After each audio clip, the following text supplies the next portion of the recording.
Hello everyone and welcome back to another live stream. And today we are going to fly from Oslo to Athens and back to Oslo. As you may know, the aircraft is delayed.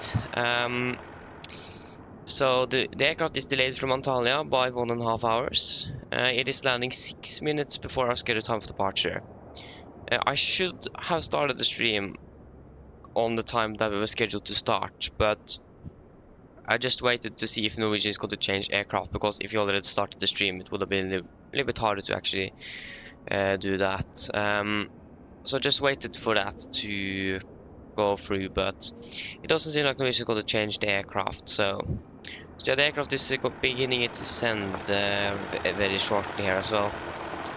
So yeah, so it is delayed. We are departing now at 17:15, so 45 minutes behind schedule. So yeah. Krit, hello, welcome. Hope you're doing well. Søren Thompson, hello to you as well. Hope you're doing well. Bjørn, hello, welcome. Good afternoon. Good afternoon to you as well. Hope you're doing well. Pedro, hello, welcome. Hope you're doing well. Yes, I'm doing very well, thank you. Nikolai, hello, welcome. Hope you're doing well. So yeah.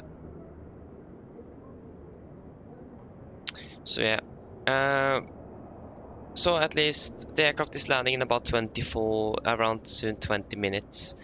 So yeah, then we have time to do a thorough briefing at least. So we can do that. Then we just need to sit there and wait for the aircraft to arrive. Our duty time here is over at around 3:15 in the morning. So yeah, that is we should be good to continue the flight nevertheless. So yeah, we were scheduled to land at 1 in the morning, but it's going to be a little bit later than that because of the delay. But should still be nice.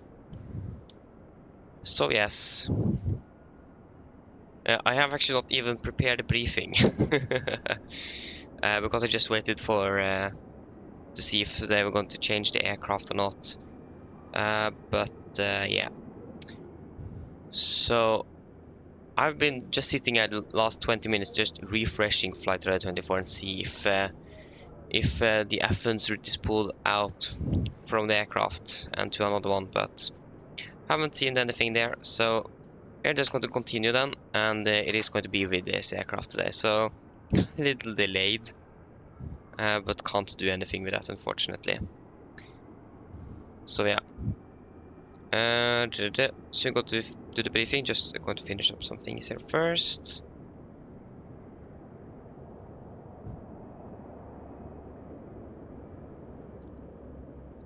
Okay, Bjørn, what is your question? I'm happy to answer.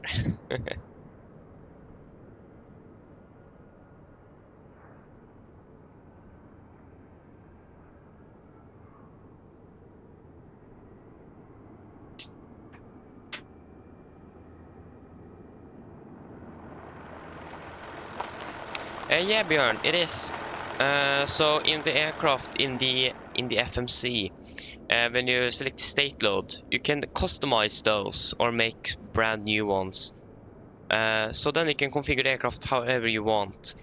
So then you can, for example, change the configuration in the aircraft over ground services so that they are there or not there, for example, and just either or just type in the same name like cold and dark that is in the default, or you can make a custom one as well.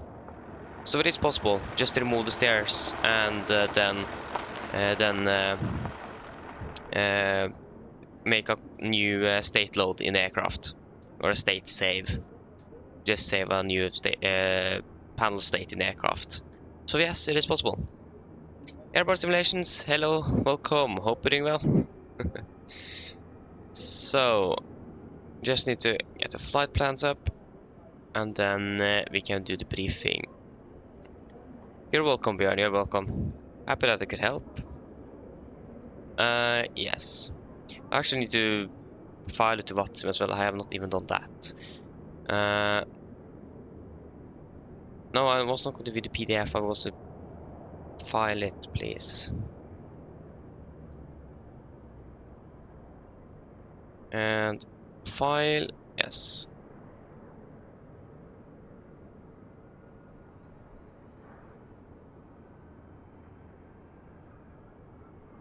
Oh, there is a notification here on alert on our aircraft. So original difference by 6 minutes. Yeah, verify flight plan. Another update airport slot. And or update airport slot. Yes, indeed. It seems like we got a slot at 17:14. So yeah, we do have an updated airport slot, I think. I'm actually not sure. What happened here? Okay, that is Oslo Athens, so you're going to be first. Okay, guys, should we just go straight or just through the briefing straight away then? So, today on the 19th of July 2024, we're going to fly 2 sectors to Greece, down to Athens. We're going to be flying on the Norwegian Air Shuttle EOC today. We are going to fly on Lima November Echo November uniform. Unfortunately, the aircraft is delayed, so we are expecting a delay of about 45 minutes. But hopefully we should be good to go as soon as possible. I'm going to be pilot command today, and I'm also going to be pilot flying for both sectors today as well. So yes, we are going to depart, or we're scheduled to depart at 14:30. Our scheduled time of departure, or estimated now, is at 17:15, at least from flight radar 24. So 45 minutes later, the aircraft is landing at about 16:30. Sorry, 14:30 UTC. 16:30 local time. So we're just waiting to see when it's arriving, and hopefully that shouldn't take too long. Yes. So we're going to cruise at approximately 37,000 feet. No dispatch remarks. Flight time is expected to be around 3 hours and 25 minutes down. We're going to have Lima Golf Kilo Lima as our alternate. I have no clue which airport that is, but it is an old airport down in Greece at least, and there should be good weather there. I'm expecting 1 on the left, so that's going to be the closest runway to us, so that's going to make it a little bit shorter taxi time as well. We're expecting 140 passengers and around 1.6 tons of cargo today. And the 11.3 tons of fuel as well. Or around 11.4 then, maybe 11.4 tons of fuel. So yeah.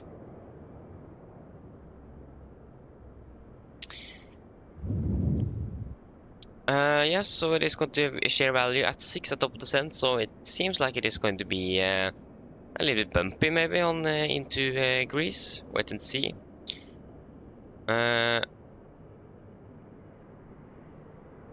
So yeah, we have a segment actually over Hellas IFR. Hellas? What? Shouldn't it be Greece? Okay. That was interesting indeed. But we do have Athenia FIR embedded thunderstorms, so that might also be in the area where they have the share value at 6 on the top of the descent. So it might be in the same area actually. We can look at that on the Navigraph app later on. For our departure airport today, Oslo looks good, variable at 2 knots and 23 degrees. So it seems like we're using 1-liners today. And yeah, should be good throughout the evening and tonight as well. And then for Athens, it also look good. Kawake 35 degrees, so it's quite hot down there. So that isn't good. But yeah, just some winds from the north, 22 knots though, so it's gonna be a little bit windy. So it's gonna be crosswind then, actually, I think. No, actually headwind. So that is good. And for our alternate, we actually have winds at 06 and 14 gusting 25. Okay, that isn't very good. But the temporary seems to be good, gusting 22, and the temporary as well there. Okay. Okay, so yeah. I mean, the weather isn't optimal, but it is good there. Oslo, no notable note times. Athens, taxi Zulu is closed, and heliport stand Hotel 01 is closed, not applicable. Did to increase the number of aircraft on ground for long stay, more than 8 hours. Oh, okay, that is not applicable for us.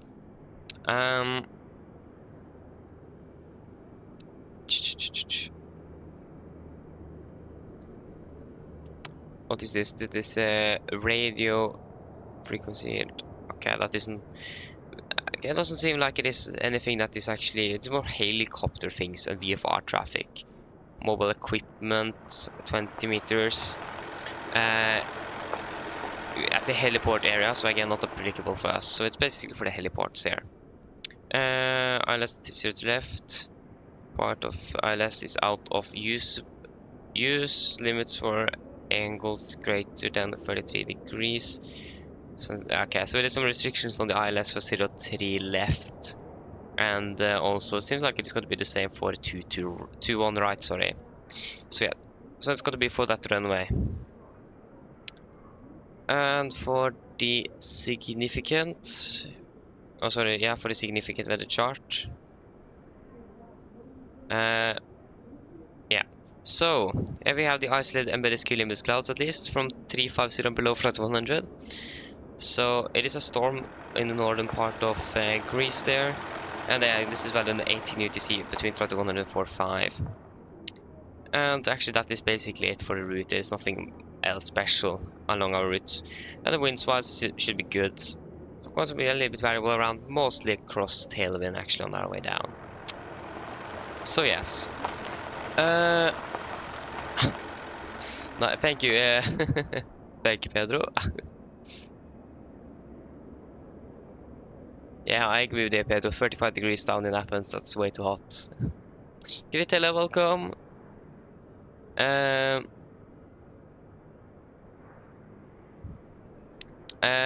self-loading cargo sound pack. Do you mean like the cabin crew? Because I just downloaded it from you can find it on the website. I just downloaded the Norwegian version of the cabin crew, or the Norwegian language, and you can just select it in the settings.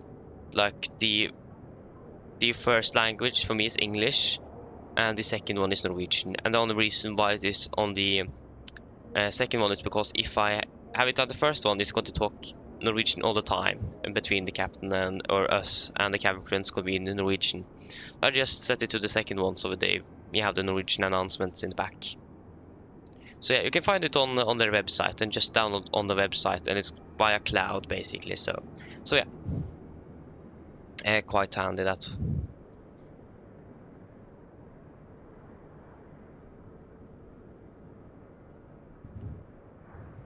So yeah, the aircraft is ascending currently, so it should arrive very soon. Okay, so then we can check for our flight back to Athens. We're going to be 1887. Scheduled time for the departure is 1900. When are we landing? That's probably a good idea to know. We are landing in Athens at... landing in Athens at 1820. So yeah, we should have 40 minutes on the ground. We are basically landing approximately around 1905 then. So we're going to land after our scheduled time for departure in Athens most likely. If you make up this, if you're able to save 45 minutes, then that is just insane. So yeah, we're going to use 3638, so we're going to have 3638 there. Flight time 3 hours, almost 4 hours, 3 hours 50 minutes. Yeah, we're going to Trondheim as our alternate. Trondheim, didn't I select Torp? Okay, I probably didn't then. That's okay. Pax 111, so we're not going to be that many passengers today actually. So yeah. I mean, we're at 10 at top of climb. So yeah, again, that is in the thunderstorm area, so the shear value there. So it's going to be a little bumpy on the initial descent into Athens. And the weather and everything there I looked at already. We can check on the significant weather chart. What we have there. Okay, it's quite a bit here on the FIR note. So yeah, this is valid and still 18 UTC. So we still have the ILS embedded cumulus cloud 350 below flight 100. And we also have a significant weather chart for 0-100 UTC 20th of July 24. And there we have actually nothing. The thunderstorm over Greece is gone. some more things happening up in Finland though. But yeah, otherwise then it's actually going to be not good on our route. So yeah. But we are landing before. We are actually running around 0-100 in UTC today, actually, with that delay. So yeah. And the winds wise, it's got to be probably more of a headwind actually. So yes, are there any questions for the flight plan? Sorry, for the flight plan? Probably not. We can just quickly look at the Navigraph app here. So we have the weather tab. We can check the segment that we have. They changed some things here, so I just need to find out where I can change that myself. Is it here? Wait, layers, there you go. So you can take the segment, so here we go.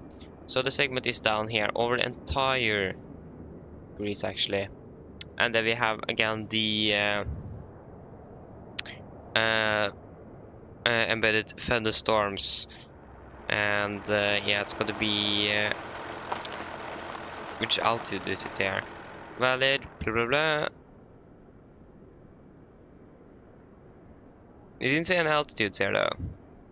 So it is going to be some thunderstorms there.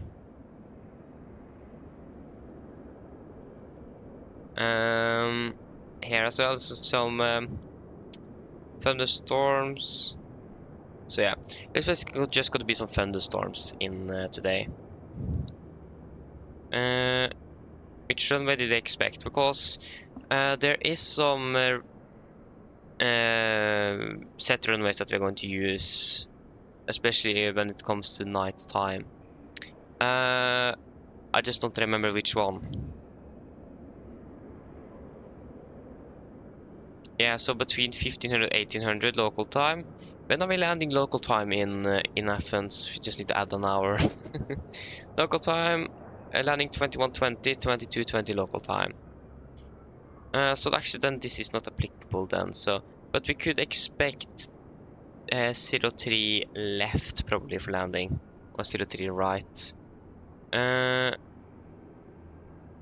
departing aircraft, arriving aircraft. No, that is for LVP. Yeah, this is departure. Where is the arrival again? Pushback, no. There you go. Minimum occupancy time, speed restrictions. No. But I think we could expect 03 left or 03 right at least. So we have the headwind of 22 knots there. So either left or right, don't know yet, but we will certainly find out a little bit later on. One thing at least that I want to discuss here is we have an interesting noise abatement procedure here in Athens. We're going to do a thorough briefing on this on the departure. So basically here, they have basically made their own abatement procedure here. So basically then we're going to depart from runways, if you're departing from runway 03 left or runway 03 right, probably going to do that. We should not reduce takeoff thrust until a minimum altitude of 1800 feet. So we need to remember to set the 1800 feet instead of 1500 feet in the aircraft. And then we should not accelerate more than V2 plus 10 knots until 3300 feet. So, and the aircraft I think is selecting automatically V2 plus 20 knots. So we need to go in a speed increment and bug up the V2 plus 10 knots. And then accelerate after 3300 feet. So it's quite important that we remember this and do this, brief this fully on the departure briefing. Yeah, before we're departing out of Athens. Otherwise, in general, for the approach procedure, it looks straightforward. We're coming in probably by PCAD here, I think, or via Exurki, I don't know. And then we're coming in for an approach into Athens. Airport-wise as well. Again, taxiway Zulu is closed, if I remember correctly. So that is going to be this taxiway here. So we have hotel. You can taxi on that at least. And in general, it seems like it's going to be a good airport. We are probably going to land on 03 left and the departing for 03 right. That could make sense because of taxi. So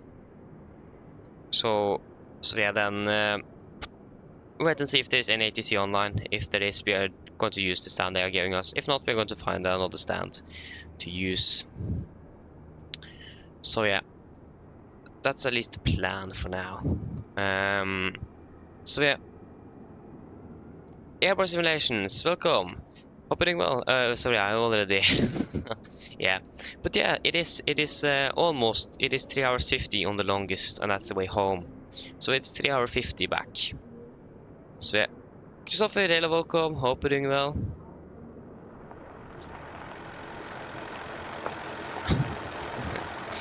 So yeah.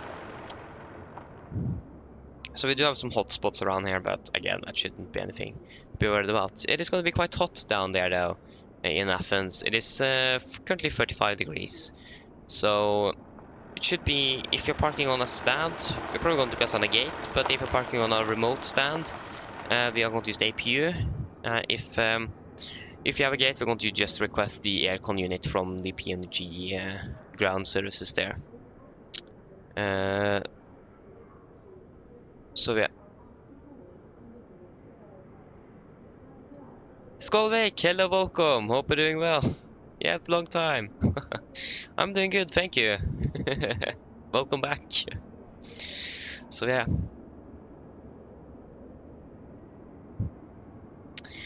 So again, we're just still waiting for that the aircraft to arrive. They are currently turning final soon, so they are on base now.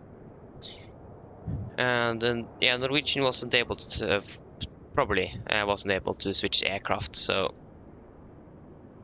yeah, it is a little delay here. Go to the party. Actually, I was scared of the party is in 5 minutes. We're still waiting in the terminal for the aircraft to arrive. So yeah, great. Yes.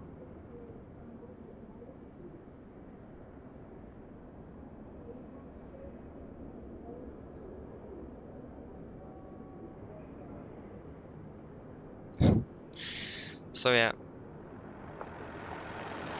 At least we are going a little bit through what we could expect in Athens.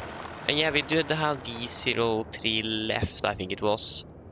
And the ILS is downgraded, or it isn't working 100%. So yeah, that's also important to note as well. But again, we can discuss more on that on the approach briefing as well. We don't know which one we're going to use yet even, so we can just quickly check though. Can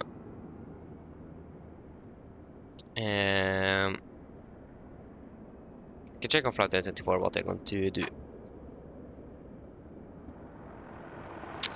Yes, it could be that airborne. It could. It is quite a few aircraft in and out of Oslo that is delayed today. But like this from Antalya was delayed with 1.5 hours, so then at least it's a problem down there. But yeah, it could definitely be that.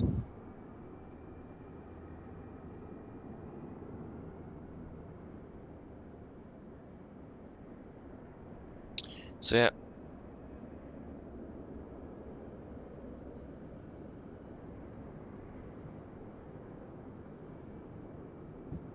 Yeah, Chris, we just need to wait for it to arrive. Yeah, in the sim, it is in the sim here, but we need to be handed over by the crew first. If we could have followed the real aircraft on Flight 24, I would definitely have done that, but can't do that unfortunately. Okay, wait, they are departing from 03 left, and they are landing on 03 right. Okay, good to know.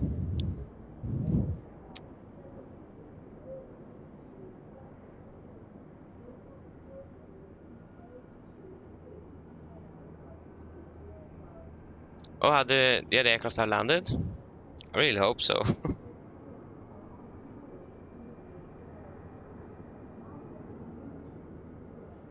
Yeah, it just landed. Great, so then it's going to taxi. Oh yeah, it landed on one on the left. It said that it was going to land on one on the right for some reason. But yeah, landed one on the left, so we're going to taxi to the gate now. Great. No, Crit, I don't have that. I'm just waiting, basically. I'm just waiting for it. I don't have a mod for that, but It would have been cool though if it actually existed. Like it could follow the aircraft and fly to the 24 and park at the gate and do anything, or everything like that. That would have been really cool. But don't have that, unfortunately. Then we can just sit in and see the aircraft parking.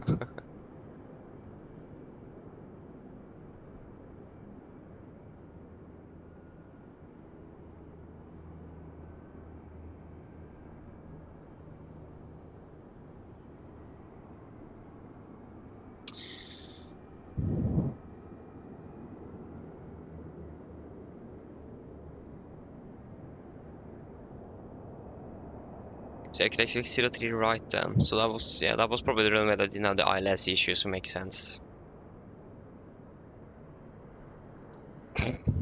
As a Norwegian aircraft just departed, flying to not available. I don't remember this. Oh yeah, this is going to Bergen. It was actually going to Paris after that. It was one alternative today, but it was Athens. Unfortunately, our aircraft is delayed. Okay, so yeah, it is taxiing in via Lima Blue actually. So it is soon parking at the gate.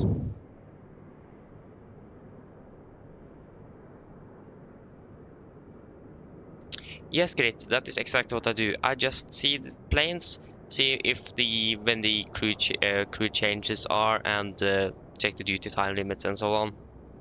And then I just pack them up and I just go wheel of names.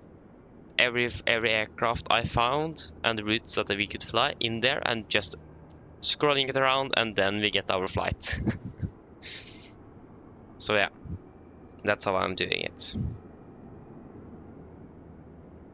Yeah, Chris, basically you need to just see what makes sense, because it is basically on the time on the ground. For example, here this aircraft just arrived from Antalya, so the crew is not going to fly more than that, and the turnaround time was, or the time on the ground was, over an hour.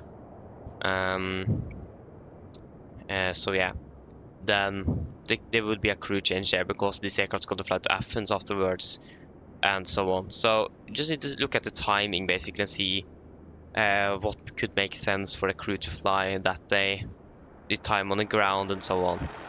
It can be a little bit hard, indeed. It is really hard to actually do that. So yeah, would have been nice to just have a schedule for a Norwegian pilot to just follow that one. Would have been much easier. It's quite a bit of work actually, especially when if Norwegian suddenly changes the aircraft or things like that. Do we have a new slot time at...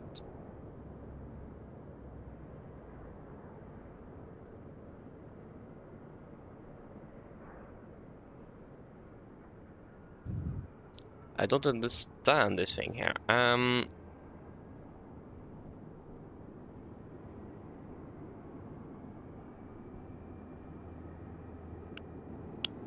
that didn't make much sense for me. We're still estimated at 16:55 now, so that means we need to hurry up in the flight deck. We got then a slot there, so we need to hurry up. We have no time to spare.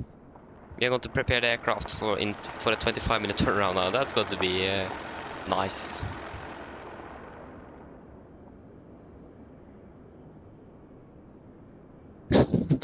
Thank you, Chris, and enjoy your grill fest as well. Enjoy it. Thank you. It's going to be a nice one today. Okay, so the aircraft have arrived. Exactly Björn Reiner style, indeed. So yeah, they got a slot time at 16:55 now. That's better than 17:14 though. So yeah, then we can just go straight towards the aircraft since it have arrived now. Okay, but yeah, the aircraft is standing right there, but where are we going to... Yeah, it is here. Can you just let us through, please? I haven't even checked if you have an ATC online currently. Yeah. The aircraft is here on stand 4-5 here. Should I like request the deboarding or something so we could have the passengers walking out of the aircraft and done it like that? Should definitely have done that. There you go. There you go, the pilots. They don't even have the correct uniform.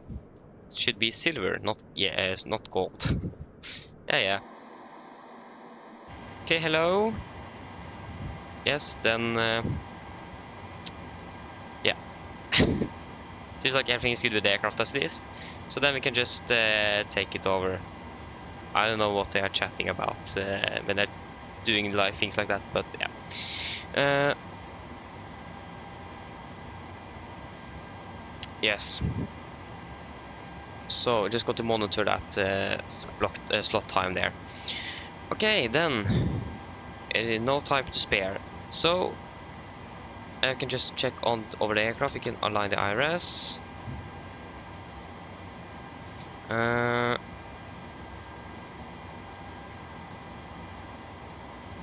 everything has to be good. Just going to check all quantity at 84 and 84. Yeah, that's within the limit of 60. So yeah, everything has to be good. You can definitely see that the crew didn't even set 7,100, so they were in a hurry to leave the aircraft.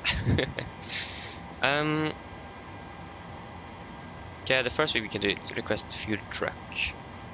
Refueling truck is on its way. So we want 11.4 tons of fuel. So we are at 77,826 current engines. The rack is up to date from July 11th to August 8th, 24, and the other is operation program for the PMDG 737. So we are currently standing here in Gardermoen. We are going to use the GPS left position, and that seems to be good. Got to fly from Gardermoen to Athens. We are going to be Nordic 86 Juliet Golf. 86 Juliet Golf. We could expect one on the left via the Oxat departure, isn't it? Oxat to Charlie. Okay, before we do anything else, I have not even launched up V-pilots, so we need to do that as well. And I also don't know if there is any ATC in Oslo currently, so we also need to check on that.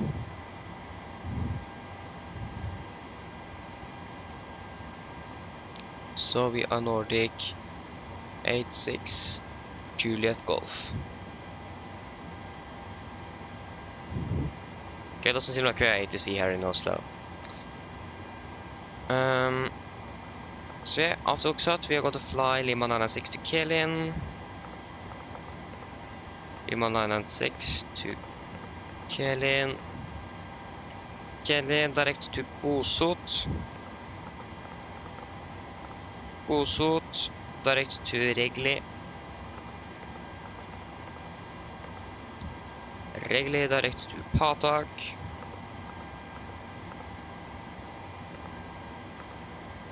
Patak direct to Parak.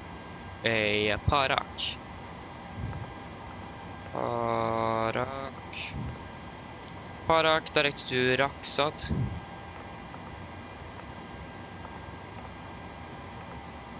Raksat direct to Maked. Maked direct to Elpis.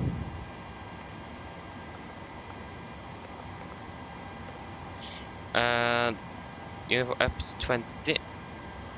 Fuel truck is in position. To Please don't load aircraft until the fuel truck arrives and ask to do it. Robox, and then we could expect ILS 03 right. Not via RDME. ILS, probably then ILS X-ray, Yankee og Zulu. Vi kan take Yankee then. Via the Robox. Robox 1 Charlie. No, 1 Quebec. Robox 1 Quebec. And then via Ignib.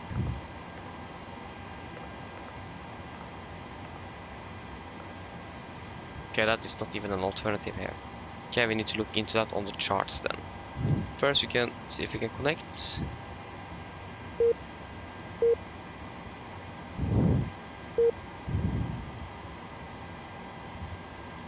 Someone else is using that call sign. What? Is someone else using 86 Juliet Golf? 8 Juliet then. Then I need to change the flight plan as well.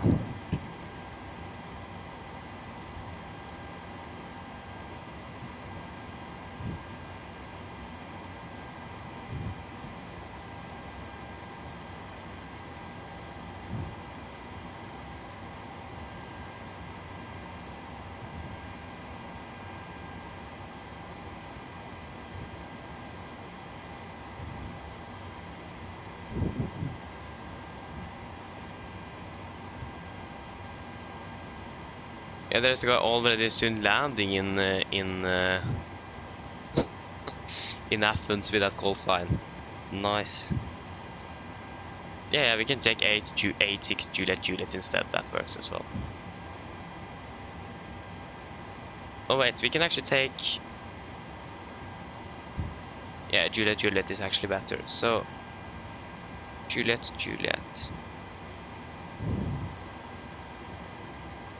There you go. Okay, so if we go to the charts, we can just get to the charts we need. Wait, the temperature here is currently 23 degrees, so we want the air conditioning unit, so it doesn't get too hot in the cabin. It is currently around almost 40 degrees in the cabin, so probably a good idea.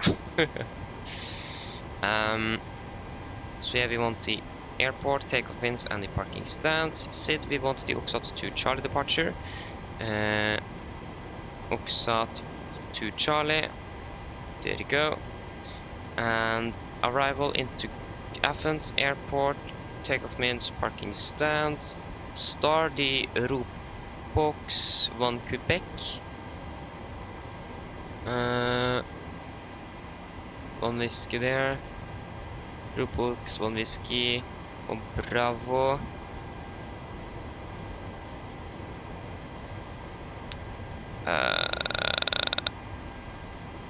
There you go. 1 Quebec, Robox. No, that was Robox 1 Quebec. Because then we are coming in via Robox, that is you there, okay. And then coming in via Echo Golf November. So Echo Golf November. Cost next going to be 9. Final reserves is going to be 2.5. 370. Cruising wind is going to be 294.31. 294.31. Average ISA is +6 minus 56. That's going to be -50. Transition at 7,000. Okay, so still monitoring that slot time.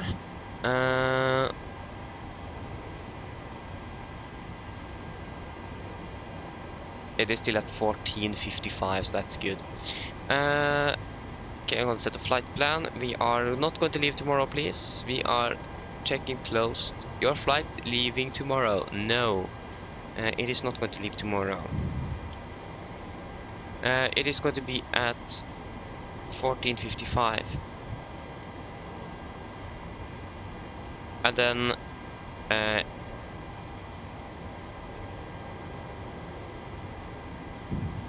wait, what? 30, 55. Okay, it's changed. Okay, nice, thank you. Okay, services, no IFE screens. There you go, you can start a flight. So we're just going to call the cabin crew first and so on. Okay, the fuel truck is already finished with 11.4 tons. We can turn on the seatbelts.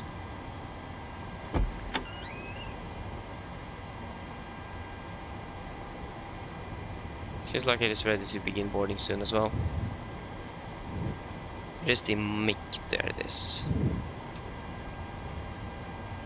Okay, so we also do want to change some things here in the aircraft equipment. That's going to be the transition out to. Okay, it is the 7,000. Nice. Okay, descent 250, below flight 100, forecast 310, 200, 100, and we are going to begin boarding. departure in 10 minutes. In about 14 minutes. Boarding requested. QNH in Athens currently is 1008. 1008. The transition altitude, if you're expecting the ILS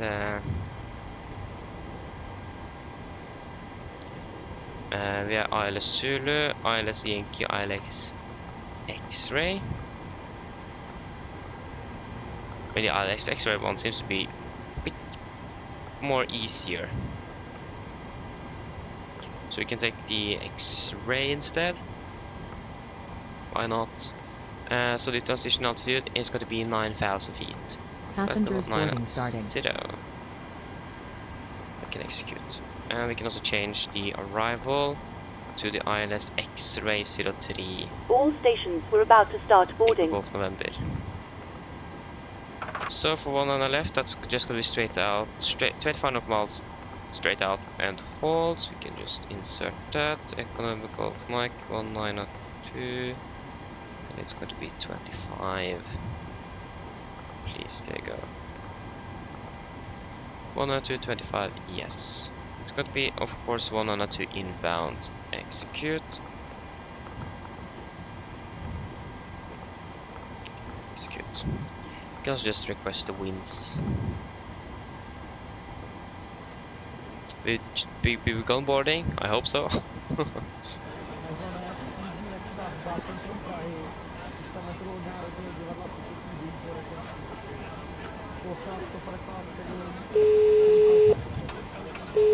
Hello. Hi, Captain. We've started boarding. Passengers are coming through now. Thank you.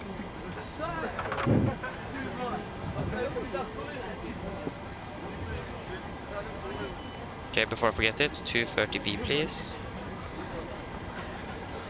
Execute. Good. So we can begin with the 03018, 36 and 8. 03018, 36, 8. 36 degrees, that's quite a bit. I like how the temperature is also going up. 03 right for landing is what we're expecting. So yeah, we're going to be able to land, quick turn, wait, okay. And this is available, so we have 3,700 meters available, so that's good. To take off, we're expecting one on the left. We want to try to use Bravo 8. So that's going to be the takeoff winds, please. Bravo 8 for one on the left, that is going to be 2851. 2851. Flap setting is going to be 5, rating optimum. We have current information is 20, we're departing 55. Yeah. Okay, so 1905. That's going to be 220, it's going to be 30 degrees, and it's going to be 30. Okay, you can just take 220, 5, 24, 17, 225, 24, and 17. 225, 24, and 1017.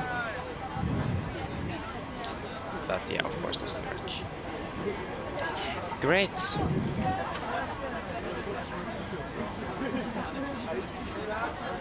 Again, we don't have any ATC online. No. That means we do not need to wait for an ATC clearance or an IFR clearance. The IRS is aligning, it is about 2 minutes left. The QNH is 1017, so 1017 and 1017.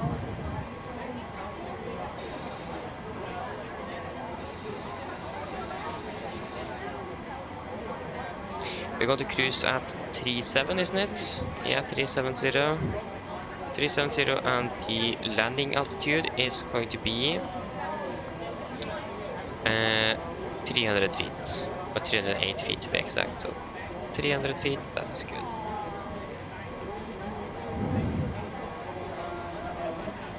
You can also set 1700.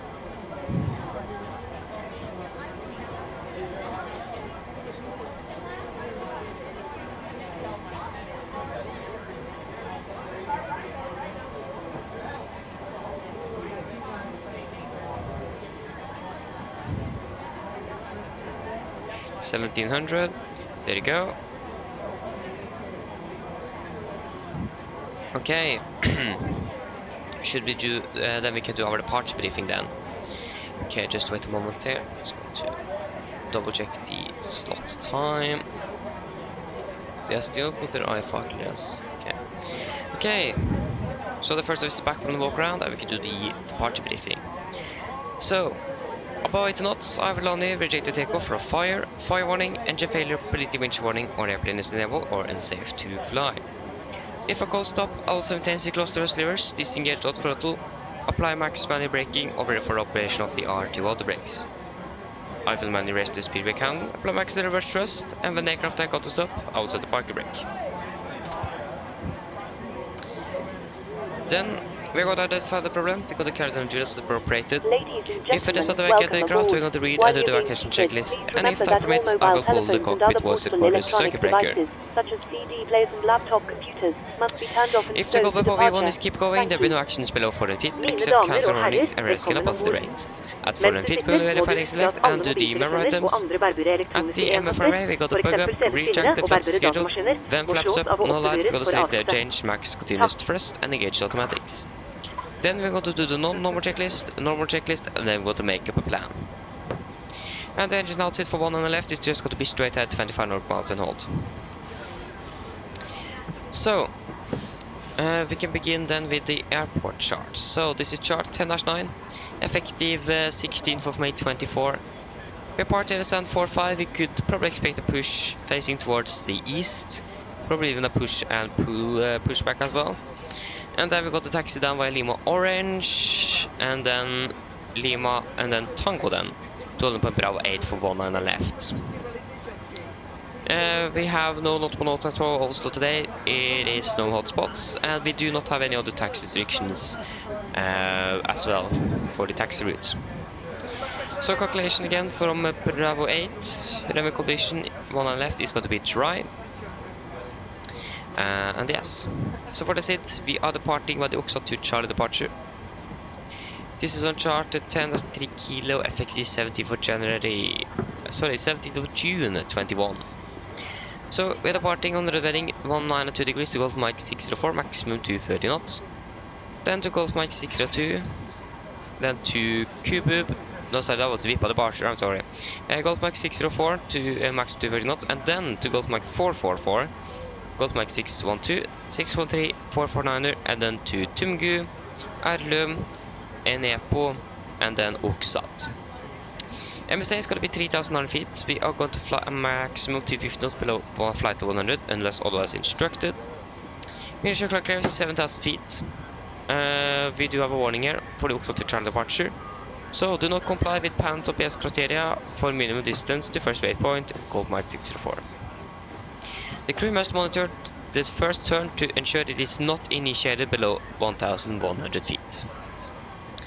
We are going to use nose abatement number 2, that means after passing 1,500 feet we got to set the speed into vent, back up to 220 knots, passing 3,700 feet on QNH we got to cancel speed into vent and continue up on VNAV speed. And we have no threats with our departure today. So then guys, are there any questions for the departure briefing? Probably not, then our departure briefing is complete. Yes. So, one thing is that the flight is going to be, the next flight is going to be delayed, so we can increase the cost index. I think we can take it up to 40 for now. We can increase it all the way up to 60, I think we should do that. Do we have any fuel predictions? No. That's 60 on the cost index. So 1491 versus 1496. Yeah, that's good enough. So yes, no problem. That's good, Pedro. That's good. Okay. Then we can also actually do the pre-flight checklist to the line. Pins and covers removed, oxygen tested 100%, now transferring the display switches, normal, auto, window heat on, aircon press packs, auto bleeds set, flight instruments. We are currently tracking 0 degrees, QNH 1017, reading 680 85 feet to around 85, 87 maybe. That's 88 then, so plus 3 feet. Park brakes, set, engine start gears cut off, rudder aileron trim, free and 0. Takeoff taxi briefing is completed. Ready for checklist to the line complete. Hello. Hi, Captain. Okay, we've received the load sheet from ground. There's the passenger count, the crew count and the total souls count. Plus yourselves, of course. Thank you. Okay, looks like we're all set to go whenever you're ready. Great, I made a call to remove the jetway and you could go and close up the doors.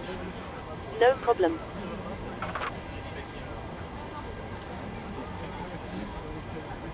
Okay, then we go to the PA.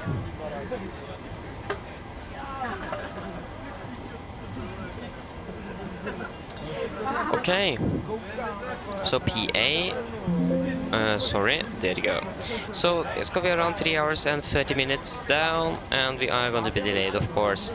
We could also maybe expect some turbulence on the initial descent into Athens. God ettermiddag, mine damer og herrer. Det er kaptein som snakker. Mitt navn er Fabian. Jeg er kaptein og bor denne flyvningen i dag. Og på en av Norwegian og resten av besetningen så ønsker vi dere velkommen bord denne flyvningen fra Oslo Gardermoen til Aten. Flyttet til Aten i dag er forventet til å bli rundt ca. 3,5 timer. Vi begynner å nærme oss klare for avgang her fremme, så det mest sannsynlig allerede lagt meg til, så er vi forsinket med ca. rundt en halv time. Vi beklager for denne forsinkelsen, men vi håper å skal ha tatt igjen så mye som mulig i løpet av flyturen ned til Aten i dag. Ellers, som sagt, vi skal begynne å bli nærmere klare for avgang. Pushback om ca. rundt 5 minutter. Så setter dere ned, ta på sikkerhetsbeltet, og for deres egen sikkerhet og andres så anbefaler jeg på det sterkeste å følge med på sikkerhetsdemonstrasjonen som kommer fra kabinkruen og veldig snart.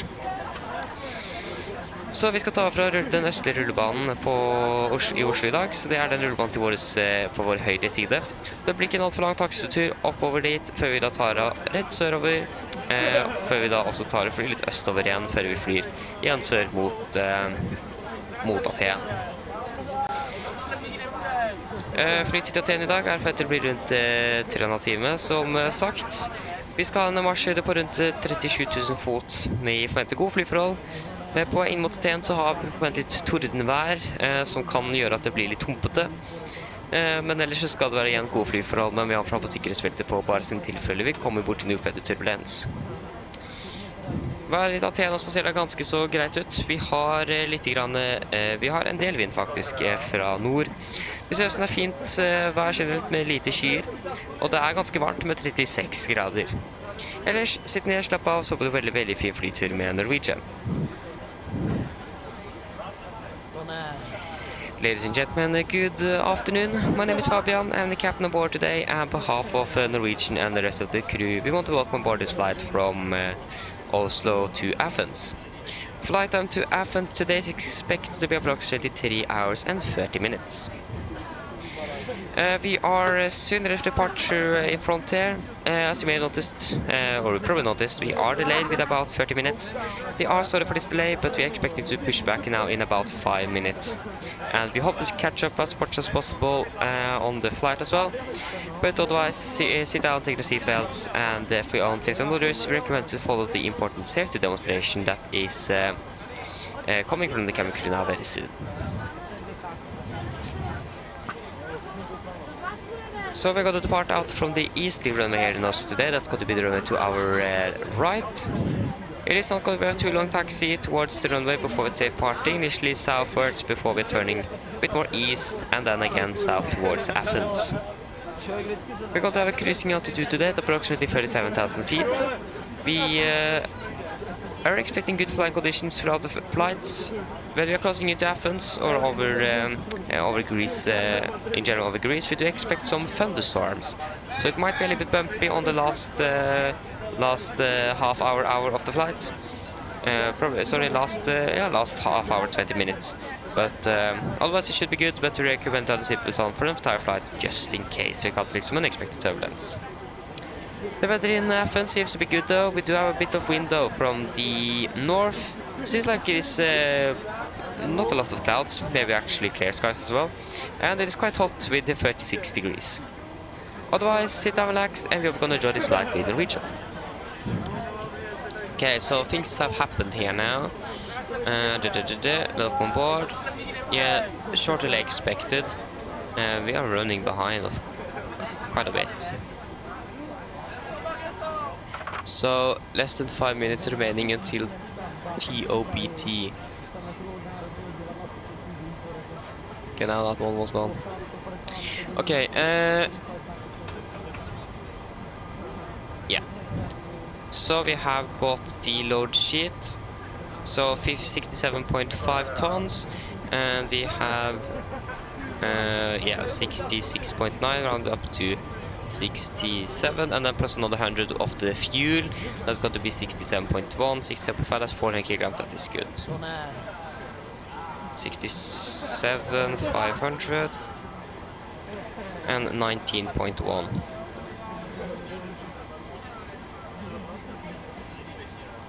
Yes, calculate. Just got to confirm the conditions again. Winds are now variable, so we can take a direct crosswind 24 and 17. So 0, 10 degrees, 3 knots. Was it 3 knots? Yeah.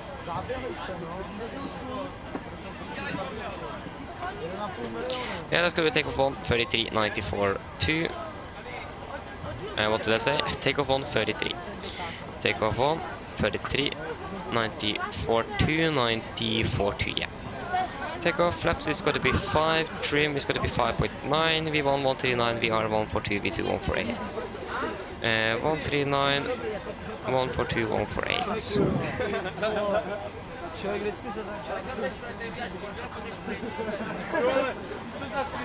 And we can also start up the APU.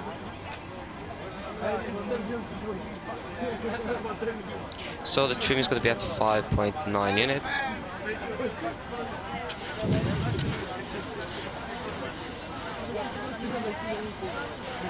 $5.9, please.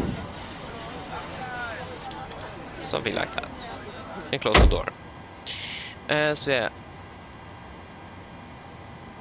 Vasilis, hello. Hope you're doing well. Welcome. Hey, nice.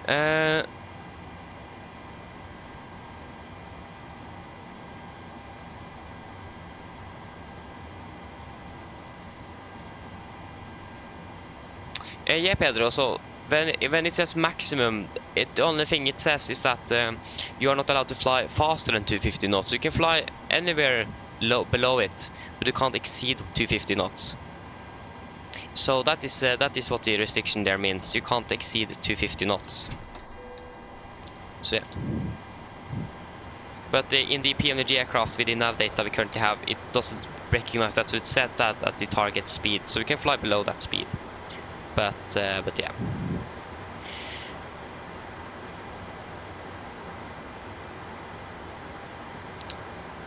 Crispy, hello, welcome. Hope you're doing well.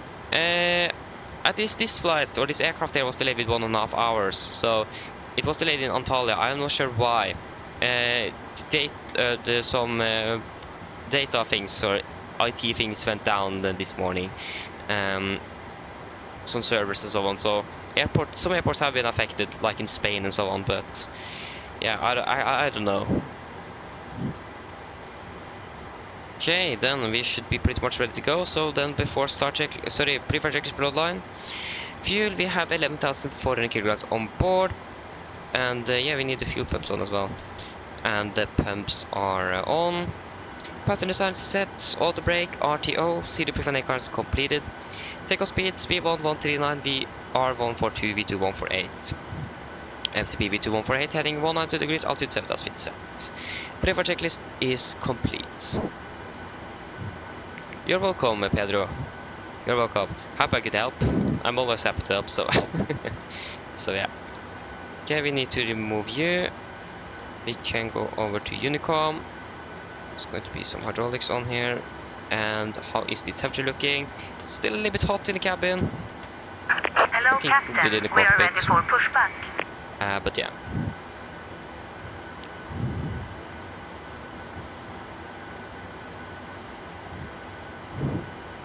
Oh, sorry. We do still not have an ATC online? No, so it is going to be on Unicom then. And the... Departure checks completed. Bypass pin inserted. There you go, now the auto brake is good. Okay, we have the ILS for 19 right, if I'm correct. Yeah, we don't need that. There you go, and the pushback truck is pulling up. Locking gear.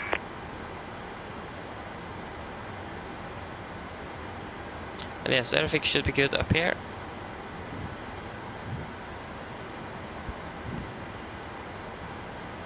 So we can set you to altitude off. And it is the aircraft behind us. I really don't hope so. Okay, we are the only aircraft in Oslo, so that's nothing to be worried about. Common traffic, Nordic 86, Juliet, push and start out of stand 45, carbon traffic.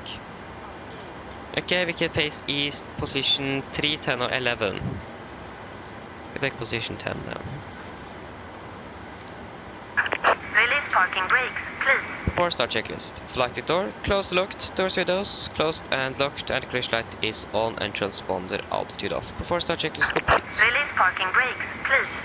Brakes released. Commencing push. All engines clear. Start at will. Yeah, thank you. We are starting 2 and 1 in sequence.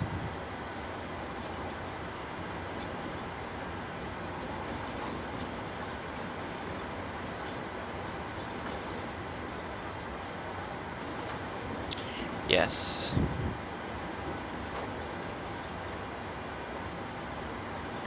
Isano, hello, welcome. Hope you're doing well. Yes, I'm using GSX for pushback. GSX. Okay, then we can start up engine number 2.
Okay, engine number 2 is stable, starting number 1.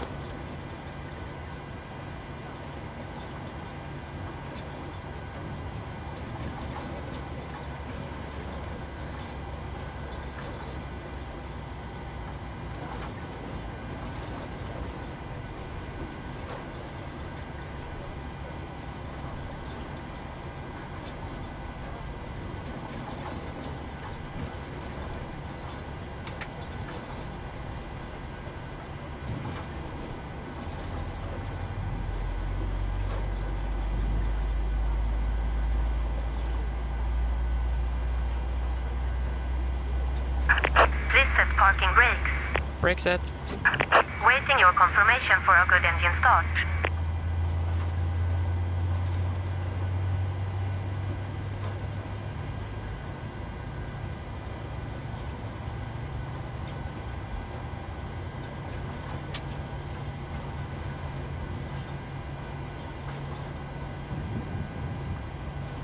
Engine number 1 is stable.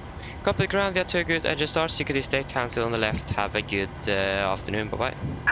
Unlocking gear.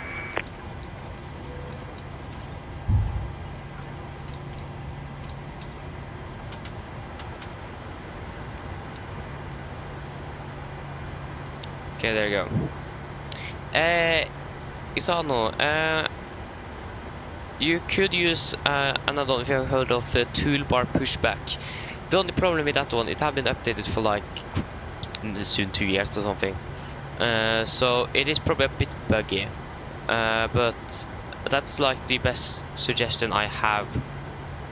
You could also use, if depends which aircraft you are flying. If you're flying with the 737, you can use the pushback function in the aircraft as well. But toolbar pushback is the best one. But again, it is probably a bit buggy since it has been updated for quite a long time.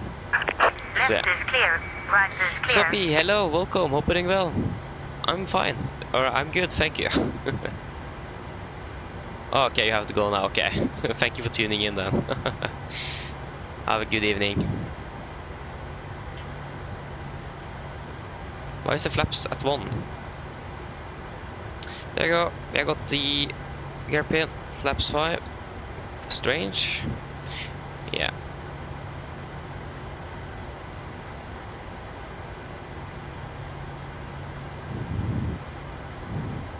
Before taxi checklist. Generators on, probe heat on, anti-ice off, aircon and press, packs, auto, isolation valve, auto, engine start switches. Wait. Yeah, now they are on continuous, yeah. Continuous. Recall checked, engine start levers idle D10, flight controls are checked, ground equipment is clear and APU off. Before taxi checklist is complete. Good. I'm happy that I could help you, Isano. Thank you as well. We are going to try. So yeah. I forgot Virtual Norwegian, so I just need quickly to launch that one. Or not launch it, but set up the flight. I managed to forget, so that's great. Today, 37-800 Delta Yankee, Friday, departing Echo November Golf Mike to Lima Golf Alpha Victor. Again, 737-800 Delta Yankee, yeah.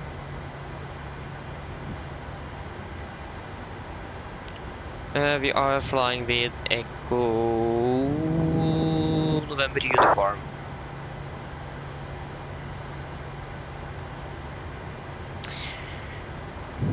Common traffic Nordic. Oh, sorry.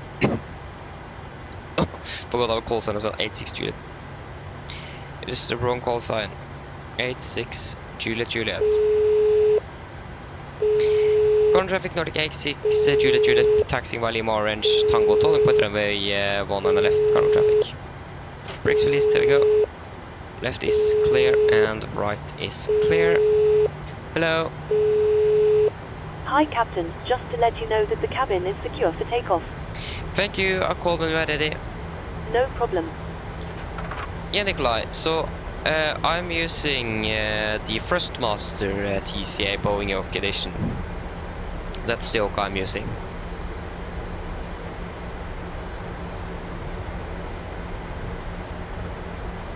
So yes, really good yoke. Really love it, or like it. I don't know. It is really good at least. Okay, there are some obstacles here, so it can be a little bit hard to see eventual aircraft taxiing here. But right is clear and just go check again. Yeah, right is clear and left is also clear. Good. So I gotta take it to the left here on Tango.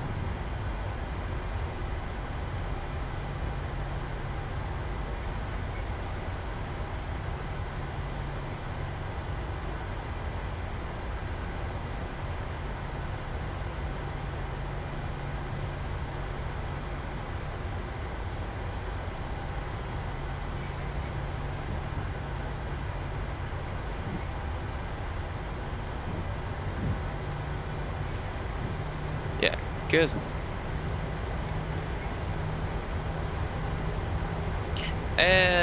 Depends. I have my yoke mounted below my desk, so it doesn't take much space on top of the desk. But if you have it on top, it's going to take a little space. Left is clear. Right is clear. Because you have that, you have all the things are in behind the yoke there. You're gonna take a little bit space on top, but if you mount it below your desk, then that should be nice. So I just made a custom table that I have there that I have my yoke on.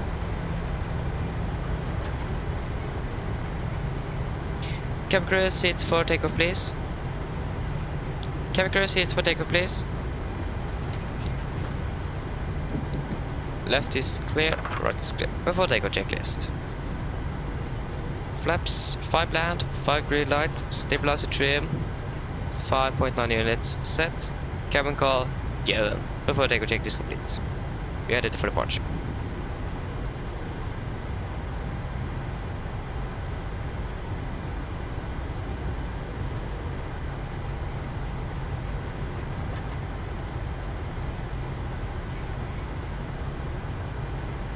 Yeah, left is clear, right is clear, and it seems like approach path is clear as well.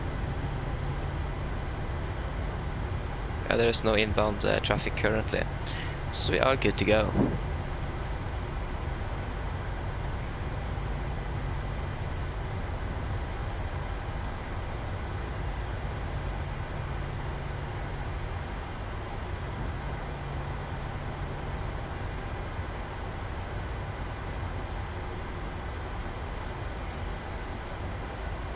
Current traffic, Nordic 86 Juliet, leading up, departing out of 1 on the left, current traffic.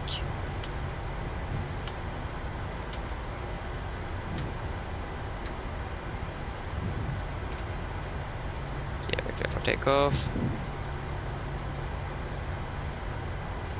Again, left is clear and right is clear.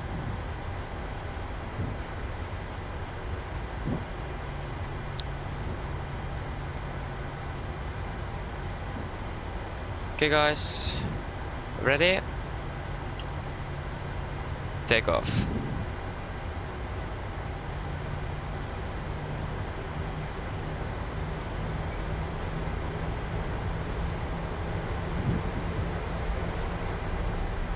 Press stable.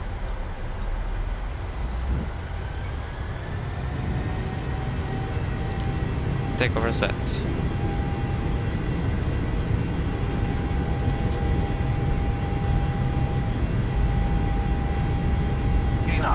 Checked.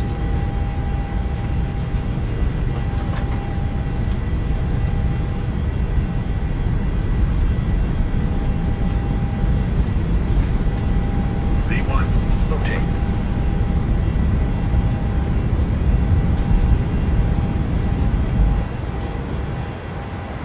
Positive rate of climb. Gear up.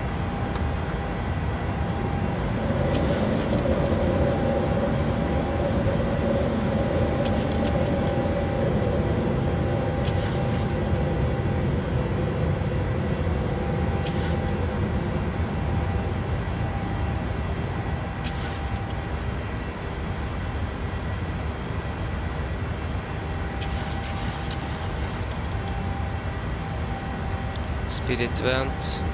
Speed to 20.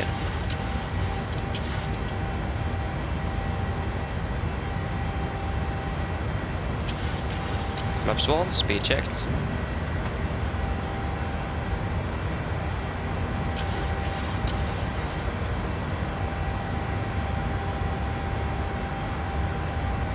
Flaps up, speed checked.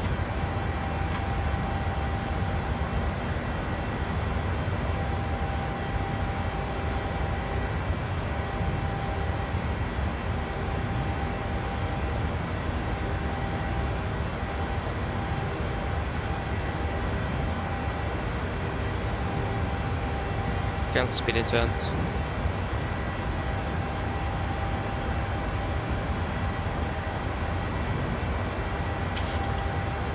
Clean up to 370.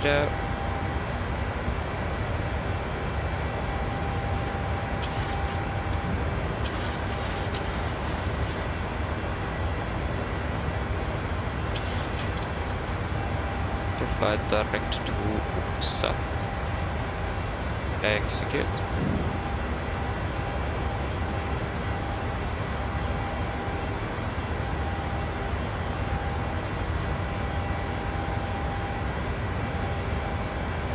Brake is at standard.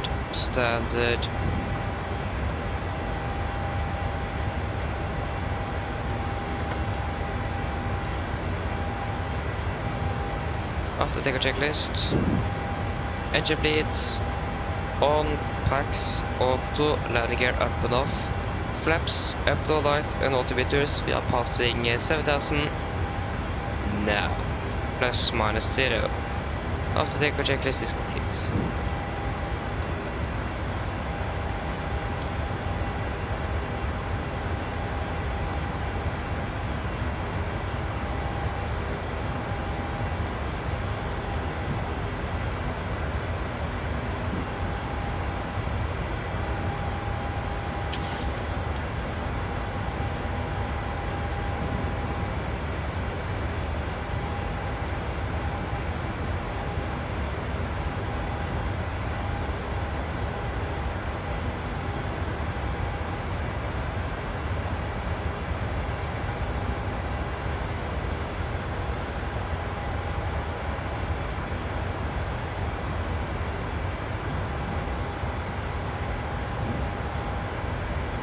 Okay, passing flight level 100.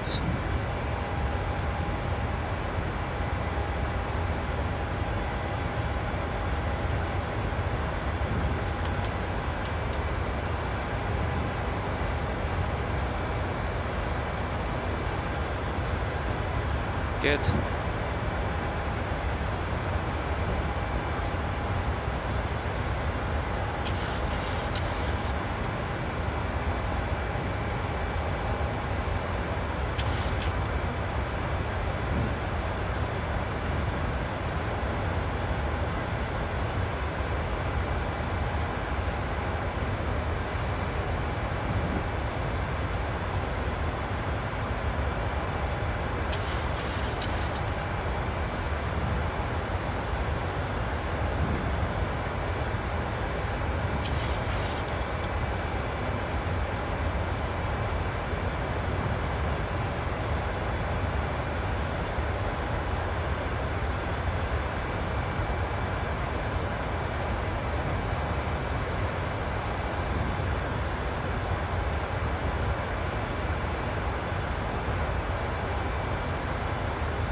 Okay, turn off the seat belts.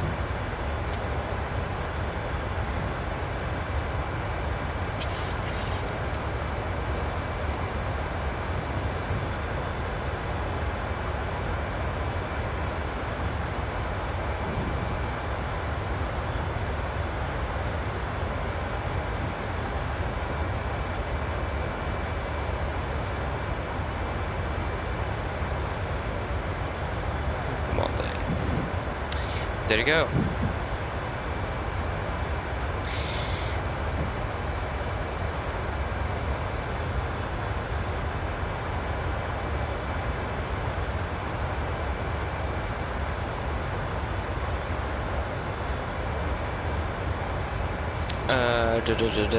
So,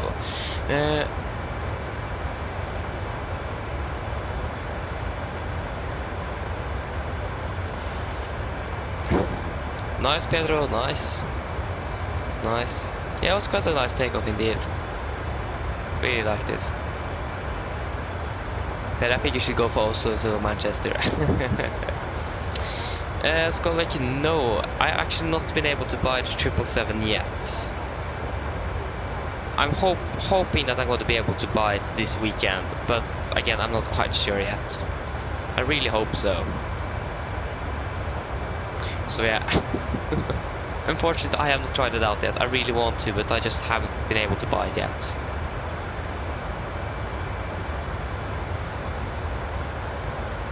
Christopher, yes, we do have increased the cost index from the standard 9 to 60.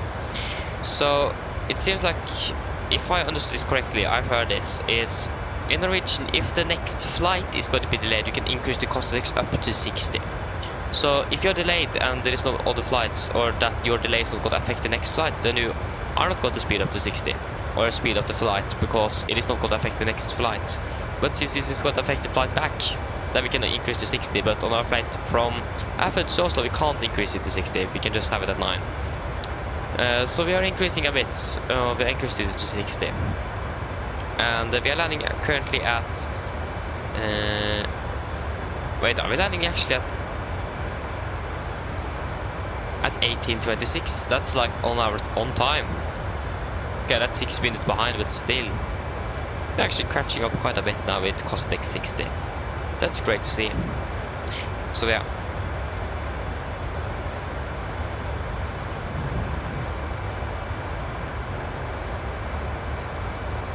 The unfortunate with that delay though.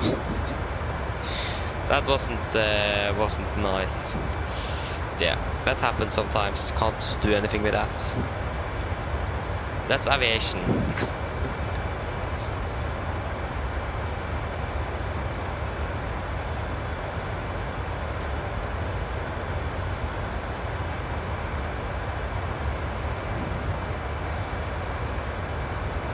So yeah.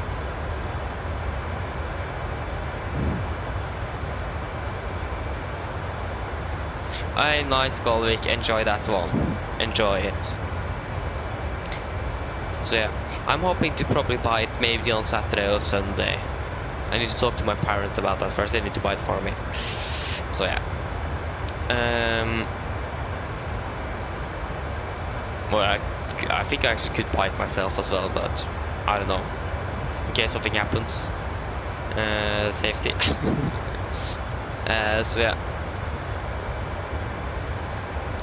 So yeah, what I'll hopefully be able to buy this weekend. I'm not sure when I'm actually going to be able to fly it with it. That's also the reason why I haven't bought it yet, because I don't have time to fly with it. So I can just wait, but I'm hoping to buy it this weekend, to just buy it finished and then hope to be able to fly it as soon as possible. But again, I don't know when, but I will find the time to do it. Sean Ryan, hello, welcome. Hope you're doing well.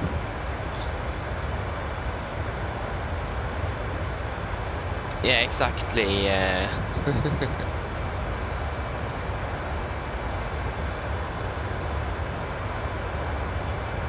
Exactly, Christopher. Exactly. So yeah, I'm going to buy it.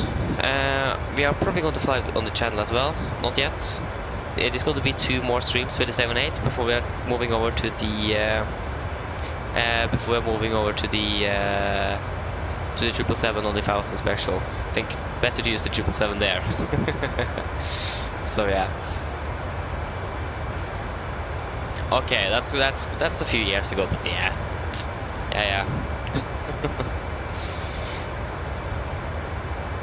77 Guppy, hello, welcome. Hope you're doing well. So yeah, when are we landing now? We're landing, yeah, we're still at 3.5 tons. I mean, that doesn't look bad. I hope that is within the limits. Yeah, 2.9. So yeah, that is that increased the cost to 60, and we're still landing with 600 kilograms more. That's good to see.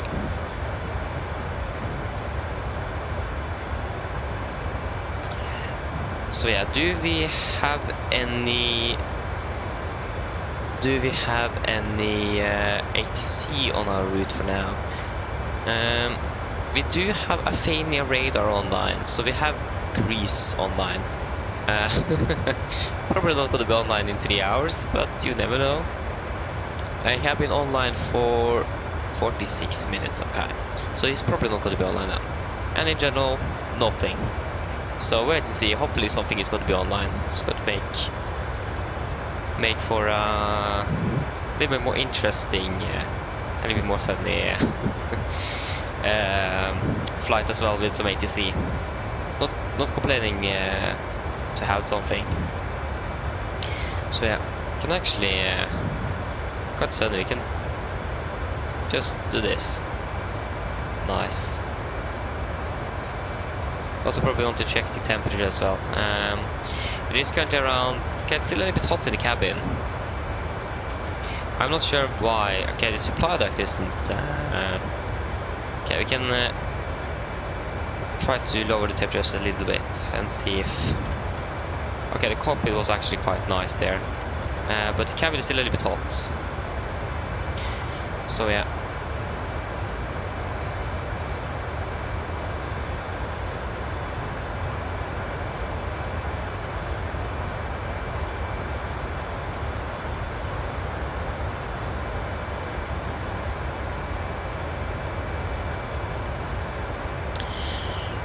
Yeah.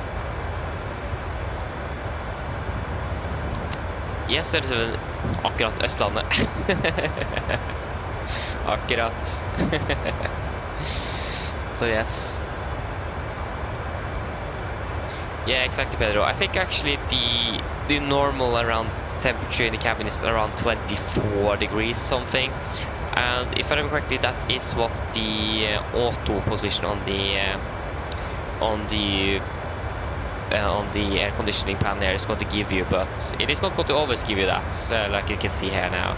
It is it's still quite hot in there. We are not even a full cabin, it's just 140 passengers, so yeah, it isn't that full, and it's still quite hot. Wonder how it is going to be in Greece with like 36 degrees. It's going to be, that's going to be hot. So yeah.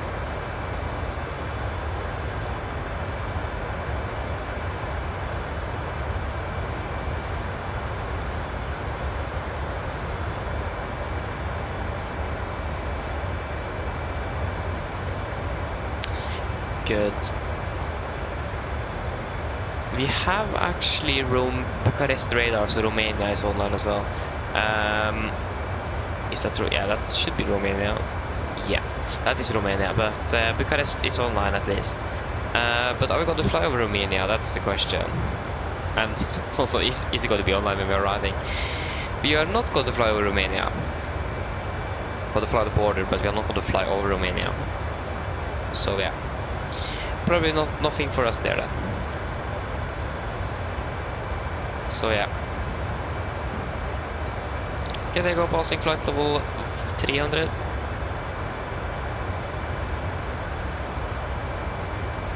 No way, Skolvik, no way you just did that.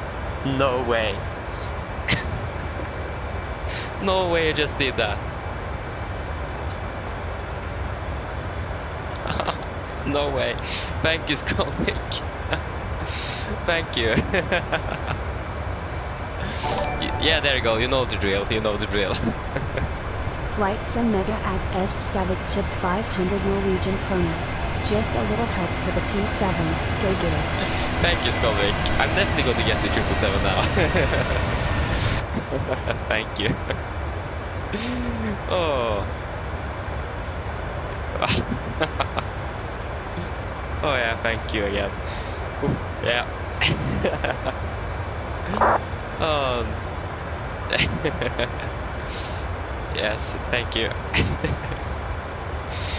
So yeah, now indeed the 777 is on the list.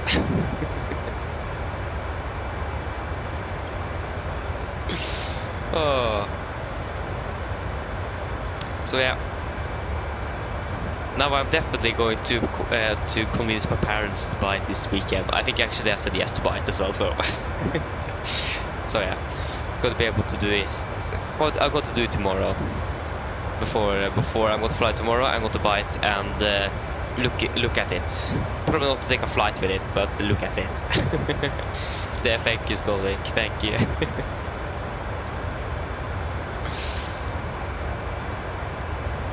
Okay, Pedro.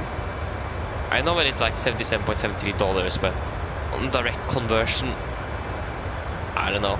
I think it is around 800, actually. It is not that. It is a little bit more expensive than the 73. Makes sense. It is a large, bigger aircraft, so yeah.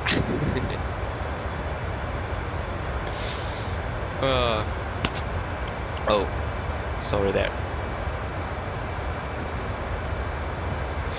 So yeah.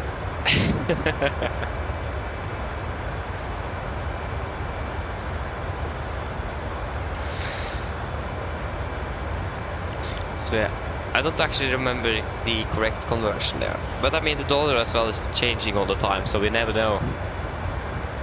Maybe the most expensive that I could have bought it is tomorrow. That would have been a little bit unfortunate. Wait, what?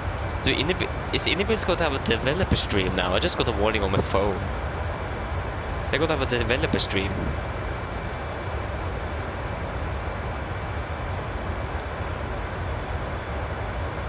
Wait, what?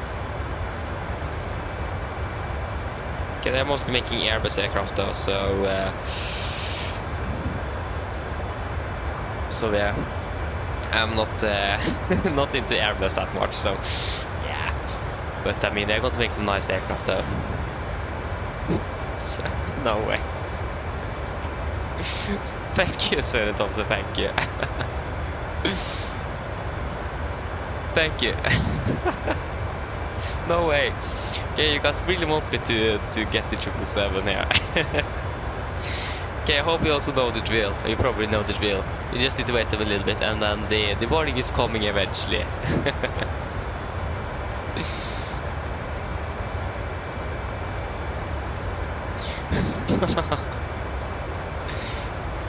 Yes, exactly, Skullvik. I'm gonna get it. Okay, I can't. Could I get it? It would have been really funny just white right now, to be honest. Should we do that? Just white right now? That would actually be really funny. Oh.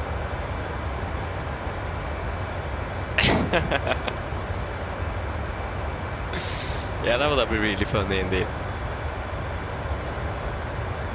But yeah, thank you both for Skullvik and Sir Thompson, thank you. But the notification is never coming. What happened with that one? When is it coming?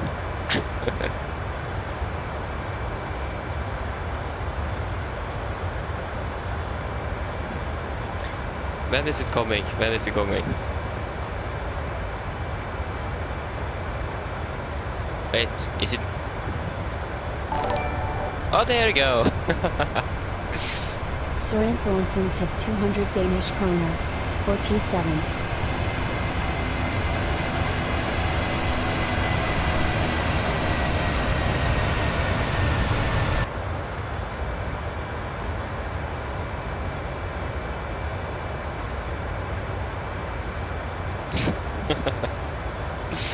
Thank you. Fast to go. You're not even reached cruising altitude. What? Oh no.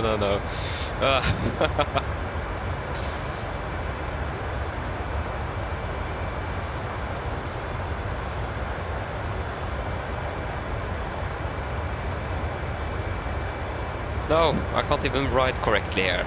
No.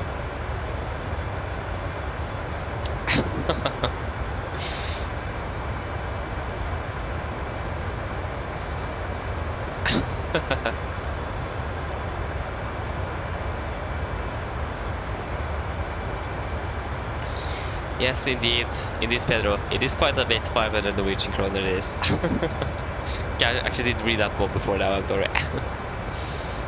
So yeah, I'm definitely going to get the 777. I'll ask my mom if I can buy it now. Why not buy it now? It's a long time since I bought anything for PMDG though. There you go, the 777-300.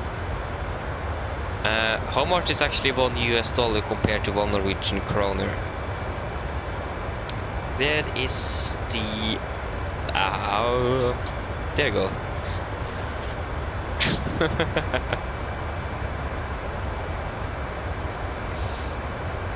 Okay, so that is currently 10.84 Norwegian kroner. 10.84. So 10.84. 77.73 times 10 point... No, that was 18. 10.84.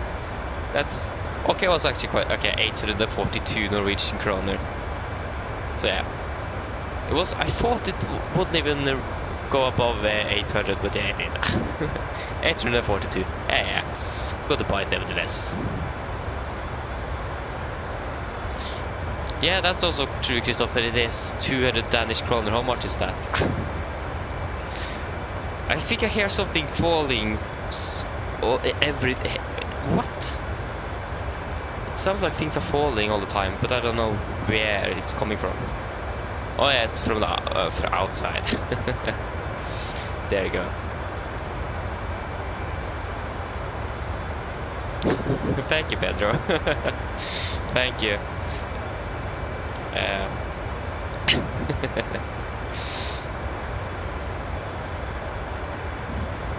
Maybe I should actually. I sent my mom a text. I should probably go out and ask instead.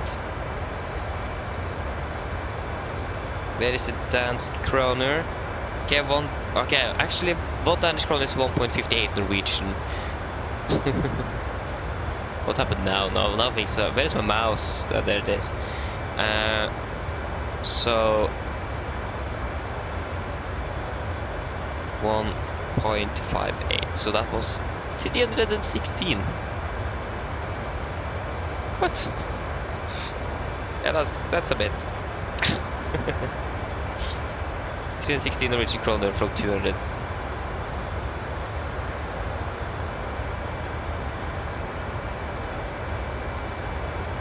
Kaisi and Tolson, hello, welcome, hope you're doing well. I think I pronounced the first one incorrect, so if I did, I apologize and please correct me as well. So yeah. Okay, I'm just going to ask straight away now, so I'm going to be back shortly.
Okay.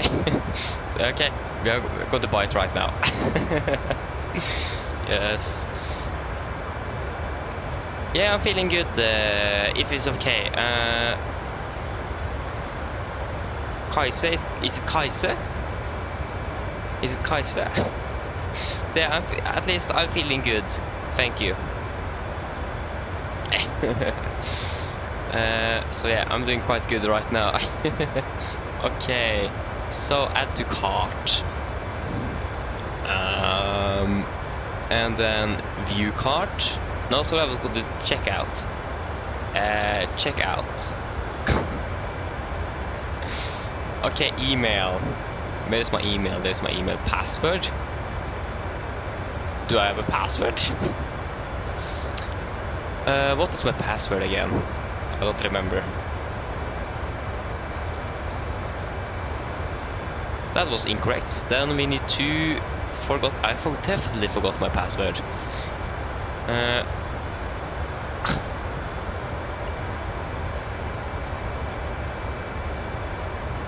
Oh no, maybe I remember now. You email. Okay. Try again then. There was and. Ah, there you go. I remember the password. Okay, I will call it Tolson then. Nice. Google Pay. I'm not going to use any Google Pay. Add-on coupon. Does anyone have a coupon code? I don't have that. Check out. Okay, first name, blah blah blah. Last name, blah blah blah. Company name. Ah, no. Can forget that. City and country, Norway, of course. State. Postcode. What do you need? Okay, postcode. Okay, can give you my postcode. I don't. Going to ignore the optional. I don't need that. So.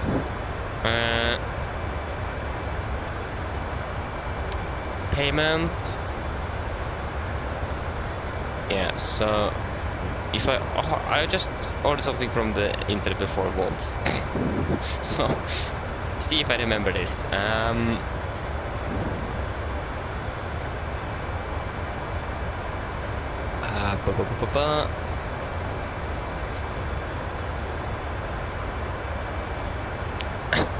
Yes, exactly. I will sleep well tonight, indeed. Yeah, Tolson. Yeah, like Christoph said, we are flying from Oslo to Athens and then to Oslo again. So yeah.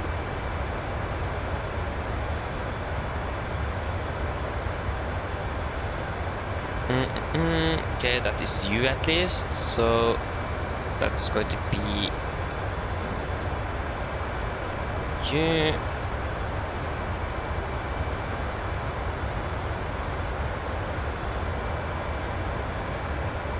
And then it is this then.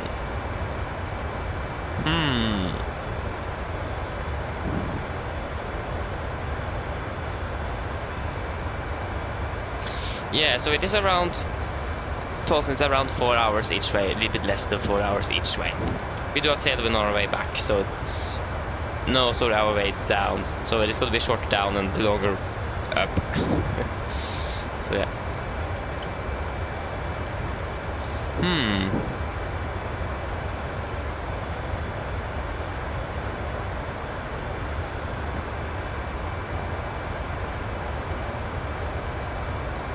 I've just totally forgot what I need to do. This is not good. This is...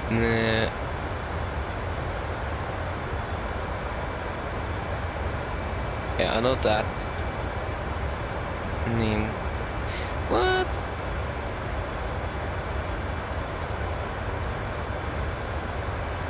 Okay, I'm going to be back shortly.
Okay, I'm back. Can we please just finish up here? So yeah. So there you go. It is all. It is ordered. I'm not sure if I should show you the page, so I'm not going to do that. It is some information here that I probably don't want anyone to know, like the order number and okay, my name isn't a secret, but my order number is. But yeah, it is ordered at least. I paid for it. So yeah, there you go. I now have the 777.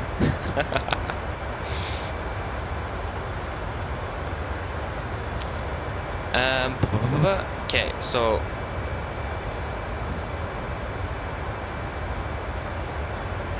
thank you, Skolvik. I'm happy. So I don't know when I'm going to be able to fly it, but I'm hopefully going to try next week or something. So yeah.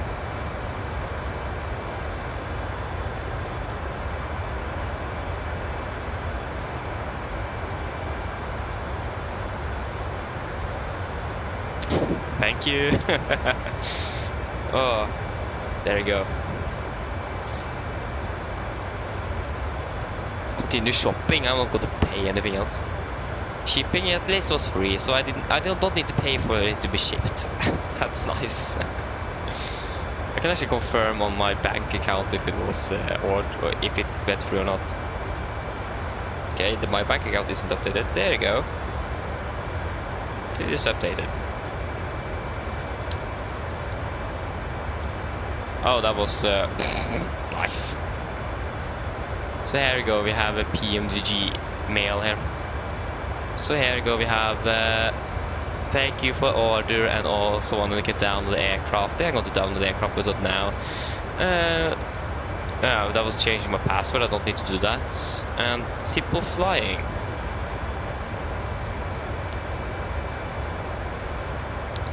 Yeah, I don't need simple flying either. So yeah, there you go. At least I have the 777 now. Nice.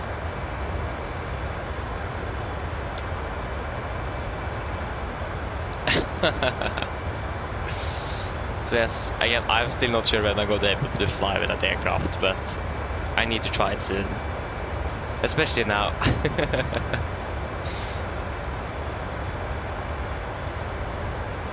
So 1827. When are we arriving at the next waypoint? Exactly 1600. 10 minutes. So we are going to do a fuel check at Busit. Oh.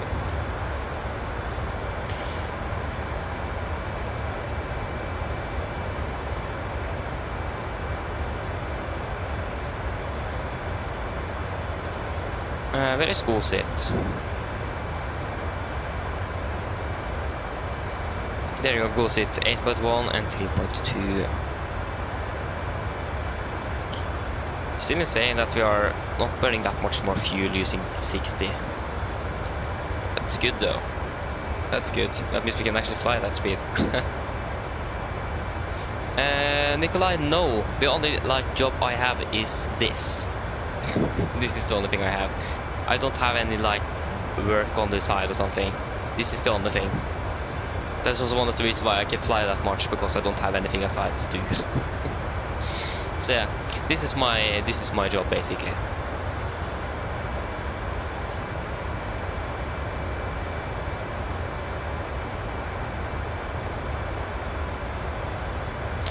Scott, good question. When I'm flying the 777, I do really want to fly with either British Airways or KLM. So I do want to fly with the European airlines, so KLM or British Airways.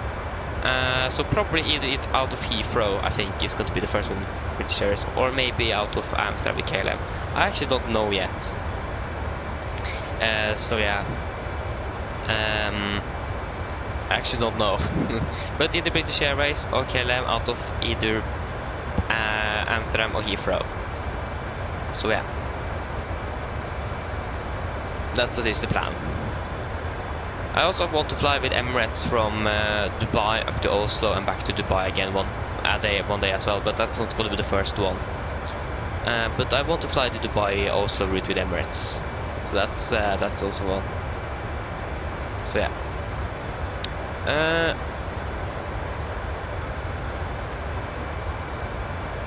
Yeah, Christopher.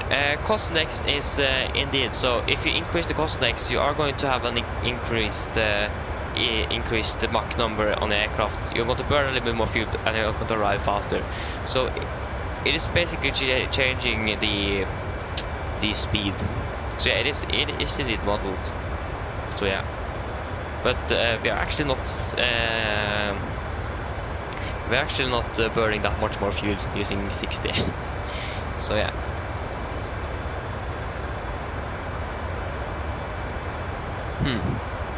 Yeah, same for you as well, Nikolai. Nice. Oh, you're flying with British Airways right now, Skolvik. Nice. That's nice.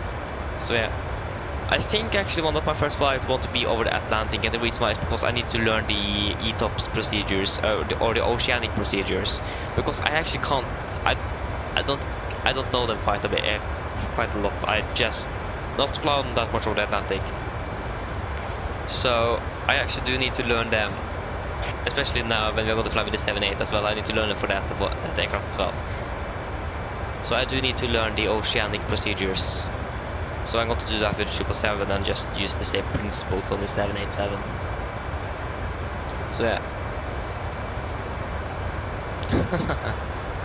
Nice, Christopher, nice.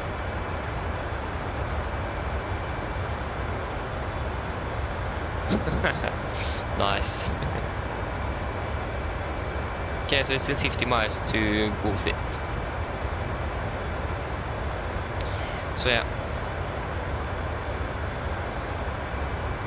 And have you guys read up on the latest PMDG update that was released this evening? Sorry, last night or this morning. I don't know when it was released Norwegian time, but yeah, tonight then probably, or last night.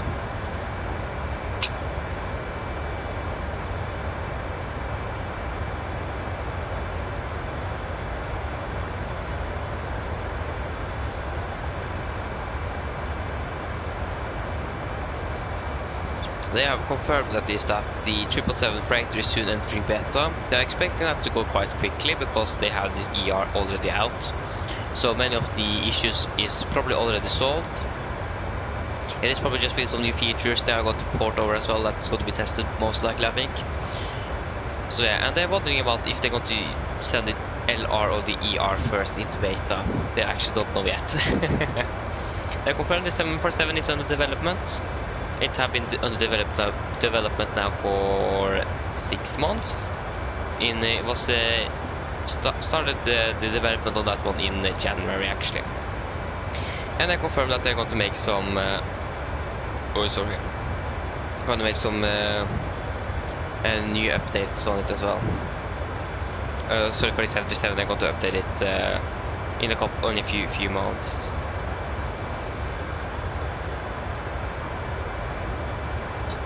So yeah, you did, Christopher. Nice. So yeah, that's going to be a really nice one indeed. And they said that they're not going to say anything more about Max. I don't like that. I want the Max aircraft. But yeah, so it seems like things are going quite good in the PMDG currently, or for PMDG. So that's good to see. Seems like things are moving quite fast in the development, especially now for the 777 freighter, since they're expecting it to go not so long beta period, but depends what does they mean with long. Like what is a long beta period and what is a short one. Yeah, I at least do understand what they are talking about, because they have one where it's already out and the systems are basically based is around the same. It's basically the same. It's just probably some other things, because it is a freighter version, so it is going to be a little bit different than the passenger one. So it's going to be some difference there probably. So yeah, I may also actually buy the freighter. I'm not sure. I do want to fly with the freighter as well, but I mean it is also quite expensive though. So yeah, I want to save on the Winwing products that is coming out. That is what I'm saving up to.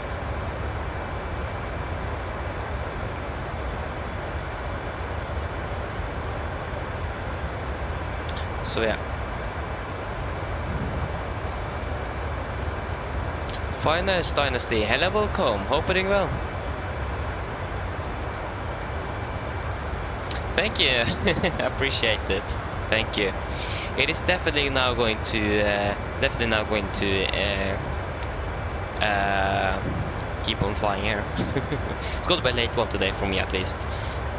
So yeah.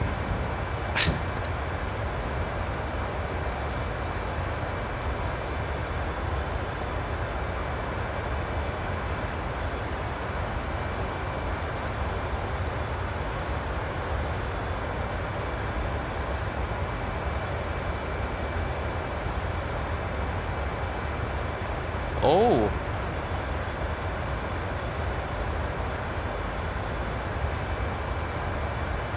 Oh, that's interesting, Skolvik. Oh. Oh, that's really interesting. Okay, no, good to know. Then I know that I'm not going to fly north of 85 north. Okay, that's really interesting. Had they said anything about if they are going to fix it?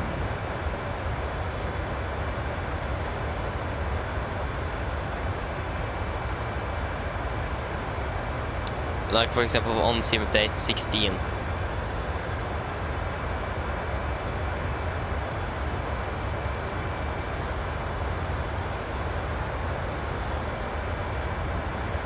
Yeah, it is a shame.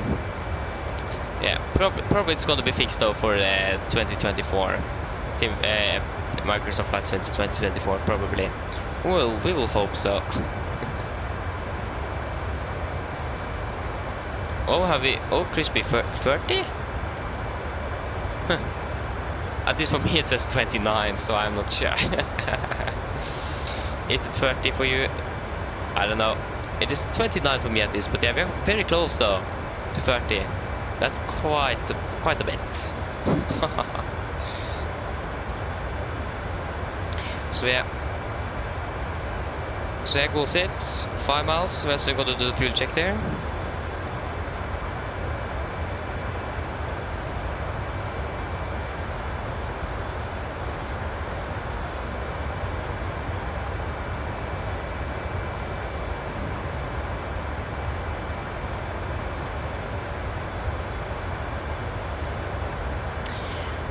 So yeah, we can do the fuel check at Gosit. So Gosit, 8.1 tons. We have currently 8.4, that's 300 kilograms above. And 3.2, we have currently burned 2.8, yeah, around 3 tons actually, so that's 200 kilograms. So that is good. And the timing, 50 minutes, we are currently flown for 46. Soon 47, so 46, a little bit over 46 and a half.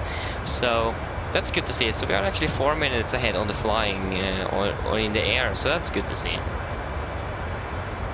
That's really nice. I'm wondering when the temperature here is going to go down, because it's quite hot here now. The current temperature in Oslo is like 24 degrees here. And it's probably either 26 here or it is 22. It is around where I live, at least around 2 degrees difference from Oslo. So yeah, or from Gardermoen at least. And it's currently 35 degrees in not Hellas, but in Greece. So yeah, so it is quite hot down there. I'm happy that I'm not sitting there and flying right now. That would be a nightmare. That is not good.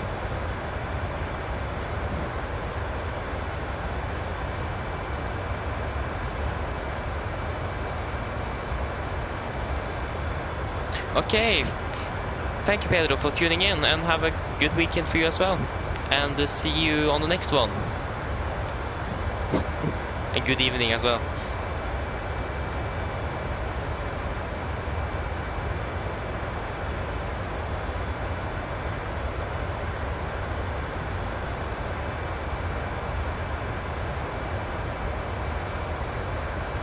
Oh. Okay, it was so bad, Skolvik. Oh. Man, you yourself for 10-15 minutes. 1 FPS. Oh, that's not good. That's not good at all. That's not good.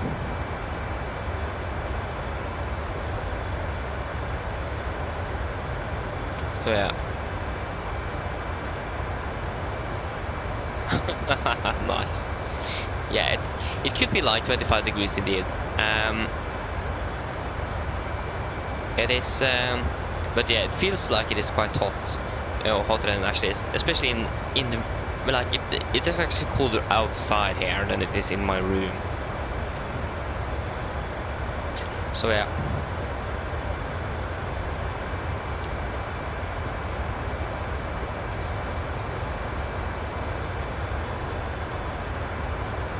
So then it's quite important then to stay hydrated. So it's going to be a lot of water. It is probably going to be 1 or 2 cups of coffee as well to be able to stay awake for the late arrival into Oslo.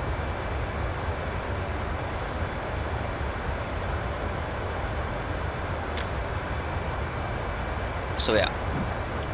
I'm also wondering about when we're going to eat dinner today. Probably not going to be too long.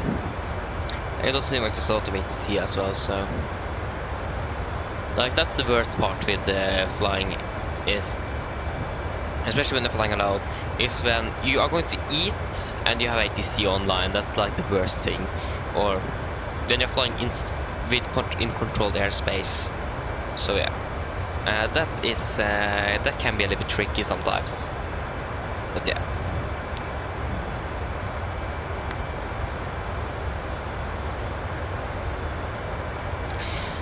So yes.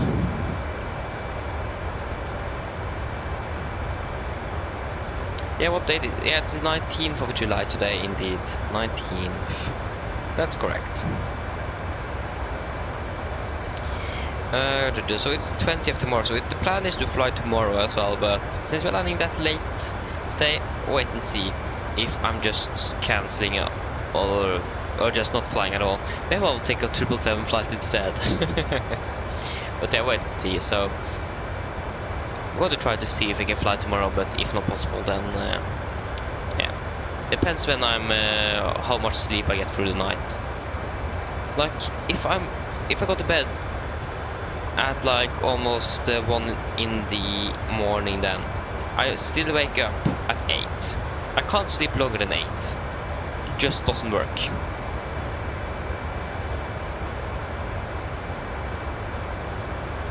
So yeah, that's it. That's the interesting thing here. So I went to bed like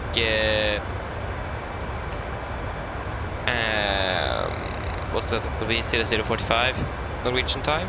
I woke up 8.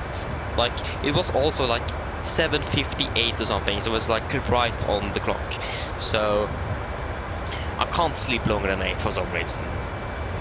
That's not good. So yeah. Hopefully I'm not going to be too tired through this flight today.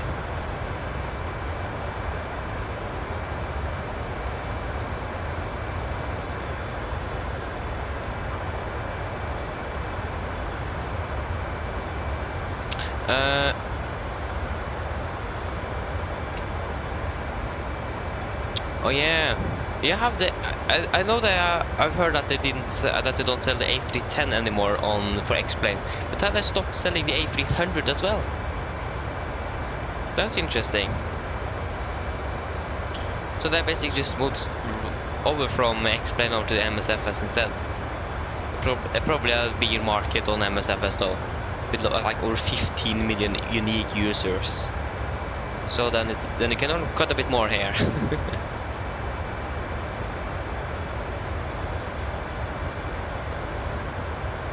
That's interesting. I mean, the question is, yeah, they probably do need to pay something to have the products up. That's also what the thing with PMDG as well, but they pulled it off from P3D. They initially just did it for so that people didn't buy the wrong 777, because people have done that.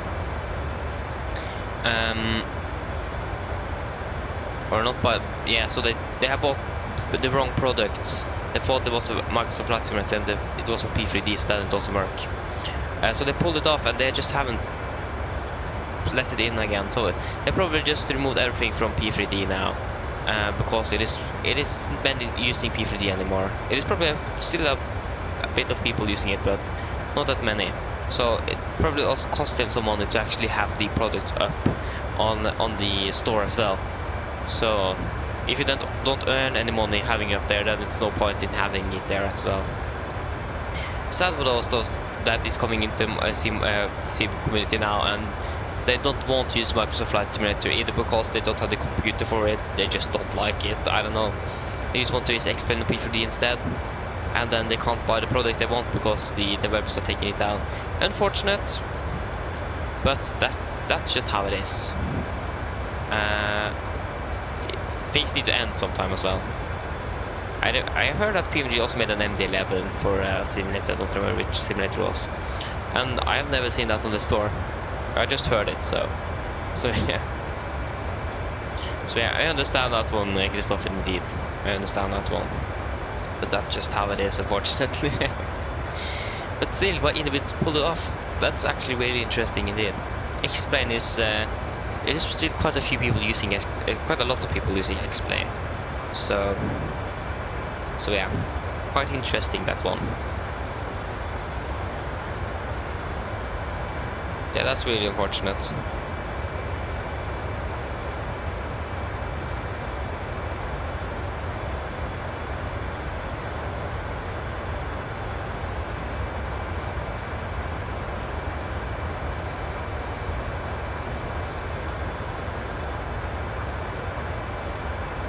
So yeah.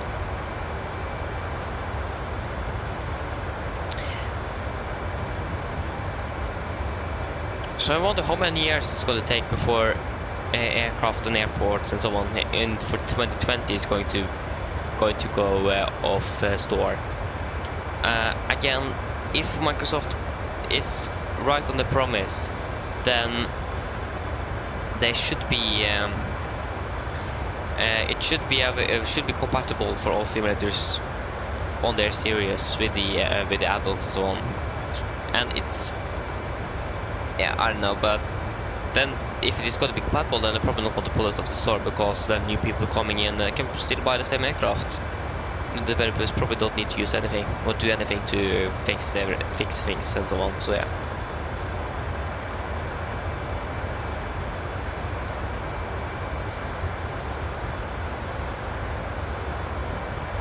Yeah, I understand that one, Christopher. I do understand that one.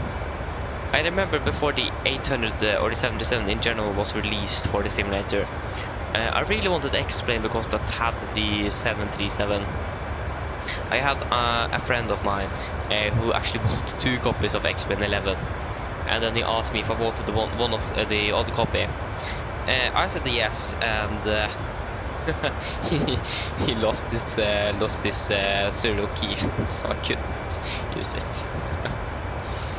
He actually found it eventually though, so I do have the copy for X-Plane 11, but by then we already had the 737 for the simulator, so then it wasn't any point in using that one. But I mean, I have used X-Plane 11 before with the Seaboard mod 77, and to be fair, it is actually really good. It is a few things I like more with X-Plane, for example with the fuel cutoff switches, where you have the old style one, not the new we have here. In X-Plane you can actually hold and drag them up, not just click.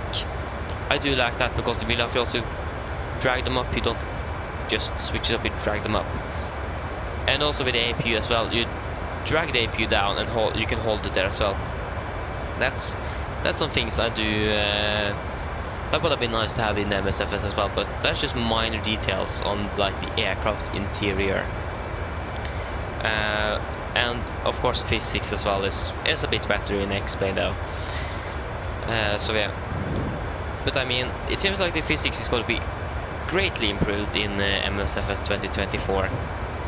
So yeah, it is going to be so weird when the new simulator is released and we are not going to say MSFS 2020 anymore, but we need to say 2024. That's going to be interesting. So yeah. That's going to be just yeah, that's going to be Would be nice. So yeah, it seems like we're going to have some more updates on the 2024 version in September actually. Because it makes sense, then it's 2 months until it's released, so then we actually do want some, or do need some more updates as well.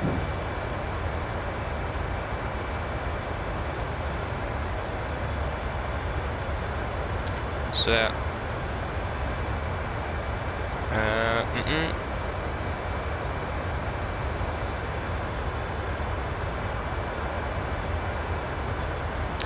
So yeah.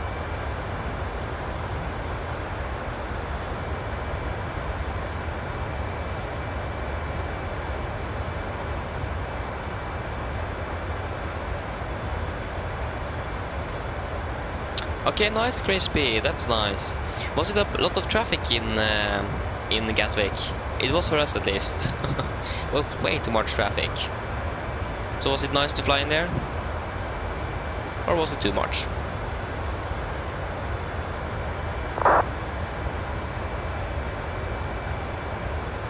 And yeah, also I have a question for you guys.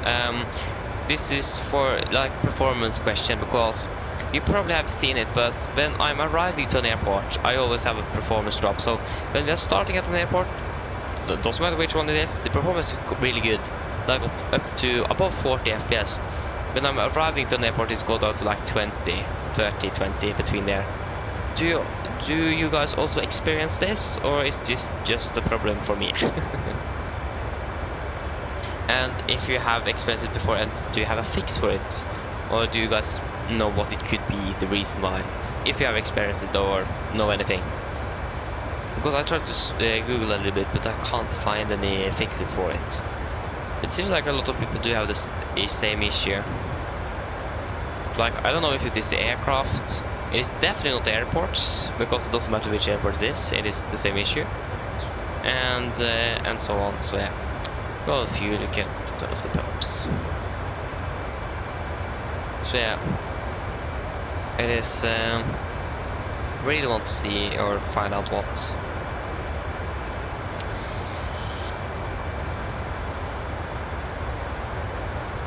So yeah, it would have been nice to have a solution for that fix, because it is a little bit frustrating when your PC actually is capable of performance-wise to have a better FPS, and you don't get it.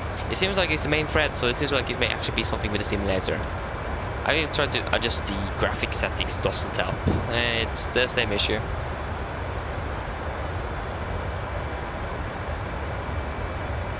So yeah.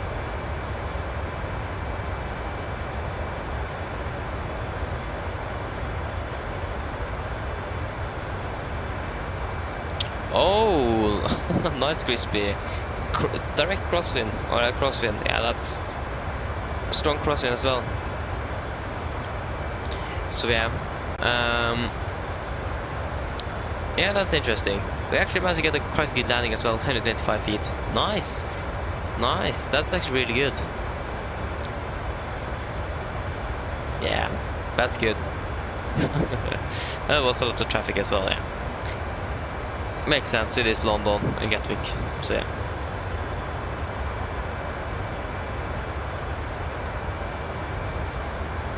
Okay, Skolik. Okay. So yeah, for me at least it isn't smooth, so that's the problem for me.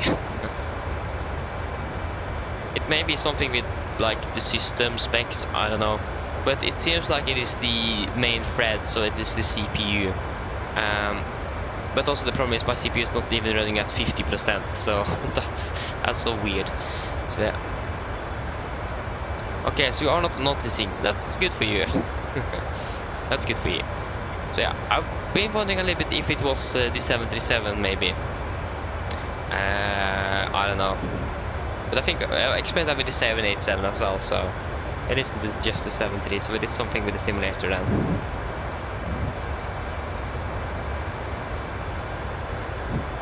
Hey, nice, crispy. That's nice. We didn't get anything. So we actually had tower and ground. So yeah. The control, or London control and approach. Nice. Wished we had that we as well. Unfortunately, we didn't. So yeah.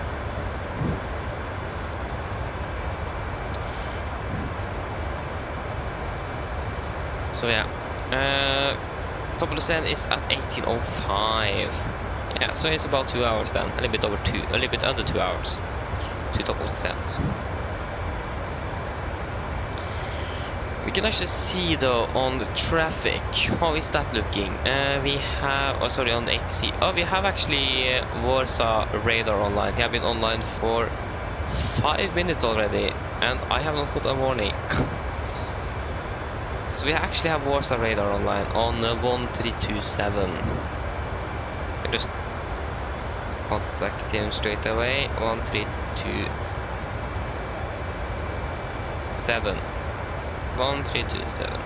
Romeo Tango, proceed direct Golf Delta 9022. Proceed direct Golf Delta 9022 with 3 Romeo Tango. Okay, I haven't sent a message, so maybe you're not. With the 51, clear to destination Capodichino, departure runway 29er, Edina 7 Golf, initial climb 6,000 feet, squawk 1,000. Yeah, we just got to say hello. It's okay. It's better that we say hello one time too much than one time too few, or little. With 51, confirm the initial climb 6,000 feet. So yeah. Initial climb 6,000 feet, thanks. With that 51, will be correct. Start taxi approved. UNH OKNJ 1018, advise when ready for taxi. We call back when we are ready to taxi, Warsaw radar, good evening. Nordic 86 Juliet Juliet at flight level 370.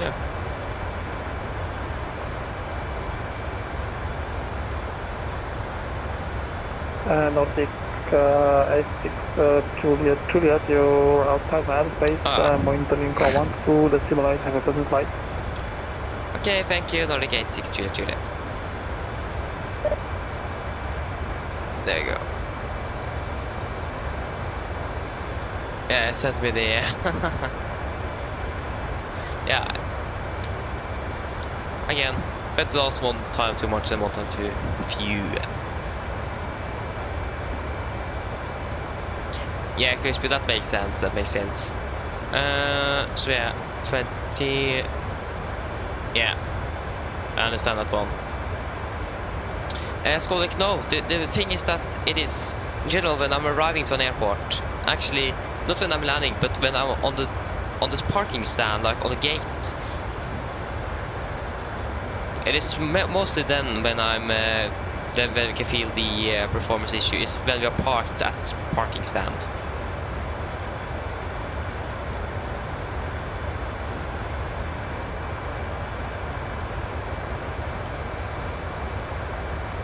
So yeah. Yes, I know Crispy, but it was a guy that was taking the real flight, and he was actually over Greece at that time. But so yeah, the call sign was occupied, so then we need to use 86 Juliet Juliet instead.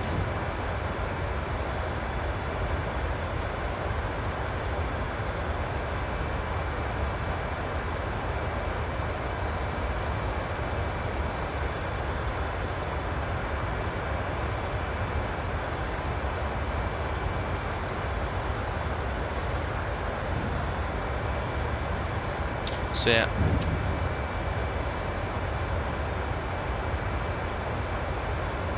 Yeah, that's indeed why.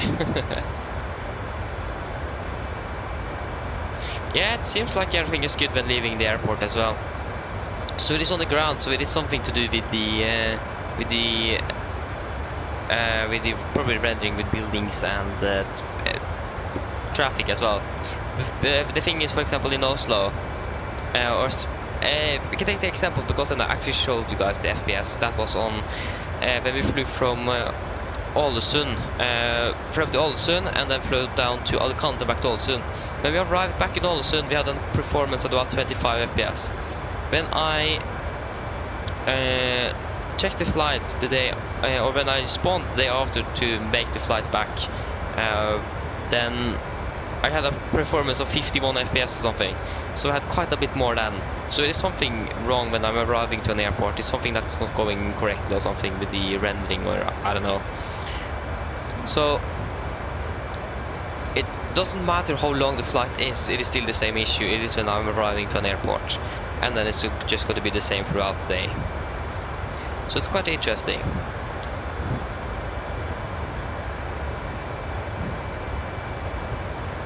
So yeah, I don't know what the problem could be, but yeah. I have thought about doing a reinstallation of the entire computer, but I think I'm going to wait with that until 2024 is released. Do it before I'm buying it and downloading it. So yeah. Yes, indeed, Skolvik, it is a bit strange. I don't know what it is. So I've looked at this forum in Microsoft Flight Simulator, but the last post was like from 2022. So at least more people have experienced the same issues that I have now, but it doesn't seem like it is a fix for it.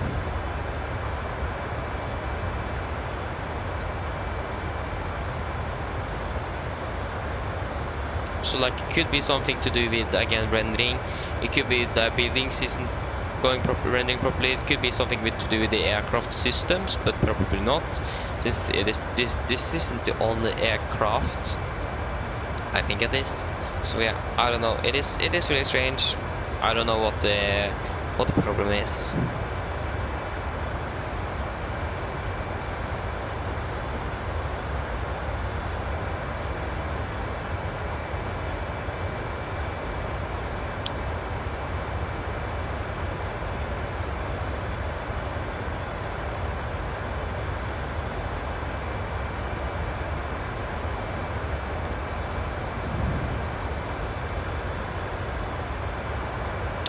Yeah, that's just the question. I actually don't know. I don't remember.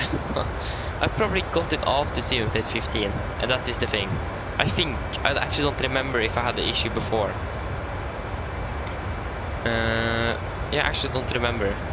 It isn't hard to find out though. You just look at the live streams before Simulate 15 was released, or before I entered the beta. And then if I had the same issue there, then it wasn't. So it is probably not very hard to find out.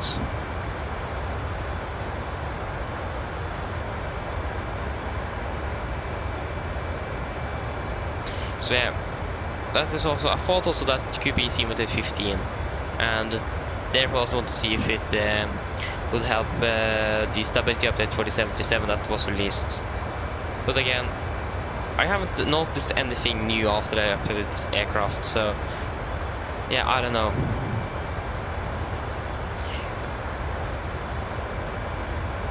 It is really strange.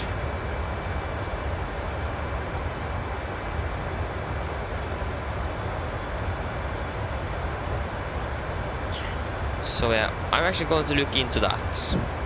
That was yeah, I need to look into that and see if I had the same issue before Simulate 15. Probably good at this first now, if it is the update or not.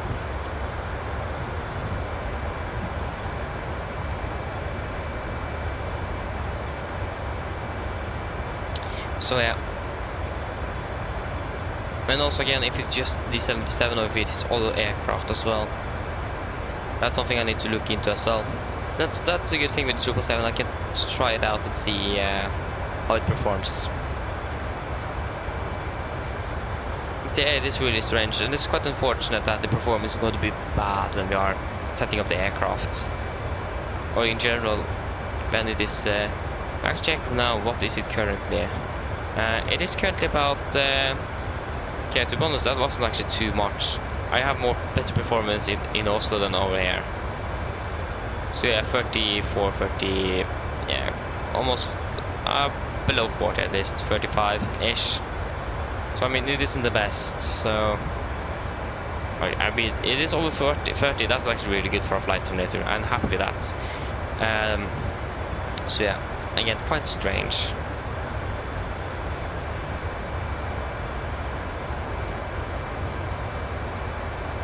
Again, I thought about the reinstall of the PC, but probably a better idea to do that with the MSFS2024 because I do need to uninstall 2020 to have space enough for 2024. So yeah. Probably 2 days before the, probably on the 17th of November is going to be the last day we are going to use 2020. Unless something happens and 2024 doesn't work with the anything. Or that the PMDG aircraft doesn't work.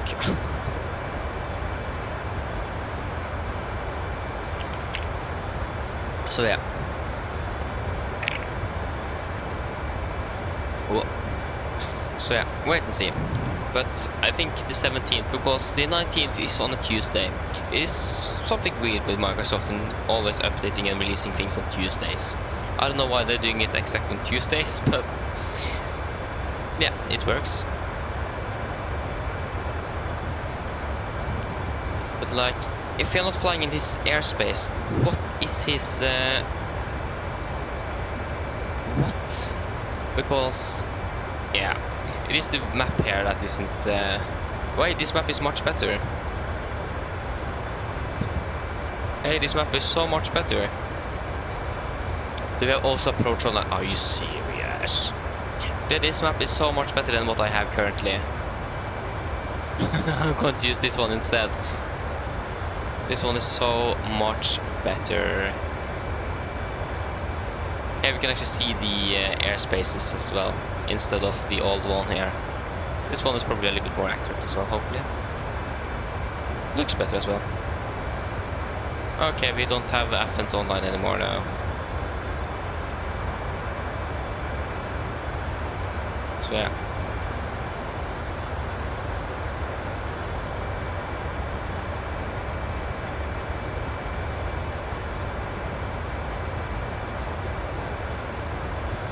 Yeah, at least I think that's the plan, Skolvik, to switch right away to MSFS2024. I really want to do it at least. I'm really excited for that simulator, so I'm going to sit here and wait for it to be released. I'm going to refresh Microsoft Store, refresh, and just wait for it. So I'm really looking forward for that simulator to be released.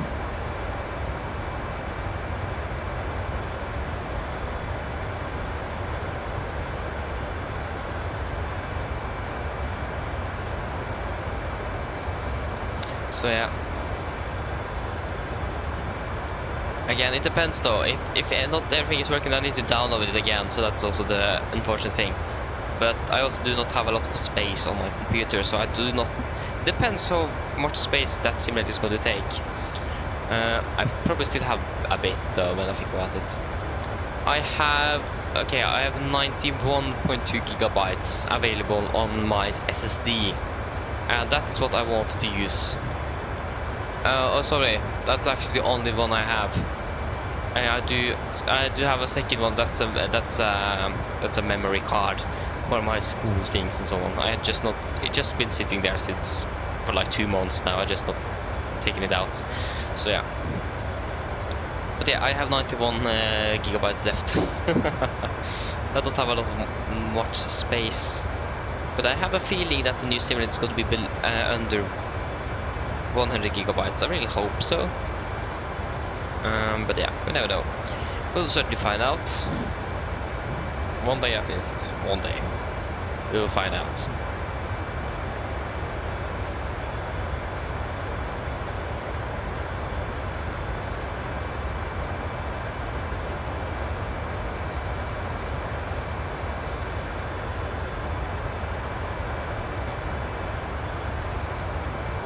So yeah, I hope that things are going to work though from day one, like Microsoft saying it is going to do.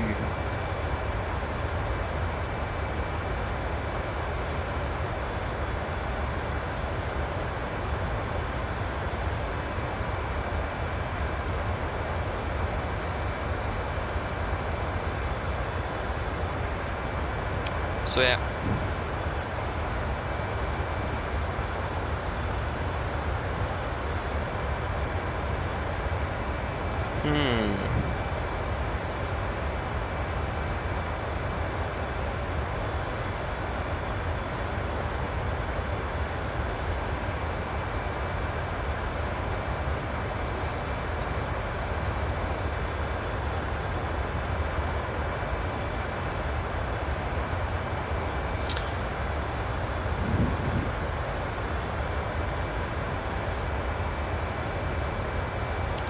yeah, that dude, yeah, Skolvik, that's actually quite a good idea to run Windows and Microsoft separately. I should actually do that, but I don't have a second SSD. I should have bought that with the PC, but I didn't. I think it was actually quite expensive to have add another one there, right there and then. So, but I should definitely buy an SSD and on another SSD.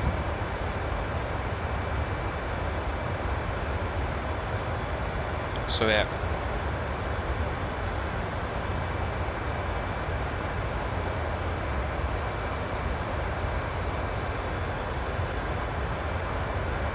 So yeah, I'm going to do that one day at least, but I also do have plans. I'm probably going to switch to NVIDIA graphics card because it don't have all the benefits with AMD.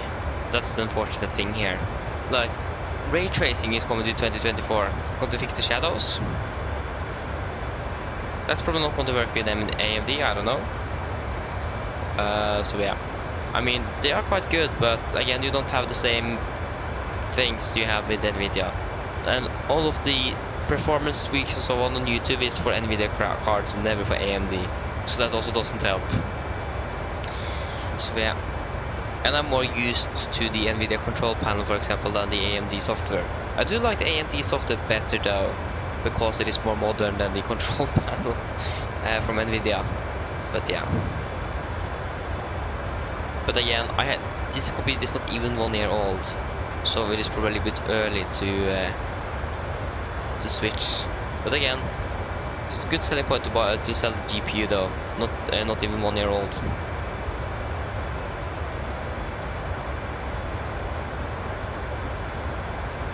But it's quite heavily used though. That's also the unfortunate thing here. So yeah, but then also probably need to update my CPU, maybe also my motherboard. So again, like it's too much to do. So I could probably wait a little more. I do want the Winwing hardware instead.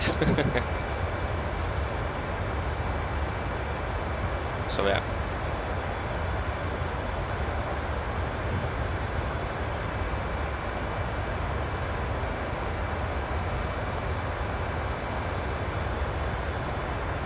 Okay, you always have that skull lake. That's nice. That's really nice.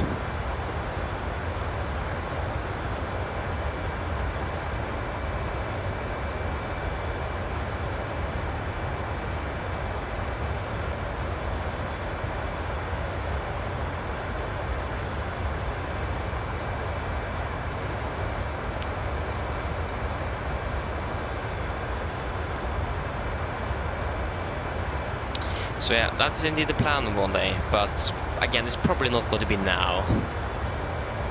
But yeah.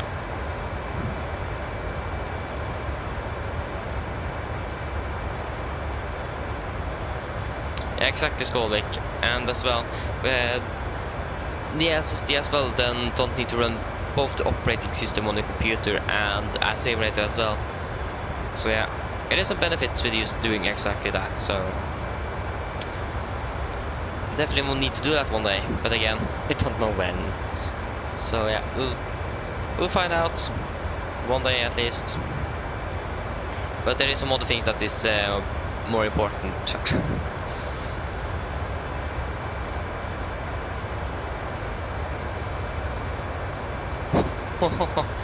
Oh, was FSX unstable? I didn't even know that. Oh, that's not good. That's not good at all. Yeah, like, how was FSX unstable? For me at least that doesn't make sense, but also it does make sense at the same time. Like, for now at least that it isn't that unstable, I think, but that time it was probably a little bit unstable, I don't know. We still have the same issues with MSFS2020 though, so, or it is more stable now though, so yeah. Yeah, I didn't even know that. Okay, I never owned FSX though, so so yeah.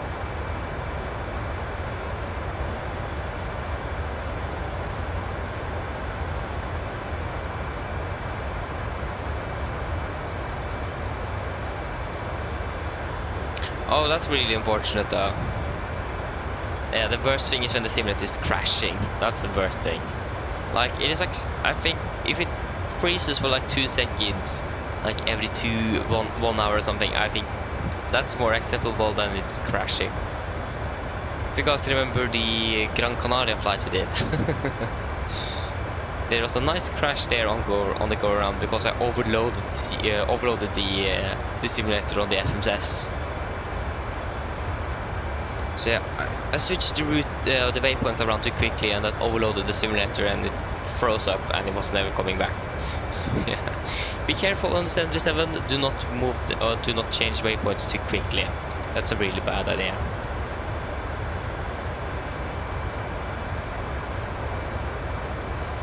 So yeah, I also actually did it twice. I did it up to Tromsø again as well one day. So yeah. Oh, it is a 32-bit platform as well. Okay, that does make things better. Nice. What? Nice, out of memory as well. What happened to Microsoft in the 90s? Yeah. Oh, sorry, not in the 90s. Sorry, I mean in the early 2010s, not the 90s. That was a little bit early. It seems like Microsoft have been quite improved on the stability and performance on their simulator the last 14 years. So yeah. Nice. I probably learned something then.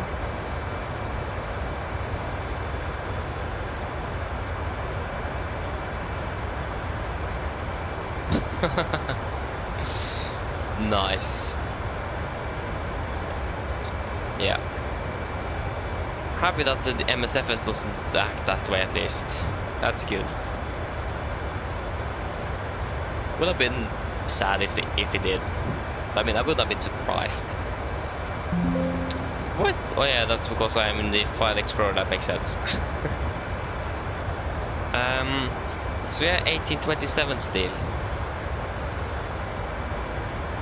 So if you can see the shadows here, it's a little bit interesting, this thing. That's probably what's going to be fixed with the ray tracing. So again, then I probably need an RTX graphics card, so yeah. Yes, indeed. It is another world, indeed. So yeah. Wait till I think about it. My house that I'm living currently in was probably not even built when FSX was released. I don't remember its house was built, but yeah. I just realized that now. I don't know why. Nice. Okay, so we can do the fuel check then at... Are we arriving at 55, is it? Yeah, we can do a fuel check at Pushback.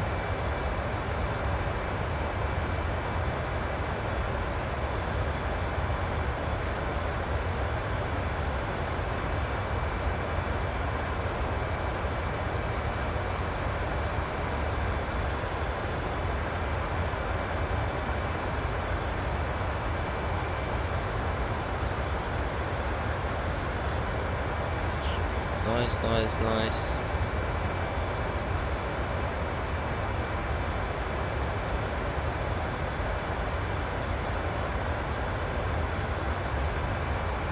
I wonder still when I'm going to eat dinner. Because I'm actually quite hungry. I need food. For now, at least then it could be after the next fuel check, because I'm not quite sure if it is different between long haul and short haul, and it's probably also different from airline to airline though, but it seems like the maximum time you can do the fuel check is 1 hour. So yeah, at least just if you do it within an hour, it should be good. Normally you took it every half hour. That was maybe a little bit too much, so try to do it every hour instead, or closer to an hour. Especially now when the waypoints are quite distant from each other, then it's a good idea.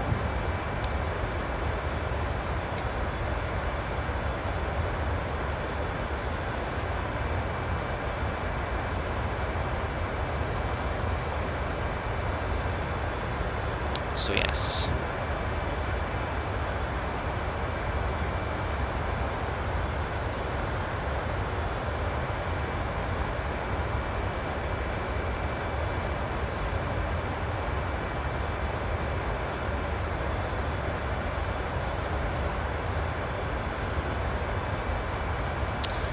So yes, we do have an aircraft. I think he's actually behind us. Oh, he's actually in front of us, minus 2,000 feet. He's about... It's quite far away from us, so he's about 30 miles to our right. Why is the camera pointed out? There you go. Let's see if you can see him. No, can't see anything. He's below us though, but again, he's 30 miles out. I don't know how much 30 miles is. Distance from here, I don't know, but yeah. Yeah, the camera is all pointed out.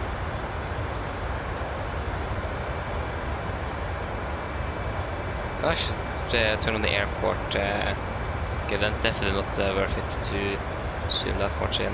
There you go. Great. So again, it is at 55. So it's in about 12 minutes or something. Yeah. So it isn't too long until the fuel check. Good. Again, ATC wise there. Still Romania is online, or Bucharest. And that's it.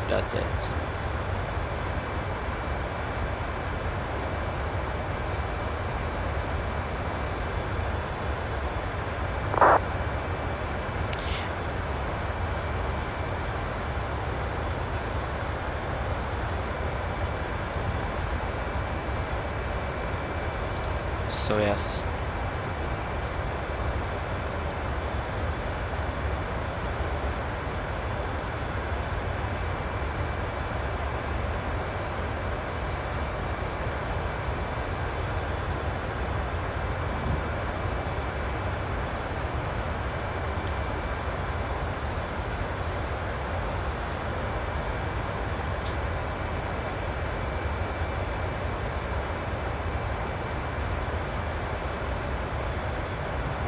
So yeah.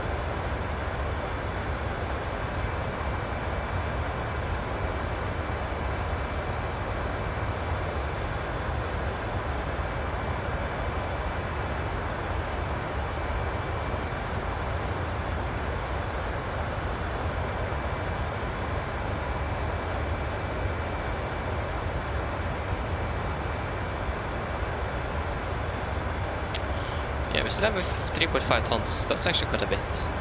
So we're happy with that.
Yeah.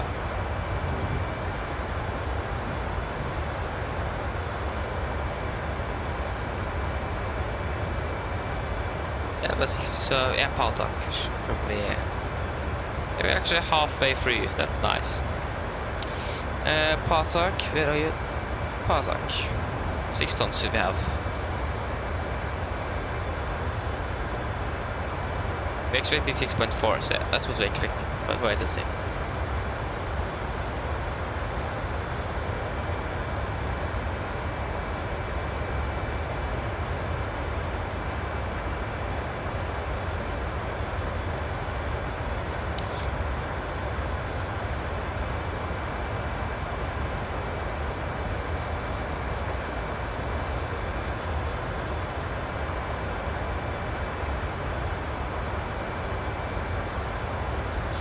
Good.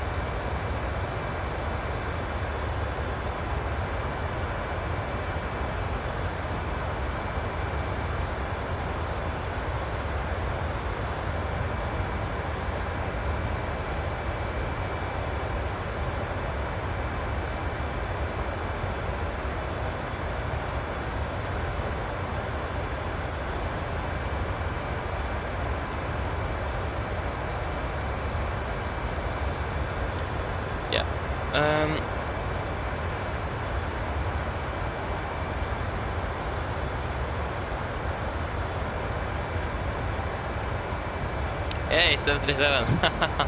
This goes 736 now, but yeah, that was nice. 737. Landing 1827 as well.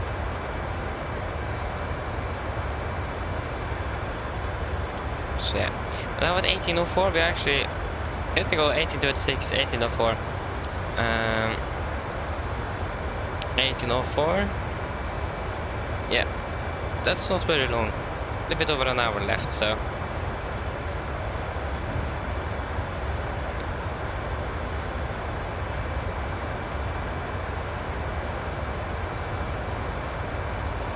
Been able to fetch weather.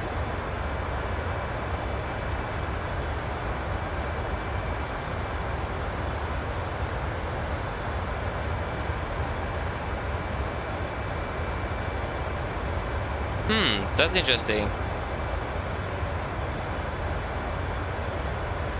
Huh, what's happening? We can't get any weather updates.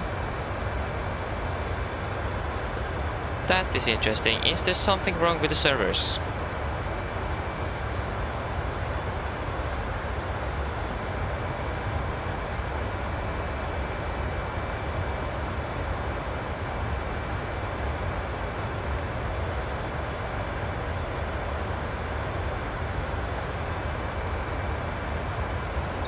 Um, 2020 server status.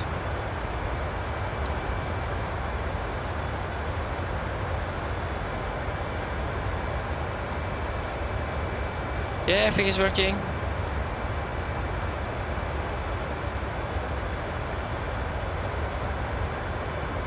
Huh, that's strange.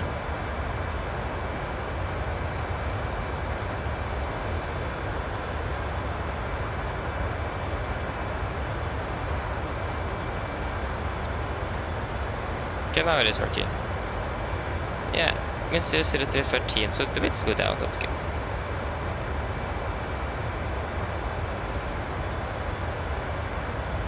Good.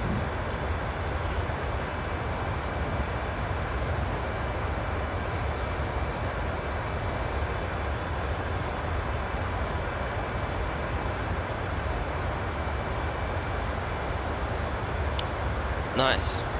Yeah.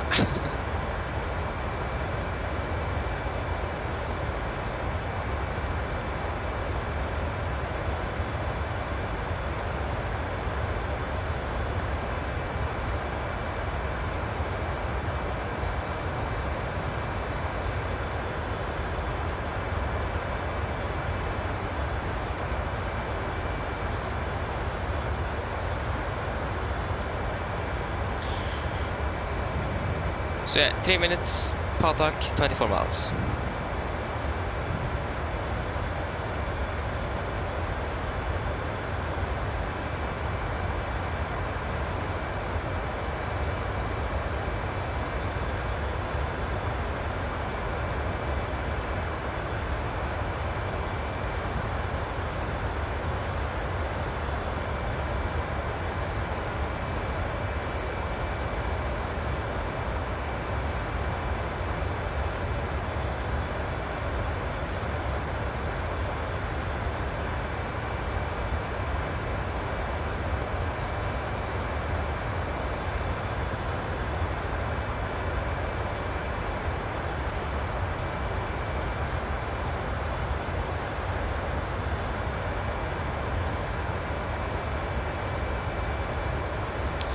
But yeah.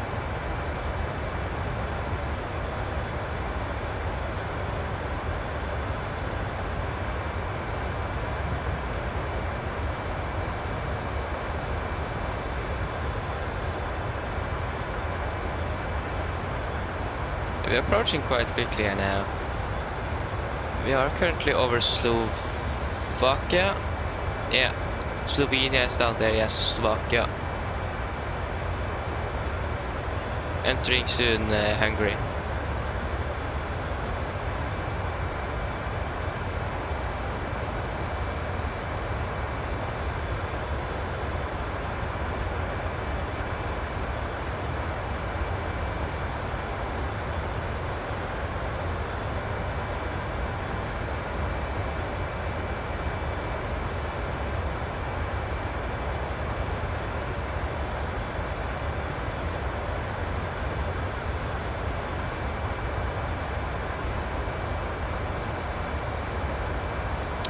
Så ja.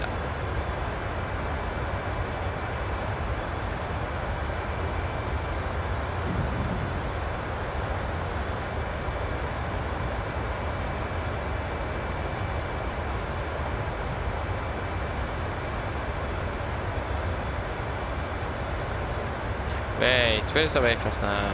There it is.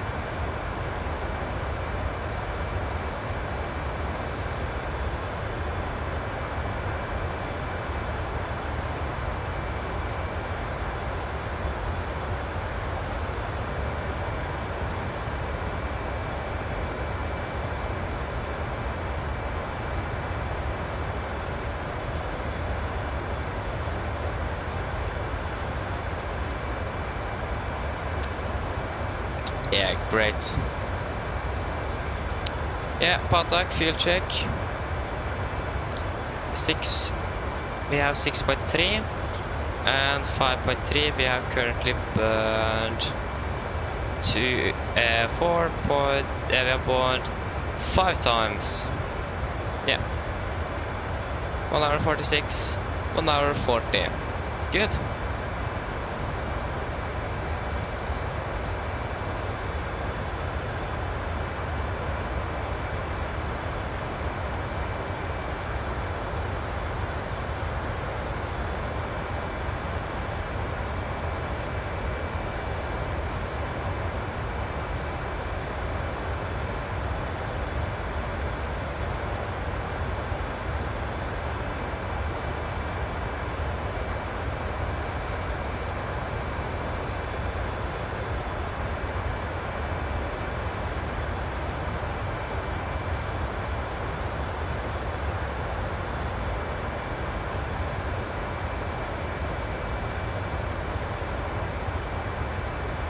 So yeah.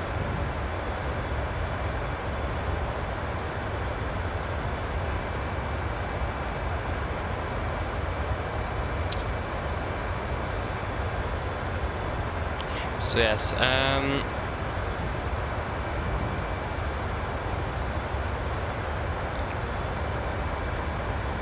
yeah, so 1804.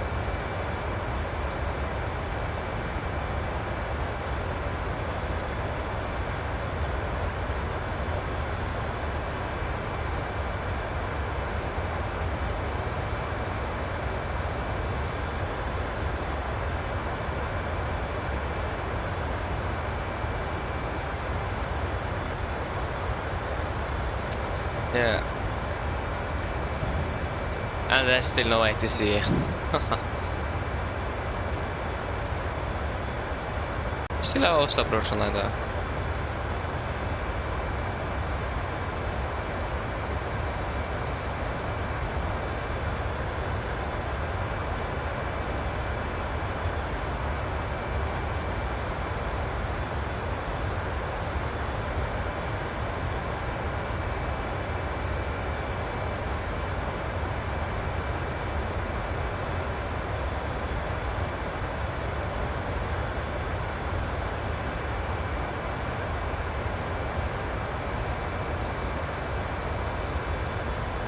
So yeah.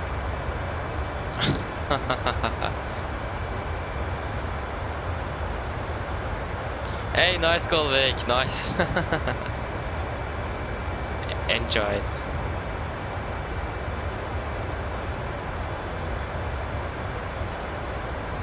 So yeah. It is almost an hour for us. A little bit over an hour.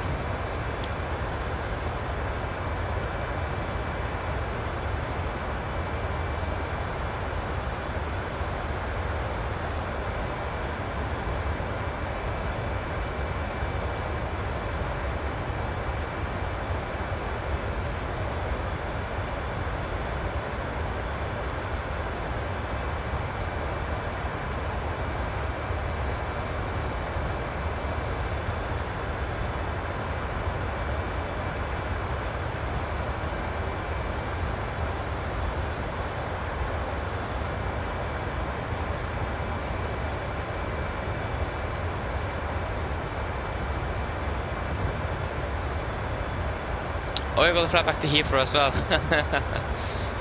Nice. at 2010 Zulu. Yeah, then they have a nice break.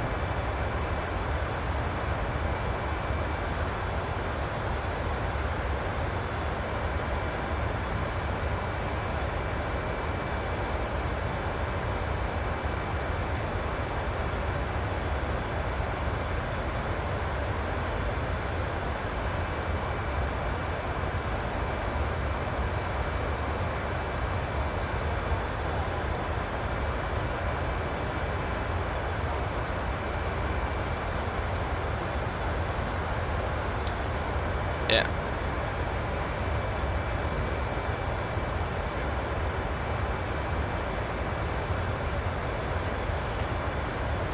Great.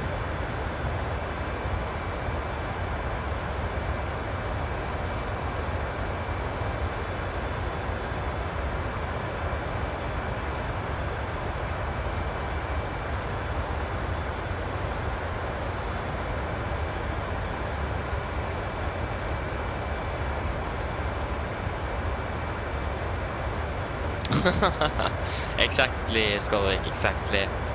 I would have enjoyed it myself. Nice.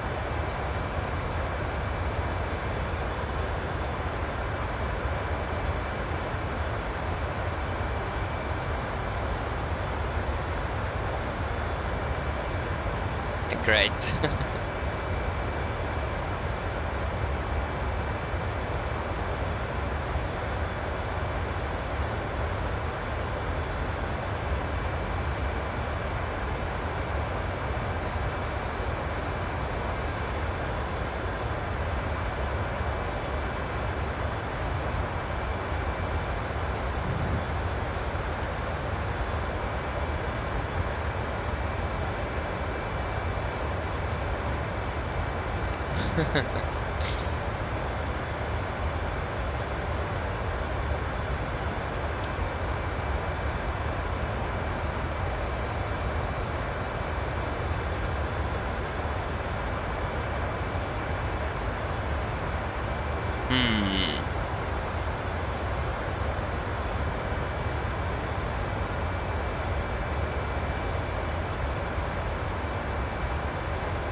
So yeah.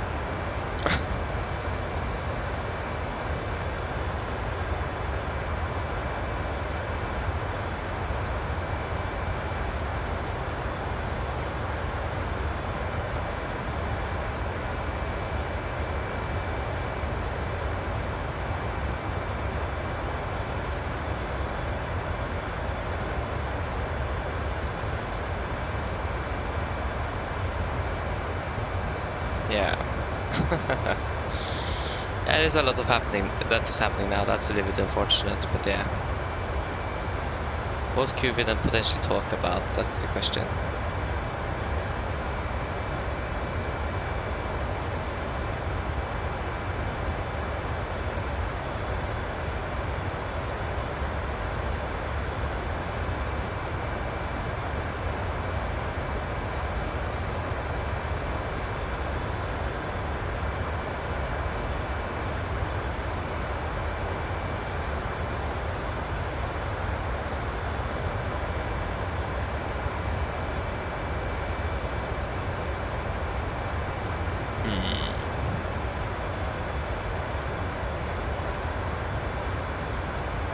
Nice Golvik. Lot of long holes there. Yeah, that's nice. To Cancun as well. Nice. Yeah, probably I should try to fly to Cancun one day as well. I really want to fly to yeah, also want to really fly to Cancun one day. Feels like it's a really nice airport to fly to. Oh, whoa, whoa, whoa, whoa, oi. Look at this. Way! Way! Is that the Singapore Airlines aircraft? Dude, that was so nice. Unfortunately, that still did see it a little bit late, but hey, that was so nice. Men how far into the stream are we? We are 3 hours and 3 minutes.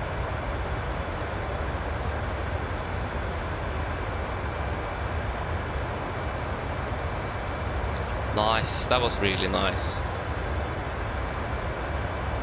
That's the best thing.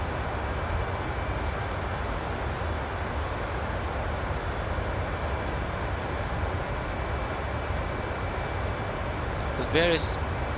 Yeah, I didn't like this map quite either. I don't even know where we are. Okay, we are here. Yeah, there was a 777 there. That was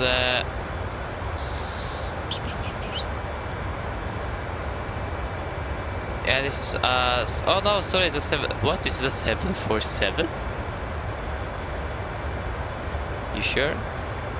There is 2 other 777s flying here. They're flying behind us though, so that's a little bit unfortunate. Oh yeah. Yeah. Nothing we can do. You can see that on the ND though. I was looking at the temperatures. Okay, that's quite a bit. Quite hot. The cockpit is this cool enough. Nice. Do have an aircraft in front of us here as well. It is and 777 Whiskey from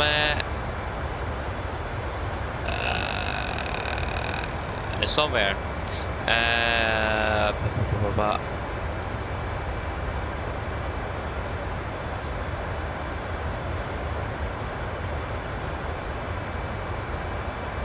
It's flying right in front of us actually right now. I can't see him, even though it is clear skies. So yeah.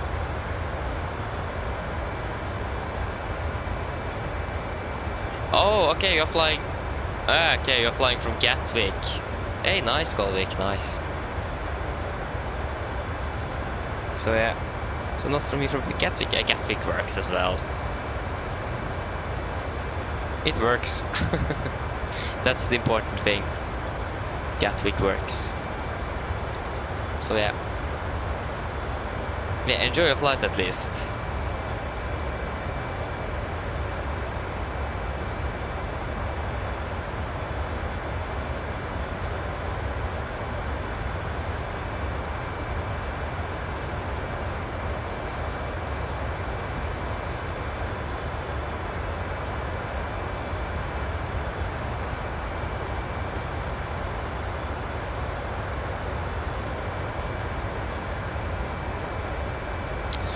Great.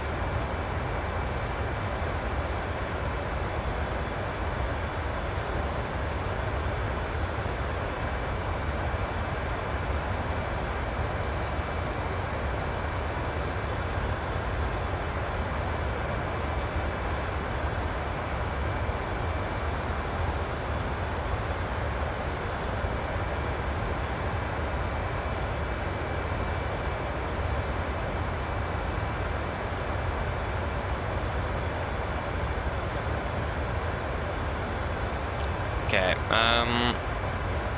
yeah. Great.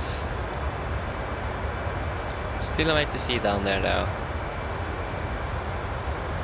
That's a little bit unfortunate.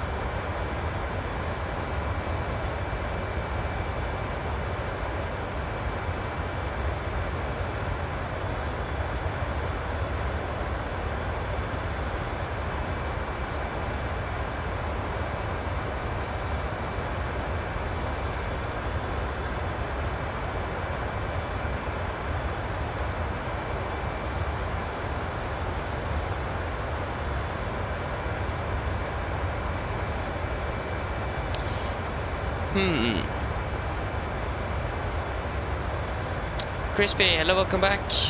Yeah, good question.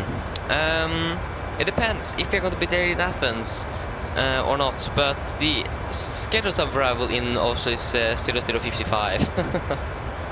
So almost 1 in the morning. But if you're going to be delayed, it's going to be a little bit more than that. But it seems like we catch up quite a bit actually now, so that's really good to see. So maybe we're actually going to land on time. Yeah, but it's actually the real aircraft. That is something we need to check.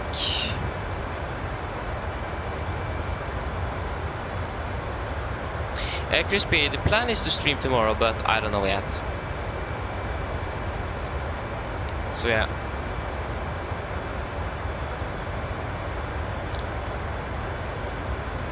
Wait a moment. Skate off the bar 60:30. Yeah, I know. But didn't they depart before 17:29?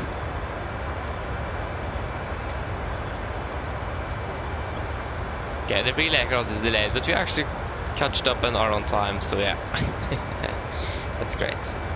But hey, Crispy, we're going to see. Probably going to be streamed tomorrow, but if I can't because I'm too tired, then I'm not going to do it. We'll wait and see. But at least this is going to be tomorrow evening as well, because I need at least 12 hours of rest before I can do another flight. Need to comply with the rules. So yeah.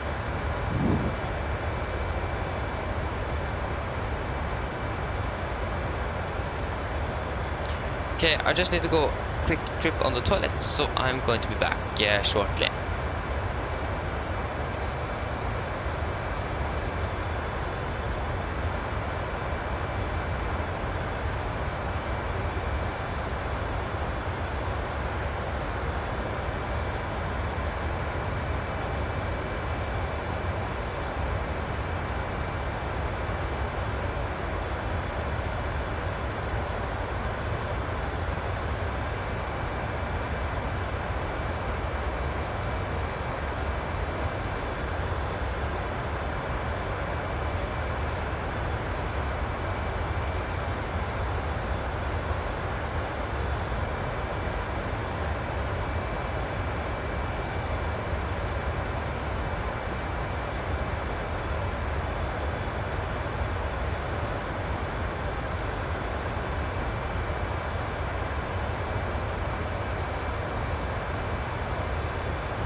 Okay, I'm back. So yes, I'm going to eat dinner soon as well, so I'm going to eat in about 15 minutes. So yeah. Okay, we are down here.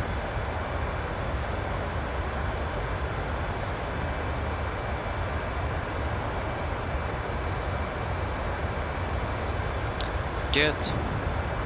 We're still no ATC though down in Athens. That's a little bit unfortunate, but yeah, I mean.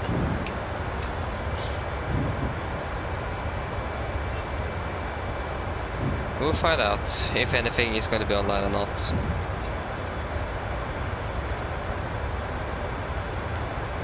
You can check what they're using. They're probably using still the same configuration that we checked before we departed out of Oslo. So that they used 3 left and 3 right. 3 right for landings and 3 left for departures. Now there's a Lufthansa departing via 3 right. Well, landing 03 left now.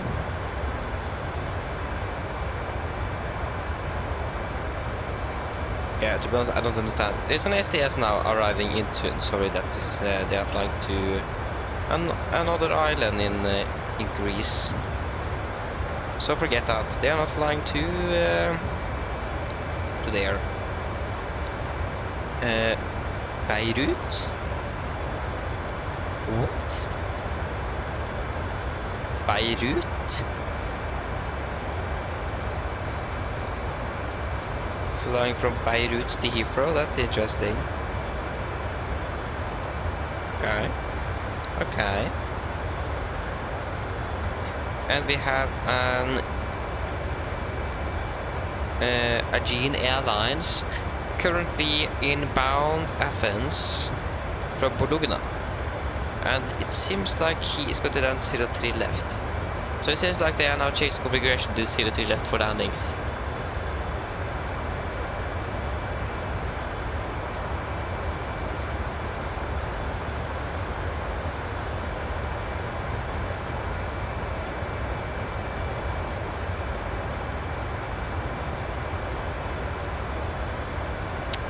Nice.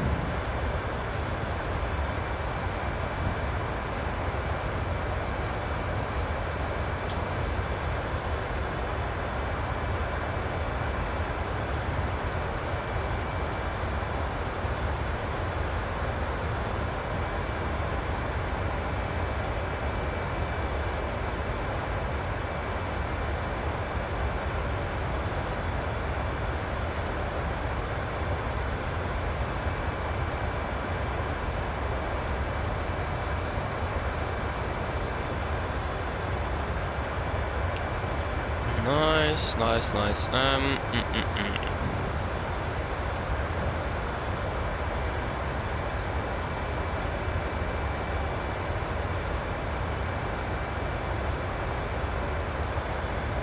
I was going to do something and I forgot.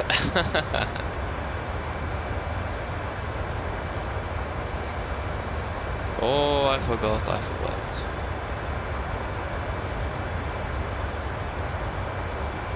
Yeah, that happens.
Yeah.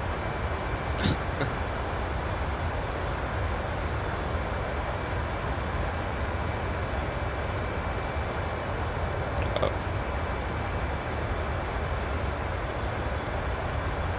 18:27. Yeah, still 18:04 though, so it's less than an hour left.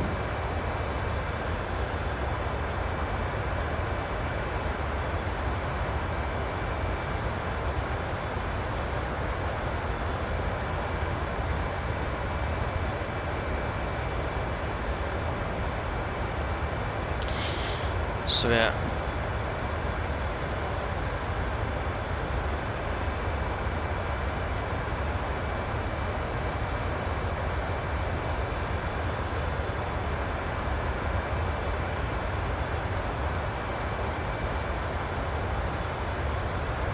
So yeah.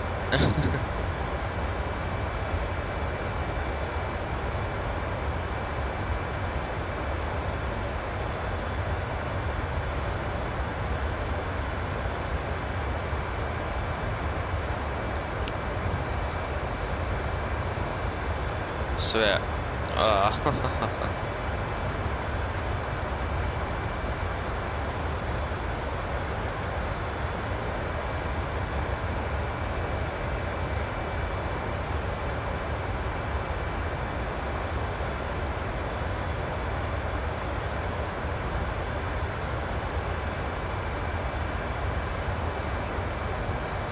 So 343 miles till top to sand, okay. So yeah.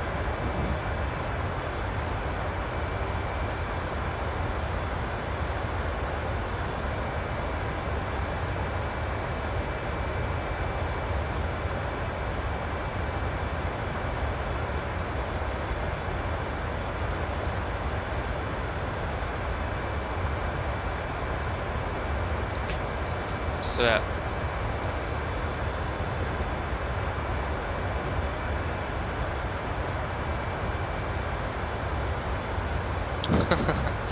Yes.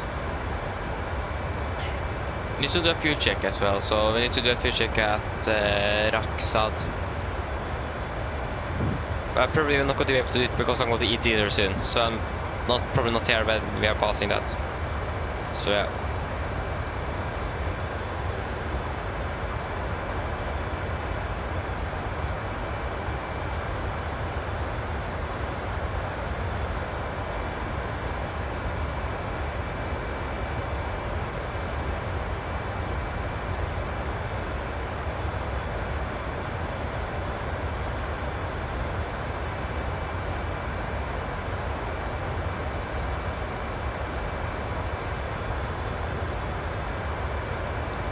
Oh. Nice.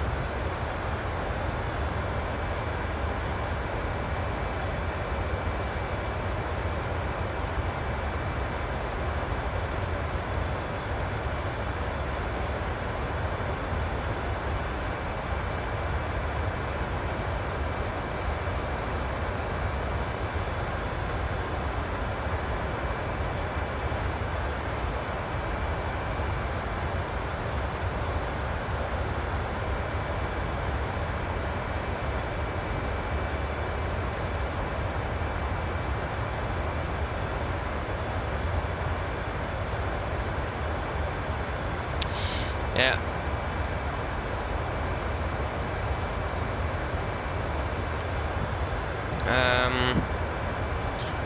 Yeah, we can check the weather again for Athens at 1650. We should have any update soon then, if it updates every half hour. It should at least.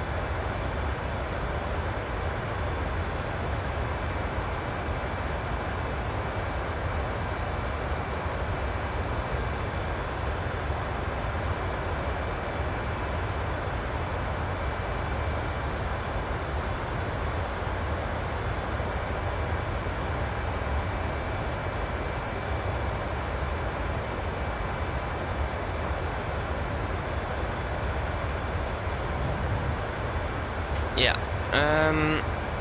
So again, we should have an update soon. We had the 20 for Gardermoen, but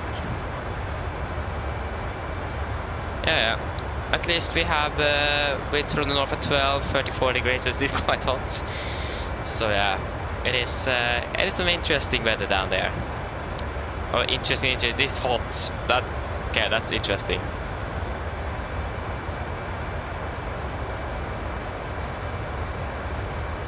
So yeah. Yeah.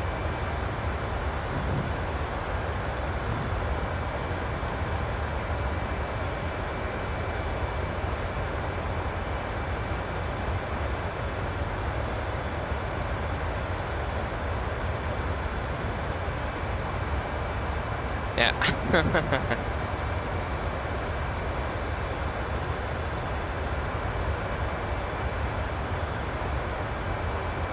So 1804.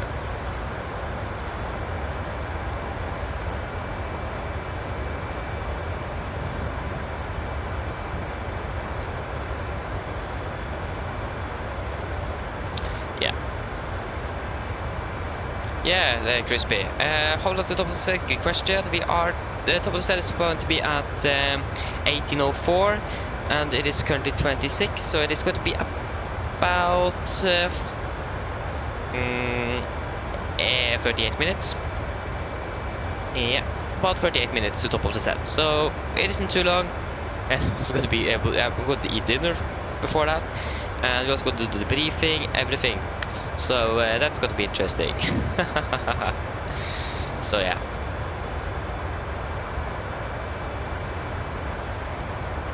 So it isn't too long. How many miles is it? It is 300 miles. So it is going to be about 20 minutes then until we're going to do the briefing. Something like that, 10 minutes every 100 miles. Okay, that didn't make sense. Maybe it does. We'll be flying for over 1,000 for 1,400 miles, isn't it? Nautical miles from Oslo to Athens. I don't remember, but yeah.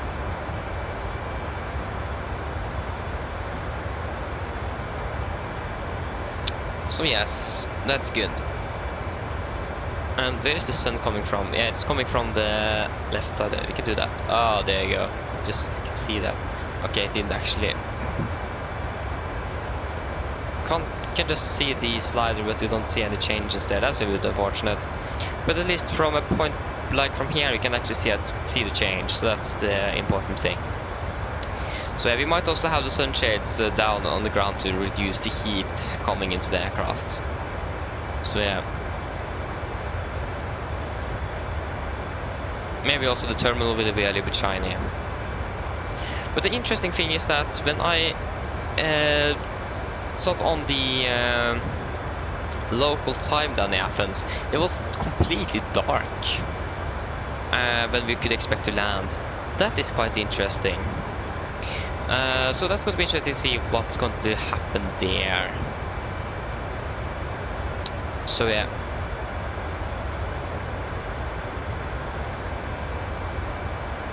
Yeah, we'll certainly find out. It seems like the sun is setting, of course, makes sense. It is beginning to be a little bit late, but it is probably not going to be dark at the time. It is definitely not going to be dark here, but we are quite further north than in Greece, though. Greece is much closer to the equator, so it's going to be dark there, but I don't know if it's going to be completely dark when we are arriving. To be honest, I don't think so. But it's probably going to be, I don't know. We'll certainly find out.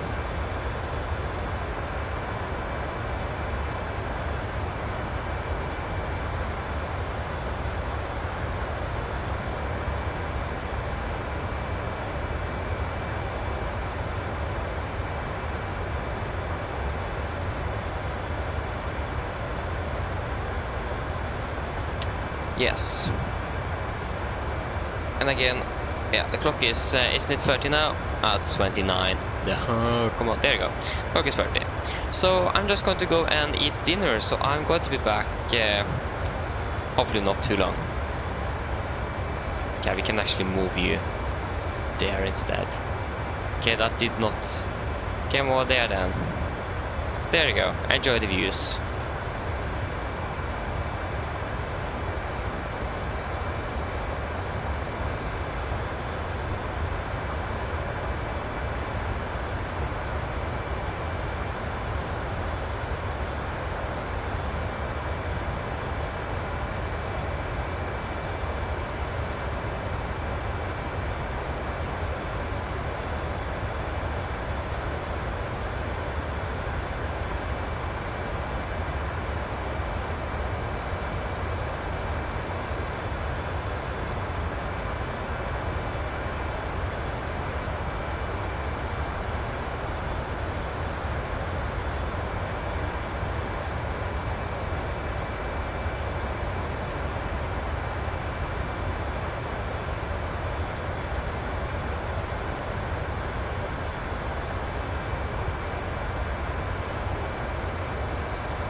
Okay, I'm back.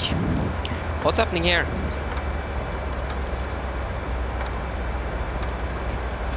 What the f... What's happening with my throttle quadrant?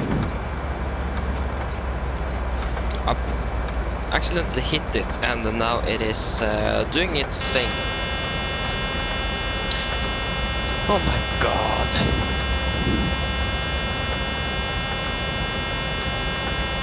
What?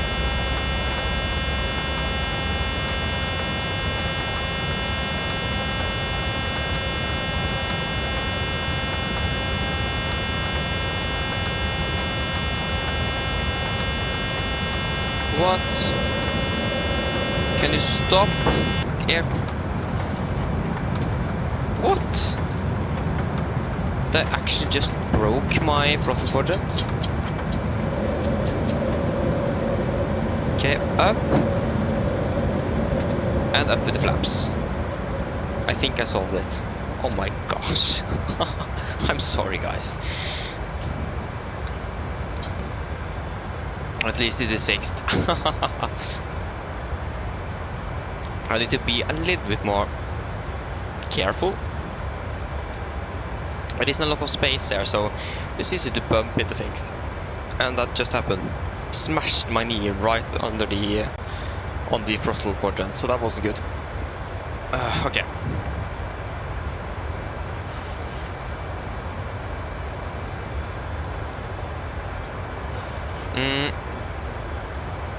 Hey, nice, Nikolai, nice. NEA in Athens, nice. Crispy, I actually don't know. Are you serious? Is it beginning again? Oh, are you serious?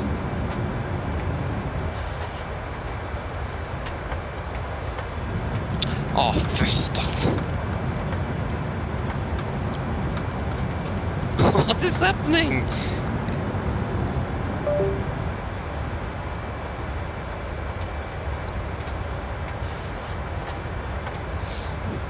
Okay, I disconnected it. What is actually happening?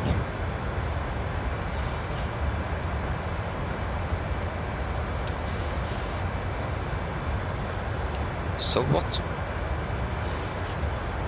happening with my throttle quadrant?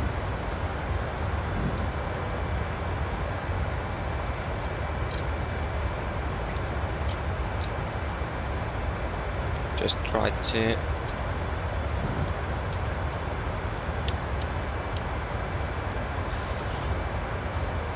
Okay, try to connect it again, see what's happening.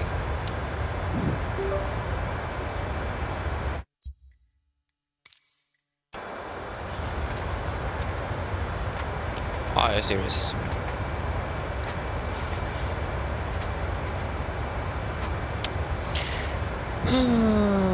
That's not good.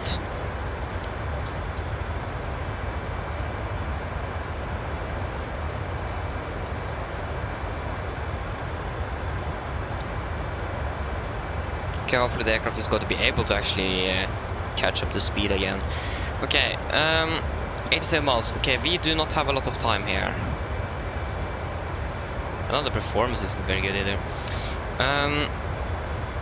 So yeah, approach 07. We are expecting 03 left. We could do the X-ray for 03 left as well. Okay, let's just double check that there is 03 left we are expecting.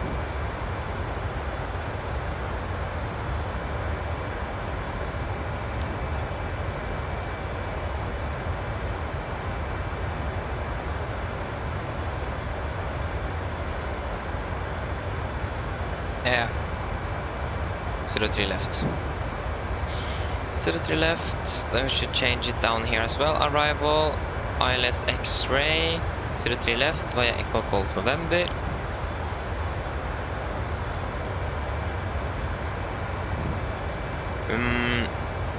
It is going to be 032 degrees.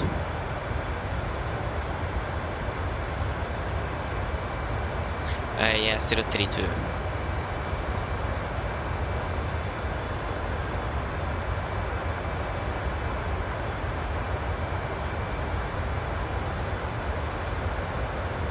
032. It's gonna be 1105. 1105. Hey, that's already set. That's good. We can set.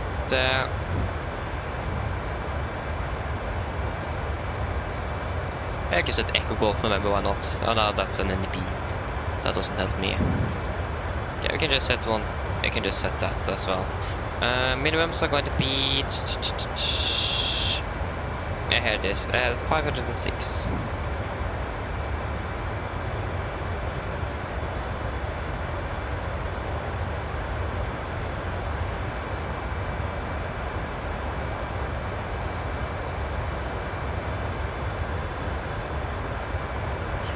$506.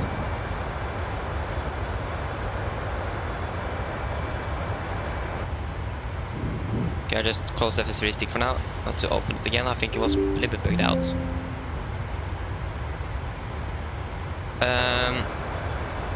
600 kilograms, that's gonna be 50. Because it sounds like that the wheel well is doing its thing. So yeah, that's gonna be -4, that's gonna be 50. Wait, is it -400? So it's -600, so that could be 59,400. 59,400. Landing 03 left.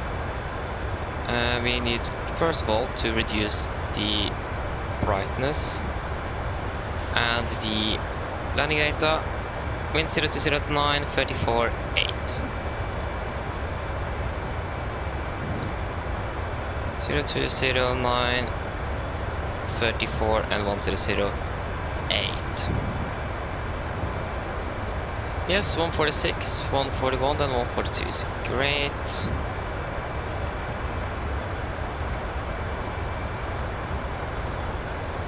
Yes, then we can do our approach briefing. Just got to turn on some lights there first.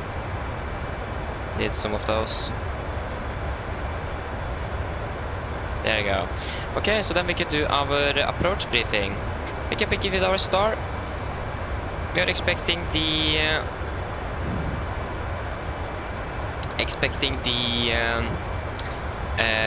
Robox 1 Quebec arrival. This is on chart 10-2 Charlie, effective 21st of March 24. So we are coming in via Robox here. Should be above 8,000 feet. Going to continue down to Aegina. VOR above 4,000 feet. Sorry, I forgot Alpha Victor 504 here, above 8,000 again, and then the VOR at above 4,000 feet. MSA at Athens is going to be 6,200 feet in the north and 5,200 in the southwest. And threats-wise, there shouldn't be any threats. It is a new airport otherwise, but in general there shouldn't be any threats for the approach. So for the landing, we are expecting the ILS for MS03 left, or at least X-ray 03 left. This is on chart 11-8, effective 18th of April 24. So we're coming in via the Echo Golf November VR, and then to Alpha Victor 464, maximum 220 knots, 3,000 feet. Alpha Victor 461, and then Alpha Victor 423, and then the initial fix Alpha Victor 422, maximum 185 knots at 3,000 feet. And then Alpha Victor 421, then we should be about 5 miles final from the runway. So the heading is 032 degrees, and that is already set. And 1105, isn't it? Yeah, it's also set and good. So it is going to be a normal 3-degree glide slope. Minimums are going to be 506 feet. And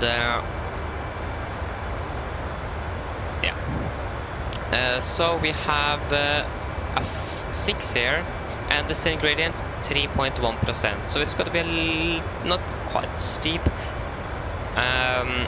for our descent, but it's going to be a little bit. Transition level is 9,000, and the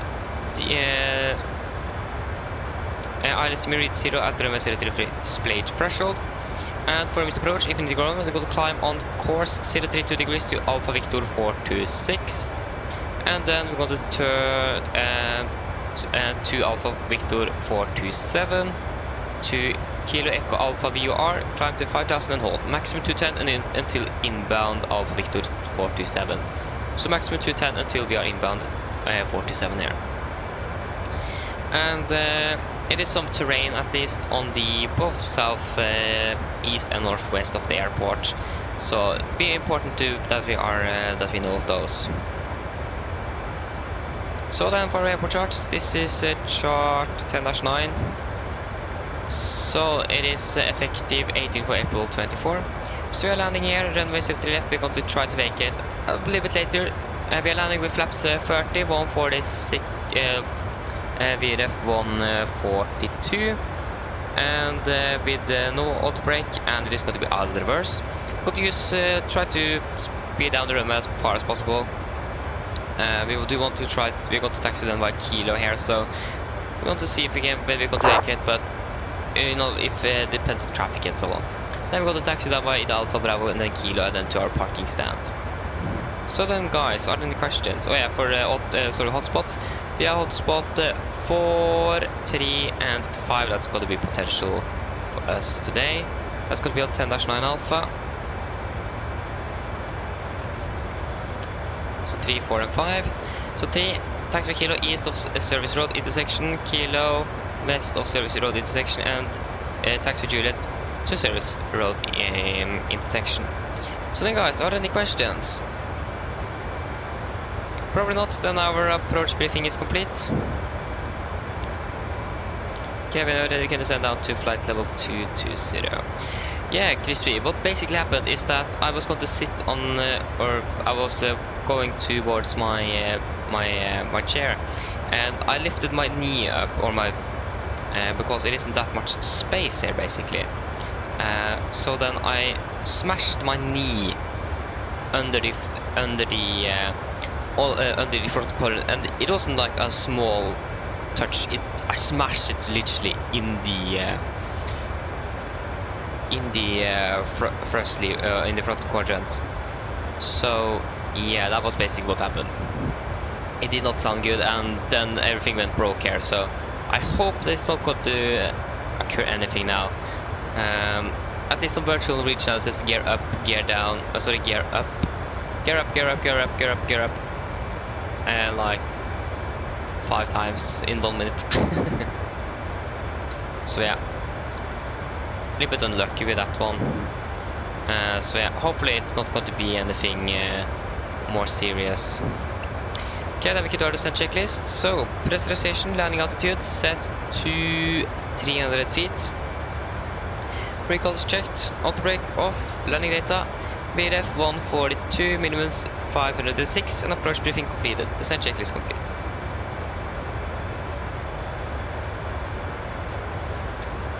And now the thing now it isn't working at all.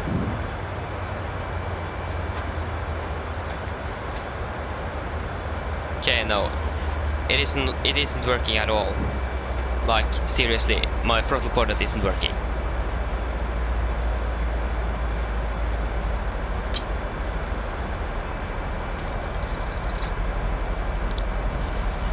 My flaps lever doesn't work.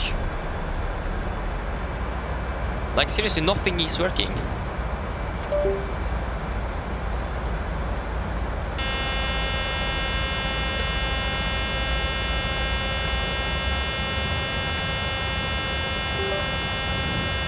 Like seriously, nothing is working.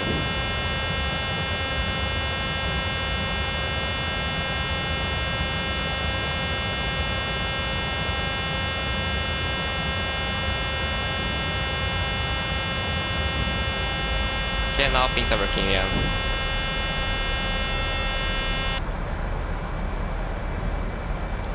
What happened with my engine? It just shut. What's happening now? Okay, so we have an engine shutdown mid-flight here. That isn't good. We have begun our descent at least. That is good. So what's happening? So engine number 2 is not working properly.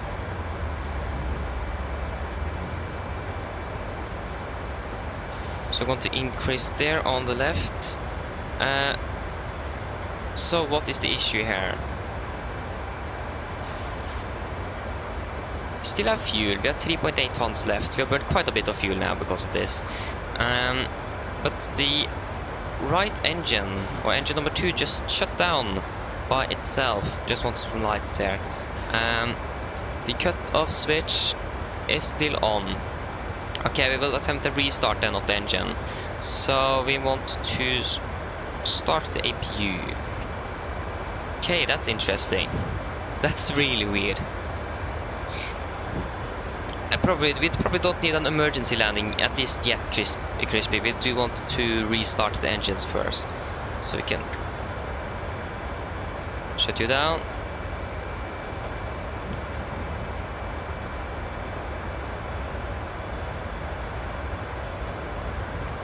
No water land, I'm okay with that. So the APU is still spooling up, so just waiting for that. Huh.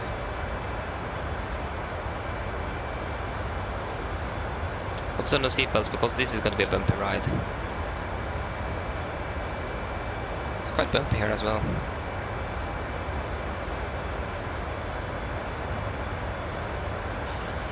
This is really weird. Things are just not going according to plan for now.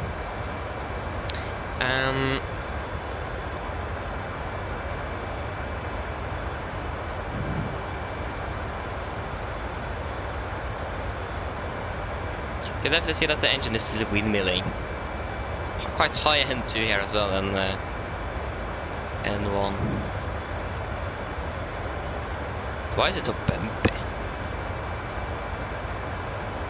It's like moving up, down, up, like synchronized up and down. It is like normal turbulence. There you go.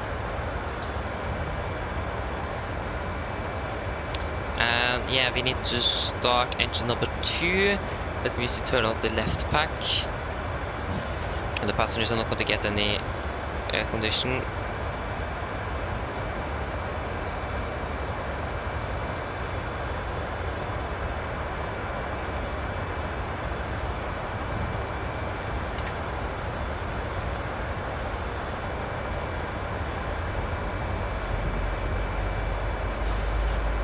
Seems like it is working.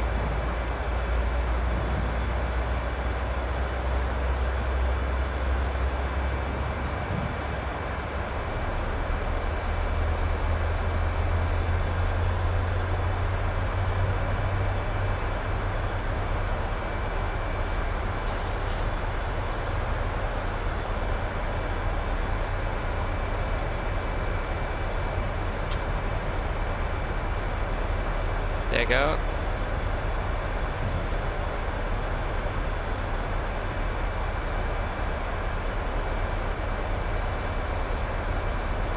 We still have the... Okay, so try to increase thrust. There you go. The engine is back up and running.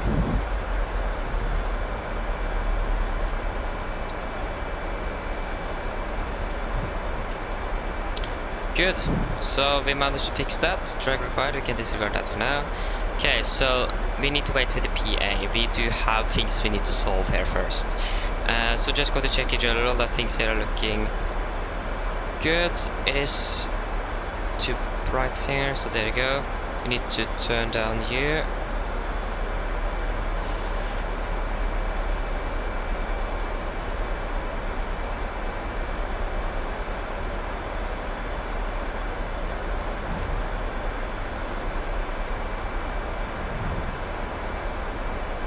Okay, there you go. We can send down to flight level 120.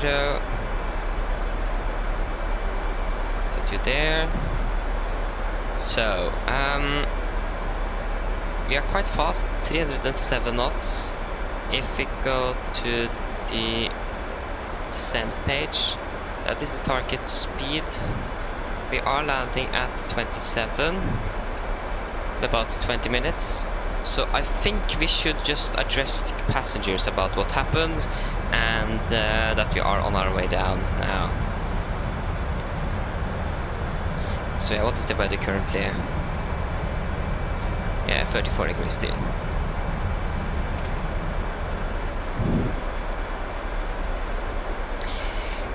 So yeah, just like to go first check if you have any recalls.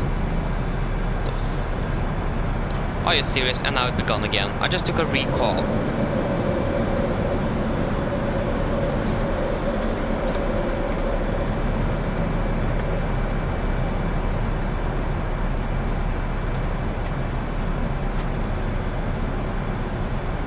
Okay. Can the flaps retract, please? We're overspeeding the aircraft. Now it happened again. Gear up, please.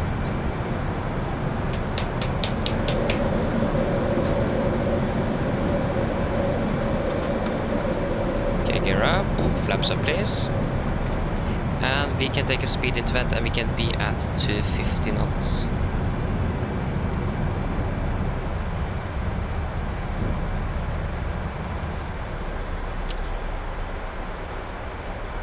Get recall, no recalls, good, then we can address the passengers. Ladies and gentlemen, ja, så sorry, vi taking Norwegian first. Mine damer og herrer, en liten åpning av fra cockpiten. Så har vi kanskje lagt merke til å være litt sånn merkelige lyder og bevegelser i flyet. Det har skjedd noen tekniske problemer foran her. Det har vært noen problemer med motoren. Den ene motoren slo seg av plutselig. Vi klarte å få den opp igjen, så den er oppe og går, så ikke noe problem med det. Men ja, det kan hende at ting kan skje litt videre, så vi er litt usikre på hvor ting kommer til å gå, men vi får bare finne ut hvordan dette her kommer til å løse seg etter hvert. Ellers, vi er jo da på vei ned til Athens akkurat nå. Vi lander om cirka rundt mellom 7 og 15 minutter. Vær i Athens ser det ganske så greit ut. Vi har litt grann vind fra nord, det er 34 grader, og det ser ut som det er fint og skyfritt. Ellers, vi håper at det har hatt en veldig fin flytur med Norwegian denne kvelden. Vi tar for at fly med oss, vi håper å se med neste flytur, og vi beklager for dette lille merkelige greiene som har skjedd. Men det virker som vi har hatt under kontroll nå forhåpentligvis, og så kommer det til å bli en trygg landing inn i Athens. Takk. Ladies and gentlemen, quick update from the flight deck. As you may noticed, things have been some weird sounds and vibrations in the aircraft. We had some issues here in front here with some hardware issues, and also the one engine here turned itself off for some reason. We're not quite sure why all of this have happened, but it seems like we have everything now under control, and it seems like it is going to be a safe landing in Athens, but if something else happens, like we need to hold or something, then you might know the reason why. We are very sorry for this, but there is nothing we can do otherwise than land in Athens. But again, we are now currently descending down to Athens. Expect to land about 20 to 15 minutes, and yeah. The weather in Athens seems to be good though. We do have a wind from north 34 degrees, so quite hot, and it is currently around, it's currently clear skies as well. Otherwise, we thank you for choosing us today. I hope you enjoyed this flight, and we hope to see you on this flight. And again, we are sorry for these weird things that happened with the aircraft. Thank you. Okay, so it seems like if I extend the speed brake, it's good.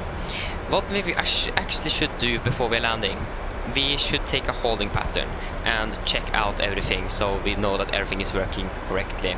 So for 0 to the left there, do we have any published holdings? We do not have that.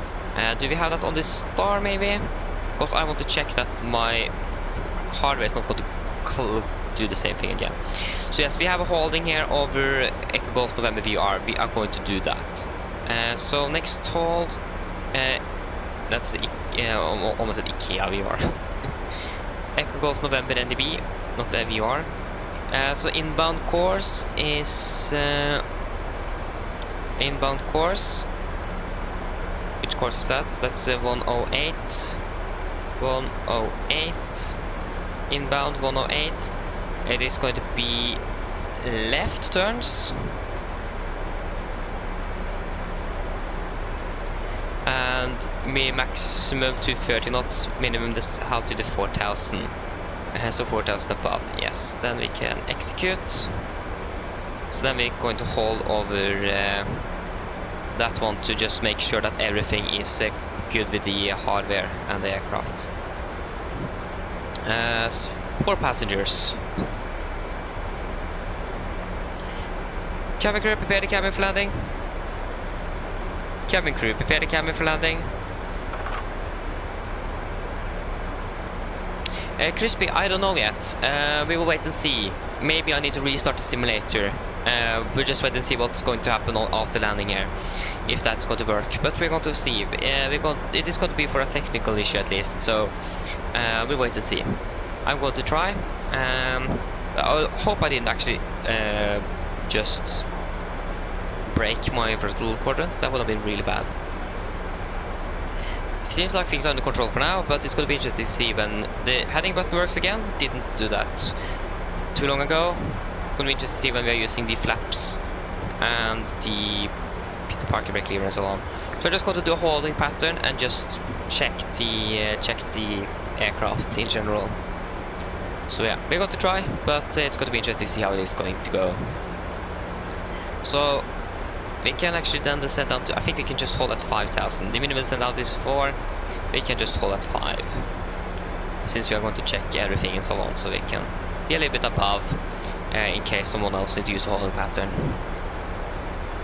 So yeah, 5,000 feet set, and the current QNH in Athens is 1008.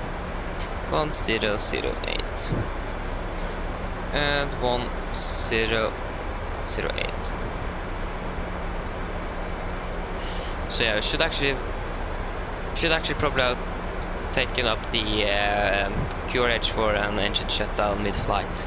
I didn't do that, but yeah, I should probably have done that. I do regret didn't do it. You can actually just go and see if you can find it there. 77 QRH. We should probably have that here ready to go. Yeah, a bit high, but that should be good enough. So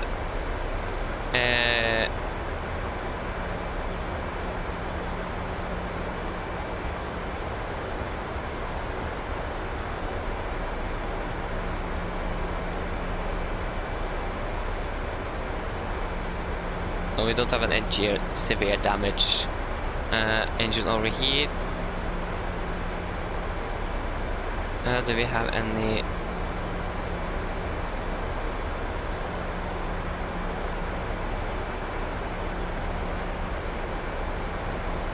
Engine fail single, there you go.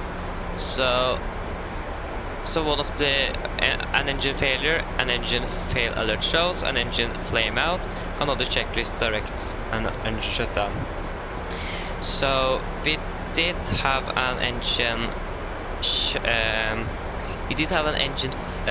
flame out. It just died for some reason. I don't know why, but yeah. So auto throttle, yes. Starter pack switch off, yeah. Yeah, they did everything correct, actually according to the procedure itself. So yeah, everything was correctly done there.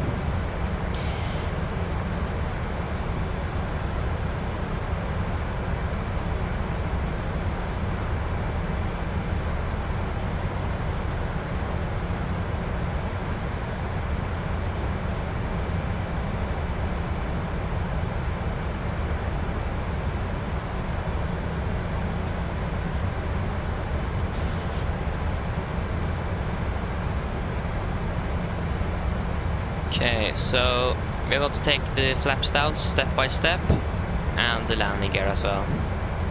And if we can extend and retract the flaps and the landing gear, then we should be good. Okay, we're passing flight level 100. Okay. Approach checklist, altimeters, passing flight level 907. No, approach checklist complete. Plus minus 0, of course. Approach checklist complete. Hello. Hi, Captain. All passengers are seated and secured for landing. Thank you. I'll call when we are ready. No problem.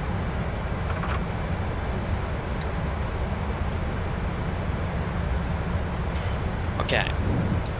So the maximum speed for flaps 5. Traffic, HN3 Papa Charlie is going to be pushing back from gate Bravo 07. So traffic, engine 999, final runway is correct. So The maximum speed for flaps 5 is 250, so we can actually go down to 220 knots. And when we are established on the okay, I think we want to be level flight before we're doing it. How much fuel do we have? At 3.5 tons. 3.5 tons. So we need to be careful with the fuel here. But it's important that the aircraft is working properly.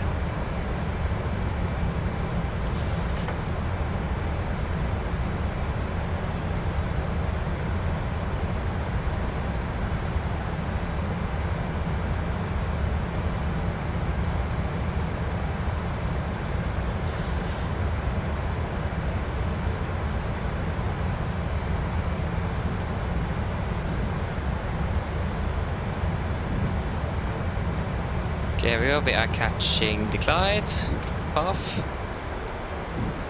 We have still some light outside, so you can see we are over the ocean, so, or over water at least, so that should not be anything to be concerned of. And there you go, the problem occurred again. Or was it me just hitting the butt by accident? I don't know. It could be that. No, it wasn't that. So, okay, now it is going on again. You can also hear the... Okay, there you go, now it stopped. Now it began again.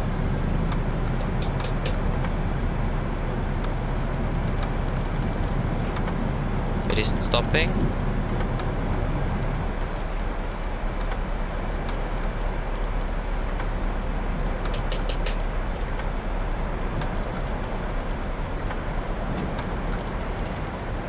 At least the flaps are not impacted. Now it is just the landing gear lever.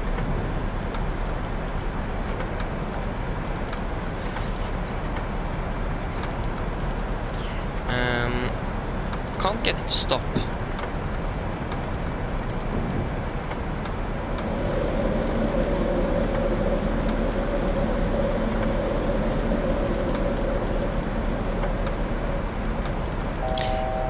Okay, fast to go. Okay, now it stopped. Okay, gear up, please.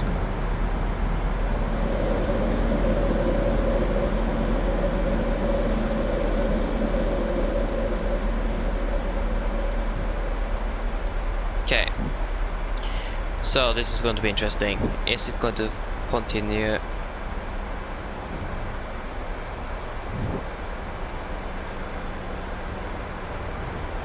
Okay, we are soon at 4,000. We are catching 4,000. We are soon also in the holding.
Okay, there we go.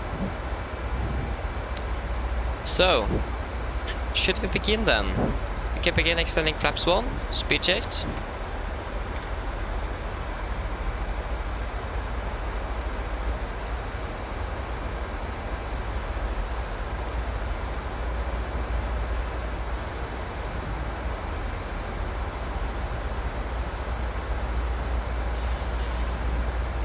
Flaps 1, green light. Reduce the speed down to 200. Flaps 2, speed checked.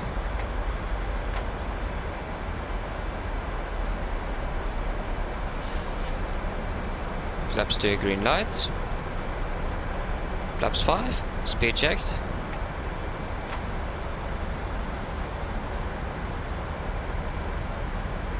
Five, green light, speed 180.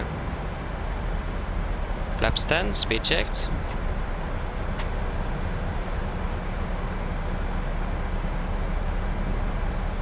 Ten, green light. Okay, then the landing gear. Landing gear down.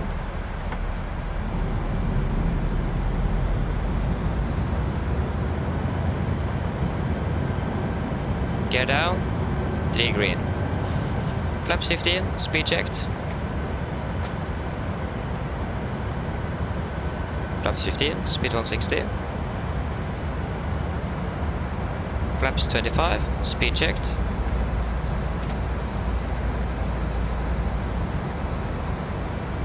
.25, green light. Flaps 30, speed checked.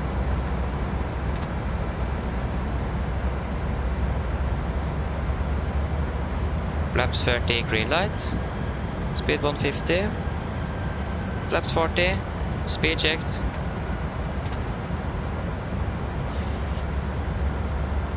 Flaps 40, green light.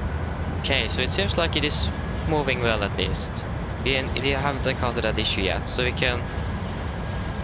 Flaps 15, speed checked. Speed 160, we can actually take 180.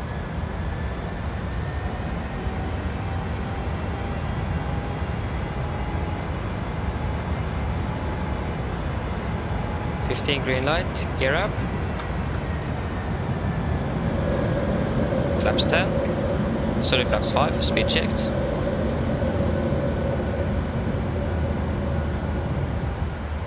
Speed 220.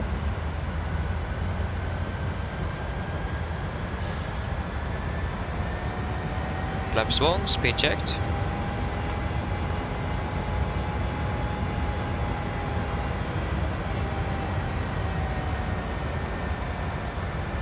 Flaps up, speed checked. Speed to 30.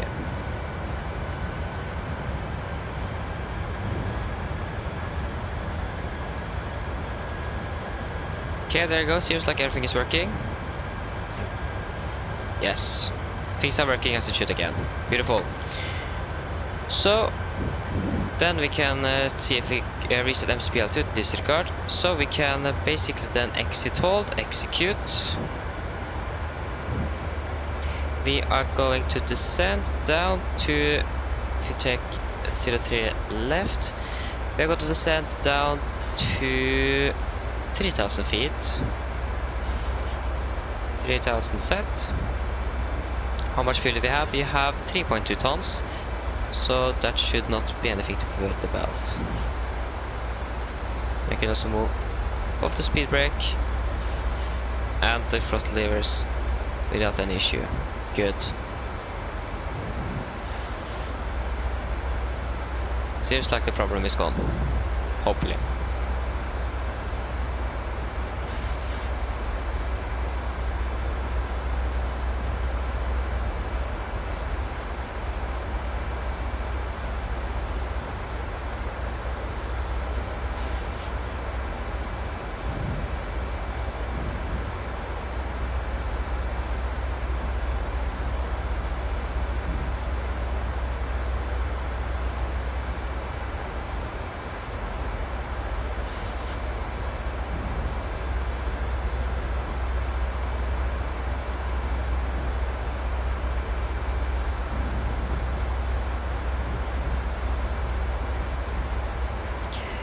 Okay, so according to the procedure, we're going to be maximum 220 knots at Alpha Victor 464.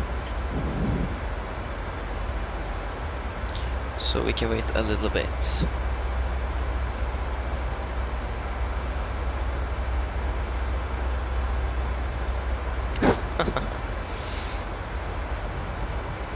Nice. Oh no, are you serious? I didn't even touch anything. Get this back.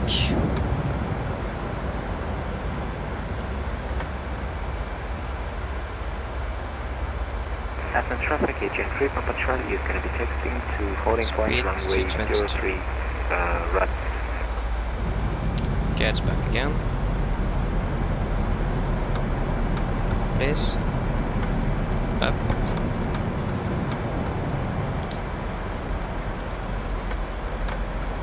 Correction, agent 3 Papa Charlie is going to be texting via Echo Charlie and then via Delta 2 to runway 03 right.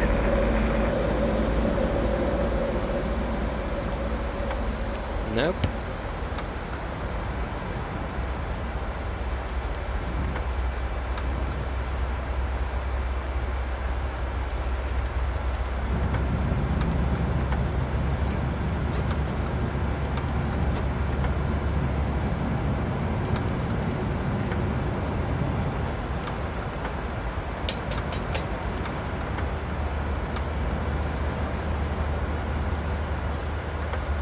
Okay, that was my fault. No, that wasn't my fault.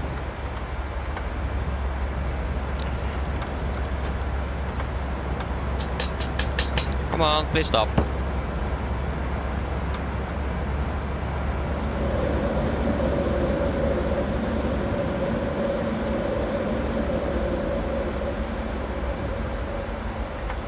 Oh, are you serious?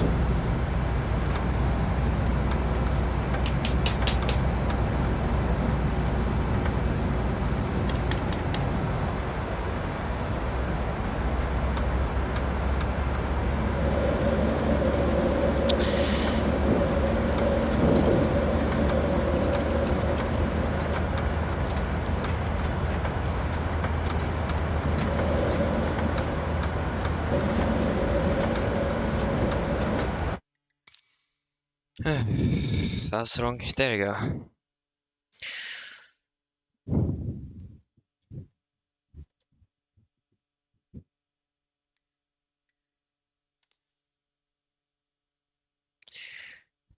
Toggle.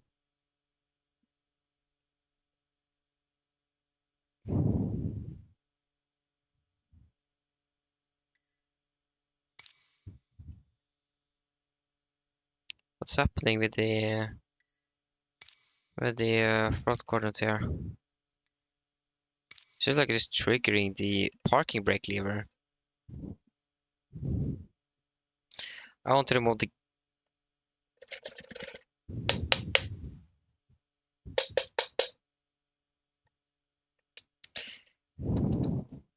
I think I'm going to unassign the gear lever so that isn't going to happen again. Yeah, I don't trust that one. So we can clear input and then hopefully we can continue.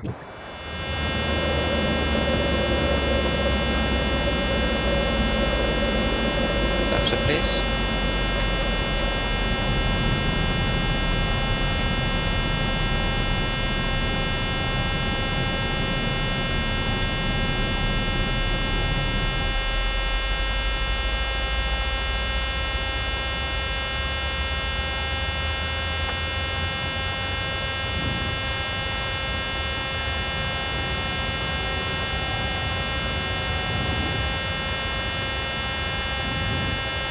And that's going to be maximum 185 Alpha Victor 422.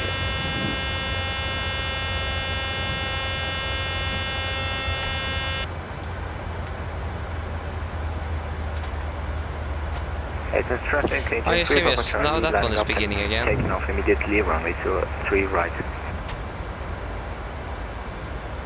Now it is the flap levers that is doing its thing.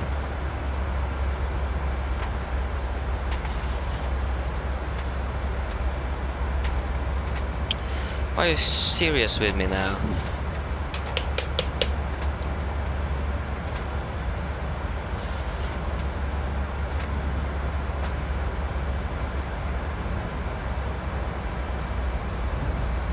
Okay, there you go. Runway in sight.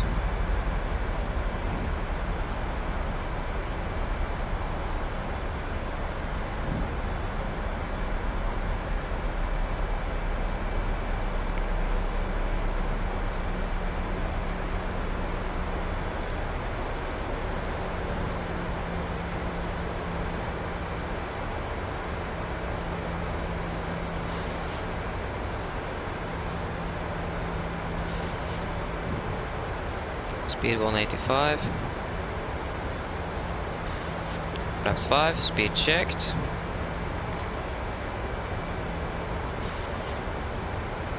Warlock. Glass up. 035.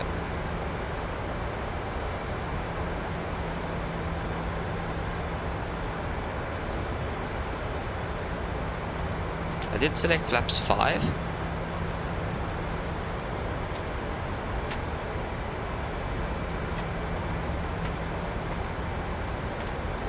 Flaps 5.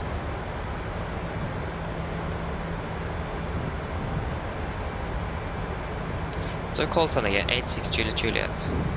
Athens traffic, Nordic 86 Juliet established at 03 left 10 miles out, Athens traffic. Athens traffic, Agent 3 Papa Charlie is clear of runway 03 right.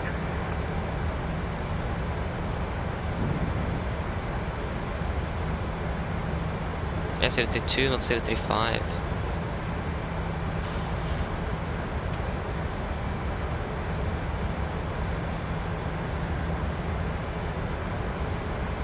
Yeah, missed approach altitude is 5,000 feet. 5,000.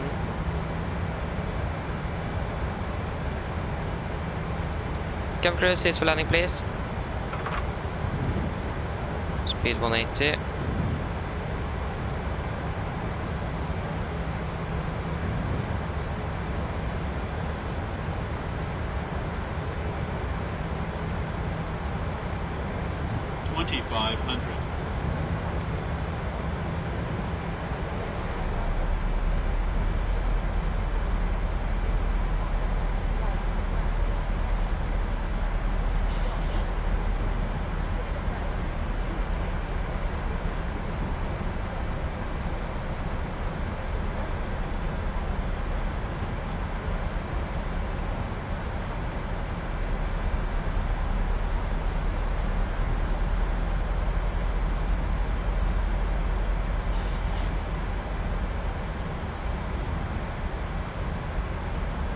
Get out.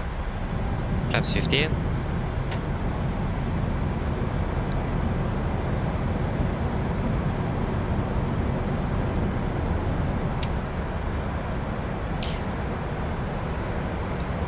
Landing checklist 2 flaps. Chemical given, engine start to just continuous. Yeah. Speed brakes down, letting down, flaps holding 15.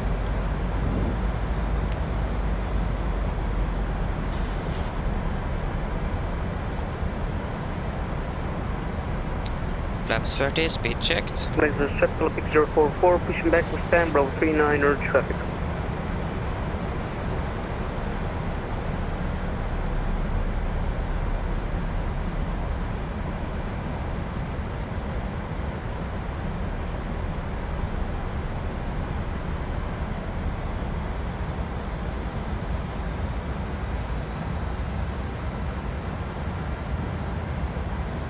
Approach 1000. 1,000. Yep. Flaps 30 plan, 30 green light, landing split, approved. 1000 stabilized, clear to land.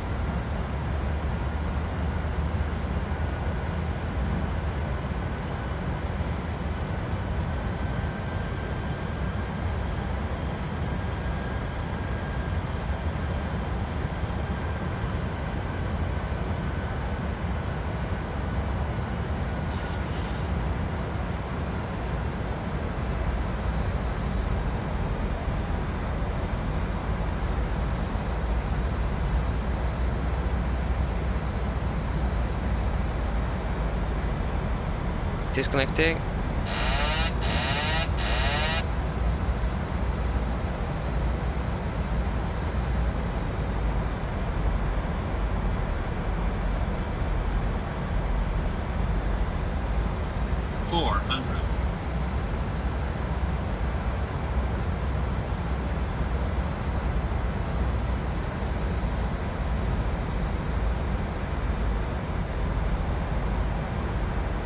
Approaching minimums. Minimums. Continue, correcting. Sync rate.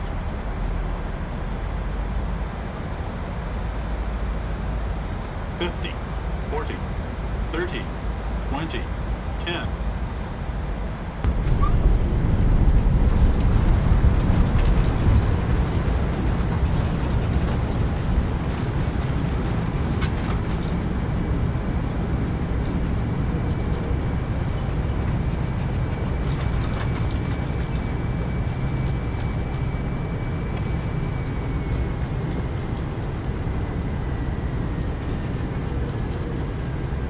Knots. There you go, guys. Welcome to Athens. We're on the ground, and before we depart here, we do need to look at this issue and try to fix it, and be sure that it is not going to happen again. Not happy with that landing, but we were on 3 white, so we were allowed to continue. Taxi runway 3 right by Kilo Delta 8 Delta traffic. Athens traffic, Nordic 86, Juliet, runway 03 left vacated. Athens traffic. Okay, I just want to stop here and just see. Okay, we are down here, so we just need to continue then straight north.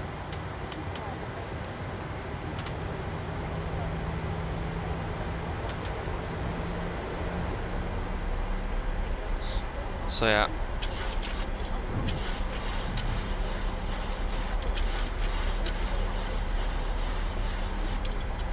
Right is clear and left is clear.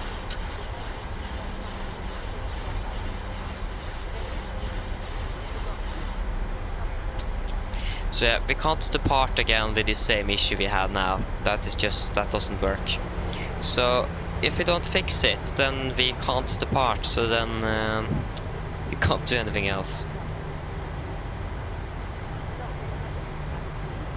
I don't know even where we're going to park. Yeah, airport simulation. Hello, welcome back. Hope you're doing well. Yeah, we are just not using auto brake today. We're normally not using auto brake at all when I think about it. Quite rare that we are using that one. I was going to Google something now.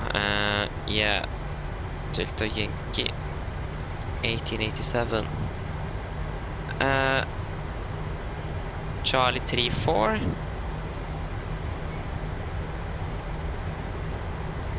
Alpha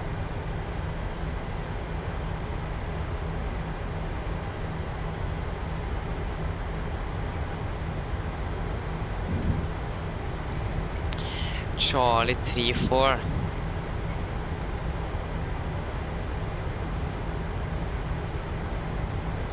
Yeah, Nikolai, what happened is that it seems like when I was trying to sit here, I smashed my good old my throttle quadrant with my knee, and that basically broke everything. So nothing wanted to work. So I had problems that the landing gears just switching on and off, on and off, on and off. The flaps going down, don't want to retract, and so on. So if it is still an issue, then we can't depart again. It's just not going to work. If you had the same problem in real life, you'd still did want to depart. So you don't want to fly with an aircraft that is doing things that you don't want it to do. So yeah. So I need to see if I can try to fix it. I really hope so, because I don't want to buy a new throttle quadrant because of that. Just don't want to do that.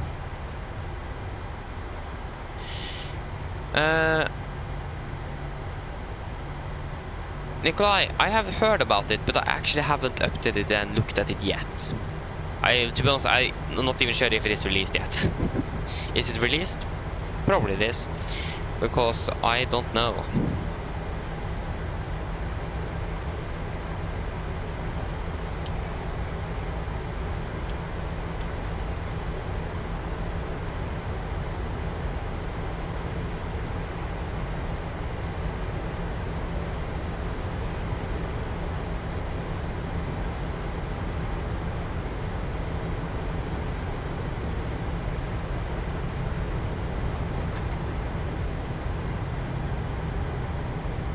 Hey, nice. That's good to hear.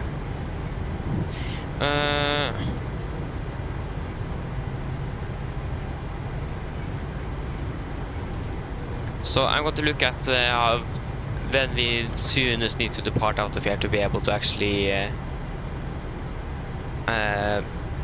for duty time and so on. Okay, the real aircraft just landed, so we can just follow that. So eventually I actually didn't save anything because of the issue there with the throttle. Can't even taxi the aircraft now, that's not good. Okay, left is clear and right is clear.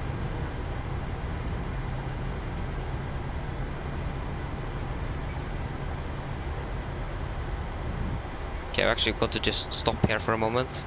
I'm not quite sure if we're going to take, because we're currently on Kilo. Then it's going to be Charlie. Is this Charlie?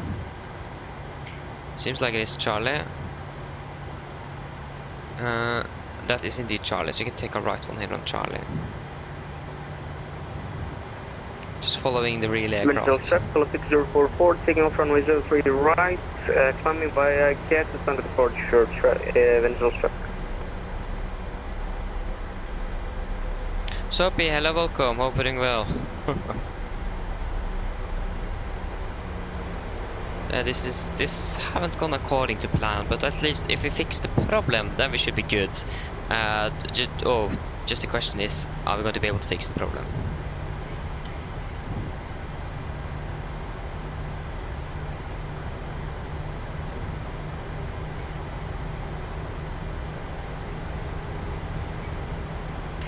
Okay, so I think we're just going to hold right here.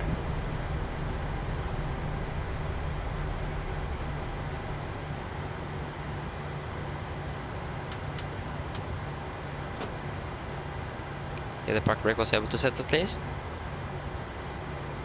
We are currently in Athens, just landed after some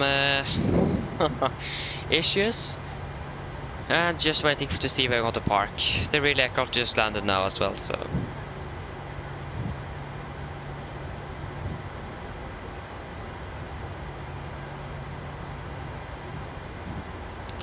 Okay, so it is currently taxiing now up here via India.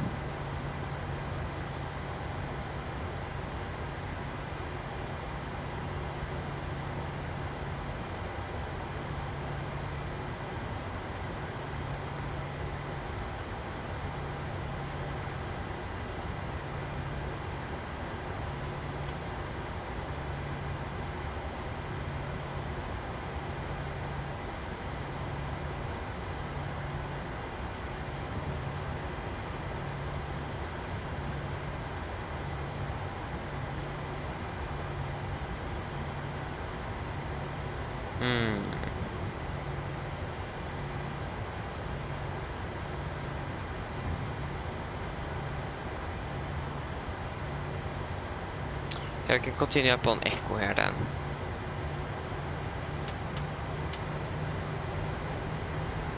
Yeah, left and right is clear.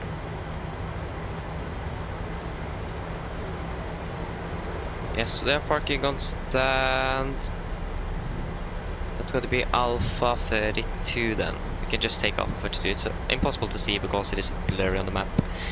But Alpha 32.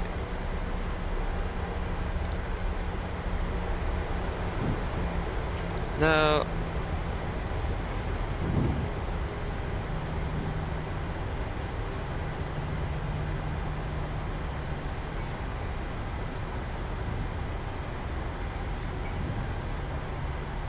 So then we can begin to think about the duty time, for example. I think we did take the wrong taxiway. No, we didn't. So we were scheduled to board at 16:30. So our duty started at 15:30 because it starts 1 hour before the departure. So that's going to be 15:30. So then ideally 12 hours it is going to be then 3:30. So 3:30 is going to be 12 hours if I'm right. And then it is 11:45 on the duty time today, not 12. So that means we latest need to be in Oslo. We can say at 3 then, so we have a 15 minutes extra margin there. So 3 is going to be the duty time limit we need to be in Oslo. And flight time, if you say it is, I don't know how long it is. It is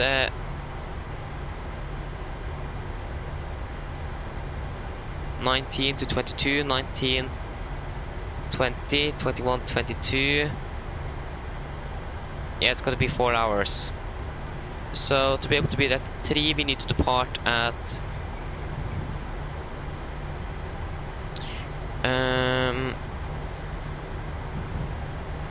okay, we can start at APU as well. Okay, we can figure about it when we are parked. Nikolai Wall. No, I'm just using the graph that was in the that you can find on the internet and in the Virtual Norwegian Discord. So duty time is basically just how long you're allowed to fly before you are not allowed to fly anymore because of rest and so on. So yeah, just using that one. Oh, are you serious? Someone took our stand.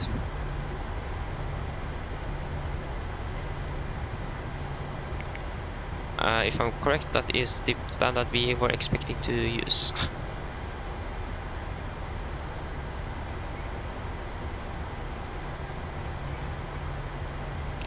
Yeah, so we can take 3-3 then.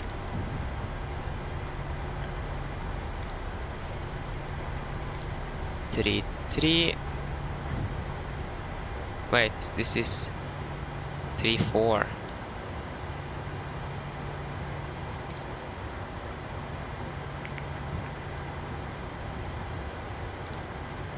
Uh, 3-4. No.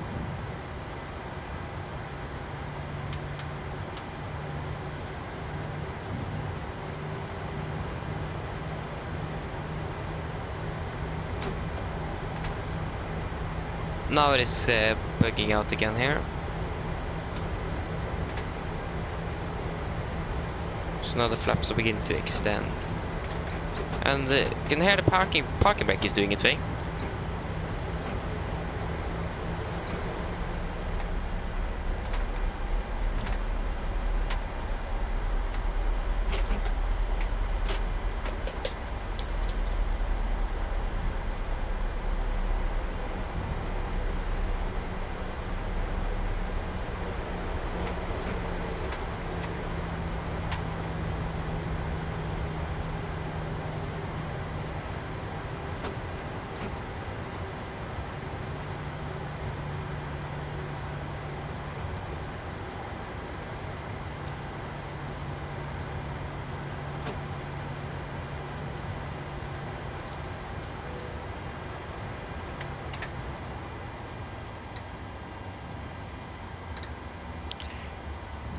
Sorry, you are going to be on.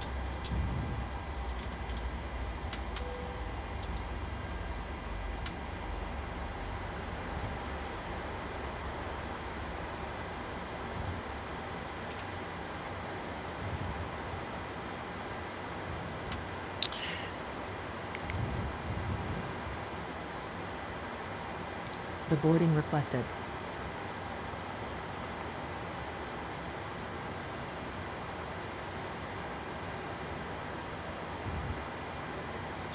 Cabin crew, the aircraft is secured and the jetway is connecting. You're cleared to start deboarding.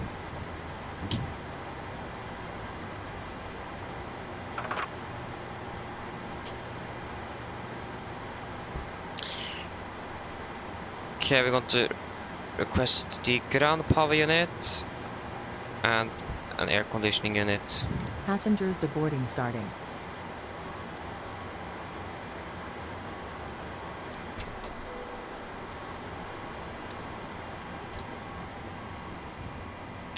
Okay, so the flaps are now stuck at, so we need to power the hydraulics.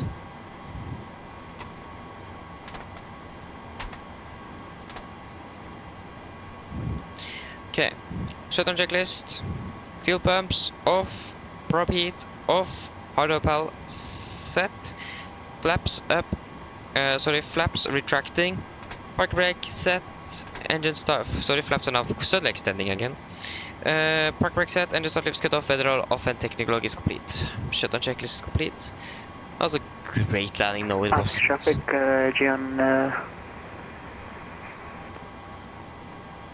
Okay. Skolvik, welcome back.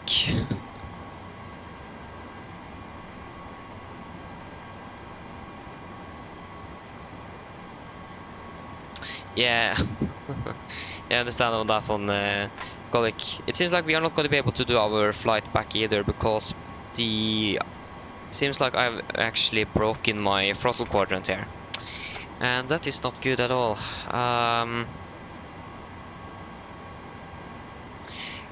Yeah, it is quite broken.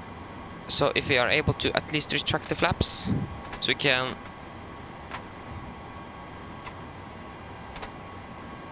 turn off the hydraulic pumps.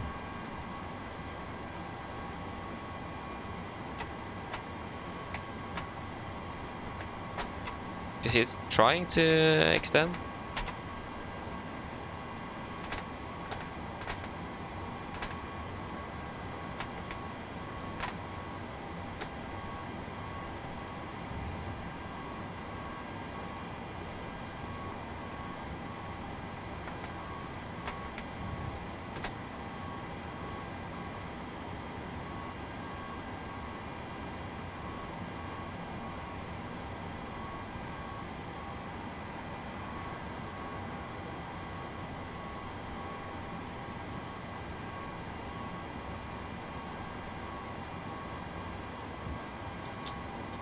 Okay, now at least he can't extend.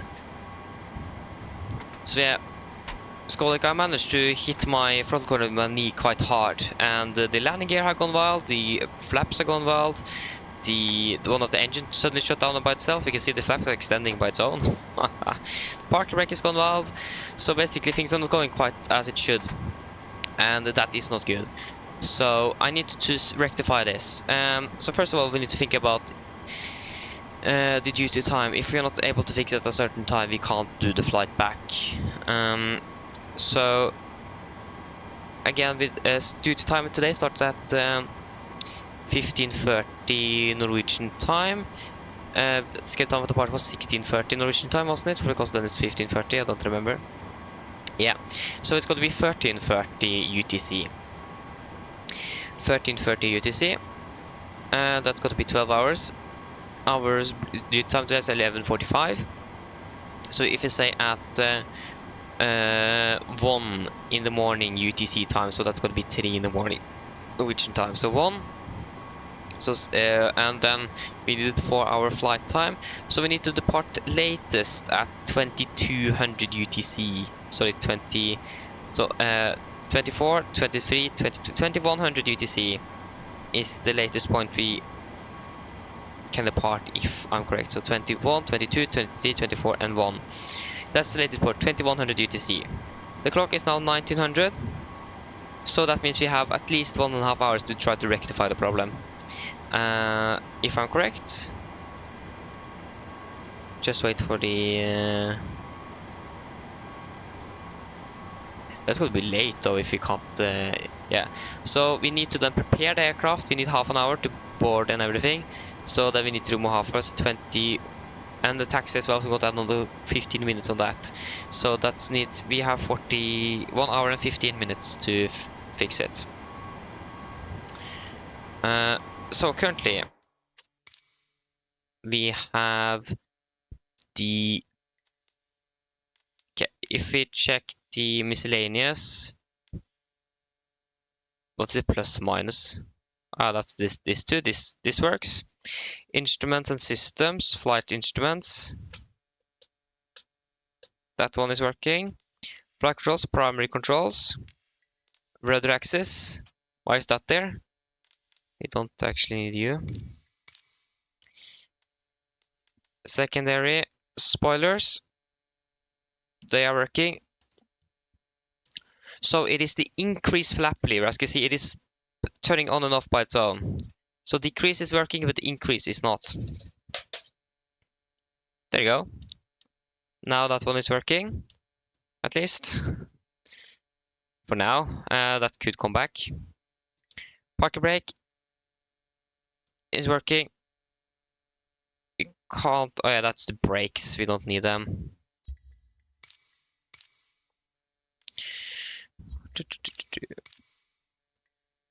Autopilot. This is the auto throttle disconnect and the go around or toga.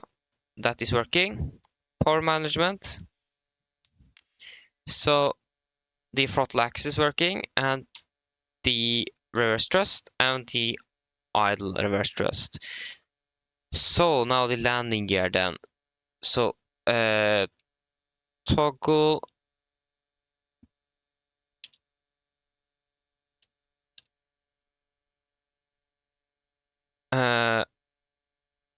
toggle landing toggle landing gear input. That's going to be you.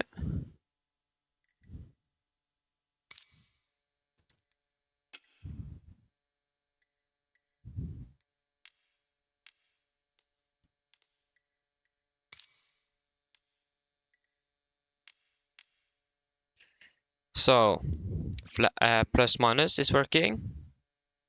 Now you can see there's something wrong with this one here. Now that one's a little bit buggy, so now we need to fix that.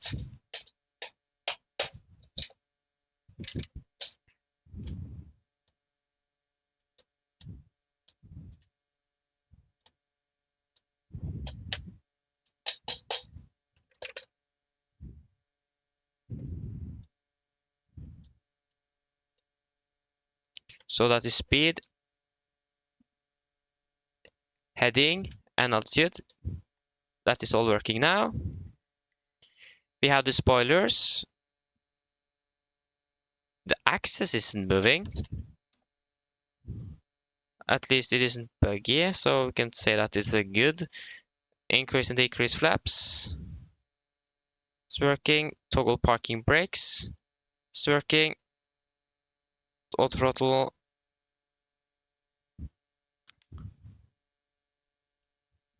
Okay, if we go in the simulator.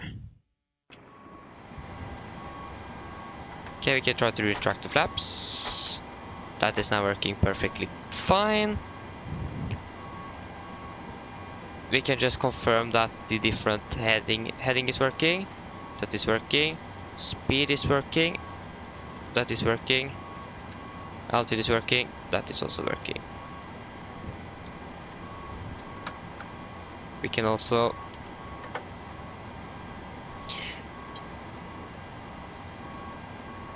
so I hope everything is now working. Would have been really sad if it didn't. At least we don't have any issues for now. So I'll take that as a good to go. So the thing is then we can begin to prepare, and if we encounter this problem, if we encounter this problem in the air, we're going to divert. We are not going to fly all the way to Oslo with this problem. So I think we can go. We don't have anything now. How did we get an A+ on this? I don't understand that. Hello. Hi, Captain. Uh, All of the passengers have been offloaded. Brilliant landing, by the way. We barely felt anything. Thank you. If you need anything more, just give me a call. Okay, so if we encounter this on the ground, we need to stop what we're doing, fix it. If we can't fix it until we need to depart, then we are finished. Then we shut down the aircraft and we can't do anything.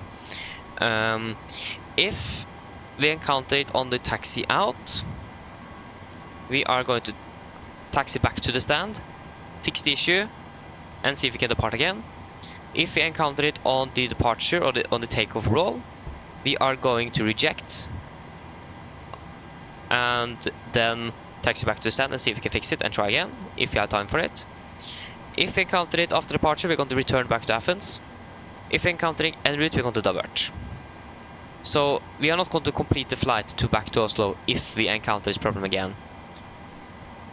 So we are going to try, and if we encounter it, go to see if we can fix it. If that's not possible, we just need to finish up here. Then there is nothing we can do. The unfortunate thing now is all the paved airports I have along our route, I don't have them selected in this community folder. so it's got to be default airports all the way up. Yeah. I mean, those works as well, but yeah. That's a little bit unfortunate, to be honest. At least we got down here, and that's a good sign. We didn't encounter the problem on landing. That's good. So yeah, flight time 3 hours 25.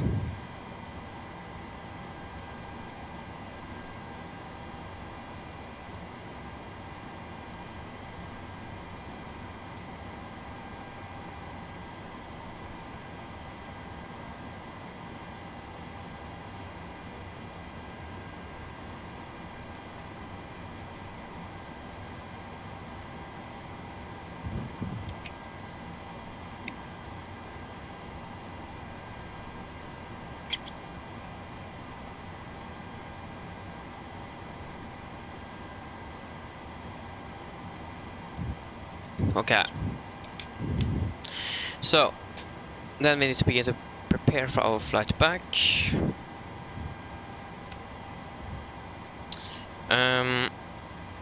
Yes. So we can first of all get the flight plan up and fix that. So hey, Athens to Oslo.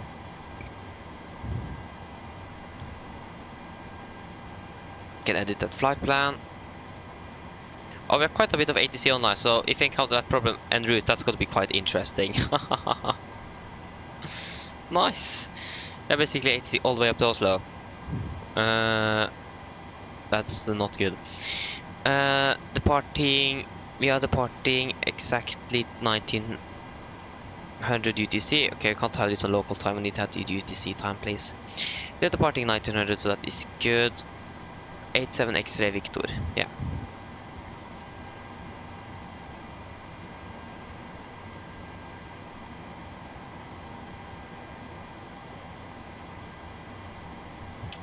Profile on network, please. Matsim.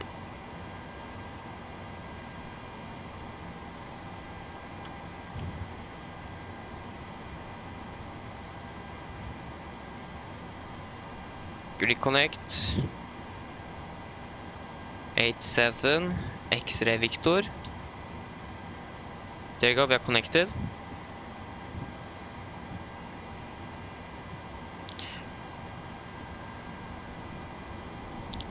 Okay. Request flight plan. And we can also start new flight. We can request the fuel truck, reload the sim brief. You need to fix the timing as well, because that is now off by 4 minutes. 3 minutes, 4 minutes.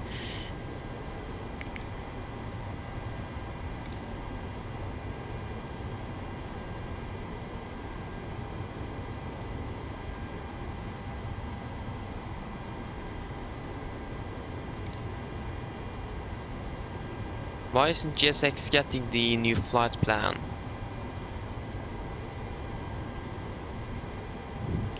We have that here, don't we? Athens Oslo. Ah, yeah, I know why. It is because we are behind schedule. Can open the settings page, please. Oh, that did not work. GSX settings. There you go. And ignore time. Apply. Okay.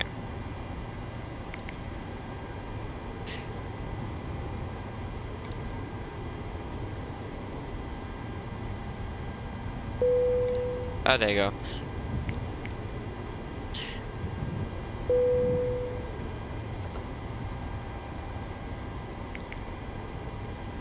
Okay, we can request refueling. Refueling truck is on its way. Yeah, we have, yeah, Please sorry. don't load aircraft until the fuel truck arrives and ask to do it. Okay.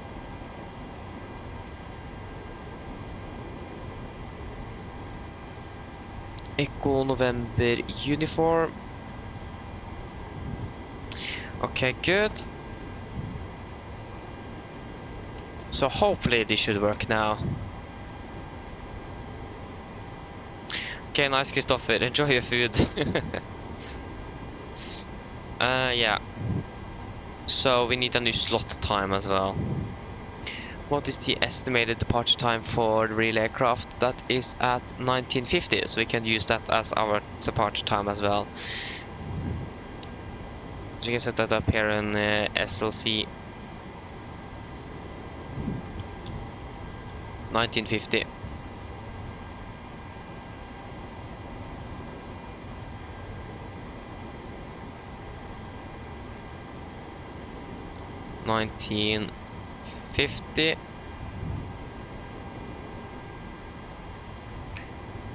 Norwegian.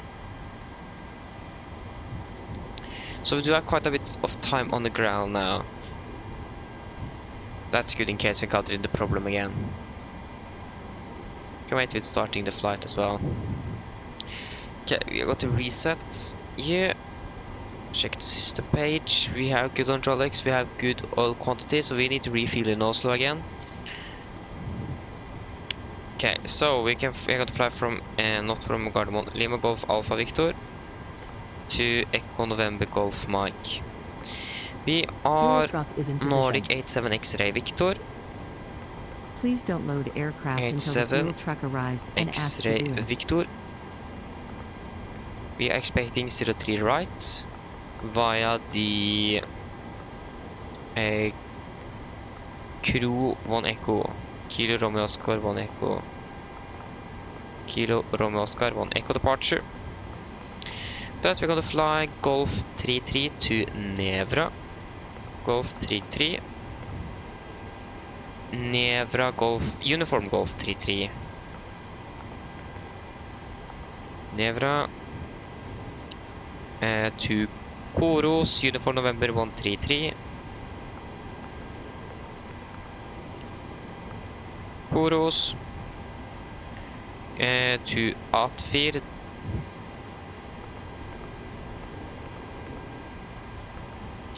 Atfir direct to Lomos.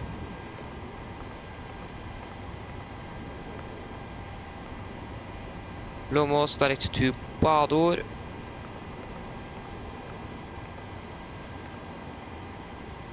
Direct to Lenov.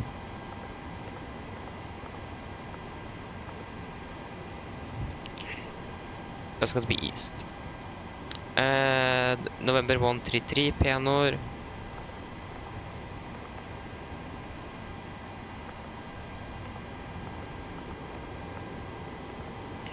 Penor direct to Kilo Sierra Delta.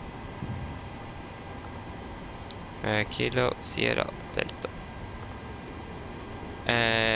Zulu 259er.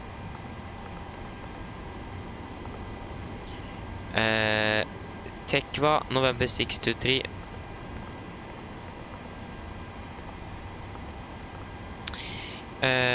To Seba for Mike 1 on the right.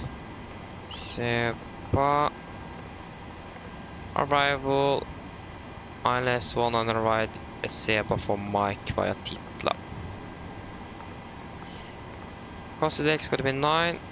Final reserves 3 tons. 36. Cruising with 303.32.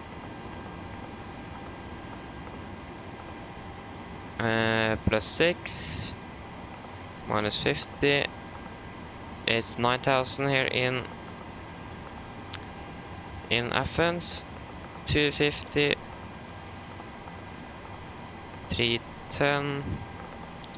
200. 100. It's going to be 1016 in Oslo.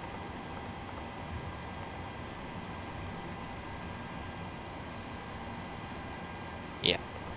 Is it just me, or does the jetway here give me IKEA vibes?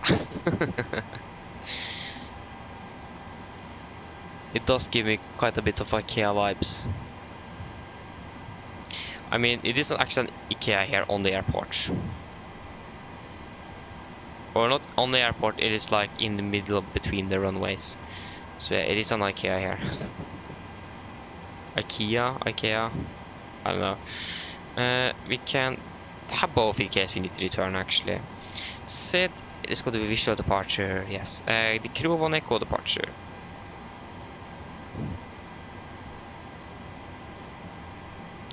Wait, what? That can't be right. Let's see. Why would it use it one echo?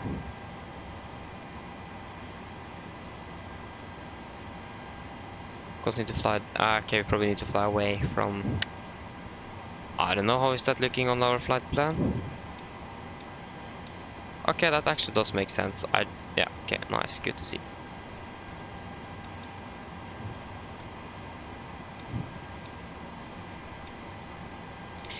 Yes, initial climb clearance is doesn't say anything here actually.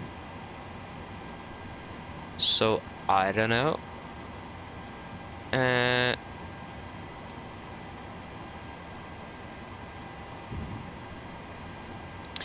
I don't know. We can take the transition altitude at 9,000 feet.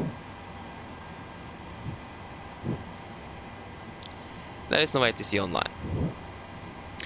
So we got the cruise at 360. It's got to be 700, please. There you go.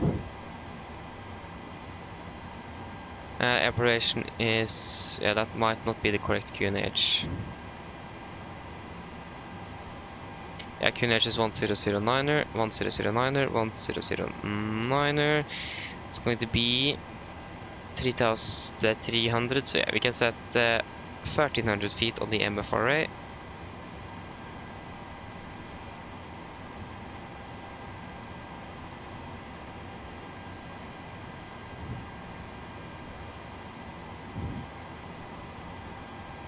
Okay, but continue. I'm just going to go through the buttons again.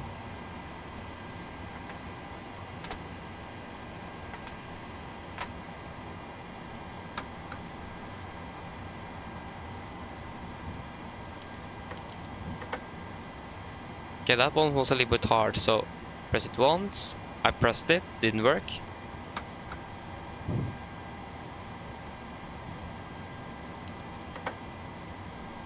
I need to press it quite a few times for it to work. That was once. That was once. One.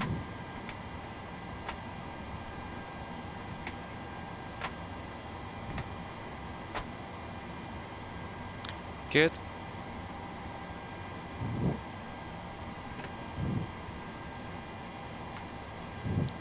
Great, it seems like it is still working. Good.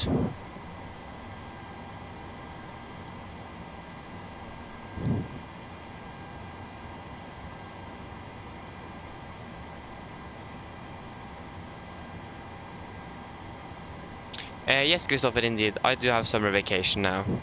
I do.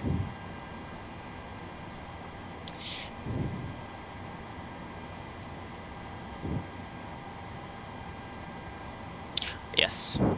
Yeah, it is not a lot happening now. It's just quite silent here. It is just that issue that is bothering me quite a bit. I don't like it. I really just hope I actually did not break my throttle quadrant completely. Because it's going to be quite expensive to get a new one. And I was going to use that money on something else. So I don't really like that. Okay, 1529. 1535, yeah.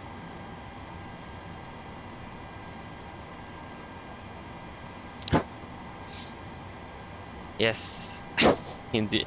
Yeah, yeah, nice. Yeah, indeed, Christopher, indeed. Okay, yeah, so what now? What now? What now? We do need to wait a little bit because our slot time.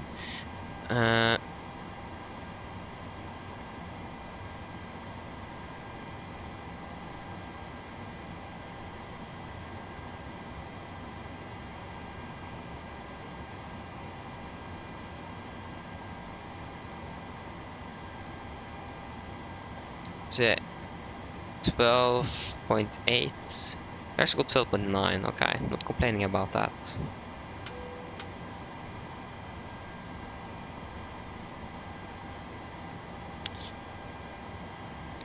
Okay, good. So the question is now, it is a little bit under half an hour until we are departing.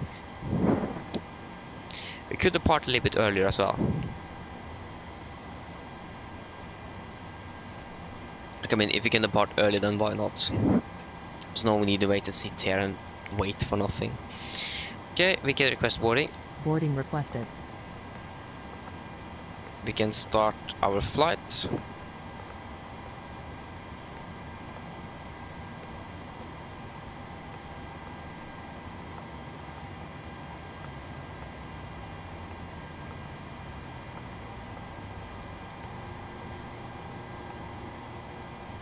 Passengers boarding starting.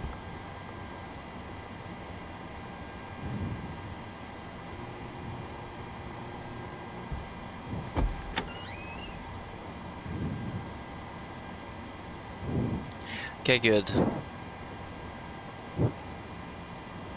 Not everyone is checked in even. I don't know. I don't care. Okay. So we can do the landing dispatch. We're expecting one on the right. Probably got this one on the left instead. Yeah, so the weather is what we're going to look at. So the arrival weather to Oslo currently, we went to 208, 2116.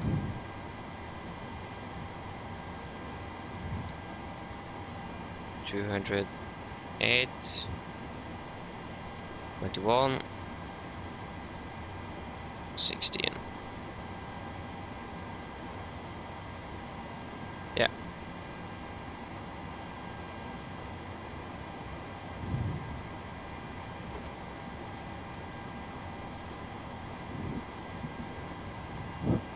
Tobias, hello, good evening. Hope you're doing well. Welcome. Is the passengers coming or what's happening? Yeah, there you go. Just waiting for the call from the cabin crew so we can begin our departure briefing. All stations prepare to start boarding. Prepare to start boarding, we already begun boarding.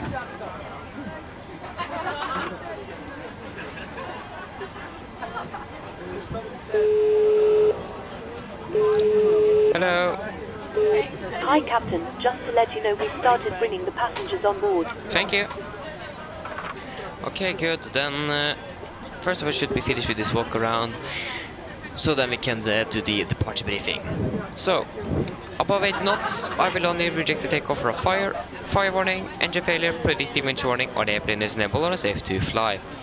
If I call stop, I'll set this across the rest levers, disengage the throttle, apply maximum braking and wait for the operation of the RTO auto brakes. I will manually raise the speed brake handle, apply maximum reverse thrust, and when the aircraft are got to stop, I will set the parking brake. Then we're going to identify the problem, we're going to carry out the energies appropriated. If we decide to vacate the aircraft, we're going to read and do the vacation checklist, and if time permits, I will pull the cockpit voice recorder circuit breaker. If the call before V1 is keep going, there will be no actions below 400 feet, except cancel warnings and risk in a positive rate. At 400 feet, we will evade the fighting select and do the mirror items. At the MFRA, we go to bug up, retract the flaps as scheduled, then flaps up, no light, we will say lever change max continuous first and engage the automatics. Then we're going to do the non-number checklist, and then we're going to make up a plan. And the engine outset for Athens, that's actually a really good question, I don't know. So the engine outset for Athens, if I can find it, there you go.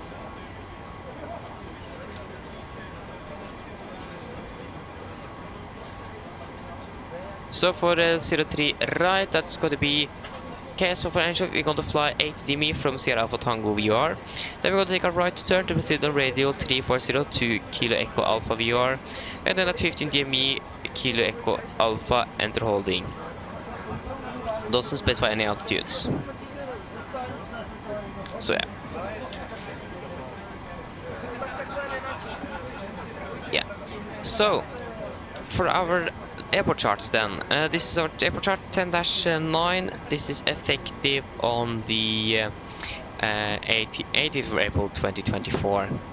So we're parked down here at stand 3-4. We could probably expect a push facing towards the southeast. They've got to take taxi down via India and Charlie, and then we've got to use full length today via Delta 1. So yeah, it's got to be via Delta 1. So we have hotspot 6 that is on hotel here. We got taxi past it on Charlie, so I think we're just going to read that just in case. But otherwise there's no hotspots, or any other hotspot taxi restrictions, any notable times for Athens today, and runway condition is dry, and there's going to be calculation for Delta 1. So again, hotspot 6 is what we're going to look at. Hotspot 6 is a chart 10-9 alpha, effective 80 for April 24. Hotspot 6, the taxi hotel east of Service Road intersection. Okay, that wasn't anything important. Or it is important, but not that important. So, for our SID, we are expecting the Kilo Romeo Oscar 1 Echo departure. This is on chart 10-3 Bravo, effective 21st of March 24. So we're departing initially heading 032 degrees to Alpha Victor 033, maximum 230 knots. Take a left correction of right turn, heading of 014 to Alpha Victor 035. And then we're going to continue. Sorry, that is actually not applicable for us. Sorry, that's by the BBX and the Kia 1 Echo departure. We're just going to continue straight down to Charistos VUR. MSA at Athens is going to be 6,200 feet in the north. We're going to fly. We don't have any initial climb altitudes here, so we're just going to climb at the transition altitude of 9,000 feet initially. And yeah, for the frets, we do have a little bit of terrain around, as you can see here, but and it is dark, so yeah, but it shouldn't be anything to be worried about. And we also do have a hardware issue, so I'm going to go through that thoroughly. So we have an issue with the landing gear, flaps and so on doing its own thing. So if we encounter that before pushback, we're going to try to solve it. And if it exceeds, which time was that again? That is going to be 20. Is that? I think it is 2015 or something. UTC. If we are not, if we haven't depart or pushback at that time, we're going to cancel the flight because then we are going to exceed our duty time limits on our way back to Oslo. If we encounter it on departure or on taxi, we're going to return back to the stand and see if we can fix it and push back if the duty time allows. If we encounter it on the takeoff roll, we are going to reject, taxi back to the stand, try to fix it. If not possible, we can actually think about it. You can actually stay on the tarmac as well, or sorry, on the taxiway, and try to fix it. You don't need to return to the stand. It isn't that big of a deal, or it is, but we don't need to park back, so we can actually just hold position. Yeah. So again, if you have it on takeoff roll, we're going to reject before V1. After V1 or a little bit earlier on the climb out, we're going to return back. And if you encounter it en route, we're going to divert. So that's the threat we have.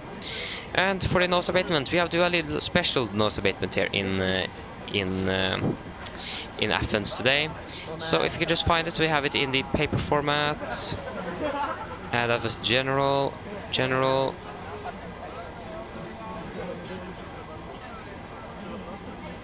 Let's see, arrival info, departure.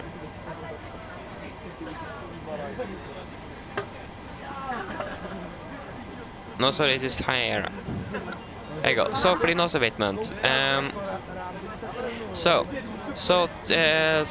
under set reasons, all aircraft departing from runway 03 left and 03 right shall not reduce takeoff thrust until a minimum altitude of 1800 feet. So we're going to set the thrust reduction altitude to 1800 feet. Has been reached and shall not accelerate above initial climb speed V2 plus 10 knots. The aircraft is setting V2 plus 20 on default, so we are going to set speed in 20 and bug up to V2 plus 10 knots. Or change takeoff flaps and slats configuration until a minimum altitude of 3,300 feet. So we are going to set the reduction height of 1,800 feet, the acceleration height of 3,300 feet, and we're going to set the speed in 20 of V2 plus 10 knots after departure. And this is the standard nose abatement for 01 left, 03 left and 03 right. So important that we follow that nose abatement there. Very important, that one.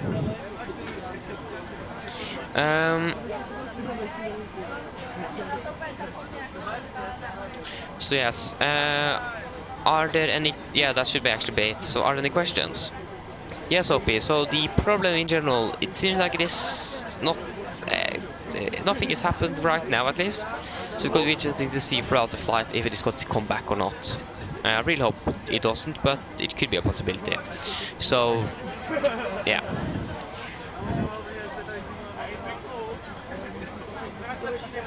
So then, are there any other questions for the departure briefing? Probably not. Then our departure briefing is complete then. Oh, I got to work this holiday. Oh, okay, Christopher, that isn't... yeah. So you have... Okay, I took a week off though, that's nice. That's really nice. Yes, OP, I also hope everything goes well. We're going to do a check very soon as well, and see if everything is still working correctly.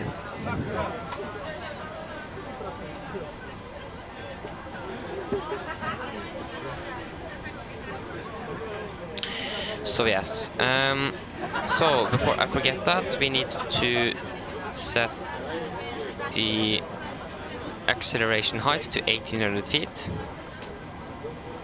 and the reduction at 3300.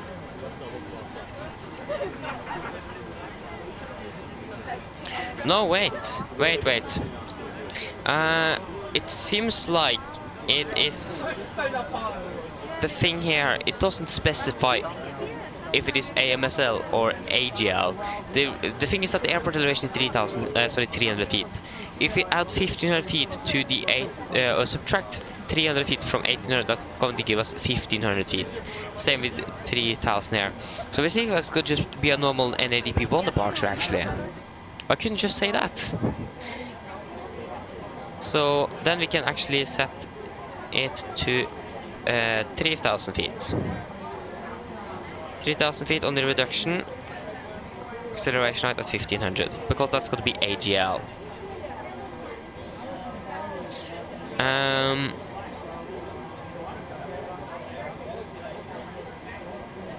Yeah.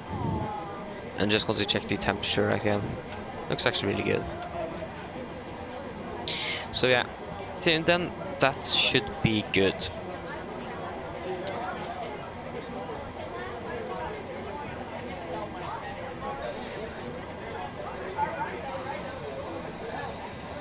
There you go, pre-flight checklist to the line. Pins of course, they are removed. Oxygen is at 1%. Now transferring the display switches. Normal auto, window heat, on, aircon and press. Packs, auto bleed set. Flight instruments. We are tracking 213 degrees clean edge 1009, reading 305 feet. 300, that's got to be minus 5 on the standby. Park brake is set, engine start levers cut off, rudder and trim free, and 0 and takeoff taxi briefing is completed. Pre-flight checklist to the line is complete.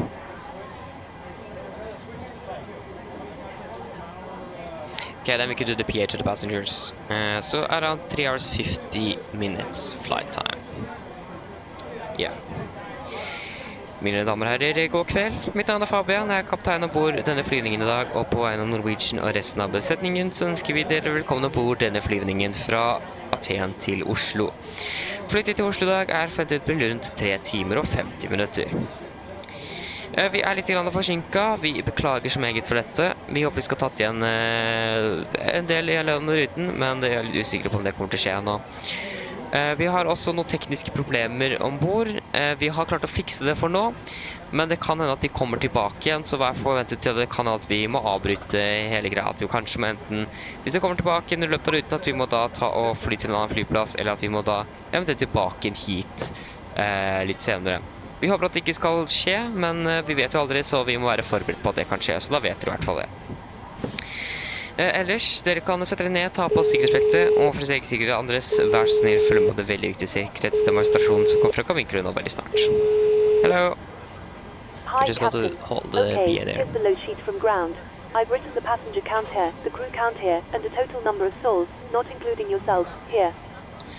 Thank you. Okay, looks like we're all set to go whenever you're ready.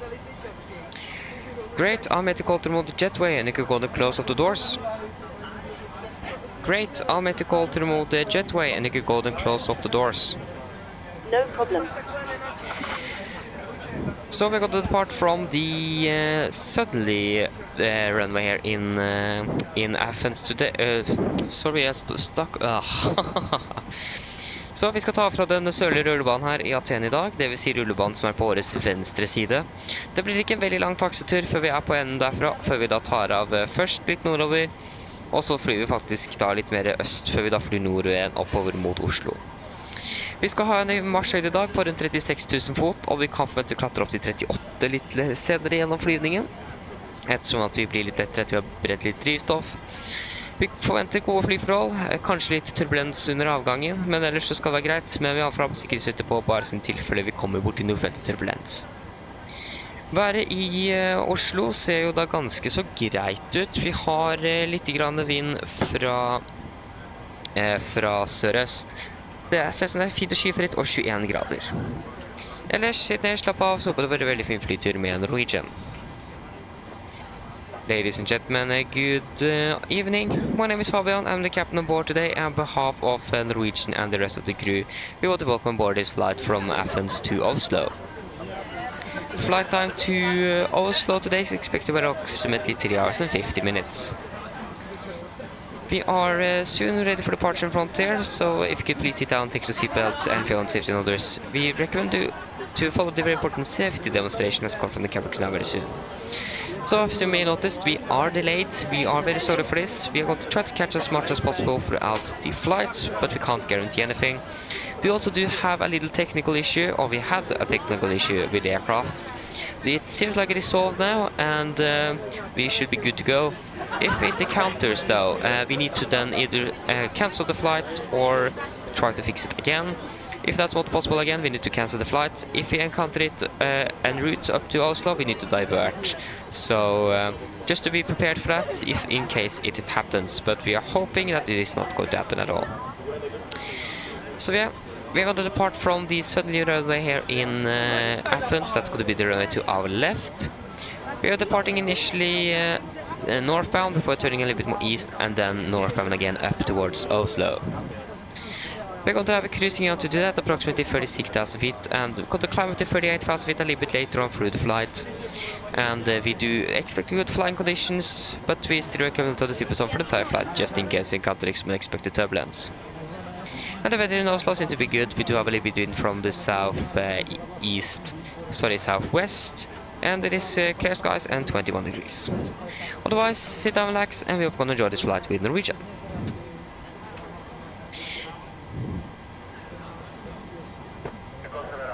Okay, there you go. No, have it come a new sound pack from FT Sim Crispy? Is it 4737?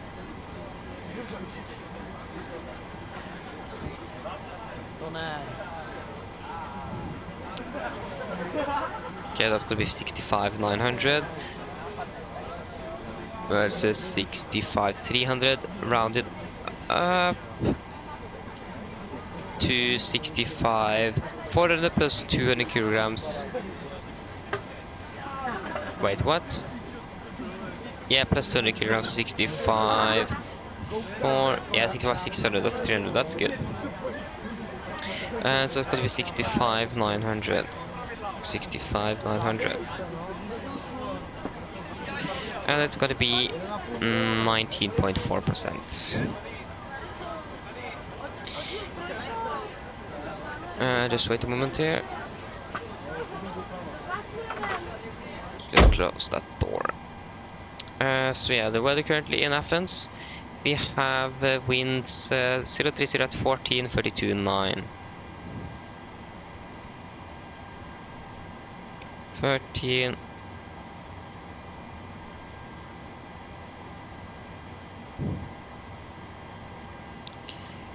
Got to cross check that again. 030 14 32.9. 03014. 32. So 03014, 32.9, 03014, 32.9. That is good. Departing out of 03 right. Says, gives it 4,000 meters. Okay, that's quite a bit. Just got to confirm that with the charts, so we are sure it is enough, or that it is the correct value. It is going to be 4,000. Good. So that's going to be takeoff 1, 37.94.2. Takeoff 1, 37.94.3. That's good. Flaps 5, trim is going to be 5.7, 5.8, 374147. 374147.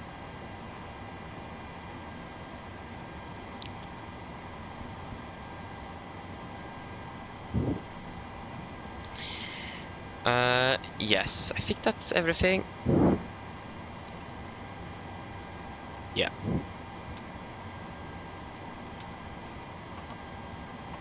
Okay, we can start up the APU.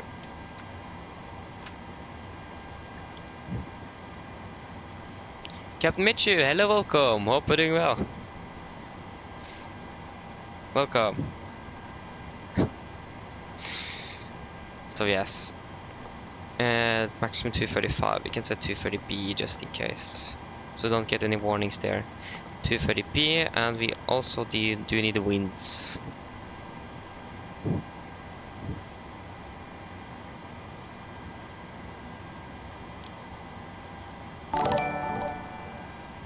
Hey, what was that?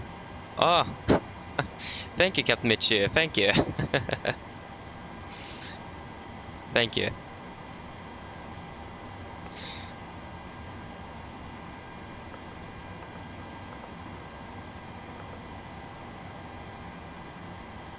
Okay, there you go, low.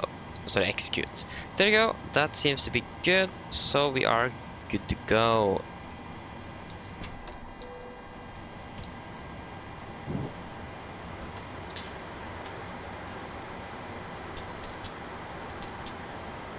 And you're going to be on the left. What? Okay, just going to confirm again that there is no ATC online. We have, it seems like we actually do have approach online. That means we need an IFR clearance. Where is the map? Oh, we have quite a few things online. So yes, we have Athens approach. So we need to also get the ATC information and so on. So 80s. on 6 Alpha Mike. 136, 125. What? 136. 125. 136, 125. 136, 125. Good. Temperature 32. 2.14. QNH1009er. Specific ATIP instruction concentration of birds in the airport vicinity. Yeah, birds. Advise on initial contact. You have listened to information Bravo. Okay, that is info Bravo. Here is Athens and available airport ATIP information Bravo recorded at 1920 Zulu. Approach type ILS X-ray. Runway in use 03er. Transition level 105 West 030 at 14. Tag OK. Yeah, okay. Temperature 32. So just said that 03s are in use. What is the frequency for approach? That is going to be 132.975. 132.975. 132.975. I'd like to burn animal vehicle what's decimal 8. Thank you for the trouble, but have a good night, sir. No, that is here. 87 X-ray Whiskey is our call sign. Yeah. Good to remember.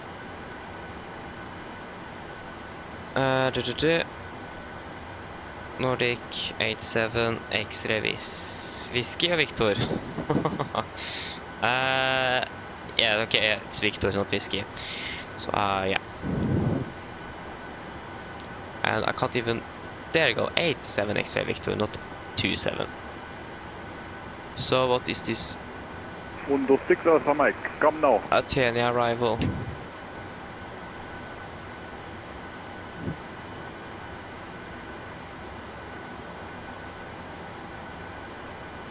Athens arrival. Yeah. With information Bravo, wasn't it? Yeah, information Bravo stand Alpha 34. Athens arrival, good evening. Nordic 87 X-ray Victor at stand Alpha 34 with information Bravo requesting of clearance to Oslo. Nordic 87 X-ray Victor Athena, here at the information Bravo correct, cleared Oslo, Karistos, 1 Echo departure, Kilo Romeo Oscar 1 Echo, runway 03 right, climb 7,000 feet, squawk 7203. Was it the Kilo Oscar 0? Yeah. Windows 6 Alpha Mike.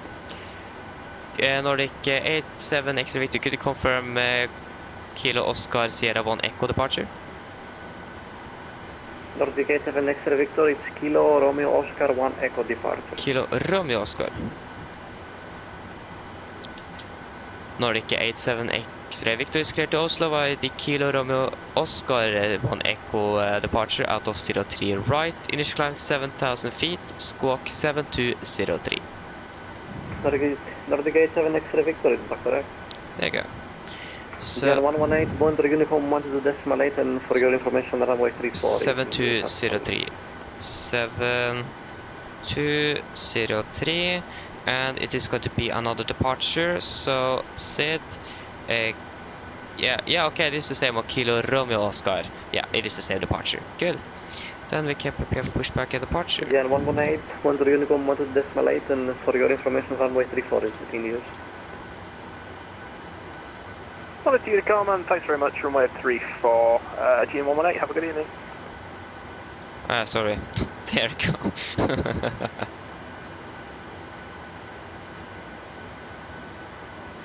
Hello, Captain. We are ready for pushback. There you go. Yeah. Maverick, hello, welcome. Hope you're doing well. Okay, you should be there. There you go. I haven't set the trim even. Oh, begin to be late. Oh. 5.8 on the trim. Departure checks completed. Bypass pin inserted. Yeah. And everything here seems to be good. I should tune down the brightness here as well.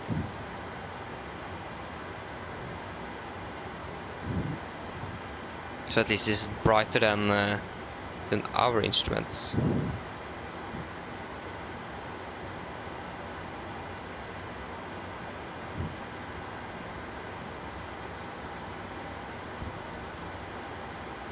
Okay, again, so we have another threat. We have birds in the vicinity of the airport, so that's important to know. And for the nose abatement, since it is going to be V2 plus 10 instead of 20 on this SID, then we are going to set speed into vent and 157 knots. So 157.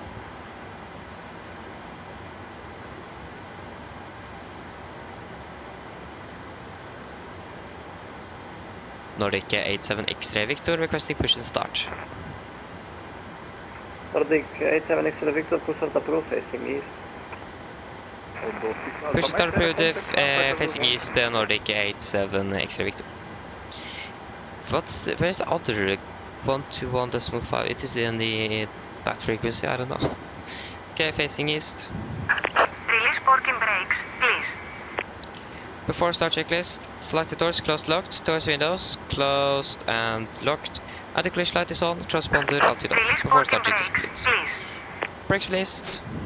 Commencing push. All engines clear. Start at wheel. Thank you, we are starting 2 and 1 in sequence.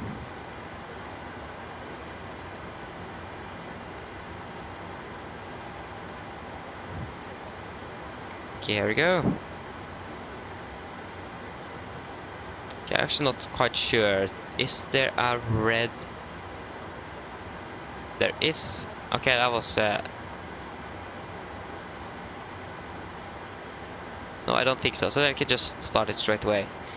So 32 degrees. Okay. Okay, starting engine number 2.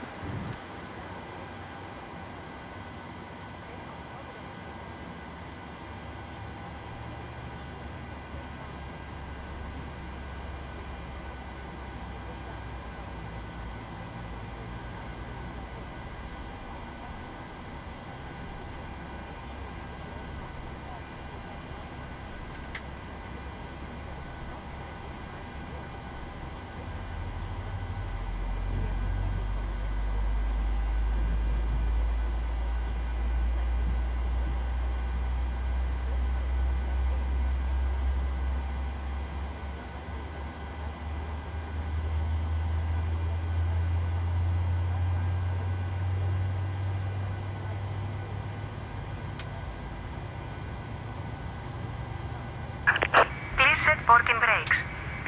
Brake set. Waiting your confirmation for a good engine start. Engine number 2 is stable. Come on, there you go. Starting engine number 1.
Engine number 1 is stable.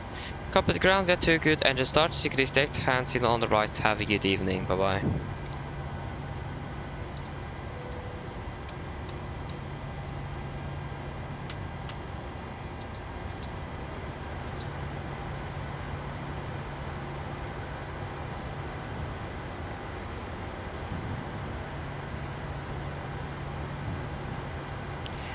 Okay, good. Now we're just waiting for them to disconnect. Unlocking gear.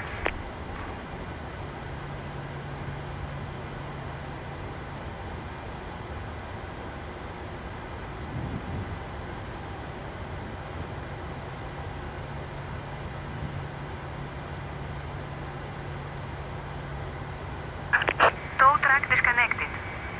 Bypass pin removed. Left is clear, right is clear. Thank you.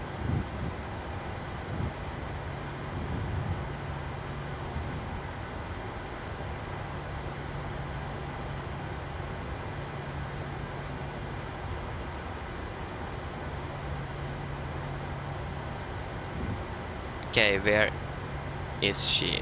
There she is.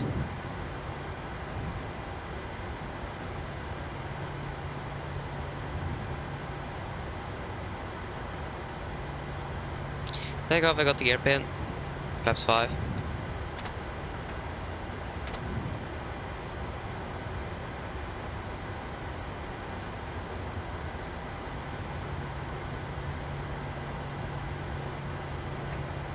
Before taxi checklist. Generators on, probe heat on, anti-ice off, aircon press, packs auto, isolation valve auto, engine start switches continuous. Recall checked, engine start levers are detend, flight controls checked, ground equipment is clear, and APU off before taxi check is complete. Hello. Hi, Captain. Everyone's seated and secured for takeoff. Thank you, I called when we're ready. No problem. Okay, da er vi ready for taxi then. Nordic 87 X-ray Victor er ready for taxi. Nordic 87 X-ray Victor taxi for Limpoint 03 right via India and Delta. Taxi holder point 03 right via India Delta Nordic 87 X-ray Victor. Okay, there you go. So right is clear and left is clear. Brakes released. There we go.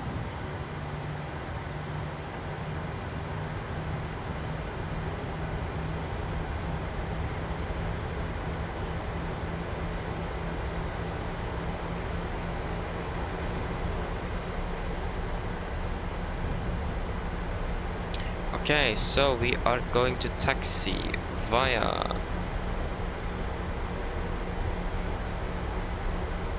India and Delta, so the taxiway second right then. Left is clear.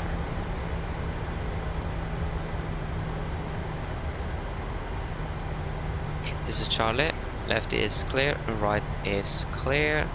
There's a fuel truck there, okay. So if it gives us the intersection there, Delta 2, that doesn't matter. There is it's a 4,000 meter long runway, so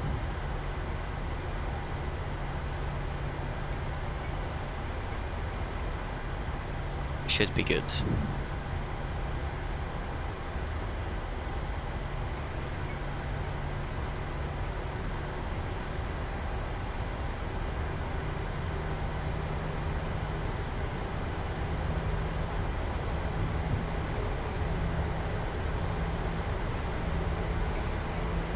Right is clear.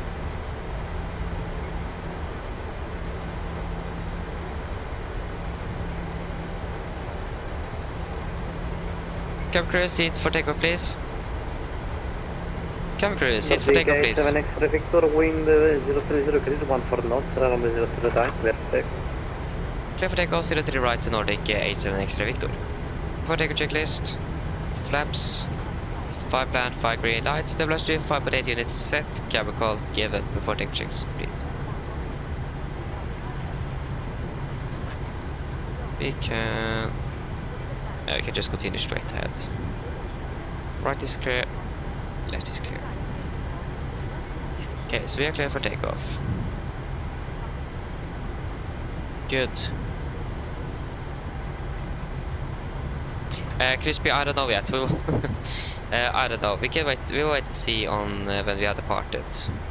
Then we will find out.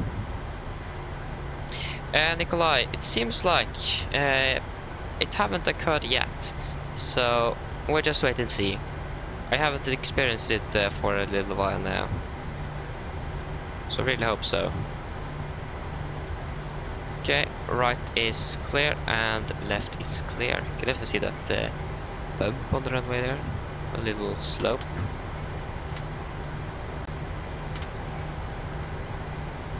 Wait, no.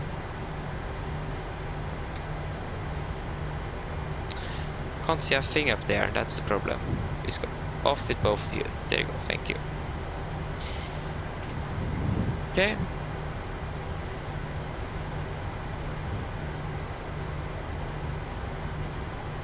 Takeoff.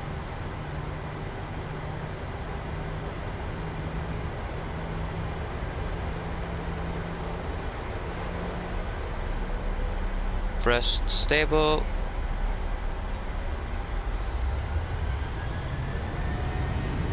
Takeoff reset.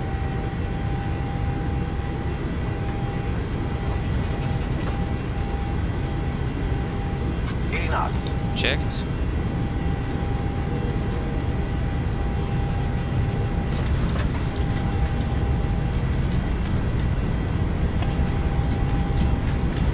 Approach QDJ of concern. The equivalent is you sending flight level 110. Run 73 Echo Lima, Athena identified. Expect ILS X-ray runway 03 right. Double right, Speed into vent, speed 157. From 73 Colima, fly heading 100, descend at level 110. Flight heading 100 and level 110, Athens, Equilima.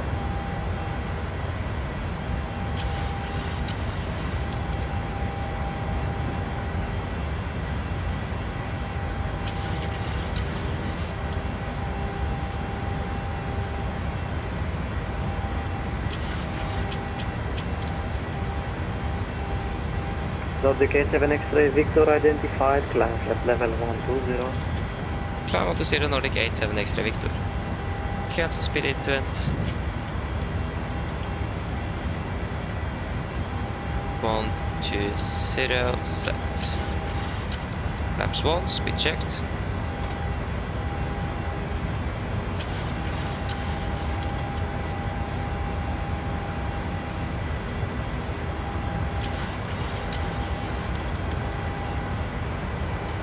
Flaps up, speed checked.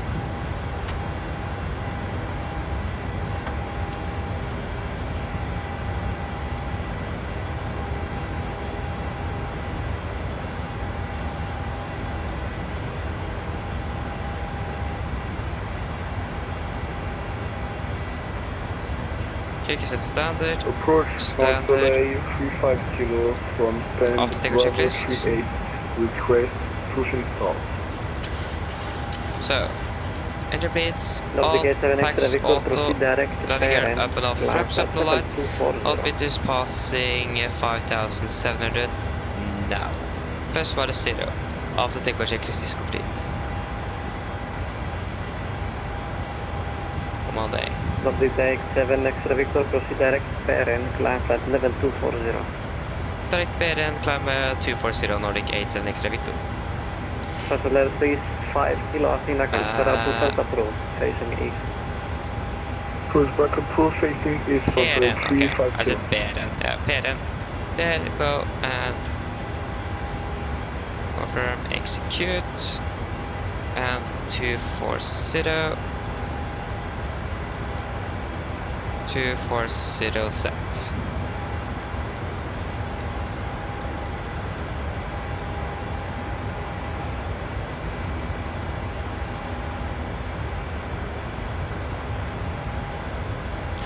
Good.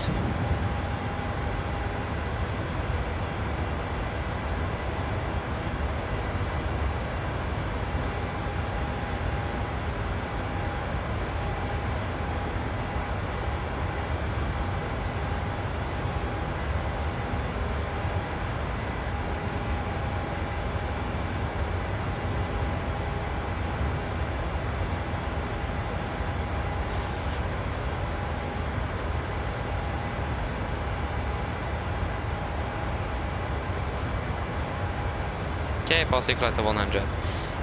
Highlights off. And the precision seems to be good. Yes, there you go. Great. Viking Mill, halla! Welcome. Nice. Oh.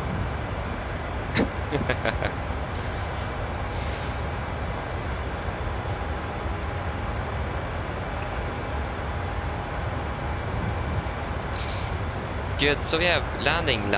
We are landing at 23:51 UTC. So that's going to be... we are basically an hour delayed. That is going to be 01:51 Norwegian time. So we are an hour delayed. Yes, beautiful. At least we haven't encountered a problem, so it seems like it is good now. But it is still 4 hours flight time to go, so anything might happen, so you never know. Okay, we can turn off the seatbelts. Great. Nordic 87 X-ray, Victor, monitor Unicom 1 to decimal 8, bye. Unicom 1 to decimal 8, Nordic 87 X-ray Victor, good evening. San 3 Echo Lima, descent 7,000 feet, unit 1010. Decimal 8. 7,000. Beautiful. So, the next sector for us is the next ATC is going to be. Good question. Where are I actually going to fly? That's the question. I actually don't know. So we are going to fly over Bucharest, and that is the next one. It is Bucharest Control. That's the next one.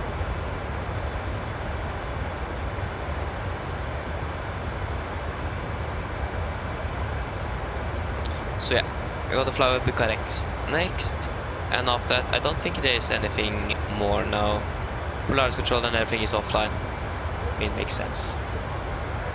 It's beginning to be a little bit late, so can't expect them to be online 24/7.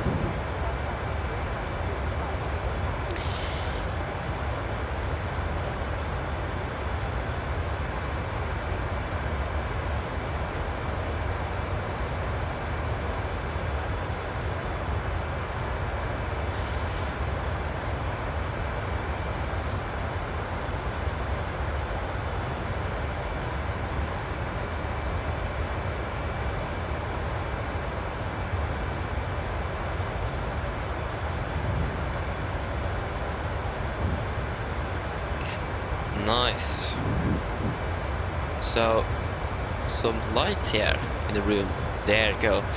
Want to make the life a little bit easier. Probably got to be awake a little bit longer. I probably need a cup of coffee along this route here. It's going to be late.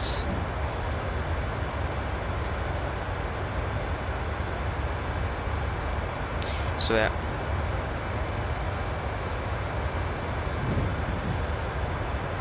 Especially now when we're an hour delayed. Like, we managed to actually catch up the time on our way down here. We managed to catch up the half an hour delay. And then the problem occurred, and then we lost. Then we added a 1 hour delay instead. So yeah, a little bit unfortunate, but yeah, that's just how it is. At least we are able to fly back. That's the important thing. So yeah, it's got to be a nice flight back home. It would have been nice though if we could be lighter and lighter. I mean, the good thing at least, it is a little bit light at least. I think in the winter time, I think it's actually got to be like pitch black, if I remember correctly. I'm actually not sure. I don't remember. But yeah, it's got to be a little bit dark at least on the winter time. So. It isn't fully dark, and it's clear skies so we can see the stars. So yeah, that's nice. It is now that we should have the parallel 42 sim effects here. You can see these shooting stars. So yeah, want that one as well. Bunch of things you want, but need to wait a little bit with getting everything. But yeah, the sim effects is definitely something I want.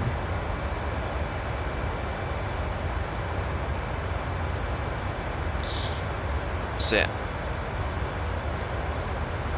we actually do have Flesland Tower online. That's interesting.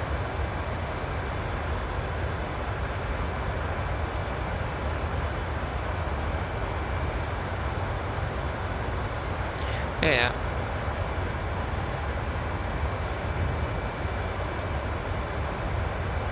Yeah, Borealis will also be nice. Unfortunately, a little bit too close to the equator, but I actually do have the South Oak quad. I don't remember what they're called, something in that area. I do have the Aurora Borealis installed for them, but probably not going to see anything then, unfortunately. But yeah, I actually do have that installed, so it could be a possibility. But probably not. How fast can we go? Yeah, we can continue up to 360, that's correct. 360 set. Almost forgot that. We will clear it to 2-4 by the controller. Yeah, then I expected to climb up to 380. That is going to be at Badur. Badur, that's here. Okay, that's quite far actually to Badur. If we take Badur, distance, yeah, 500 nautical miles to Badur, all the way up there. Okay. Oh, sorry. So yeah, Badur is all the way up there. I think actually we can do this. Boom, boom, boom. Wait, couldn't I copy it? No, I can just delete it then. Badur, can't we do this? What? Haven't I seen this before that you can insert a waypoint there and you can see when you're arriving? Probably just me tired and confused, I don't know. Probably it is. Yeah, makes sense, Crispy. Yeah. I would also be asleep if I wouldn't have been flying this route. To be honest, I would have been asleep when we're landing because we are landing we're landing an hour behind schedule. So yes.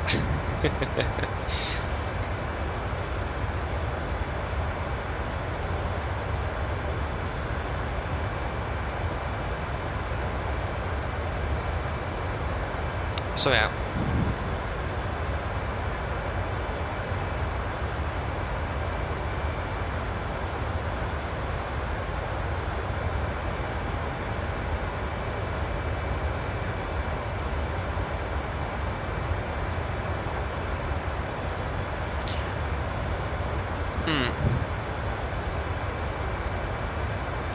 At least you do have a little bit ATC en route here, but that wasn't very much.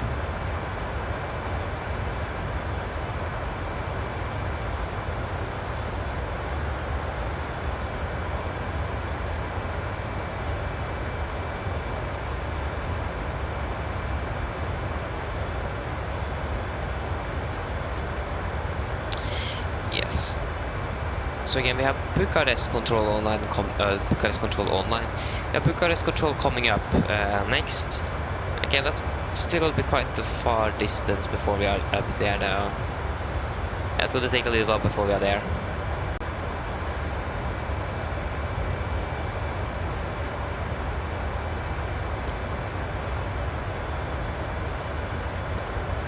One thing I just realized, I forgot to set in the engine outside. Yeah. I think I probably do need that coffee right now, to be honest. It is I'm a little bit too tired.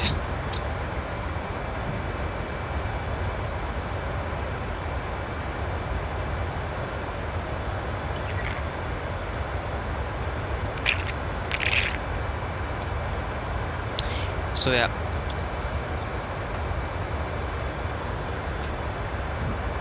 So do need that coffee. Probably the earlier I drink it, the better it is. So I'm actually going to be able to sleep tonight. That's probably a good idea.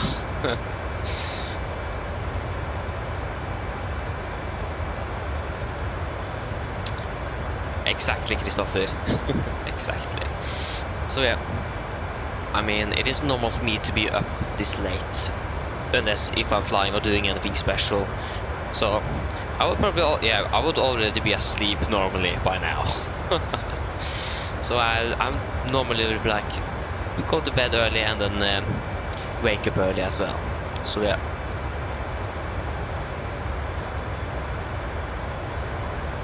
Yes, Christopher, I'm definitely going to take that coffee there. I'm not going to be able to stay awake without it, to be honest. Well, I probably would be, but I'm not going to take the chance there. So it's going to be a long one.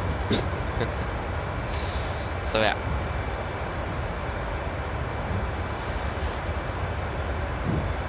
think about that, it isn't that long ago since I just bought the 777. I just realized that now. I bought the 777 like 3 hours ago, and I have not even downloaded it. That's the first time I've purchased something to the simulator and not done anything with it. Yeah. Need to buy it on stream then, because of all what happened there. So yeah.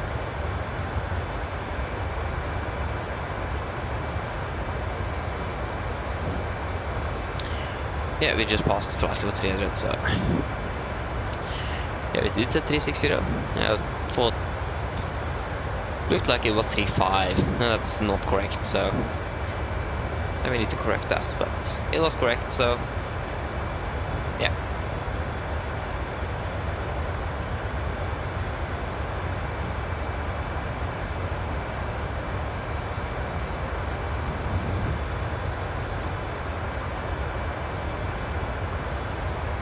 So yeah, the unfortunate thing as well is, since it is night approaching, it's going to be dark all the way, and that's a little bit unfortunate because it is. That doesn't help when you're tired that it is dark. I think I have my.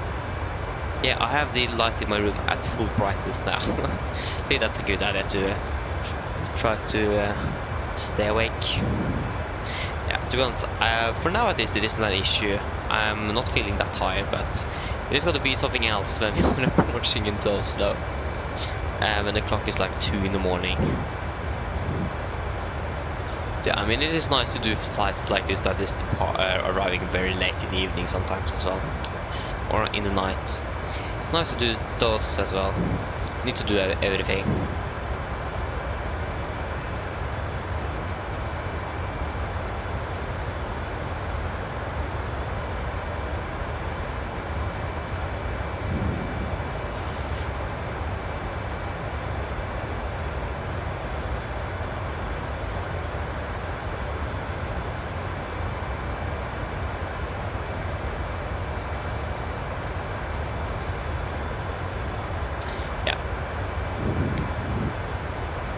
So when we are at cruise, I'm going to take the cup of coffee. I'm going to wait until the cruise is there. Yeah, I definitely need that one.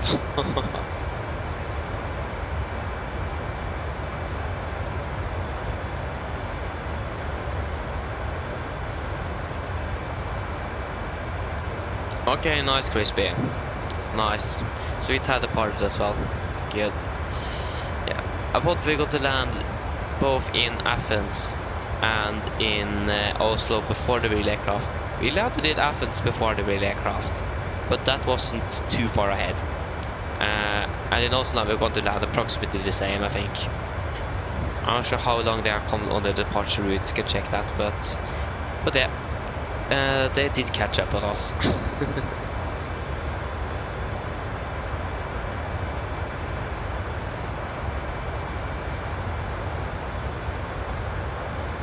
Okay, they just departed, like literally just departed.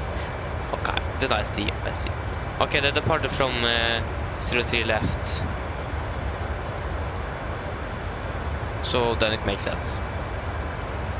A little longer taxi route there. We were lucky to get 03 right.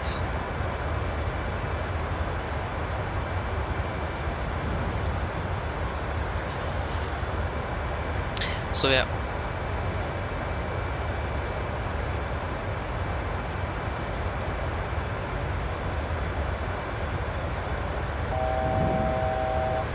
Go.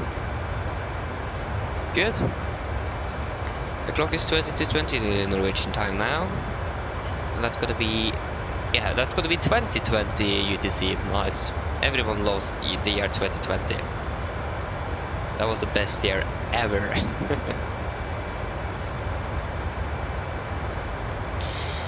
Yes.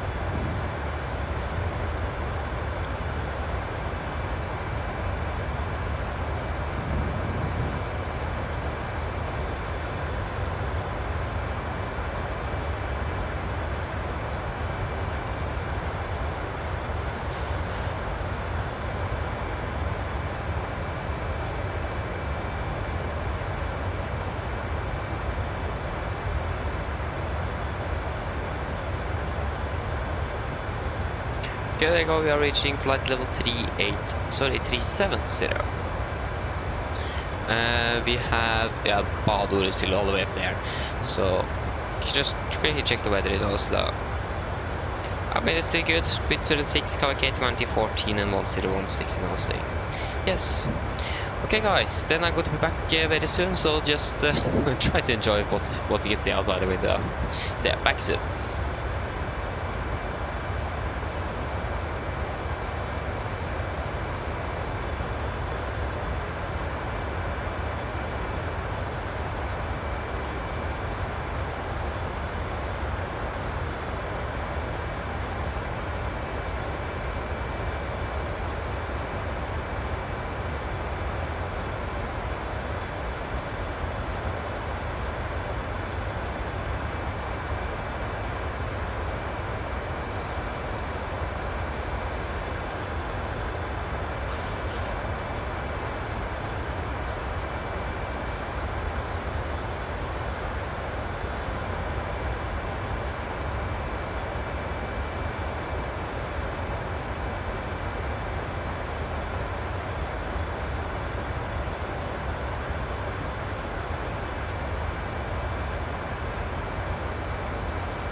Okay, I'm back again. So, how is the flight progressing? Seems like it is good. We have not been contacted by any ATC yet.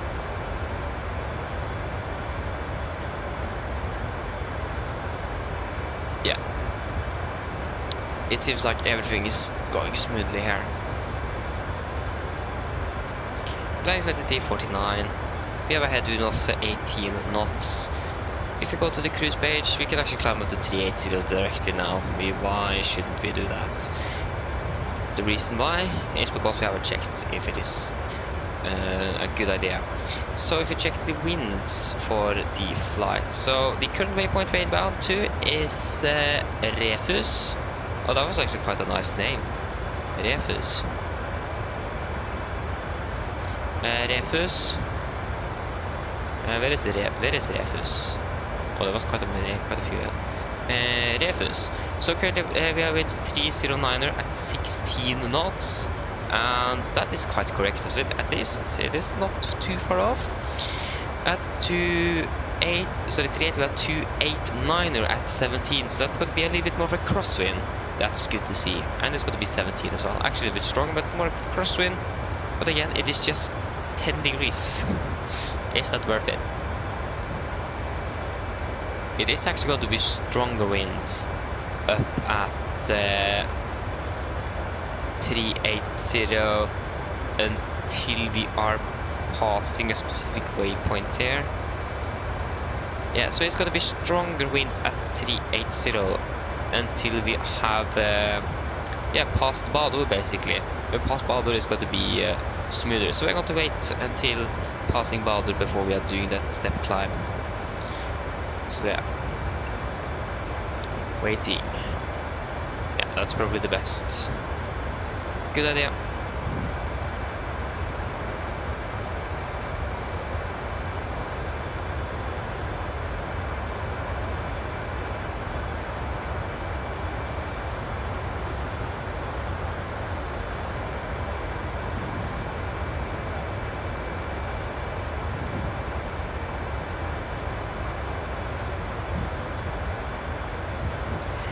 Great. So again, the next FIR is going to be Bucharest. At least that is what we're expecting. If he just doesn't... If he goes offline though, then we don't expect Bucharest anymore. So yeah.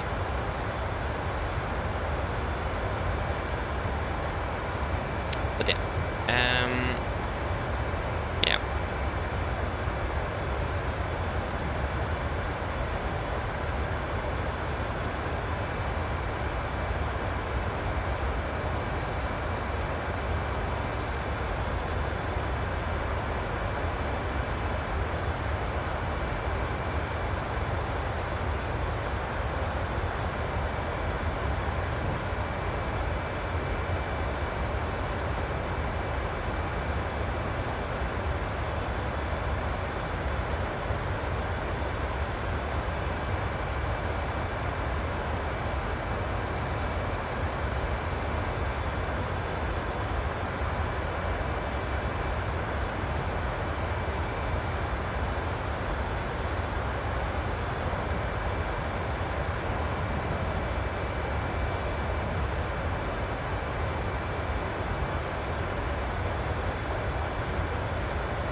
Oh no.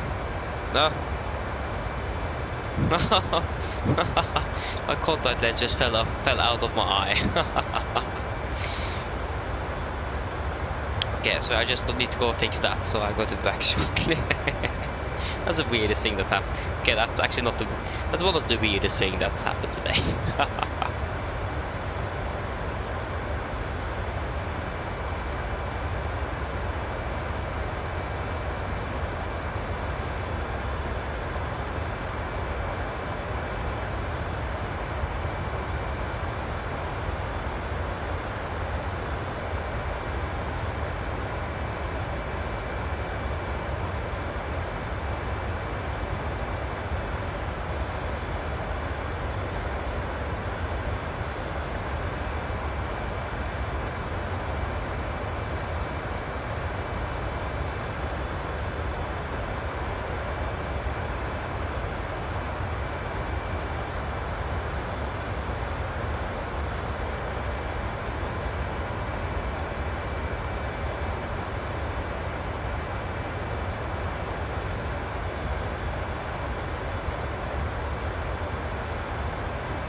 Okay, I'm back. Now things are quite interesting here because I can't see my mouse anymore. My mouse simply just disappeared. That is not good.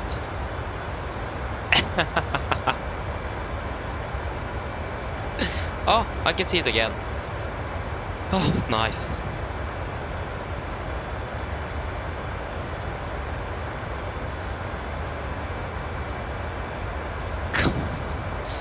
Nice.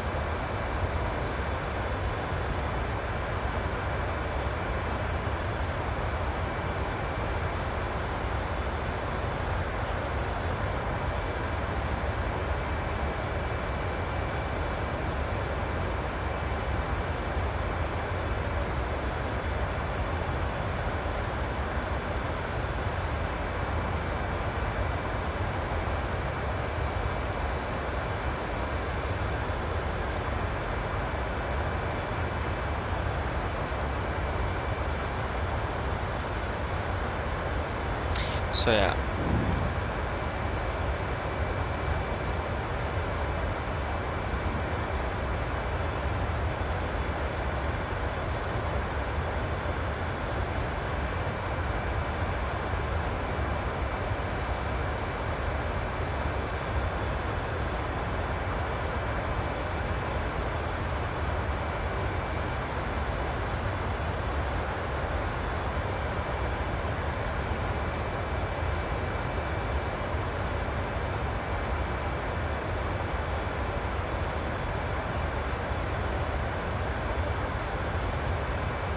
Yeah.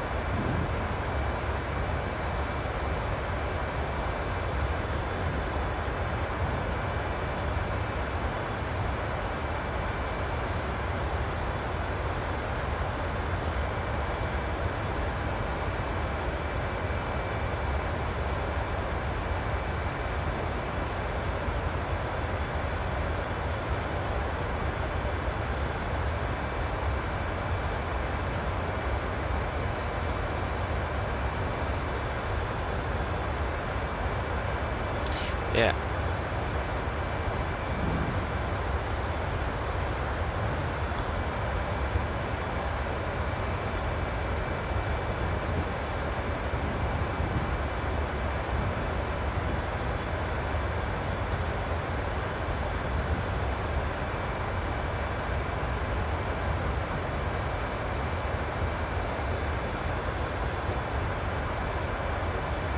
So yeah.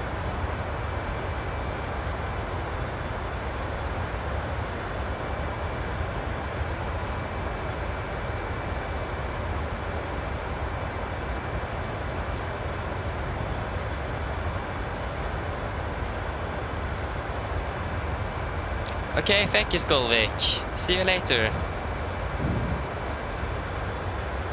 So yeah, enjoy your sleep as well.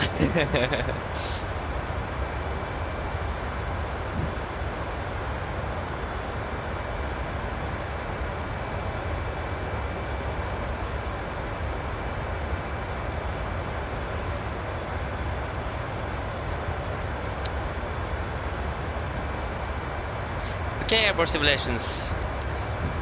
Thank you, and thank you for choosing in. And did I say? Okay, sorry. Thank you for tuning in, and have a good night's sleep, you as well. So yeah.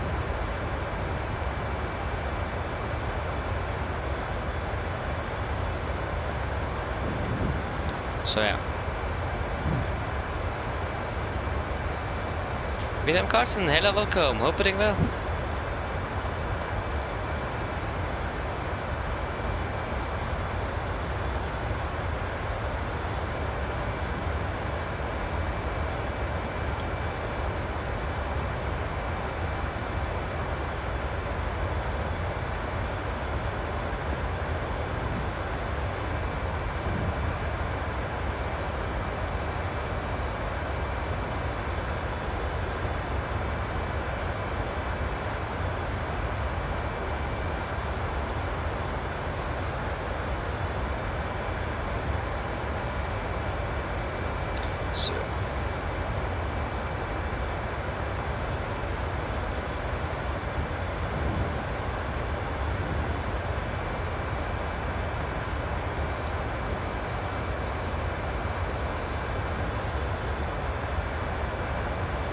Okay, we are approaching Bucharest control.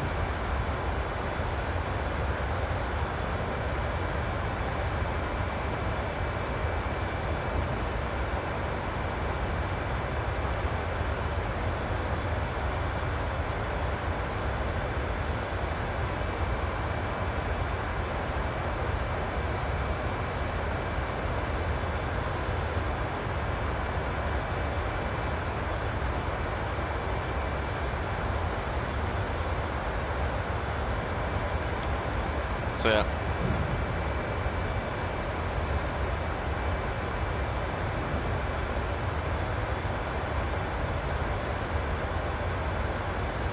Yeah.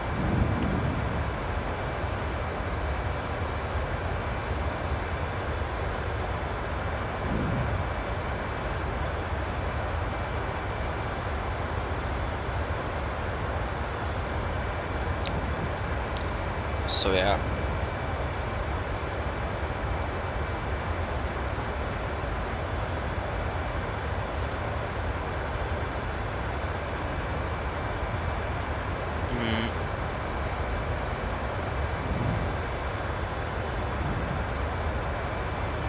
Let's go to check something. I forgot.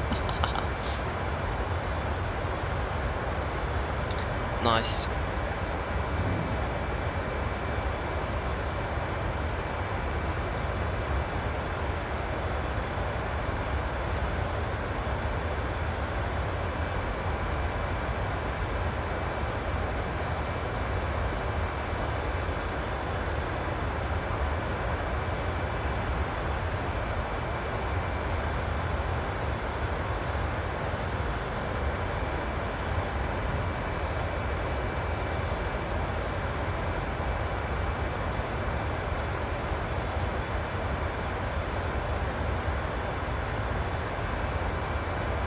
So yeah.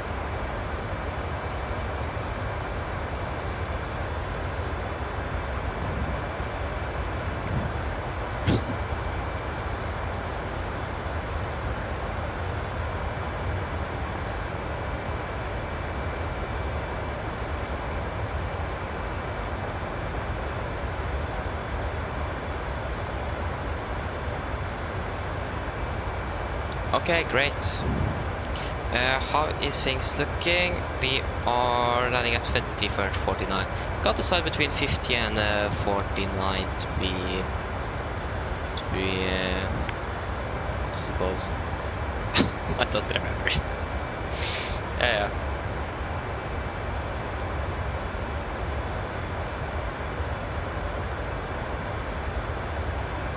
So yes.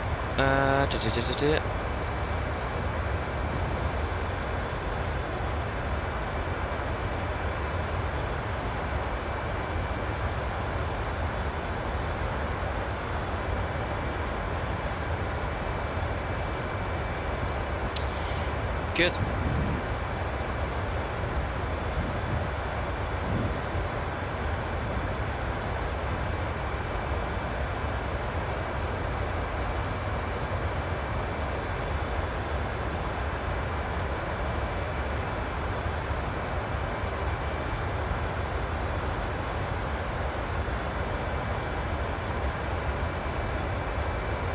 Okay, beautiful.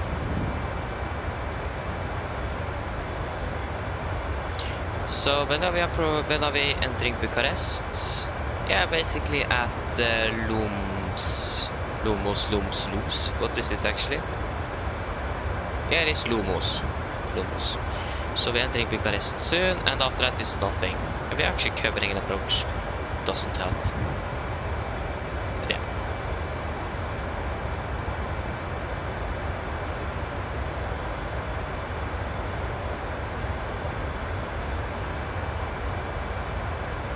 So yeah.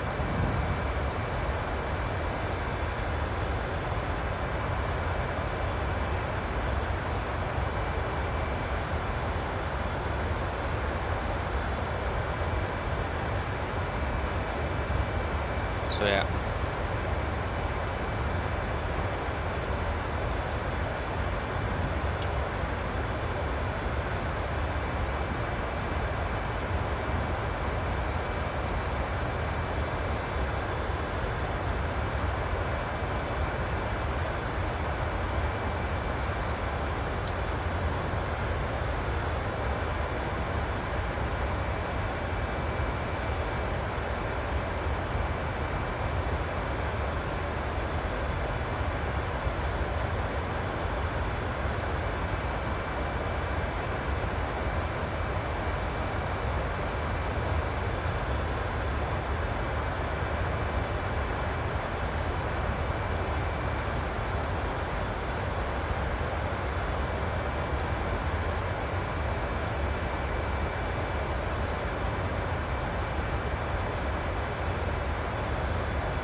So yes.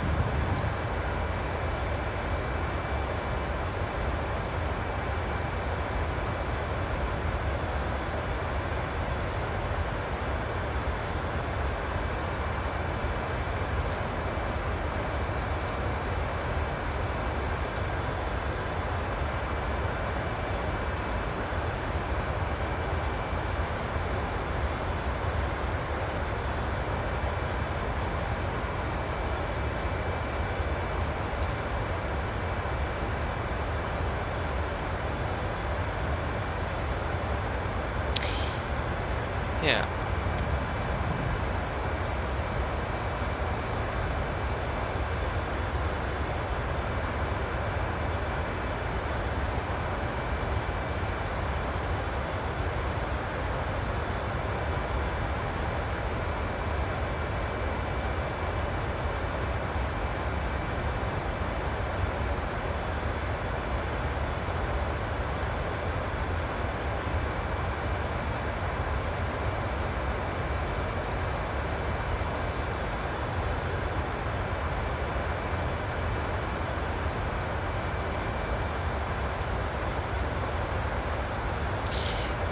Good.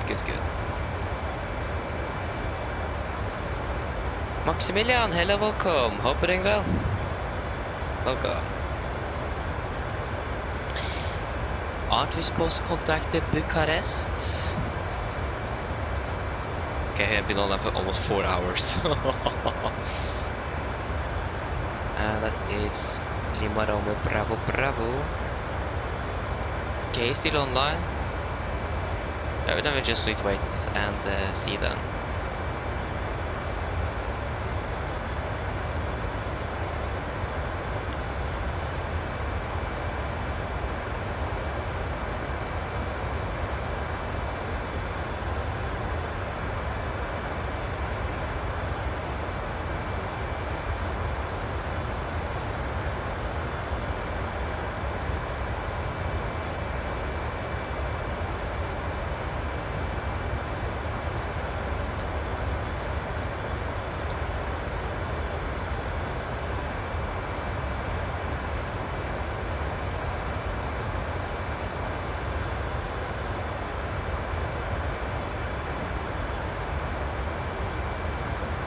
Så ja.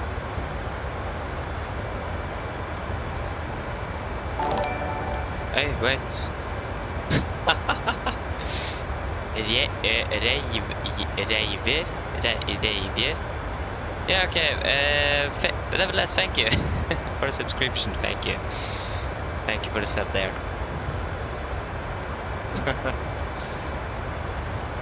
That came out of the blue.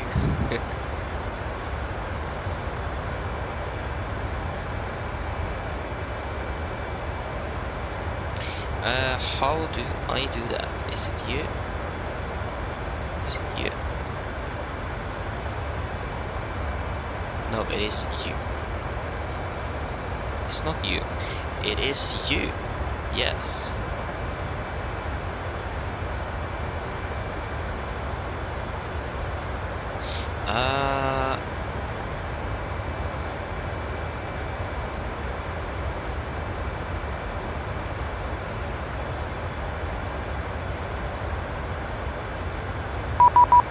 Oh, there you go.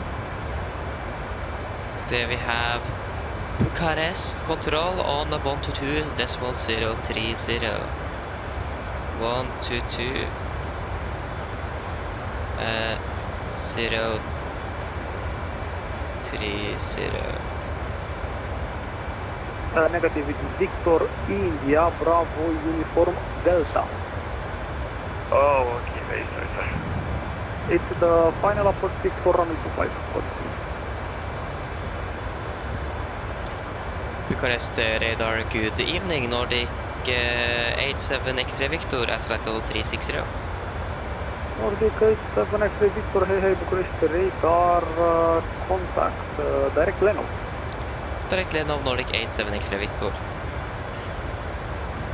Easy 422 return. Leno, 422, how many miles to... Leno, boom. Malta 8 Quebec Papa, taxi Juliet Alpha, holding point, runway 0 right. Juliet Alpha. If you take Runway 90, radar identify, turn left direct to Kenin. no wait, that was Direct to Kenin, that was runway 90. minus Nordic 87 X-ray Victor, is the transponder squawk 1702. 1702 87 X-ray Victor. Skyrock 206, we are now direct to Deboard, and top of descent is about 3 minutes. I don't actually remember how I did this. So Roger, sir. plus 310. Can you program your FMC to descend when you are awake? Maybe it's not with a slash. No. I don't think so, and if I can, I don't know. Take 3 then. Skyrock 206. Roger, sir. Then call me when ready for meeting. Minus minus We'll 10. put one with the Skyrock 206, thank you.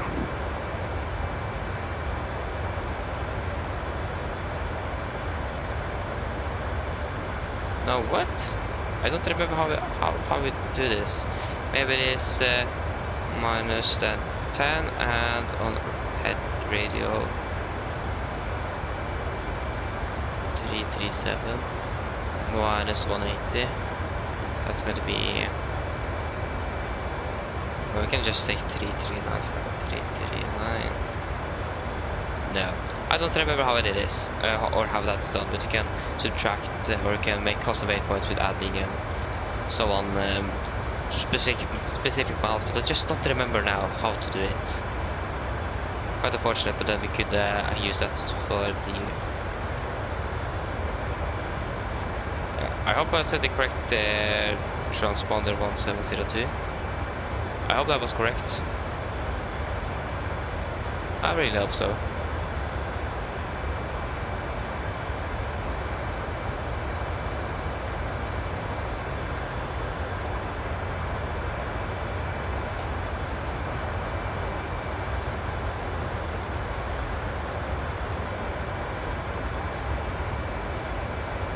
So at least they haven't said anything.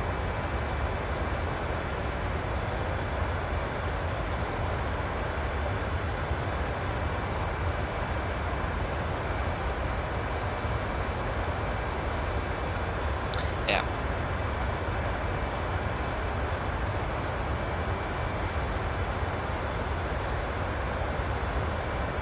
Yeah, how did you do that again? I can actually check how we did that again. Just don't remember.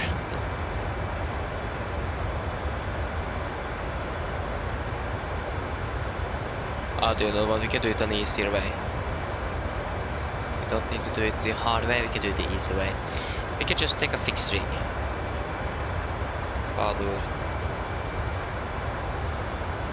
There you go. Can't be simpler than that. Yeah, break back up and left. Malta 8 Quebec Papa, wind now calm, runway 0 right, careful enough. There, right. Break back up.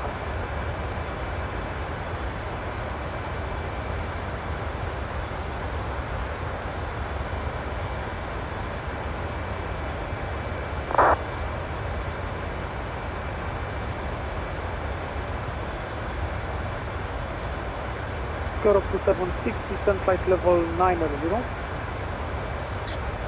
Skyrock 206 will descend, confirm 900. I do confirm. Okay, we'll descend flight level 900 and we are back in the cockpit, Skyrock 206.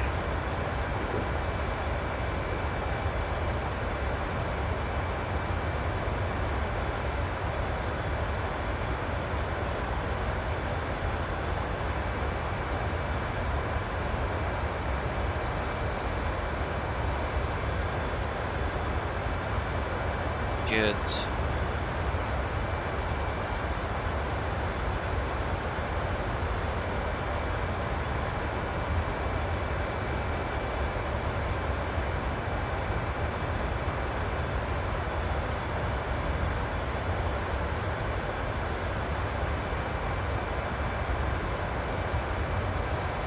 Okay, so we're still landing at around 23:14 and 23:50. Can't really decide this computer here. So yeah. Again, are anything after Bucharest of FIR? Are we going to fly into Budapest control? I don't think so. We have Bucharest and Budapest, quite similar. It is an event even in Bucharest, sorry, Budapest today. That's today actually. No, wait, tomorrow. Wait, what? It is the 19th still.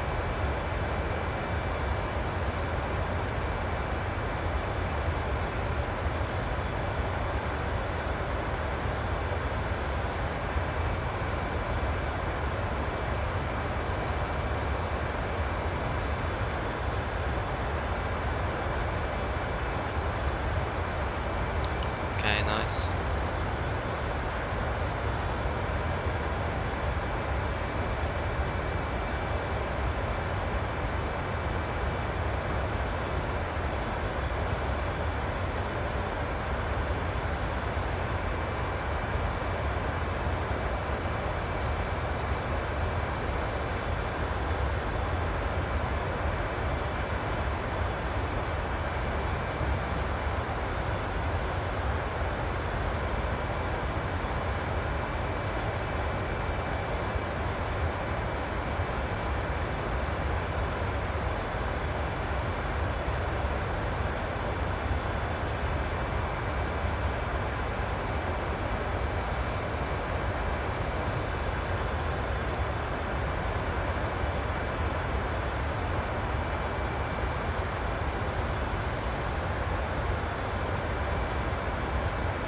Malta 8, Quebec Papa radar identified, vector for departure, turn right heading 250. Heading 250. Yes.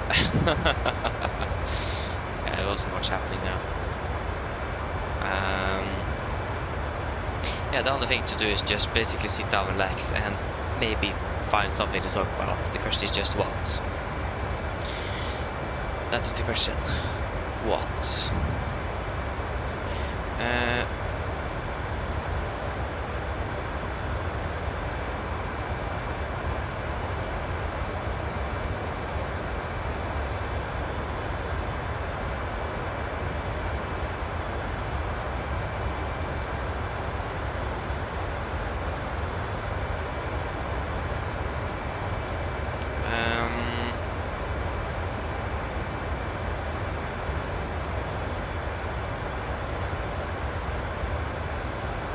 So I'm actually not quite sure if it is going to be a flight tomorrow, and the reason is it's going to be quite late.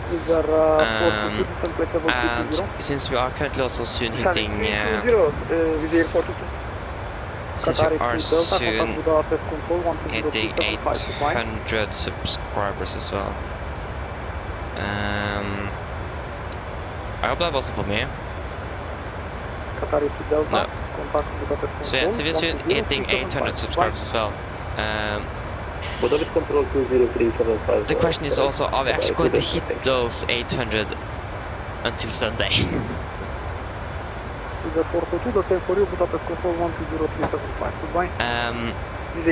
Because then we could do it on Sunday. We are like 4 away, so we're quite close. Because if then, I will probably not fly tomorrow to take a day off, and then fly on Sunday instead. But the question is just, are we actually, is it guaranteed that we're going to hit 800 at that time? Because if it isn't, then there is basically no point in doing that. I have a feeling that we're going to hit it if we fly, but if not, then yeah.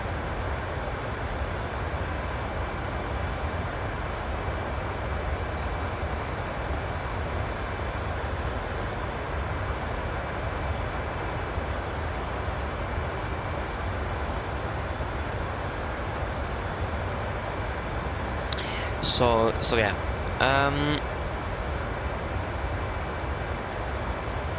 of course then I might do a long haul flight tomorrow to just to practice a little bit on the oceanic stuff, because I'm not very good at that.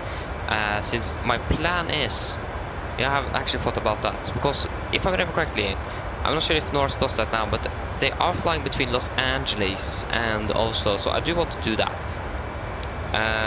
But the question is just when I'm actually flying there. So Oslo, Cardamom, Los Angeles International. Yeah, they're flying their day to day. So Norse 11. The next flight's gonna be the 23rd of July. And the 26th. So 23rd and 26th. 23rd, 26th. So either a Friday or a Tuesday. So I think actually it's probably easier to just follow it like that. Will report established 215. Okay.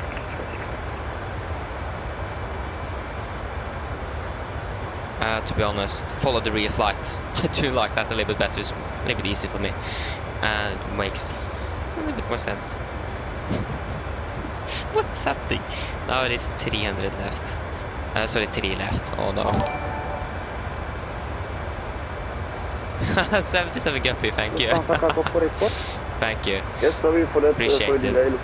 Now it is 3 left. No, I'm not ready to do the oceanic stuff. I have to practice. No. So I think nevertheless the Optimum is going to do it on Friday next week, to be honest. So at least can they do one long haul or something to actually practice a little bit and actually get the oceanic stuff in. Because normally we are not flown with it because I've just not learned it. And also the Takeoff in the United States as well. I need to learn that as well. I did learn that to the last one because I did forget about that until I was flying. So yeah, I think if we're going to do the special, yes, it is probably not the best idea to wait another week to do it, but it is probably the most optimal for it to be a good one. It is not, and also probably more people are going to tune in, for example, if we have it prepared a week early. So I think it is better to do it a week set it up a week or a few days in advance than just do it the day before. So yeah.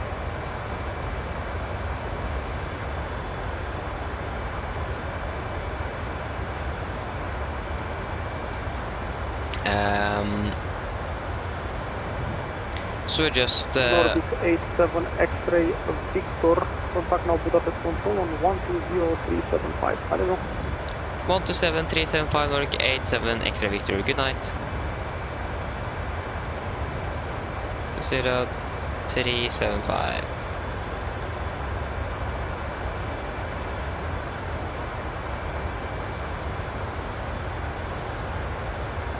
On to 0375. Charlie Alpha Tango Uniform Zulu. Why does it say good evening? Or is it actually evening? Control, Shamrock 718. Flight level 16. Yeah, this is technically it's evening until 1200. So yeah. Budapest Control, good evening, Nordic 87 X-ray Victor at 360. Hello, Nordic 87 X-ray Victor, Budapest radar contact.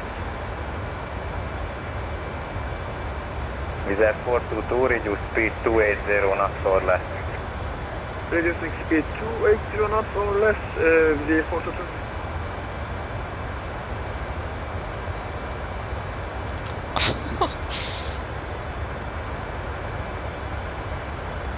Qatari 2 Delta, descent 10,000 feet, QNH 1015.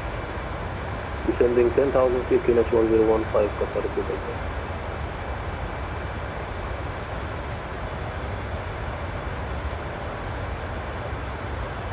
Wizard 89er Tango, contact approach 122.9er75, bye bye. 122.9er75, bye bye.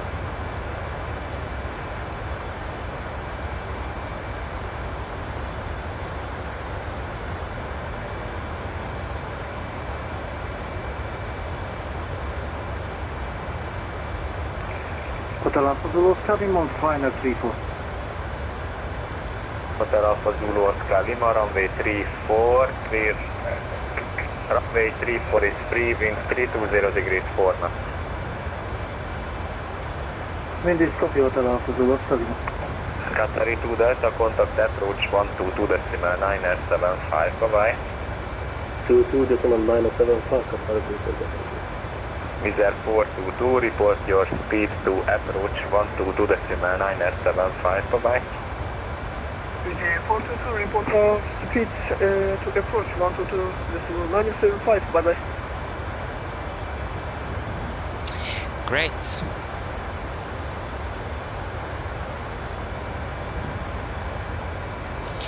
What was I talking about again? I don't remember what I was talking about.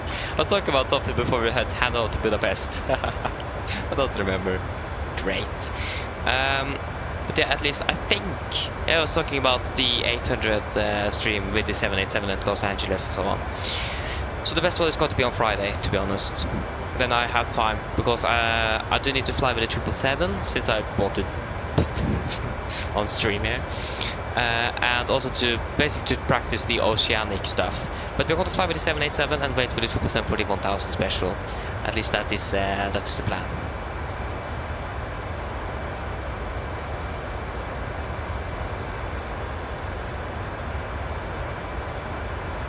So yeah, maybe it is a bit late, but Wizz Air 89er Tango, Budapest. I mean, it is a Friday, it's better than Tuesday. And it is better to have it further in advance, to set it further in advance so people know of it, and then just the day before. So yeah, I think that's going to be the plan, so we can fly with Norwegian tomorrow or a day off. Depends if I'm actually going to be able to wake up tomorrow. I think taxi to stand of your choice, Hotel Alpha Zulu Oscar. probably in real life they will give the crew off this one, the day off. But I do want to fly 5 days, not just 4. When ready, descend to flight level 140. But yeah, I've had quite a few days now, we've been flying quite a bit, so. And also one day we didn't fly that much, so we'll wait and see. We'll certainly find out later on.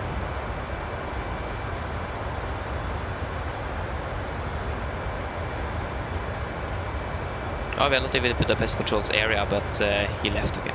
Oh, we're Sweden Control, yes! Okay, we're Sweden Control at least. That's good.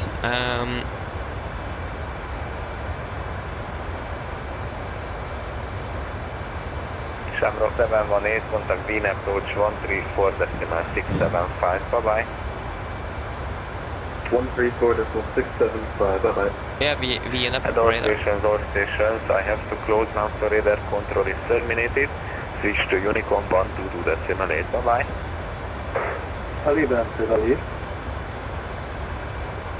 Get a Discord. Vehicle in 2 minutes. Good night.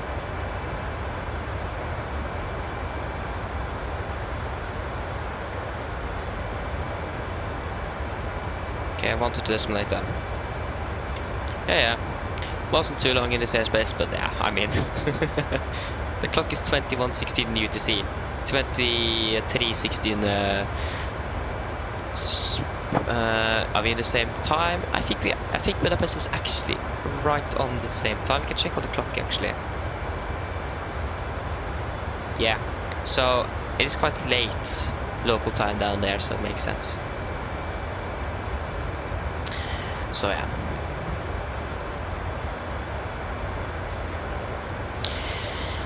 Yeah, I think these flights like this we do need to do more of those.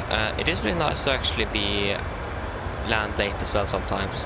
I mean, it's a quite short trip to the bed, which is right behind me, so it is not like a 40-minute drive home first.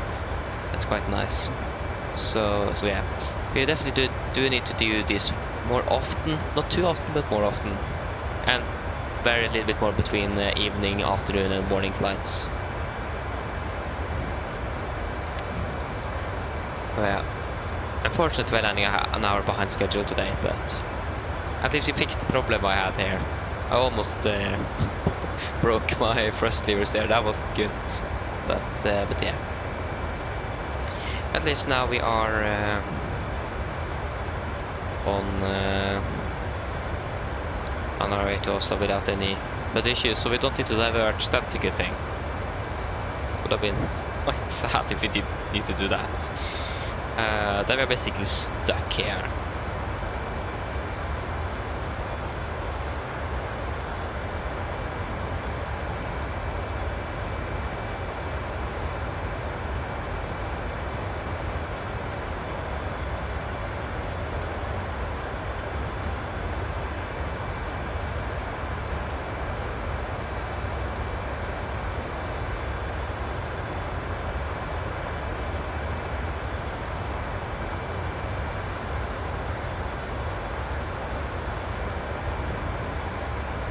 So yes.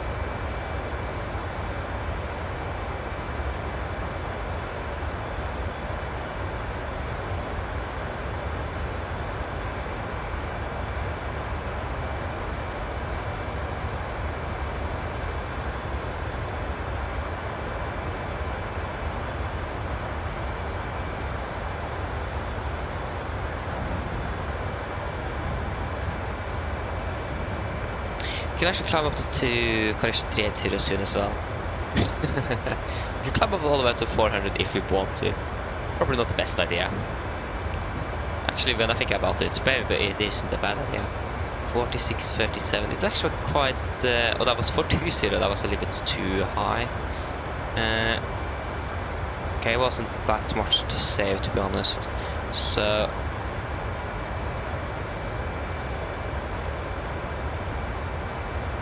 And it's still actually going to be more windy up at 380 than at 36.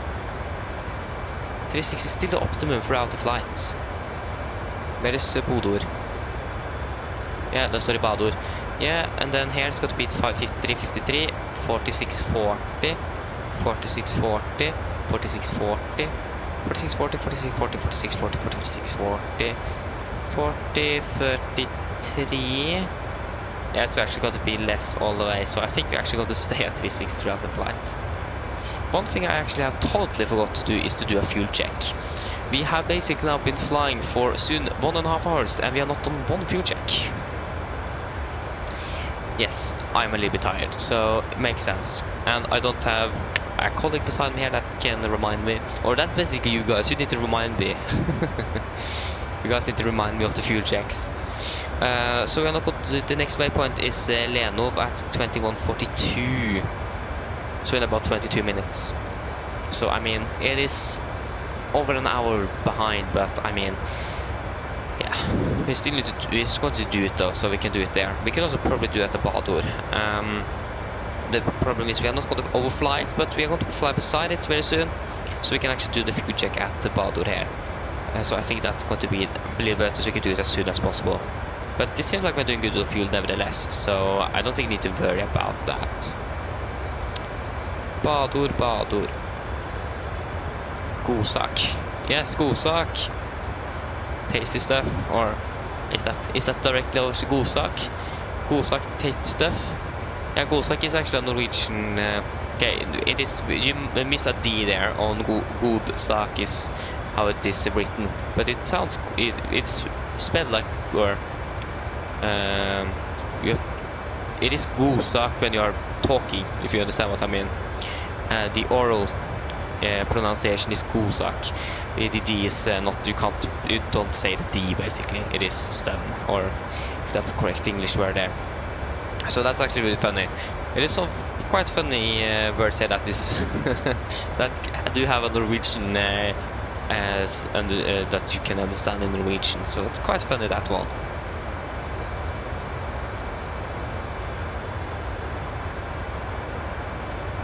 So yeah, but I mean it is good. So yeah, we've got to the Bador, sorry. I have 8 tons and 4.7. Yeah, doing good on the 8 tons at least, and we should be doing good on the 4.7 as well. So yeah, and again we still have good old Sweden online, and they should hopefully be online when we are arriving. I've been online for 31 minutes. We actually have Stockholm approach, we have even Göteborg ground and the delivery online. So quite a few things is happening over in Sweden. Why can't Norway be online like in the middle of the night? Oh, that's so nice. I mean, it would have been really cool to apply as an air traffic controller for Watson Scandinavia in Oslo. It would have been really cool to do, but it is like a 16-month waiting period, like half a year. But yeah, it would have been really cool to be a air traffic controller for in Oslo, in Norway in general. That would have been really cool to do. Then I can make a second channel or something, and we can do that when I'm not able to fly because I don't have time, or when I have a day off or something. That would actually be really cool to do. So yeah. Armel, hello, welcome. Hope you're doing well. So yeah, would have been really cool. So I need to look into that. So yeah, air traffic control is definitely something I would have been cool to be on Vatsim. So I'm going to look into it and see if I can apply for it, but it will be a little bit hard to find out how I did apply for that. But it would have been really cool. So pilot Fisk ATC or something then, and then we can have a direct or on live air traffic controller from Oslo. So yeah, that would have been really cool to do. So need to look into it. Would have been really cool to be air traffic controller on the side as well. So then I have something to do. Then again, I can't fly because I can't fly all the time because it is taking up a bit of time here, like you can see.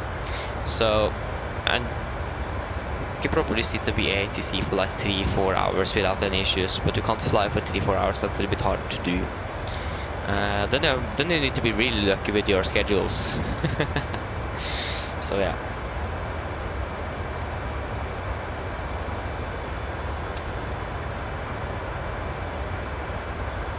So I need to look into that. Yeah, would that be really cool?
So yeah.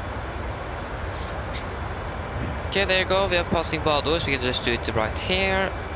So that's going to be 8 tons. We have 8.5. That's good. 4.7.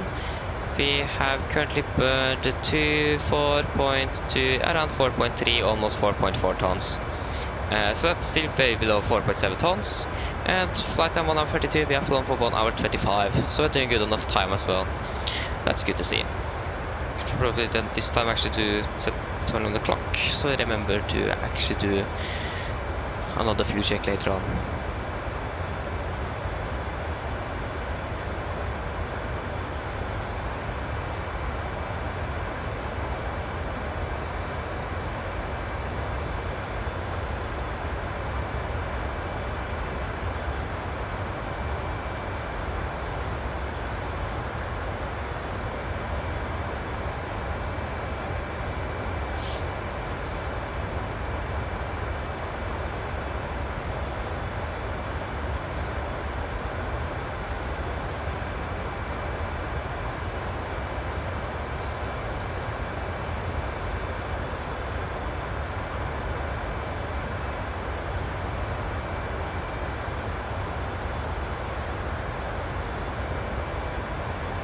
Okay.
Nice.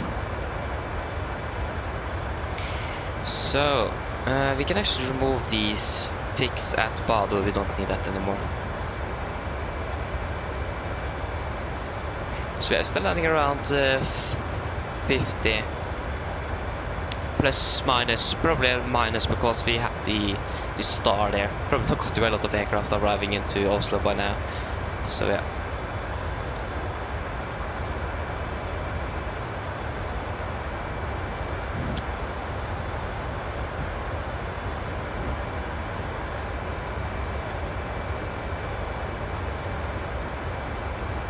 So yeah, okay, they are still using 1-liners in Oslo. Here we have a Norwegian from Faro in Portugal. That was also one of the alternatives today. We got Athens. We have Helvetic Airways coming from Zurich.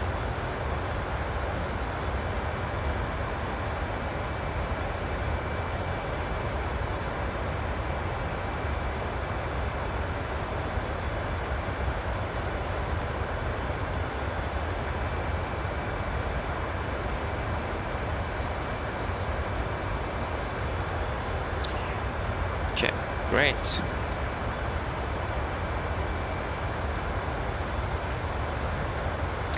So yeah, it's unfortunately that we don't have much ATC. Again, really excited for Beyond ATC when that is fully released, with like AI integration and so on, or traffic.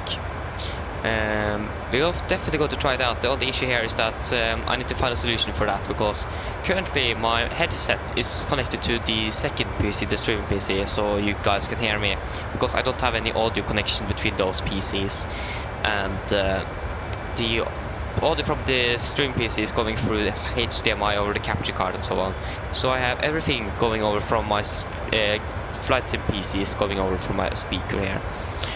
So I just need to find a solution for that, so I am able to actually use Beyond ATC, because you can't, I don't think you can use it on a different computer and connect it over and so on. So then I need to find a solution for that first. But I'm not sure when Beyond ATC is going to be fully released yet, so we just need to wait for that as well. So yeah, we'll certainly wait to see, but I really want to try it out. I don't own it yet, and to be honest, there is no need to buy it now either, since I'm not going to use it. So yeah, but also the thing is that you don't have the real people anymore, so that is also the thing. We need to like what the pros and cons with Beyond ATC. So yeah, but we are definitely going to try it out when it is released with AI traffic and so on.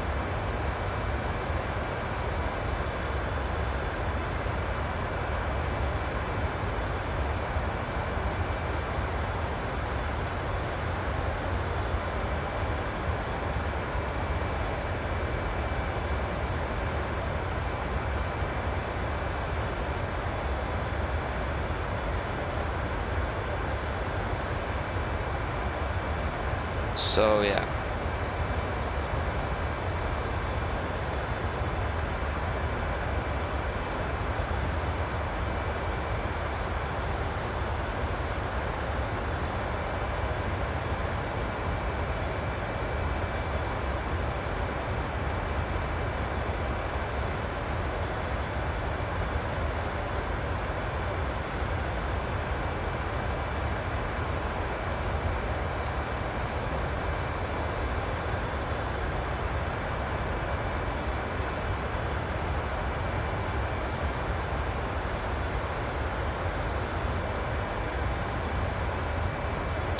So yes, I mean, say intentions, for example, if you just think about Beyond ATC as the Vatsimir, Beyond ATC is probably I think the best one because of the actual phraseology used, because it is different from country to country. The ATC is set up differently. It seems like Beyond ATC have got that better for now than say intentions. That's the the good thing with Beyond ATC there, and also it isn't a subscription unless you think about the characters and so on for the premium voices that you need to buy over and over again. But the good thing with Say Intentions is that it is not like you can ask for everything. It isn't like hard restricted of phraseology. It isn't scripted, if you understand what I mean. That's a good thing. The thing for now, at least, is that it doesn't have the phraseology 100% accurate for now, and yeah, I mean, it is working. They're working on it, and it is better and better. And the only thing is that it is a subscription as well. That's also the little unfortunate thing there. But they say it's going to go down when the AI is cheaper to use, and it already have reduced the price, so that's a good thing. And also, beyond it, see the problem there is that it have some problems with reading the data from the simulator sometimes at different airports. Depends if it is a payware, freeware, default. It does have some problems with that sometimes. But Say Intentions there have been quite clever with using Navigraph for that. So that's a good thing. So yeah, and again, Say Intentions you can ask for everything. So yeah, and they're also planning with live traffic as well. So it's going to be interesting, that one.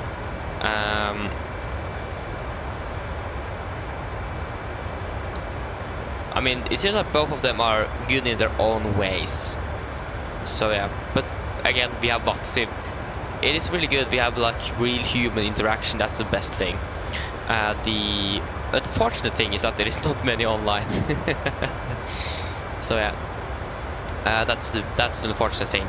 It isn't online 24/7, like for example with Beyond ATC Centers. You have ATC everywhere, every ATC station, everything. You don't have that with Vatsim. That's the unfortunate thing. Otherwise, this would have been perfect to use. But it also makes sense. We can't just pay people to just sit in front of the computer and be ATC for like 5 hours and then change. That would have been so cool.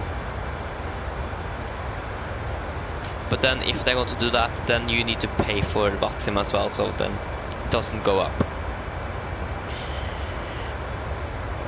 It is a free service, so yeah.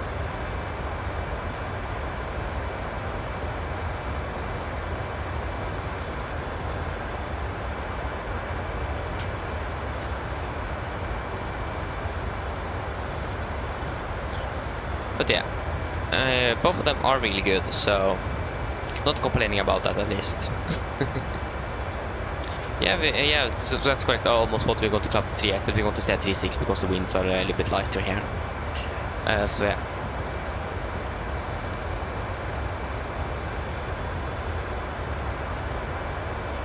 So yeah, I think we might actually try both. The only thing is, yeah, it is a free trial on Say Intentions.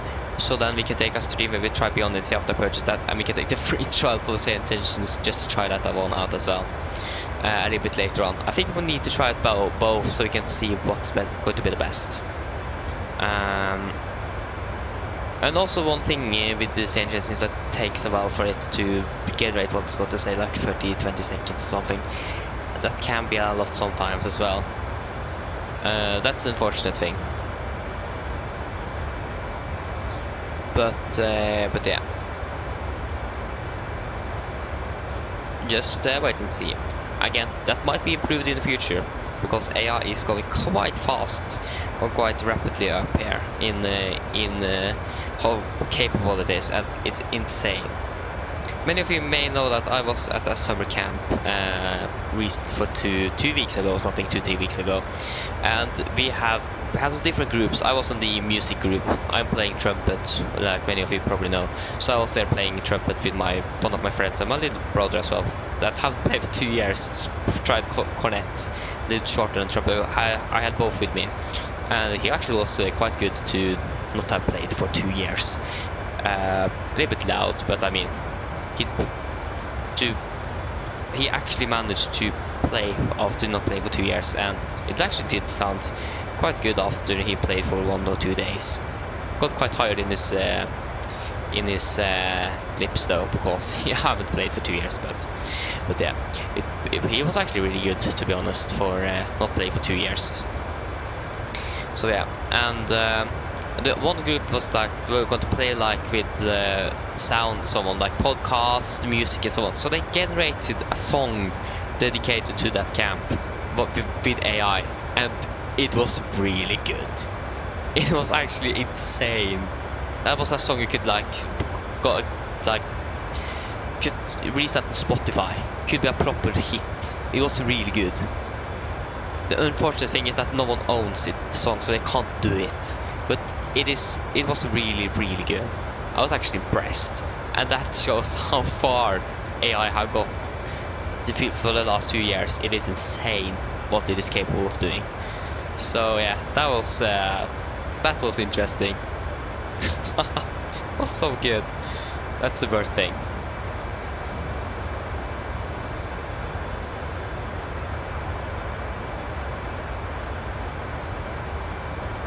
So yeah, at that I was shocked. So it was really good. Unfortunate that we can't send it to Spotify, because I would have added that straight away. I mean, it isn't like the best ever song, but like it was still really good. It was a song that I could listen to often, and it would have been like a good song as well to associate with this summer camp every year. So yeah. Unfortunate that they can't use it for that, I think, because it is AI generated. So yeah, unfortunate, but that's just how it is. That's the thing with AI. You don't own it because you didn't make it yourself. Otherwise, I could have been an artist by now, just put things in via ChatGPT or whatever they used, AI generation, and just pushed it out on Spotify and so on. So yeah. But yeah, it is incredible. So yeah. Especially also when, for example, with Say Intelligence, what they are doing now with AI. And if you have heard about the cabin crew add-on Cabby, if you have heard of the developer that made Simbox, he made Cabby, and that was actually also really, really good. Yeah, I haven't tried it out, but like the AI can actually generate different what you're going to say to the cabin crew or something. I haven't looked into it. I just watched a video from Easy Pilot on that one. But yeah, like it can also translate to different languages. You just need to say a couple of sentences, and then it knows your voice, and then boom, it is incredible. I mean, it's really cool as well. So yeah, it is only your imagination that can stop you when it comes to AI now. Almost. It is incredible. It is. So yeah. I wonder what the next thing is going to be with AI for Flight Simulator, or in general. What could be the next thing? We have ATC, we have cabin crew now as well. We have the tour guides. It would have been really cool with... We do have partially a co-pilot with I think it was a developer within the Laminar Research that quit his job and started with the... I don't remember what it was called. No, sorry, I don't remember what. It is a co-pilot thing that they're testing out for Flight Simulator now, that they can use in real life. So yeah, that can give you information or something. That's actually really cool. But yeah, like like a co-pilot that we could have in the cockpit here that could do the procedures we want to. But with AI, so we can talk to and chat with. That would have been actually really cool to have. Like not a scripted co-pilot, but yeah, that would actually be really cool to have that for the 737 or any other aircraft. That would have been so cool. That could help you and you can chat with. Oh. Yeah, that would have been cool indeed. So maybe that's going to be the next AI co-pilot for the aircraft. Wouldn't say no to that. So yes, like we have FS2 crew and so on. Like it would have been really cool to use FS2 crew, to be honest. But the only thing is that they don't have the procedures for Norwegian there. They have Ryanair, I think they have Southwest as well, and the SOP1. So like I think that's going to be standard operating procedures from Boeing. But Norwegian does deviate a little bit from it, and most airlines does that actually. I don't think there's any airline that is following it right away. But yeah, airlines can change on the operating procedures from the manufacturers, but not lack them. But you can make them stricter. So yeah, there you go. We filled fuel, so we can turn off the pumps. We actually have 100 kilograms left in the center. You can actually turn on the right one again, just to burn that off.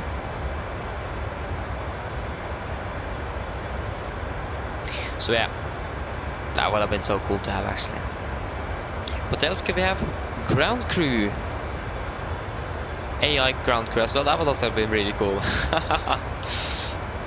That again going to be a little bit better that you. Would have been nice if we could like chat with GSX, for example. Like we had ground crew integration with the self-loading cargo here, and that can sync with GSX, but it's not going to be the same.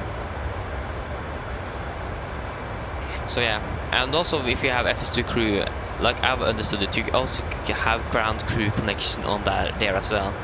That's at least what I have understood. So yeah.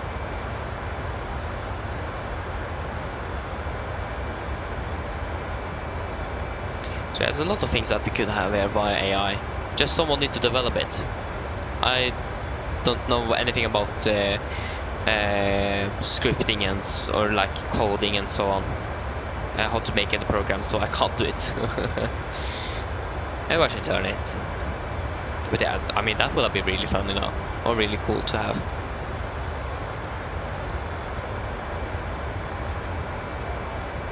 So yeah, would have been really cool though if GSX could have done that. We should ask that is on if they would do FS Stream to have a wish list for GSX. If they have, then we can send that in.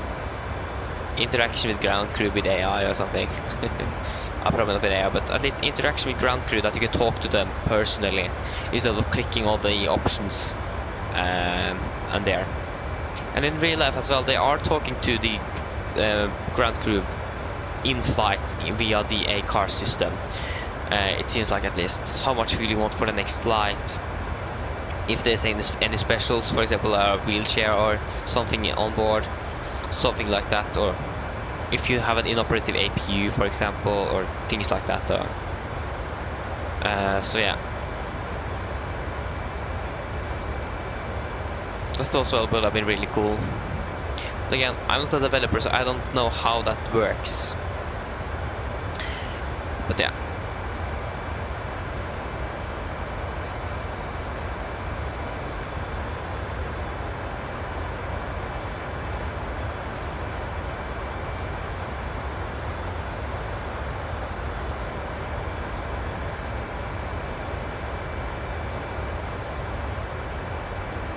So yeah, there's a lot of things that could be done there. Would be really cool.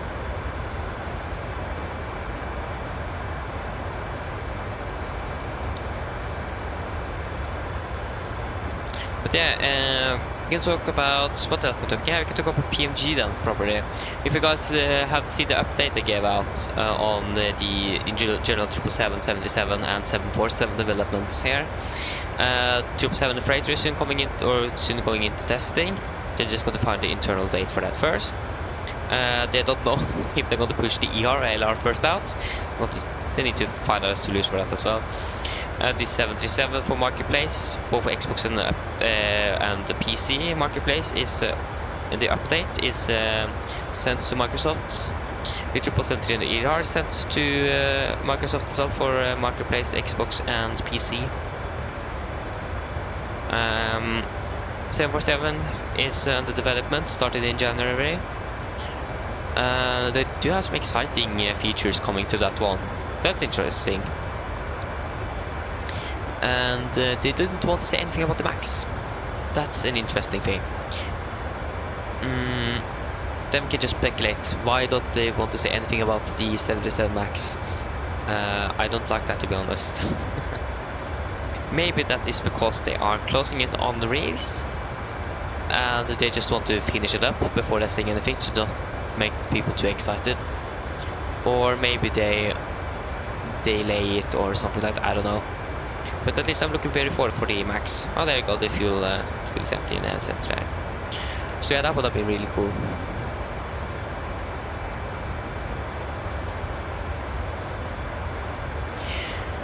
So yeah, we're going to wait and see, but we'll certainly find out one day. But really looking forward for the Max aircraft. It is a beautiful aircraft, and yeah, really looking forward for that one.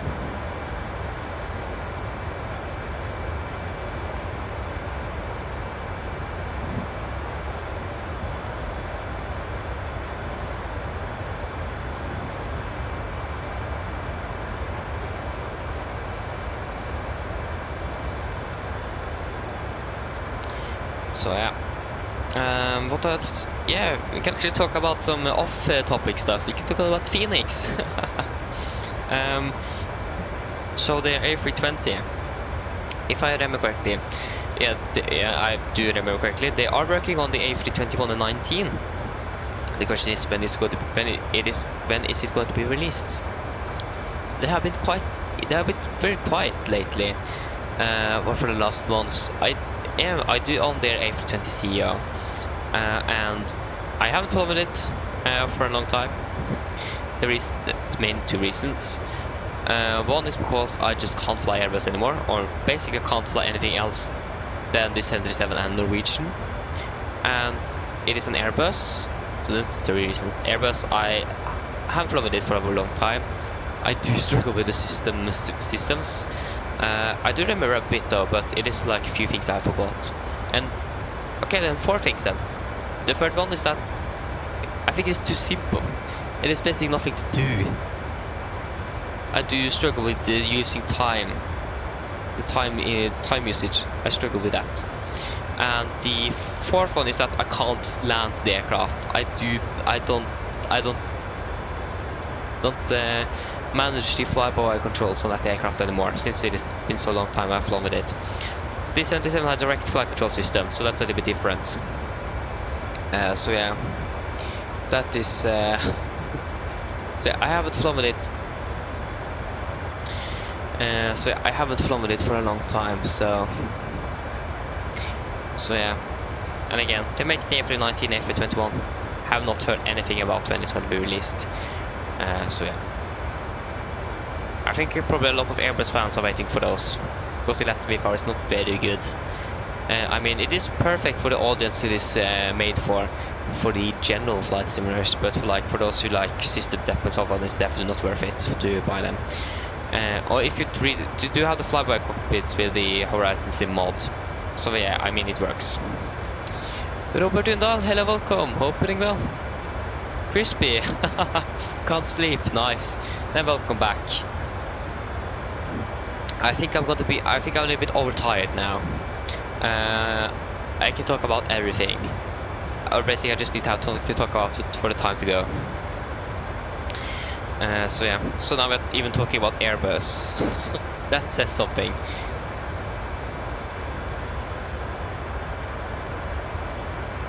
So yeah, if I talk about Airbus, then I'm just gone. So yeah.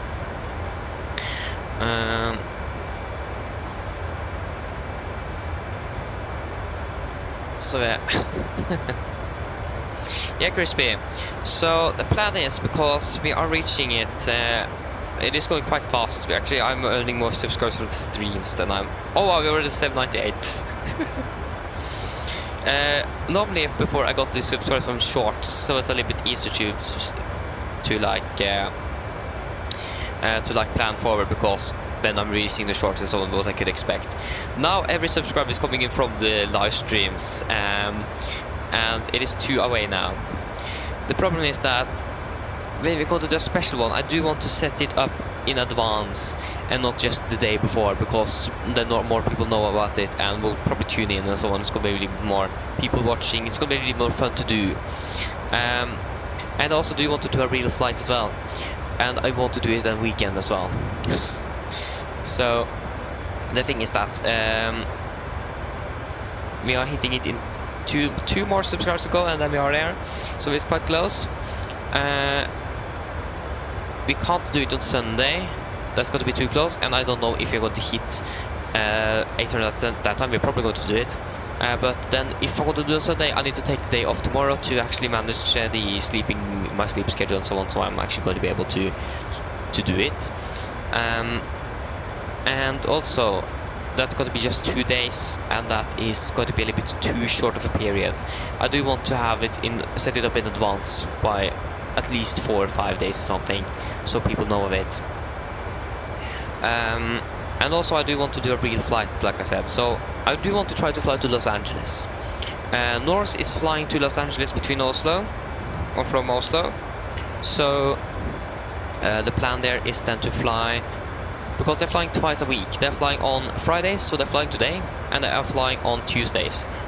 Again, I did want to do the special on a weekend, so not on a Tuesday. But on Friday it's working. But again, it's Friday today, so it's going to be another week.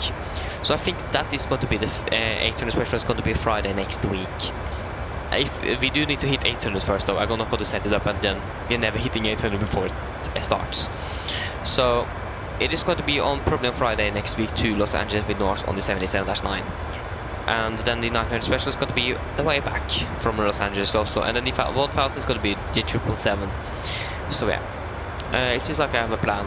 It wasn't many weeks ago, a few weeks ago, I didn't have a plan at all for what I was going to do on the 800 special, 900 special, or the 1000. No clue. I never asked you guys about any suggestions, but I think I have a plan now for that. So you can expect the 800 special next week, on Friday next week probably. It seems like it's going to be in the evening as well. They're flying in overnight actually, so yeah. JJ King, hello, welcome, hope you're doing well.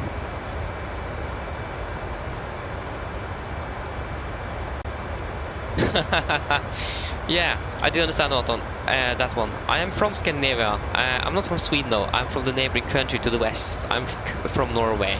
So yeah, I do understand that one. Swedish and Norway can be a little bit similar sometimes, especially. I think especially the accent in English can be quite similar. In general, Scandinavian can be quite similar there. So yeah, I like how everyone thinks I'm Swedish, but I'm Norwegian. That's a little bit funny. So yeah, I'm from Norway. So yeah, you were quite correct there though. And I think that's also quite funny, is always when I'm listening to things, someone I just hear clearly if someone is from Scandinavia, from the accent in English. It is so clear. Just, yes, he's from Scandinavia, he's from Norway, Sweden, Denmark. Actually, you can actually hear if he's from Norway, Sweden, Denmark, especially if you live here. You probably would understand what I mean. It's a little bit easier because you know a little bit more the difference between the languages. But yeah, you can just point out he's from there because you can hear it on the accent when he's speaking English. That's just, I love that. So yeah, and also love the similarities between Swedish, Danish, and Norwegian as well. That's also the funny thing, because if you think about the languages in orally, for Norwegian at least, Swedish is more similar when you're speaking to people.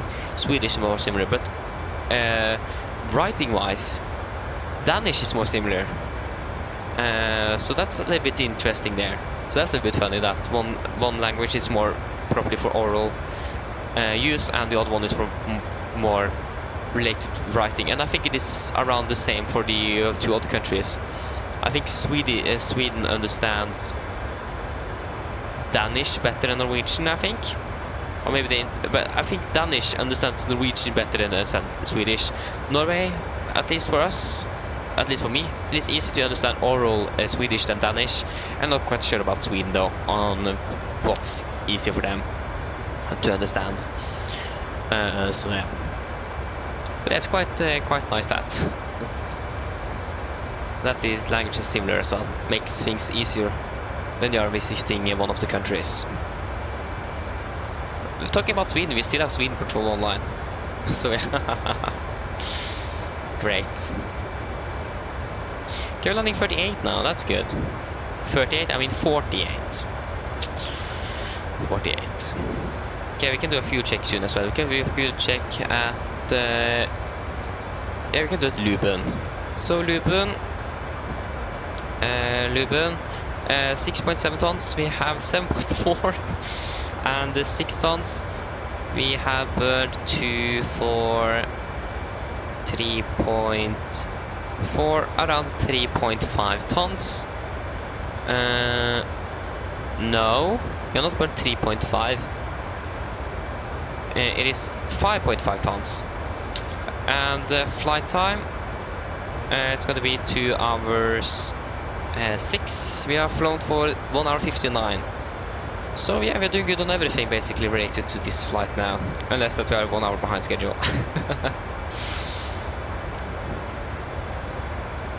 So yeah, we did have a technical issue though, so it makes sense that we are delayed. I actually, that's the thing, I thought about, what about if you had an emergency or something, or a technical issue along this flight? It would have been so cool actually to need to divert or something. And then it actually happened, but not in the simulator, but with my physical hardware. So yeah, like a technical issue in the simulator would be nice, but not with our hardware, because that's going to be expensive to replace if it is actually broken. But in the simulator, it's just a restart of the sim, or maybe fix it in the FMC, and then boom, it works again. At least with the aircraft, if it is something wrong with the simulator, we need to restart it. I was actually prepared to do that for the flight back to Oslo. So yeah. But yeah, great. I think you guys can hear that I'm a little bit overtired, just talking away. Not everything. I think I'm talking quite a bit fast as well. So say something if I'm talking too fast. And there you go, the clock is 00:01, so it is currently Saturday. Beautiful. At least the Norwegian time, not the UTC yet. But we are landing actually right before midnight UTC time. So that's nice. So yeah. Actually, we have two Sweden controllers online. So yeah, at least we can now say good night. Can you say that? So if you say so, like Nordic 87 X-ray Victor Sweden control, good night Nordic X. Can you say that? Is that like something you could say? Could you say good night to the controller, like we say good evening, good morning, good afternoon? Can we also say good night? Or do we say just good evening? I mean, it isn't evening anymore, it is more night time now. But like, it sounds more like something you could say when you are leaving someone's airspace. So I don't know. Captain Mitchu, yeah, 16. Yes, I'm 16 years old. So I'm not very old. So yeah, 16.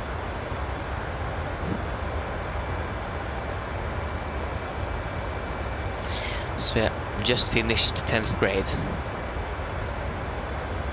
Oh, seriøst? Er du 16 også? Visste ikke det. Nice.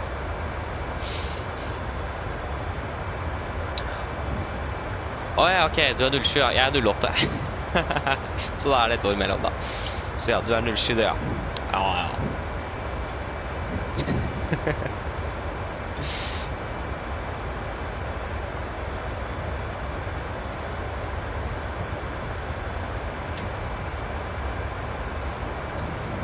Så ja. Still landing 48. That's good.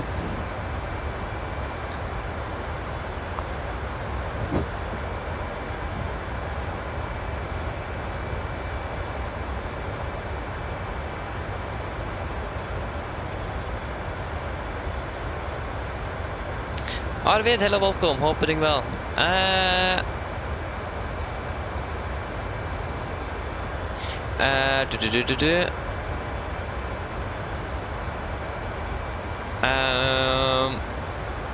Yeah, the simulator I'm using. Yeah, it's called the Microsoft Flight Simulator 2020. So yeah. Nice.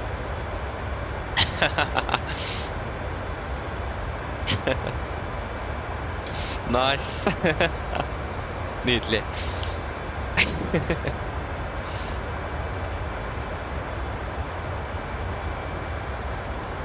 So yeah.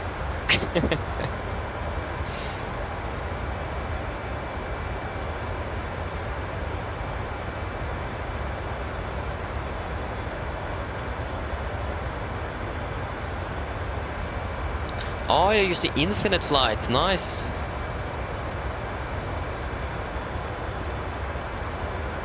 Nice. Yeah, I mean, infinite. Yeah, I have not ever. Oh, sorry, I can't. Oh. So I have never used infinite flight before, so I don't know how it is, but yeah. Yeah, it's. I mean, for mobile, it seems like it is quite nice. Pedro, welcome back. Hope you're doing well. Yeah, Pedro, this is the flight back to Oslo from Athens. Just 1 hour delayed.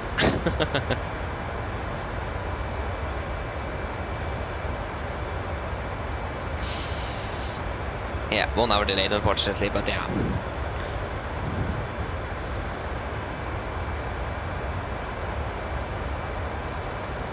Hey, nice, Arvid.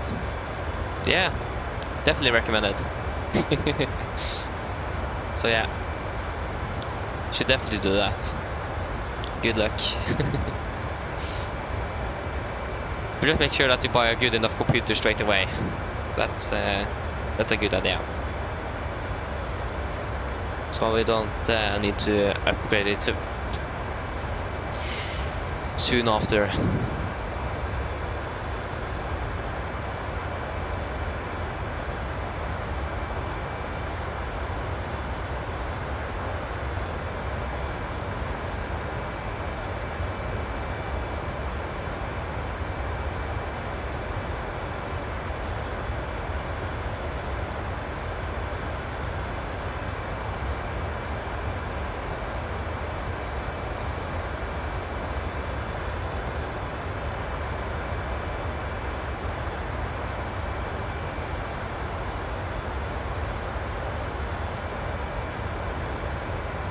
Yeah, it is probably better with PC indeed, Arvid.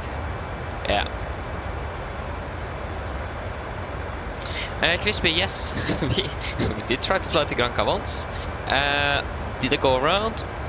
Tried to make for a new approach. I overloaded the simulator or the FMS and it froze. And we were sitting there waiting 15 minutes, nothing happened. So that's a very important thing for you guys. Never work with the waypoints too quickly in the FMSC on the 77. You're going to freeze up the simulator. I had done it twice. So yeah, be careful there. I did do things a little bit too quickly, so something happened and it froze up. It is going to freeze up, you're never going to get it back. So yeah, only thing is to restart the sim. So yeah, that was quite unfortunate. So yeah, it ended up at a go-around and we never landed in Granca. So yeah, that was unfortunate. So we need to do a flight once down there.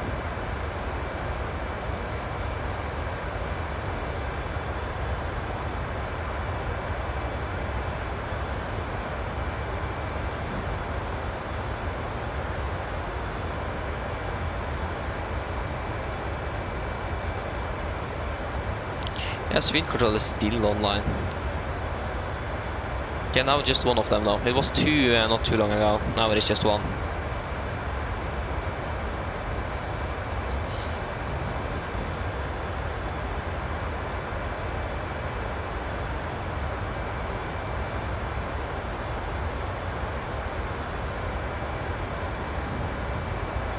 No, are you serious? Is it 7.99?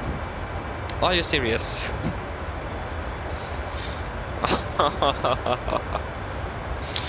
Oh, nice. Nice. Yes. This is just interesting indeed. What a day. What a day.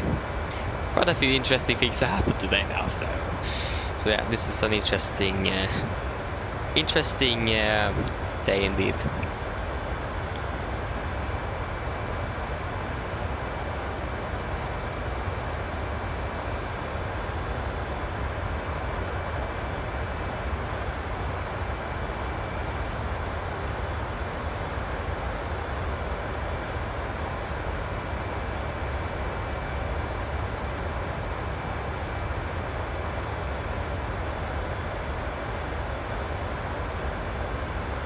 So what is going to be the next?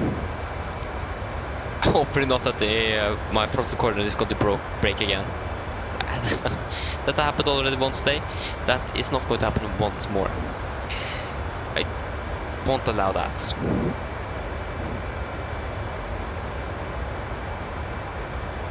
Crispy, yeah, I will try. It depends on my schedule on VGS there.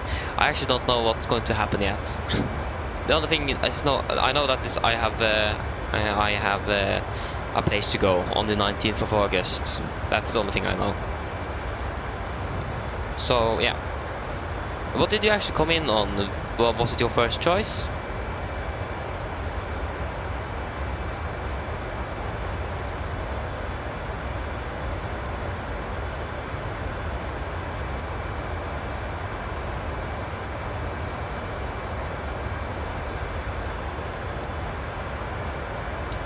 But nevertheless, if I'm not going to be able to fly in the normal in general days when it's school or something, I'm still going to be able to fly in the weekends and in vacations and so on.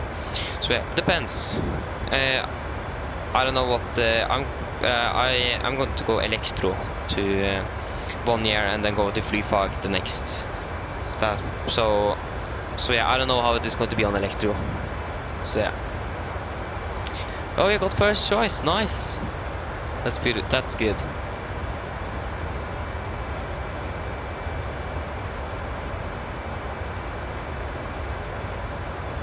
So yeah.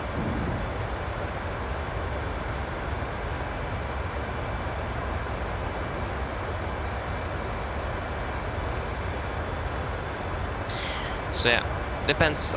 Again, I'm not sure if because at the school, I'm not sure if every utdanningsprogram, I'm not sure what that's going to be in English, but educational program or something. I'm not sure if all of them are going to have like almost the same schedule, that you're starting at the same time, you're ending the day at the same time. I'm not quite sure about that. And again, I'm not quite sure about, for example, homework, how that's going to be and so on. So it's going to be interesting to see. I also do need to order a school PC as well, and I do need to do that soon as well. And I need to apply for a stipend and so on. I need to buy some tools as well. Just where did that come from? I need to buy tools for the class. So yeah, that's so yeah. Yeah, but I'm interested to see how this is going. Arvid, yeah, what is it? Yeah, I mean, my name now is not anything secret. I'm saying it basically every PA announcement. So yeah, but yeah, what are you wondering about? Yeah, Pedro, one more subscriber to go. So yeah. Nice. Yeah, Crispy, you need to do. Yeah. Do you like? Because my educational program just allows for a normal PC. I can't order a Mac. Do you want a Mac or do you want a normal PC? To be honest, nevertheless, I will probably just order a normal PC. So, but yeah.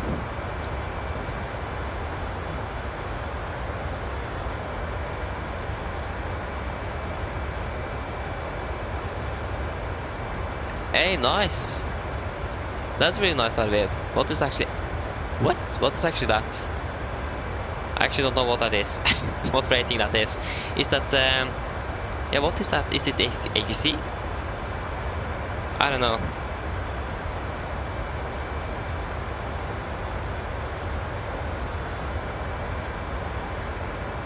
I've actually never heard of that rating. Oh yeah, it is. So nice. We can sit in Oslo approach. Oh nice. That's cool. So yeah.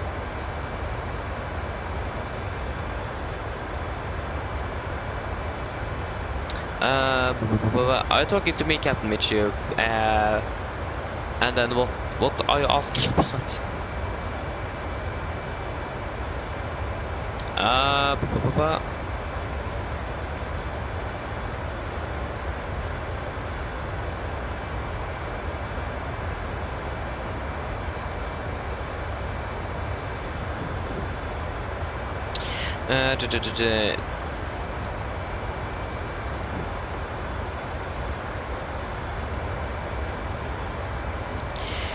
Got to check here.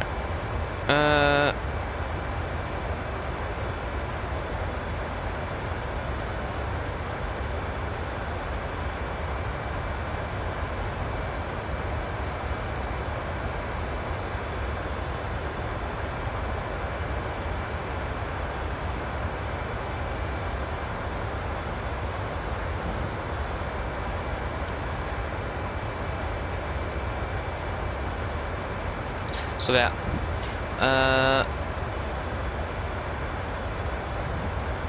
but yeah, Captain Chief, if you're asking me there, then what are you trying to say?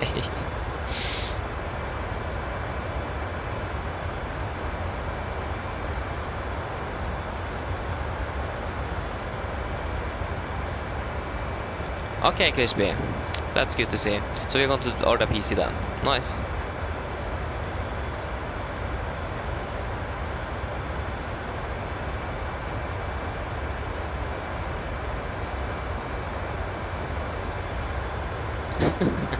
Nice.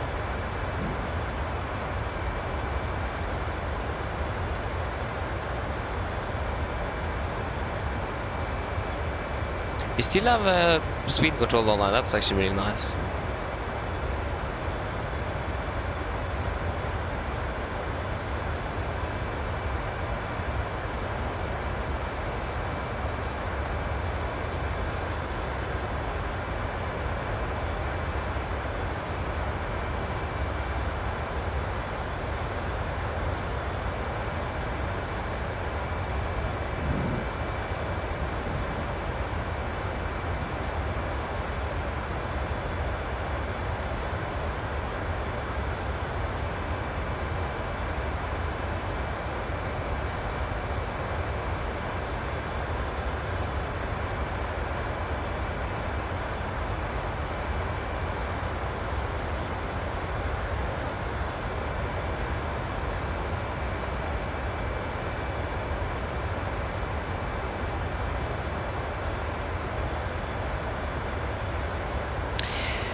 Nice. When are we arriving again? Okay, it's still 23:48, so that haven't changed.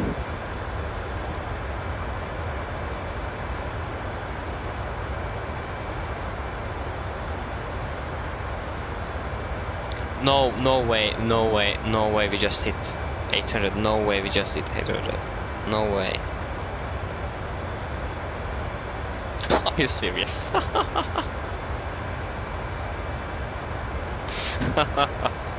Nice. Yes, then thank you guys. Thank you. Oh, yes. Yes, thank you guys for that. Thank you for 800.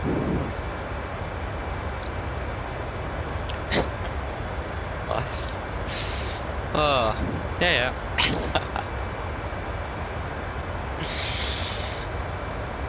Yeah, I don't know what to say even. I can say that it's gonna be an 800 special stream next week. I'm not going to do it this week. It is just too close up, and I do want to practice the oceanic procedures first with ETOPS, and in case like gender and those controllers are online, so I don't know what I'm going to say, because I actually don't know that. I don't remember. So yeah. But yeah, it's gonna be next week on Friday. Then we're going to fly to Los Angeles with North Atlantic. It's gonna be probably live with the flight as well. They are live currently, so on today. So they're flying at least to. So yeah. Yes. Can check. Where are they currently? Are they actually over? Yeah, they're over Canada now. Halfway through the flight.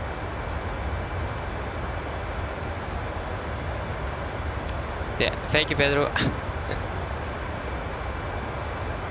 What is it, Captain Mitchie? What is it?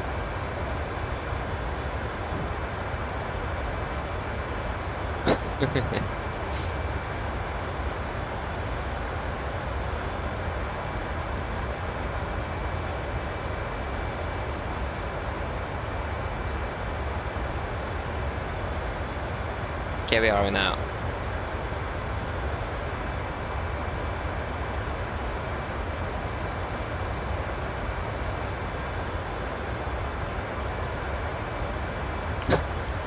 Nice.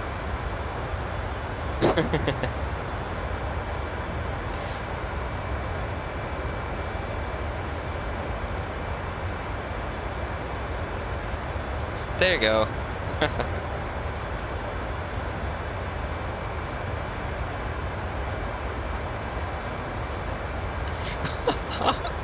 What's happening? There's a lot of things happening here on the Discord now.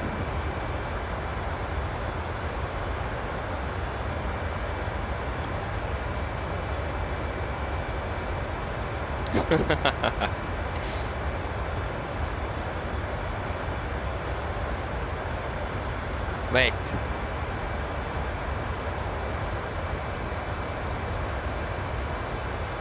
Nice.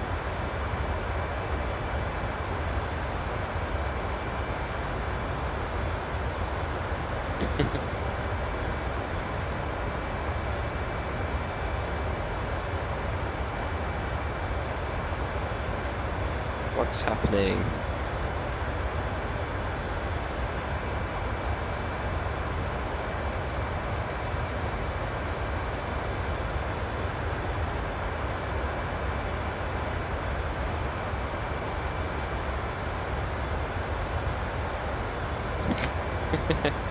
Nice. When are we currently landing? Yeah, we're still landing 48, and we're still contacting Sweden as well. Okay, I think I said that for quite a long time now.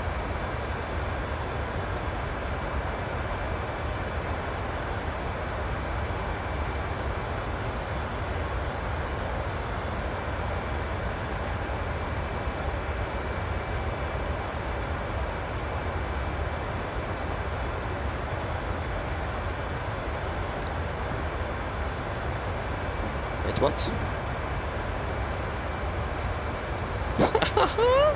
What is this? What is this?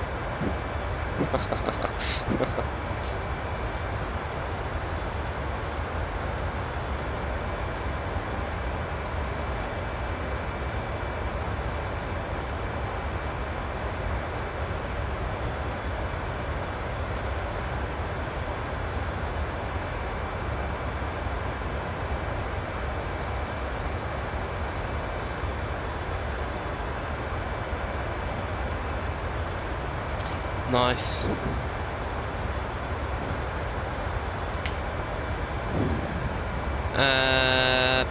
Ba.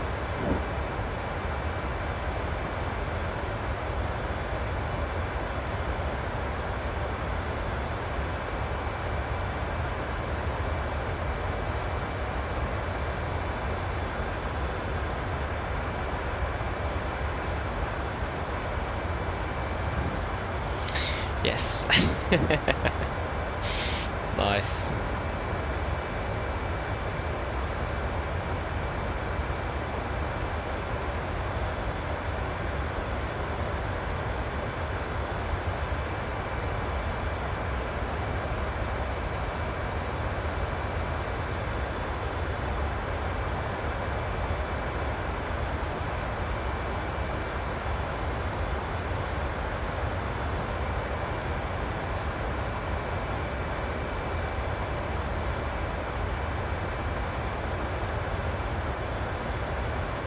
Yes.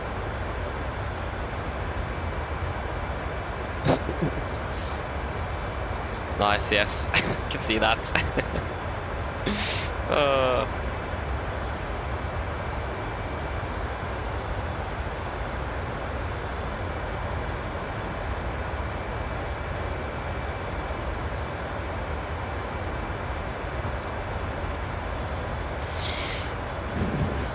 Okay, again, when are we contacting Sweden?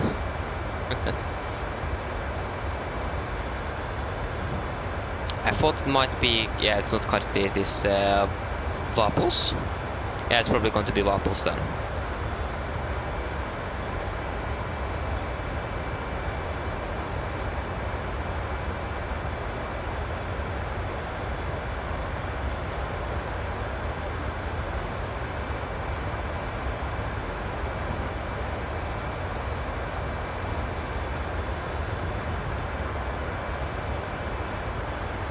So yes, again, this is quite dark, unfortunately. Yeah, that's the spirit of night flying. I expected more daylight, to be honest. Didn't get that.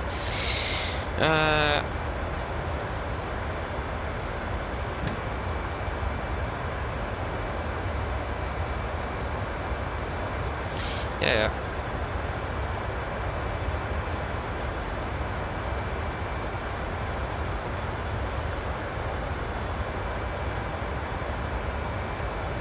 Wait, what?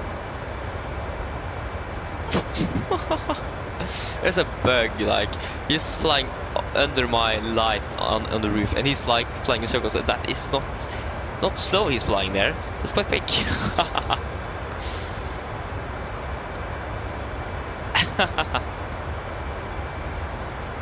What? This looks so weird. Nice.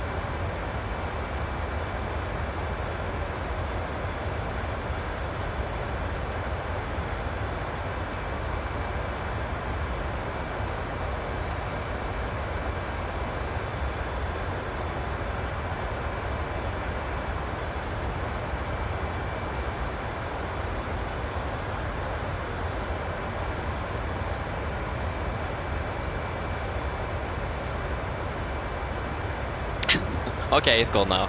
Nice.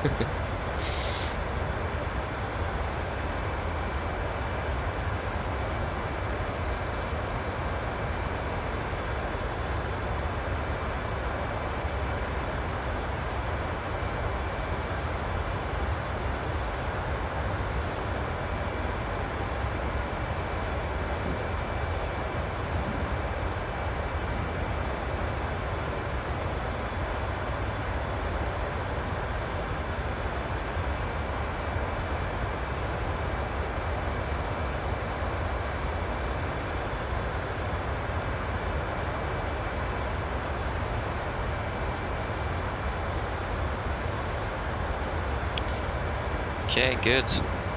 Yeah, then it's going to be Vapos.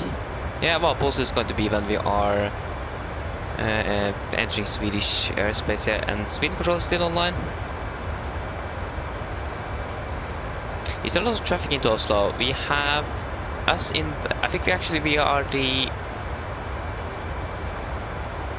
Are we the only inbound? It says that it's 4 arriving aircraft, but I don't know where all the arriving aircraft is. Can't see them at least.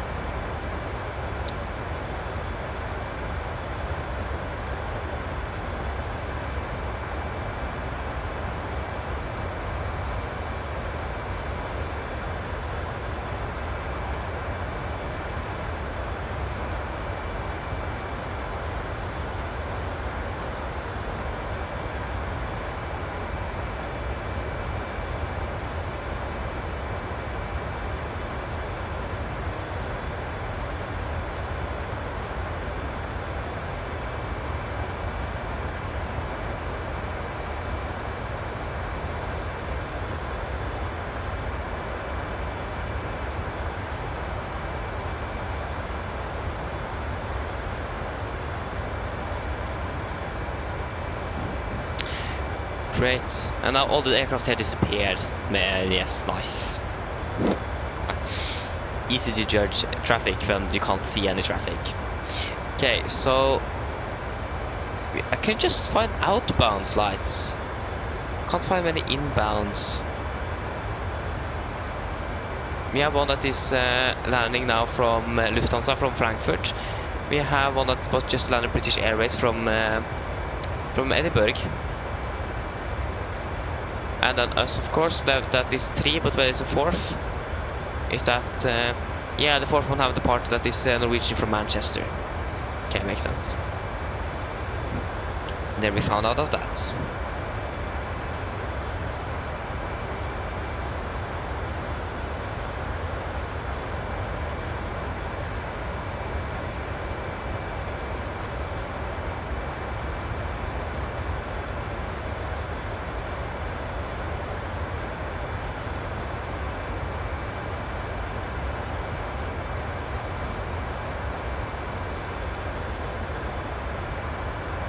So yeah.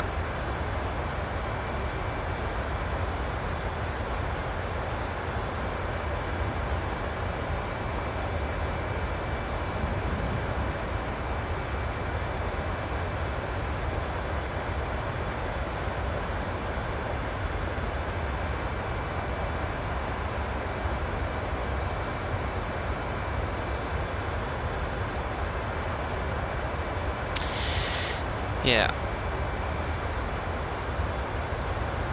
Oh, we have London control just went online. Nice. Like, what? Göteborg, they live a bit online for soon 3 hours.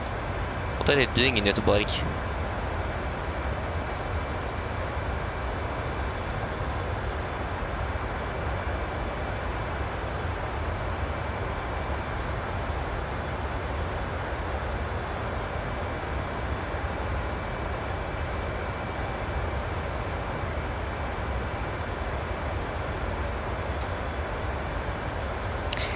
Good. There we go. Yeah, we have Sweden on... yeah, I got 2 messages there. Okay, there you go. We have Sweden on 118405. 18405, yeah. 405. 18405.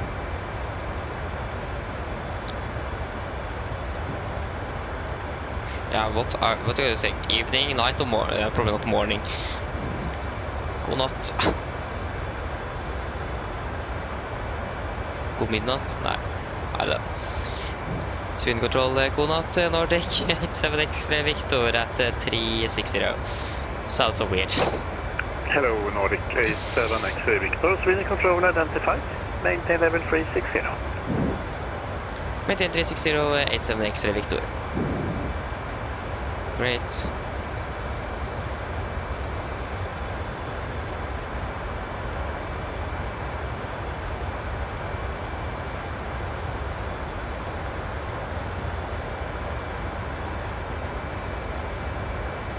Oh, now the bug is back again, circling around the light.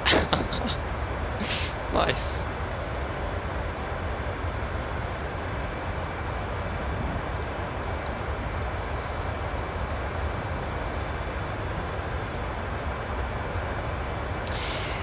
good.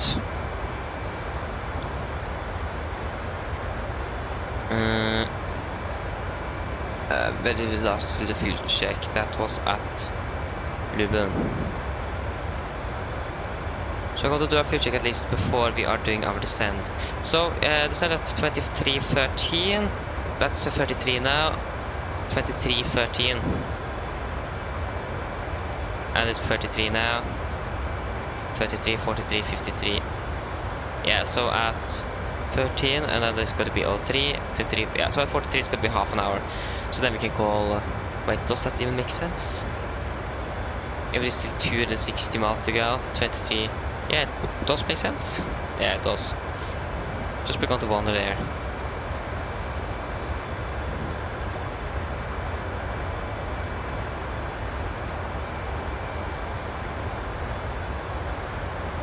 Yeah, Crispy, so I think we're going to fly from Oslo to Los Angeles on the 800, and on the 900 we're going to fly back. I think that's the best. That is the plan.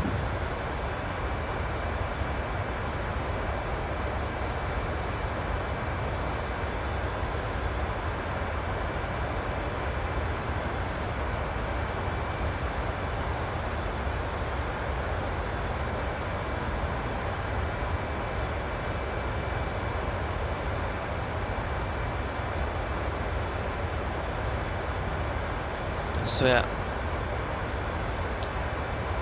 Yes, Crispy, so it is going to be the 787 on the 800-900. We're not going to fly the 777 before the 1000.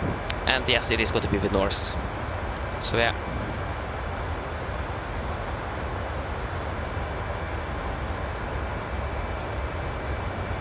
That is indeed the plan.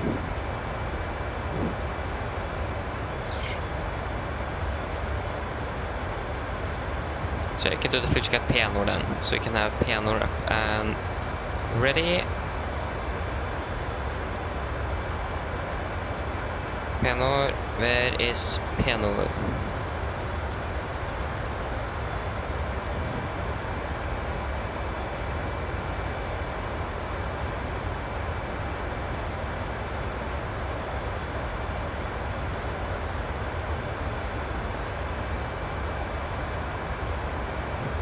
And that's about 27 at 22:40, 4 minutes.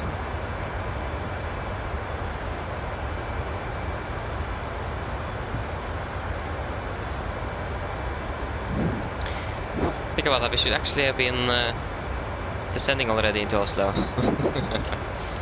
There we are.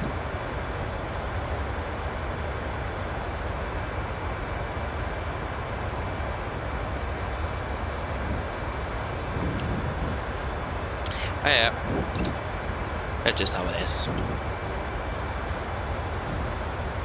It's a long time since I've been flying that late. A long time ago. Maybe one of the streams we were flying, then I was actually flying through the night. Yeah, that was from Miami to Oslo. That was something else then. That was starting in the middle of the night and flying throughout the night. So yeah.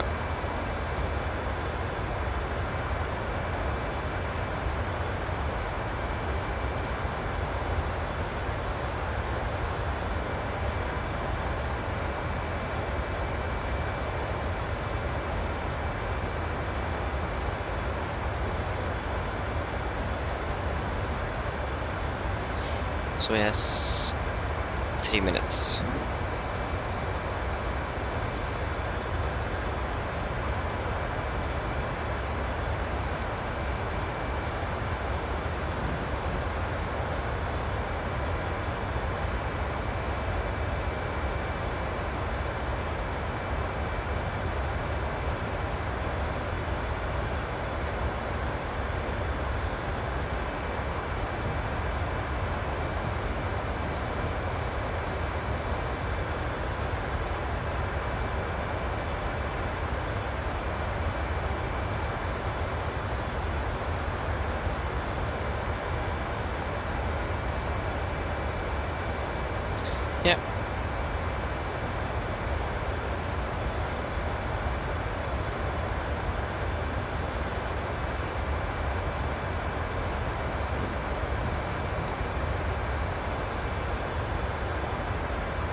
Yeah, Crispy, at least for now that is the plan.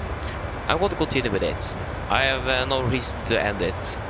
So yeah, that is the plan. See what's going to happen in the future, so yeah. That is the plan. Hope I have time for it though.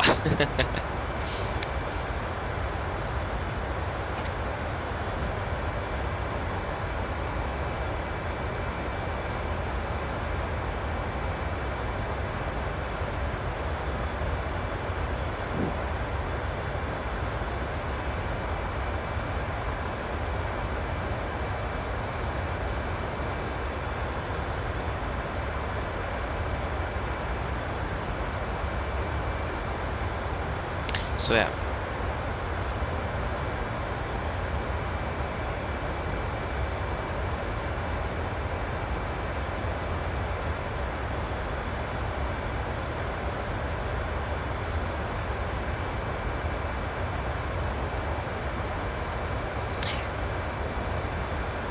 It's quite silent here for Sweden as well. Okay, I can do a fuel check at Penor. Penor, 5.2 tons, we have 6 tons.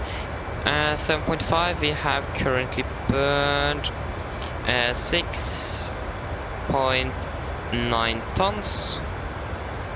Yes. And the time, 2 hours 47, 2 hours 39. That's good. Saving more time here actually. Good.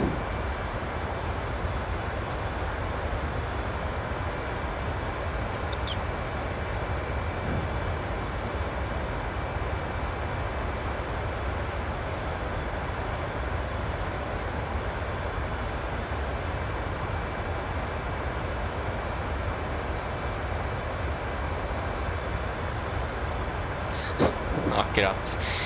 Ja.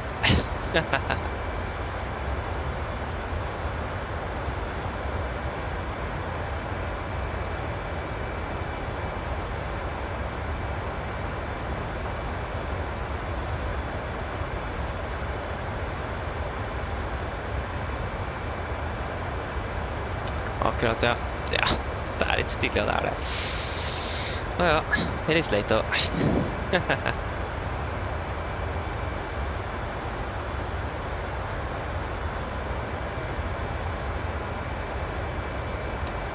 Yeah, it's actually it's going to be the SEBA for Mike. For me at least it's going to be, at least we are going to use SEBA. I don't know about the runway yet, we will. Yeah, exactly, SEBA. There you go. So SEBA, and I don't know yet the runway.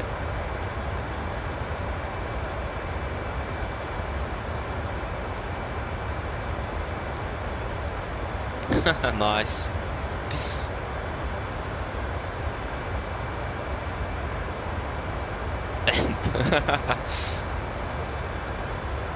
Nice. Yeah, I was going to check something because yeah, where can I find you? The flight number for us is 1887.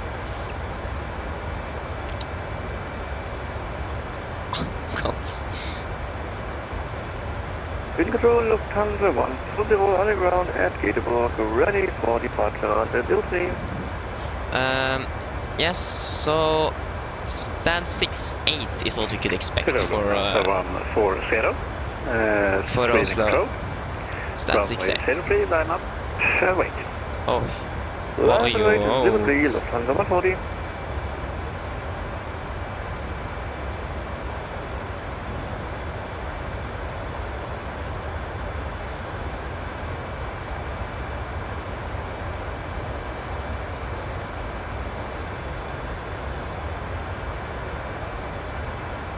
Wait, what?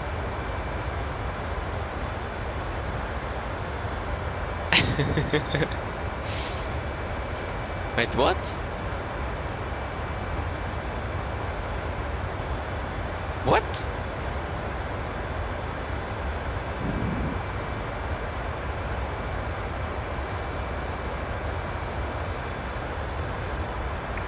Lufthansa 140, wind what? is calm, runway 03, clear for takeoff. Clear takeoff 03, Lufthansa 140.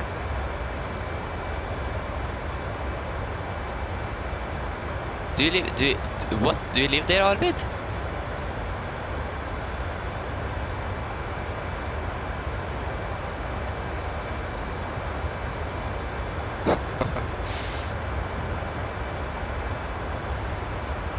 Huh.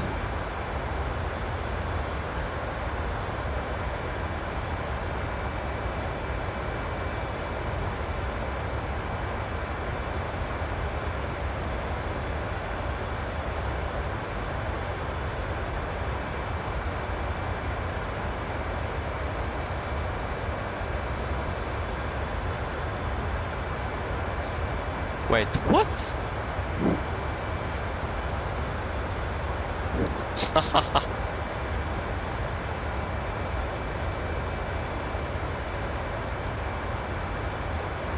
Okay, nice, Arvid. Yeah, so, yeah, okay, Kongsvinger. I actually do have an uncle and aunt living in Kongsvinger. Yeah, it's quite nice there, indeed. Oh, yeah.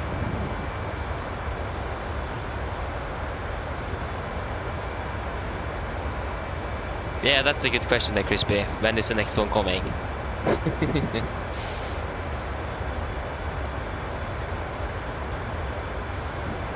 Okay, I forgot the 40T there, so we need to take the 50T 20 minutes.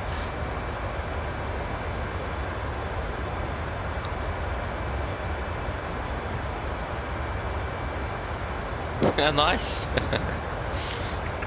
Lufthansa 140. That's a Kongsvinger now. Identified 4,000 feet. Class level 310.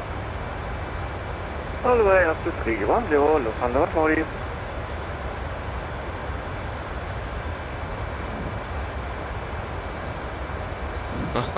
Nice, Crispy.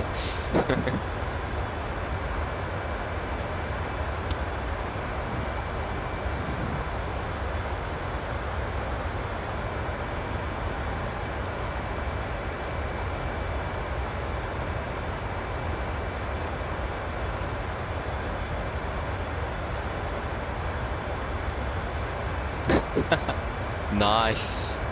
Nice.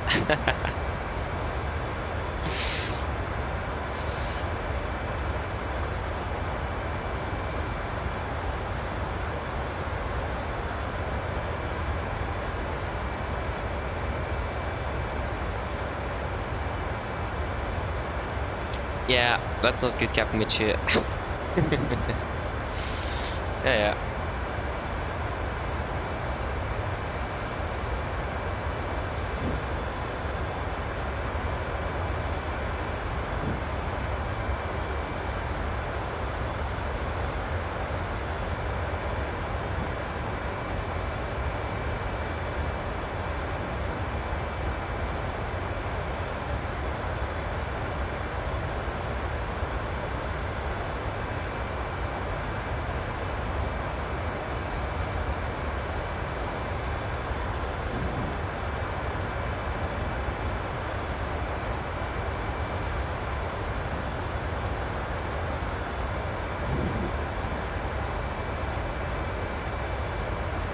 Oh yeah, golden hour into Oslo, the return.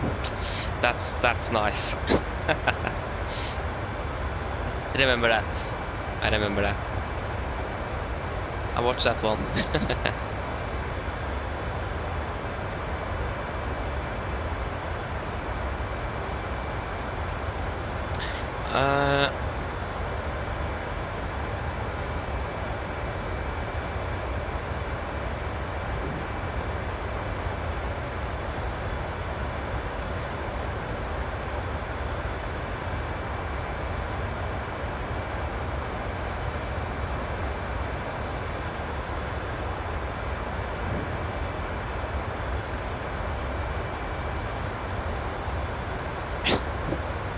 Shipping control, Lufthansa 140 with your request.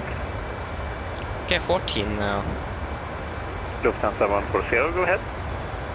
We would like to leave the cockpit for about 2 minutes. Approved. We will be boarding back to Lufthansa 140.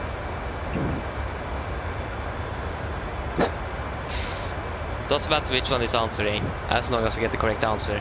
That's the important thing.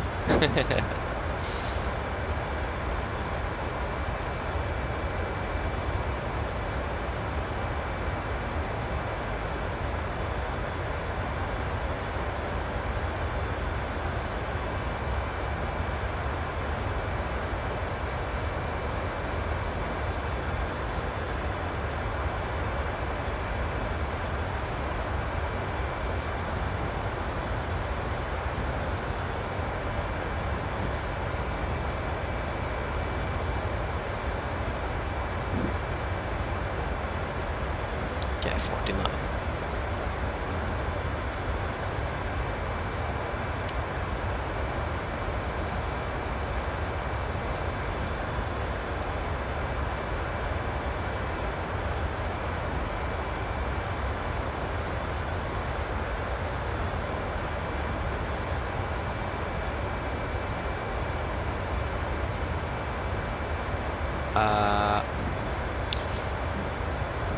Why should not use HF while refueling? Good question. Maybe Captain Mitch, you know. Yeah, I have never used HF in the 77, so I mean it's not normally used either on the ground, if I'm correct. So I actually don't know. Maybe Captain Mitch, you know.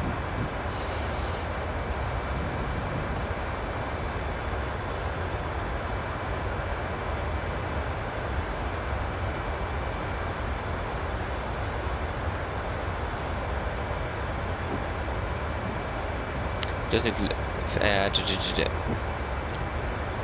yeah, there you go. We have the HF1 and HF2, yeah. I actually don't know. I've actually never heard of that before. But yeah, so it is because of potential fuel fire. Okay, it was, okay. So I never heard of that before, actually. I didn't even know that the HF frequency could cause a potential fuel fire. I didn't even know that. Then I learned something new today.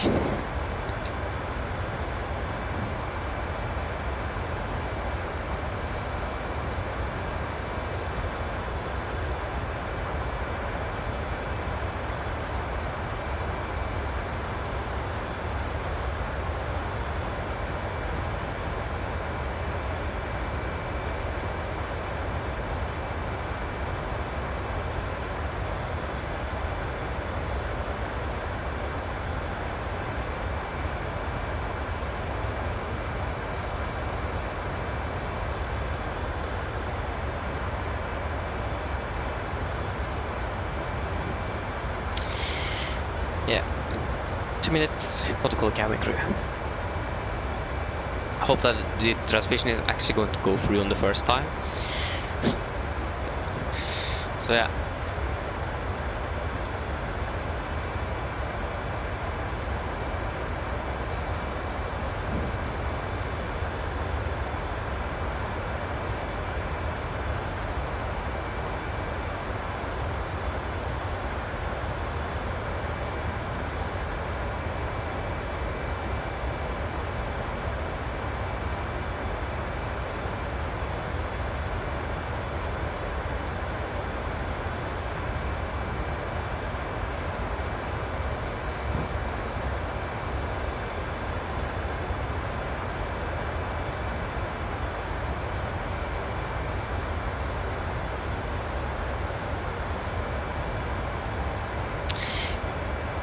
Yeah, we can call the cabin crew now.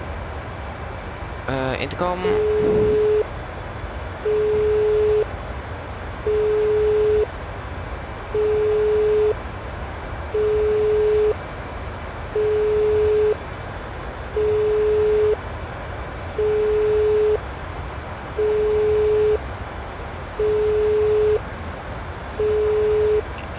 Hi, Captain. Hello. Just to let you know, there's approximately 20 minutes to go until we start descending. Okay, well, since the passengers are pretty thirsty, I'll bring the drink service forward so they can have a drink before landing. Okay, no problem. Great. So it is 137 miles. Okay. So then we're soon going to begin to prepare then.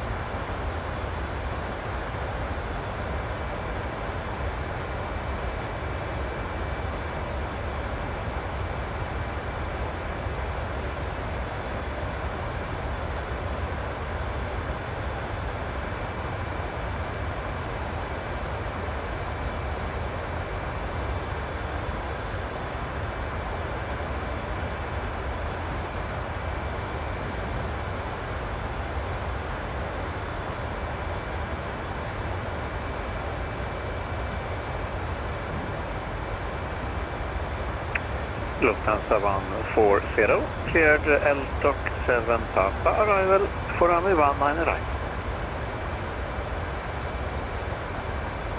L-Stock 7 Papa, 19 right, Lufthansa 140. Good.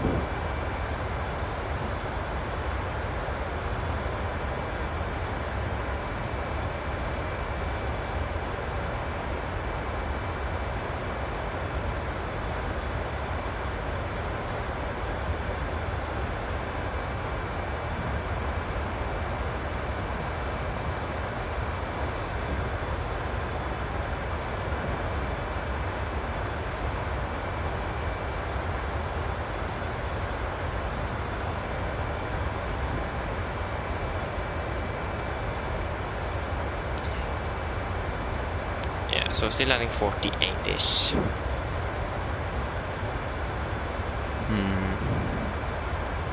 But I should have landed in Oslo by now. Yeah.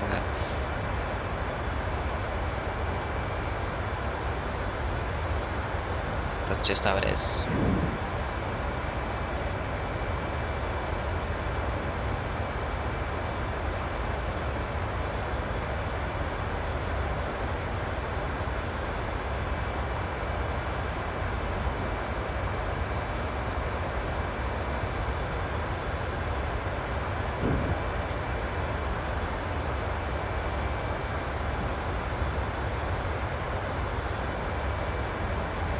Okay, so do we have any info here?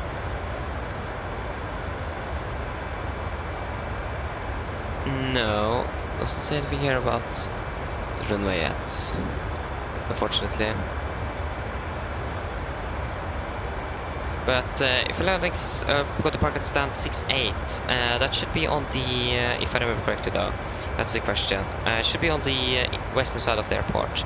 Stand 68, yeah, it is there. So one on our right is probably what, at least I would have used. But again, we could use one on the left as well. Like from where we're coming from, one on the left makes sense, but for the parking stand, one on the right would make more sense.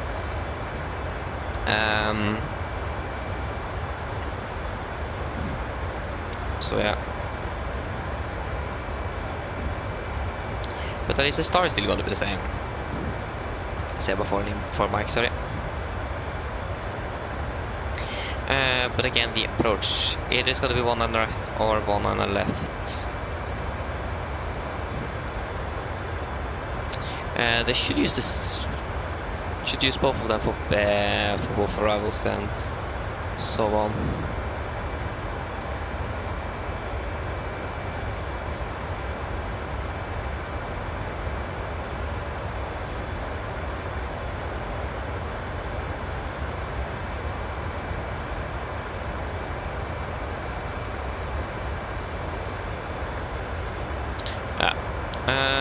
I think since it is not a lot of traffic inbound Oslo, we have parking stand 68, one on the right would make more sense. So we can then plan for the ILS of one on the right.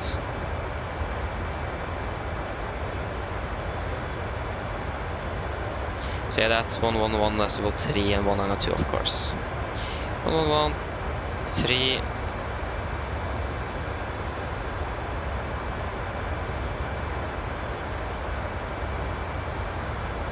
One 192 and 192.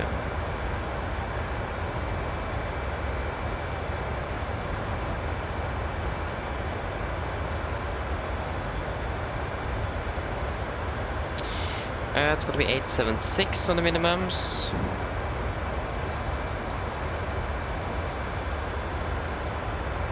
876. Yes, everything else here should be good. Then we need to do the landing calculation, of course. So the current weather in Oslo, we have winds 140. Yeah, 100 still makes sense to use, just to double check. Yeah, 100, so 140, so that's 3, and it's variable between 120 and 18.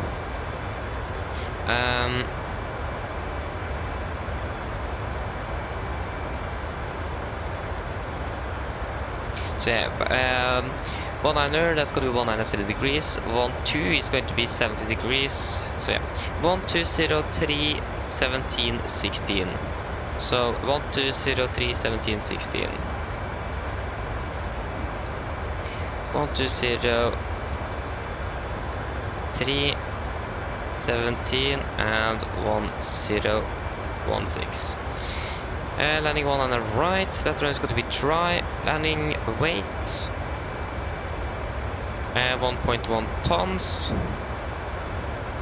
57,100. 57,100.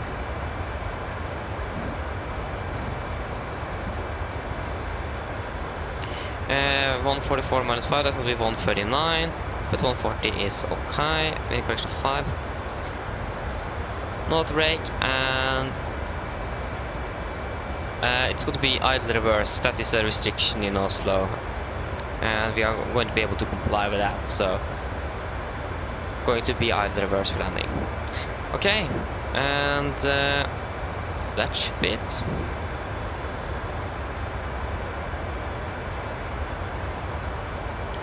Yeah, so then we could have an approach briefing. We can start with our start. We are expecting the SEBA for micro arrival. This is chart 10-2 Echo effective 3rd of December 20. So, we're coming in by SEBA, maximum 250 knots. Continue to KGET, maximum 250. Golf Mike 42, maximum 220 knots at flight 100. Golf Mike 43, maximum 220. 44, maximum 220. 45, 220, and 453, 220 at flight 100. And then continuing down to Titla, maximum 220 above 5,000 feet. MSA at Oslo is 3,900 feet, and again it's going to be maximum 250 knots unless otherwise instructed. And yeah, and for frets wise, we have no frets for our arrival today. So for arrival, we are expecting the ILS 1 on the right. This is on chart 11-4 effective 1st of December 22. So coming about Titla, man 30 to 20 knots at above 5,000. Continue south 4,000 to Odudi, maximum 200 knots. Then we are turning final for runway 1 on the right. The bedding is 192 degrees, ILS means 111.3 Golf Sierra Whiskey. So 192 is set, and 111.3 is also set. Let's go to 5 minimum 160 knots to 4 DME. It is going to be an 3-degree glide slope, minimum is 876 feet. Transition level is just going to be 7,000 for now. And for our approach, if you need to go around, we're going to climb on the runway track 190 degrees to DME 2.5 Golf Sierra Whiskey. Then turn right to track 230 degrees, climb to 5,000, expect victory bust approach. So missed approach is going to be 5,000 feet. And yeah, we are planning to land with the flaps 30, 140 knots, wind correction of 5, and north brake and idle reverse thrust. So for our report charts, this is chart 10-9, effective 16th of May 24. So we're landing here 19 on the right, and we are going to see if we can vacate via Alpha 5. If not possible, we're going to vacate via Alpha 4 or Alpha 3. Respectively, depends what we're going to be able to do. If Alpha 5 though, it's going to be just straight ahead via Hotel and Delta to stand 68. If it is Alpha 4 Kilo November Golf, so we can actually get Kilo November Hotel and Delta to stand 68. And Alpha 3 is just going to be down to November, and then Hotel and Delta stand 63. So we're expecting stand 3 unless ATC comes online, then we're going to use what ATC is going to assign us. We have no hotspots, taxi restrictions, or any notable no times for Oslo today, and the runway condition is going to be dry as well. So then guys, are there any questions? Probably not, then our departure briefing, approach briefing is complete. Vasily, hello, welcome back, hope you're doing well. Thank you. Thank you, I'm going to do that as well. That's correct, you're still in controlled airspace. Almost forgot that. Yes, then we could do our set checklist. Pressurization, landing altitude set to 700 feet. Recall, checked. Auto brake, off. Landing data, VDF 140 knots, minimum 876 feet. Approach briefing complete. The set checklist is complete. Nice, Pedro, no problems, good.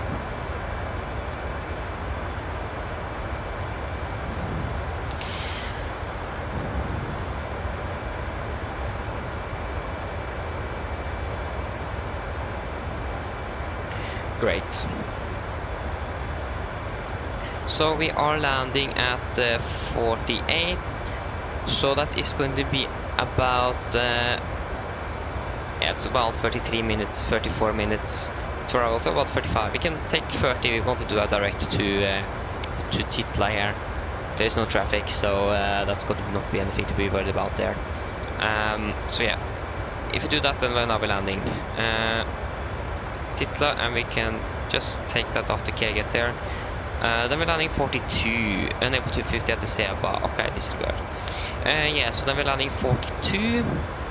That's going to be not 30, but 28 minutes, so around 30 minutes then for arrival.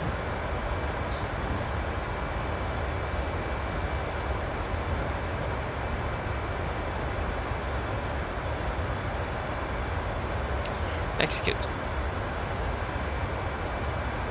Yeah, 59 miles left.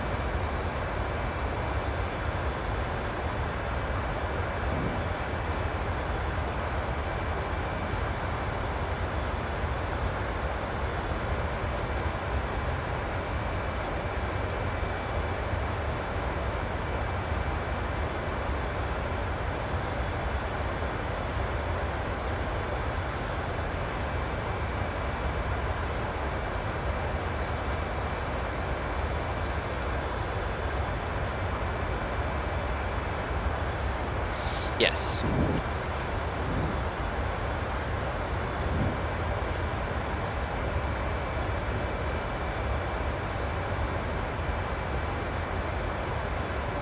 Okay, Arvid, what question do you have? What's the question?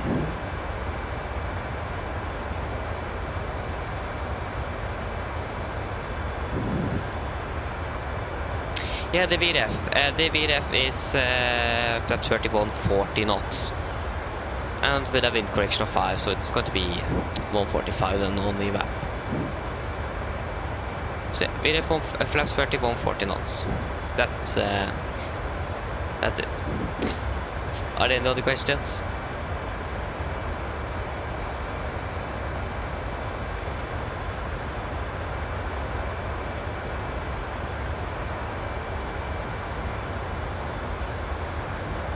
Yes.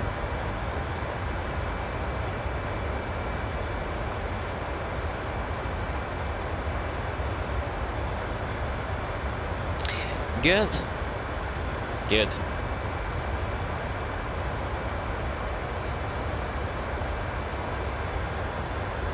Then we are ready for descent. Yeah, we are ready for descent. Just waiting for clearance. Sarajevo. The aircraft is also isn't that also delayed?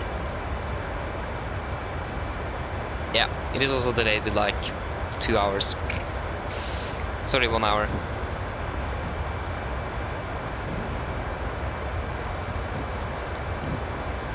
Got a bit of delays today, but yeah, makes sense for what happened this morning.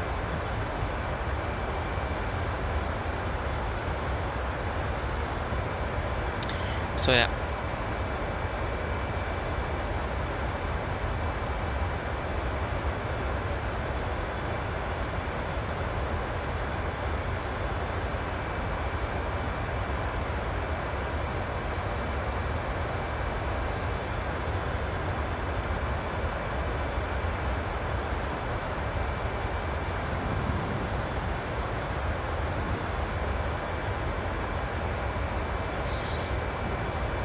So yes, we're descending about 40 miles now.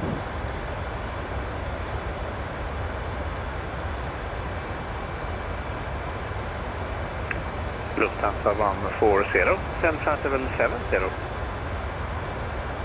Send flight level 70. Okay, that's interesting, Crispy. So we have like requested it and clicked load. And also, how do you have requested a flight plan in the Universal Flight tablet as well?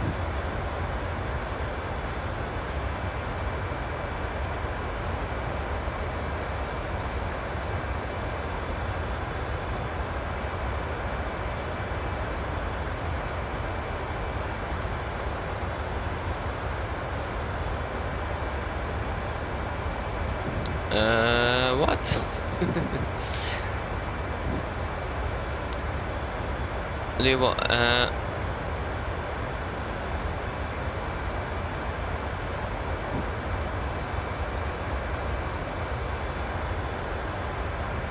Yeah, so basically, Crispy, so if you are ready to send forecast and request the winds, you should take a little while, and then you should come a load here on the right side. So it's going, then you click the load, and then it's going to load in the winds, and then you hit execute when it have done that. So that's how we do it there.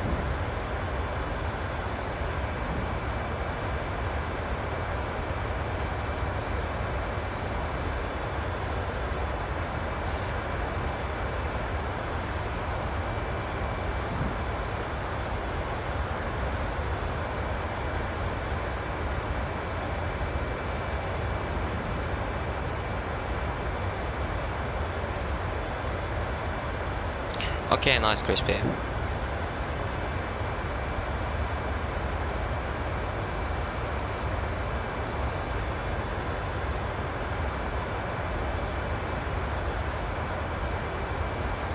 Yeah, Crispy, we are going one on the right, taking the fast one to the gate, or to the parking stand. So yeah, doing one on the right.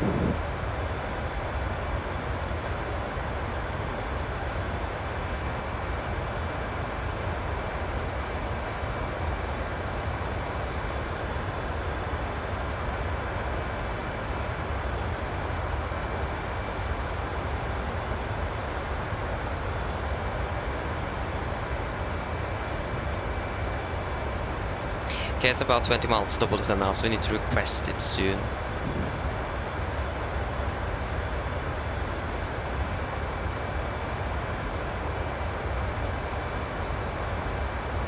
I like how this control is online in the middle of the night.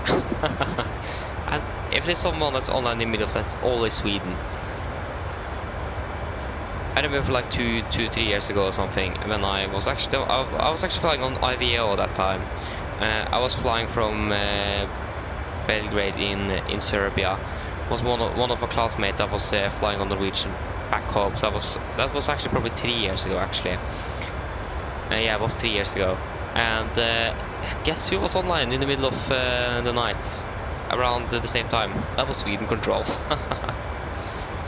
Sweden is do really like to Nordic 87 X-ray Whiskey, correction, Nordic 87 X-ray Victor, when ready, descent flight level 220.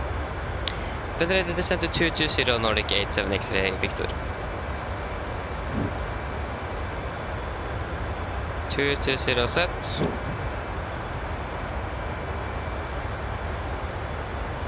There you go.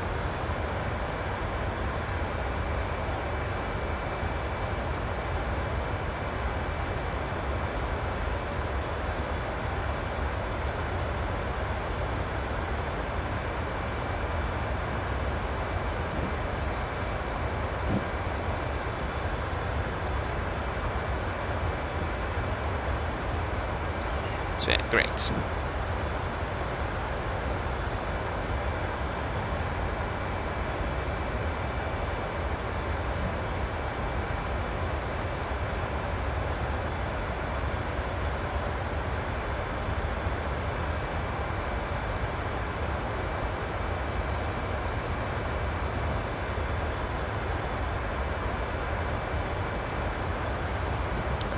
What? Okay.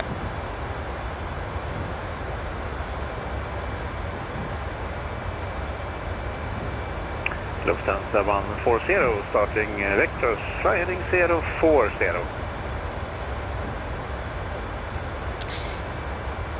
Great. Again, for Lufthansa 140. Lufthansa 140, starting radar vectors, fly heading 040. 040 on vectors, Lufthansa 140.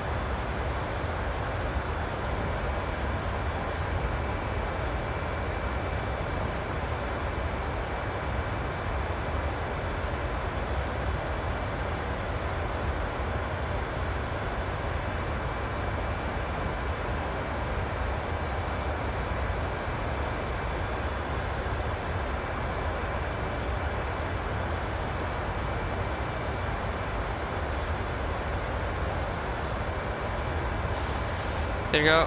And we are beginning our ascent down to Oslo. Beautiful. Oh, a little bit quick there.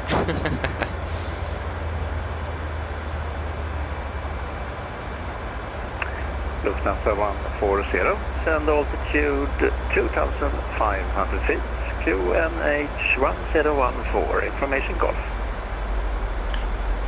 Well, Chris, we are talking about the RMP approach. QNH 1014, information golf, Lufthansa 140. Because if you are are you talking about the RMP?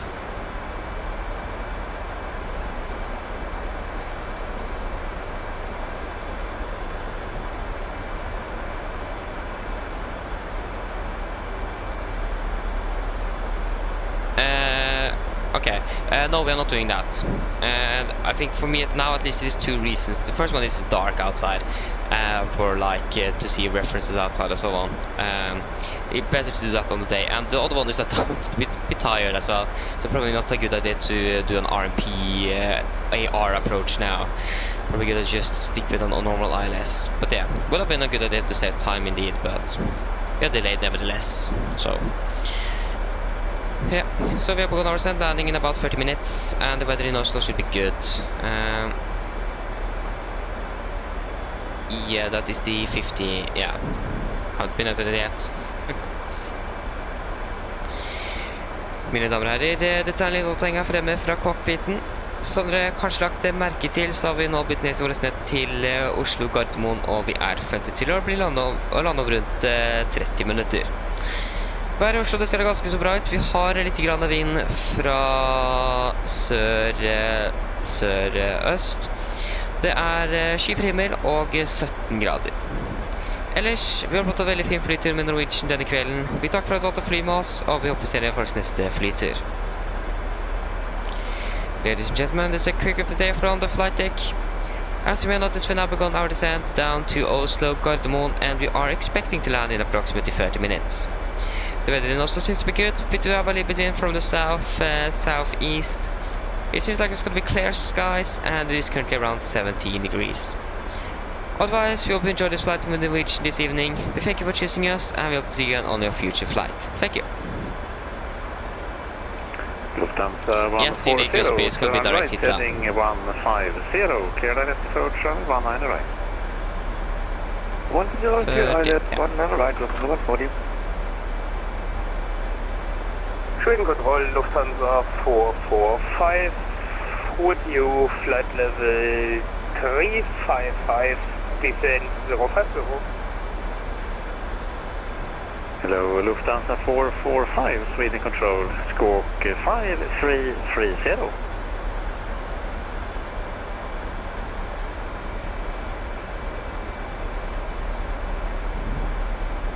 Squawk 5330, is that correct? Correct. Okay, thanks, Lufthansa 445. Okay, nice.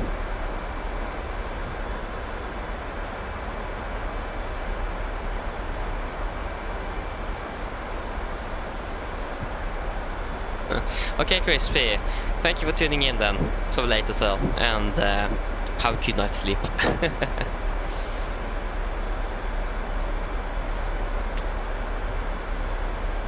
Nice, Crispy. Yeah, that's going to be interesting. Landing is definitely going to be interesting. Lufthansa 445, check your squawk again. It should be 5330.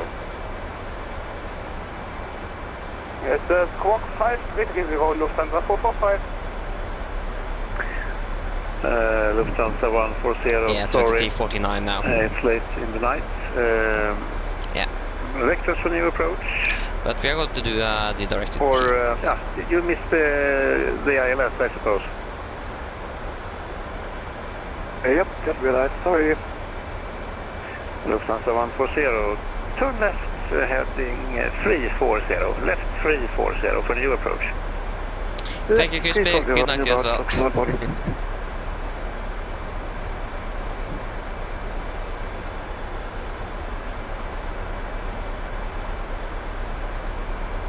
Lufthansa 445 identified.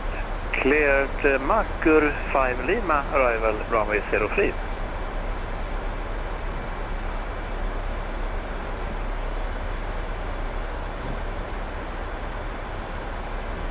So yeah. Cleared ILS Mach 5 Lima, runway 03, Lufthansa 445.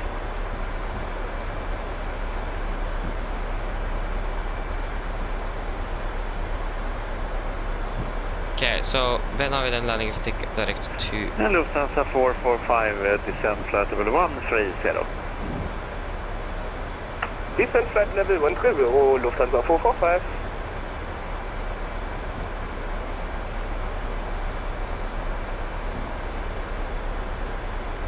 Uh, 42, so 10 minutes is 30, 42 is 10 minutes, so 27 then. 27.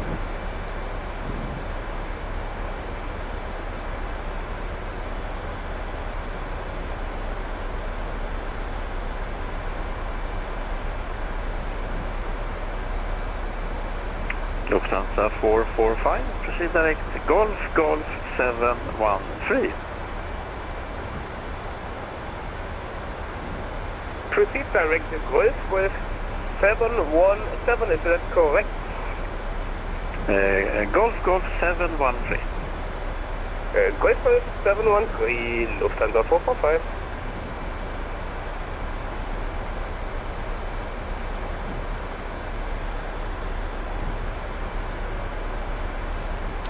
Ah, nice.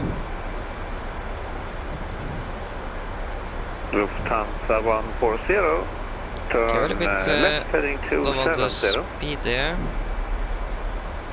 270, Lufthansa 140.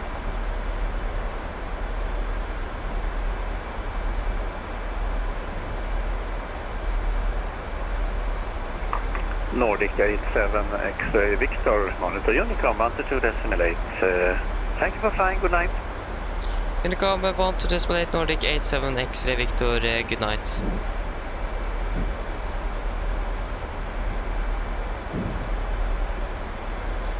It's going to be down to 120 then. So 120 set.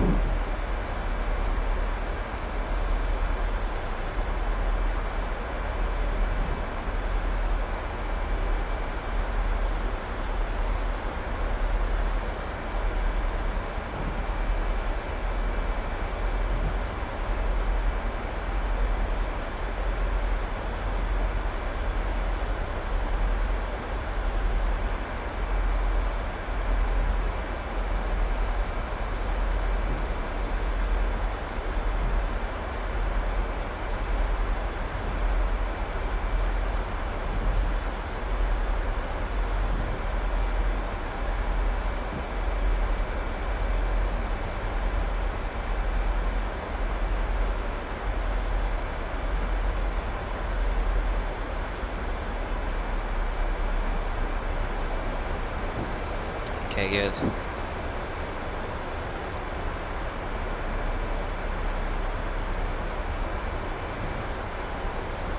So what restriction did we have there? Wasn't it 120 there, okay, get? If I remember correctly?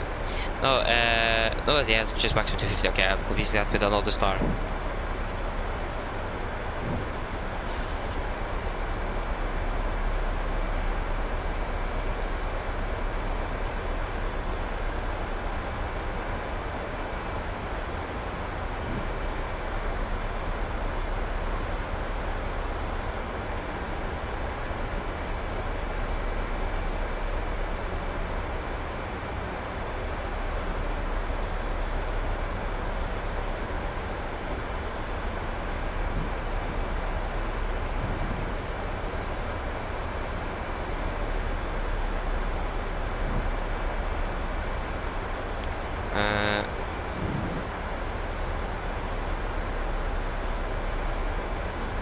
Oh.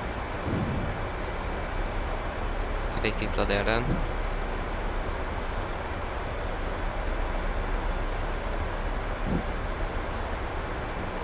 Actually don't know. How is the traffic looking?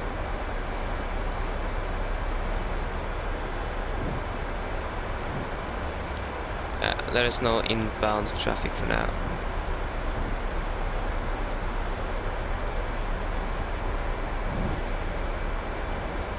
Could probably just fly back to Titla straight away actually.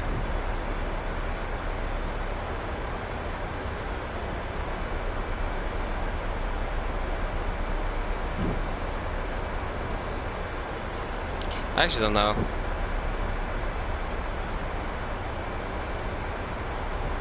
Could just do it here as well after. Yeah, I could just do that. We're landing then at 43.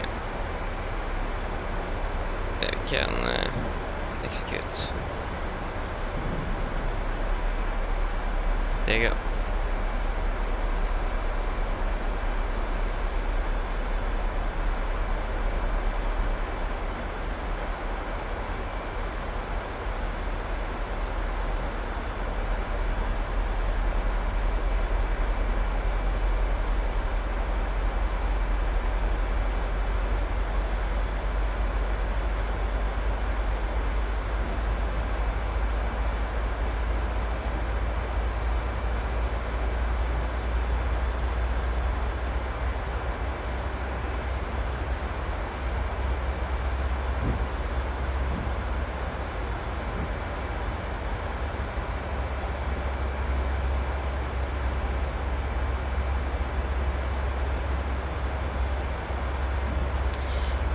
Great.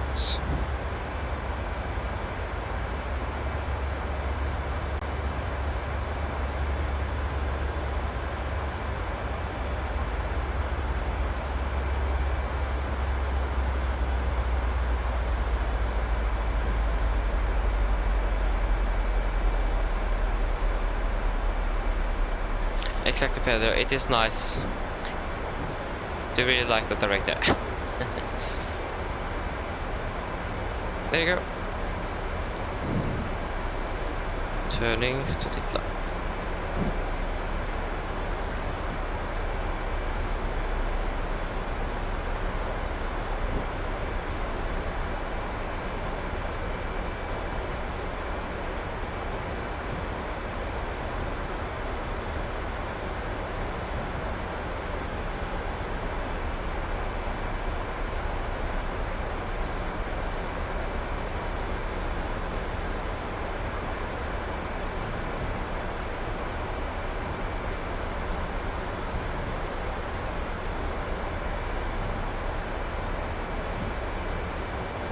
So yeah,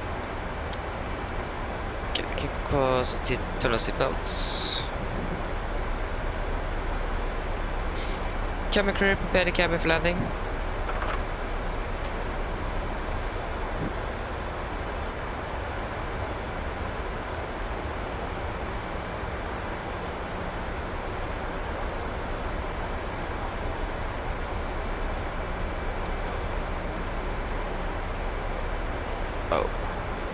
Oh. Try to just... No.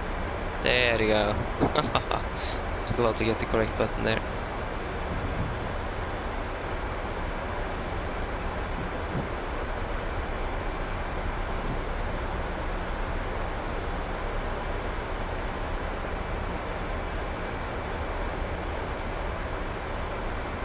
But having 4.4 tons of fuel, that's quite a bit more than that we need. That's really good to see though.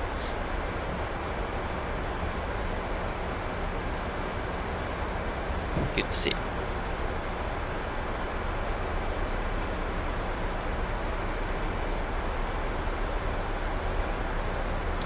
So yeah.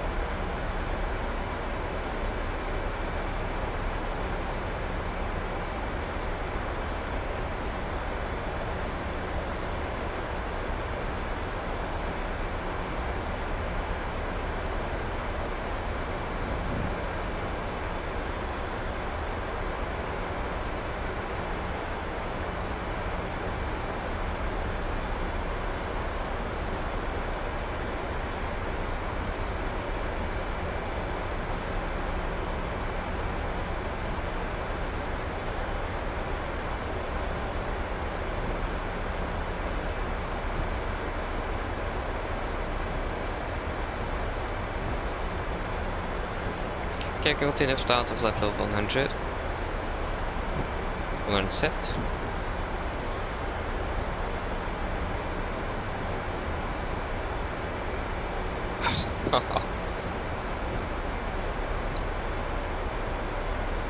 Would be nice to go to bed now soon. Looking forward for that one.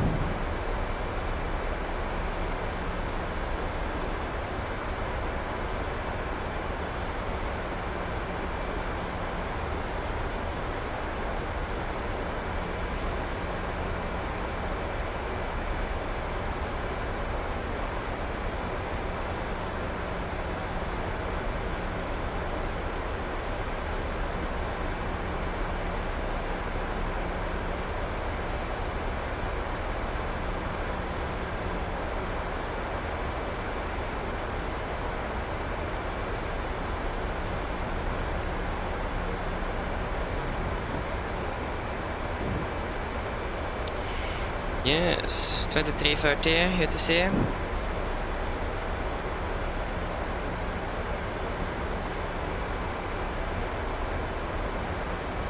City 130.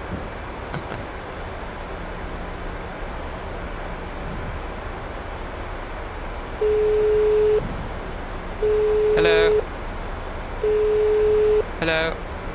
Hi, Captain. All passengers are seated and secured for landing. Thank you. I'll call when we're ready. No problem. Cabin is secure.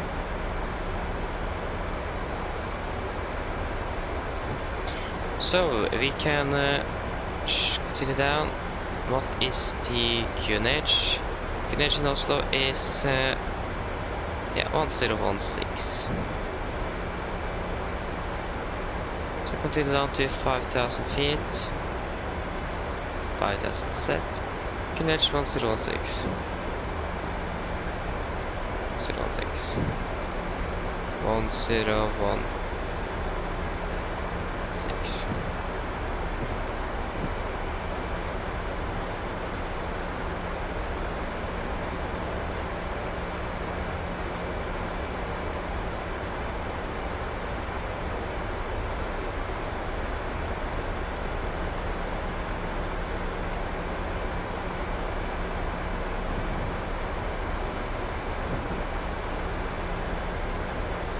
Okay,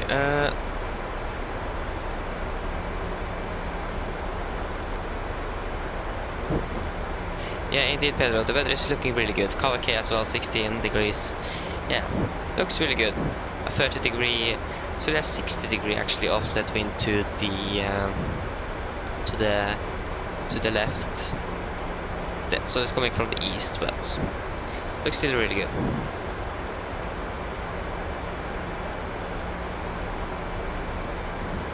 Okay, there you go, passing flight level 100. And approach checklist. Altimeters, passing flight level 907 now. Plus minus 0. Approach checklist is complete.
Got it on now, Longboat 91 is now affecting runway 19 left via Juliet Sierra for Cardinal. Cool, longboat. Just North Atlantic, UK.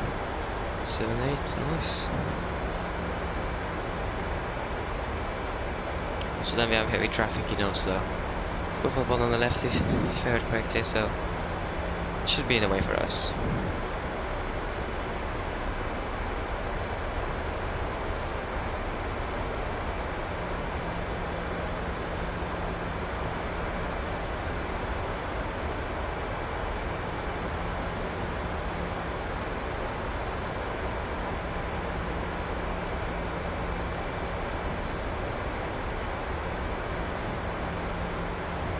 Kanske descent down to 4,000 feet, 4,000 set.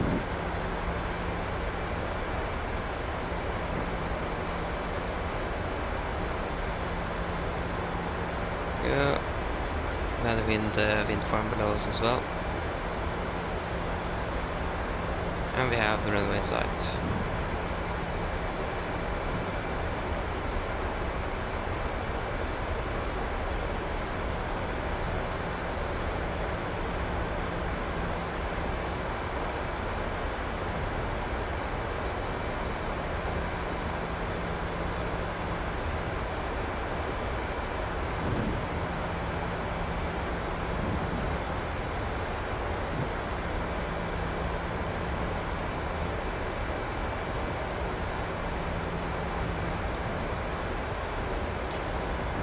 Speed into end, and we can bring it down to 220.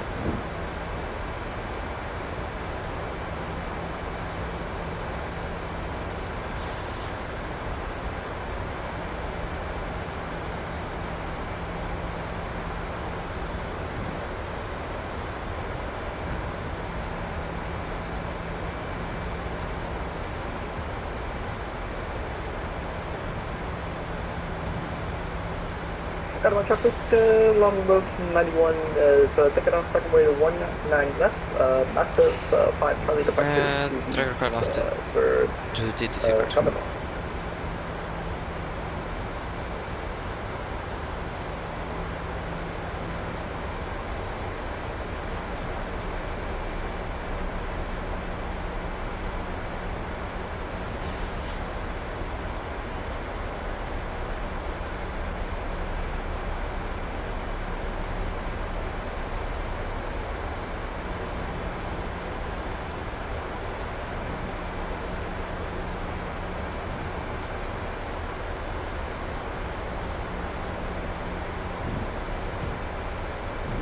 Speed 200.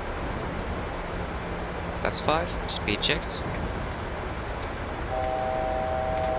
1,000 go.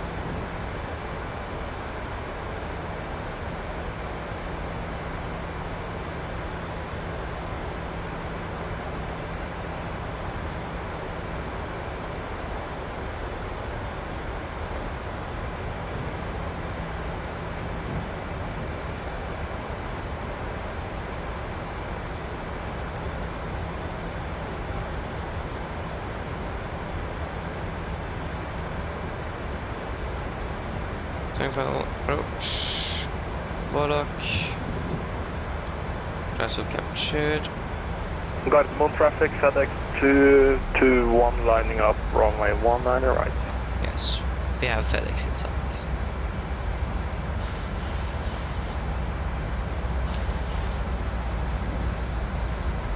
Just approach altitude 5,000 feet.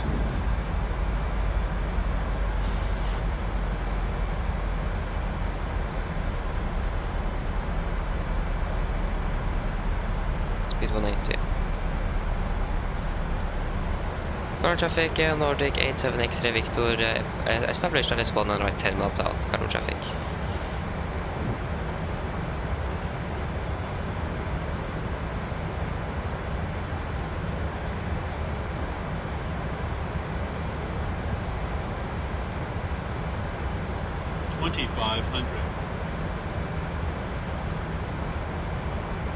Cardinal traffic, FedEx 221 aborting, lining up, runway 100 right, go ahead, wait for traffic. Thank you. Okay, so he's not lining up with the party. Okay.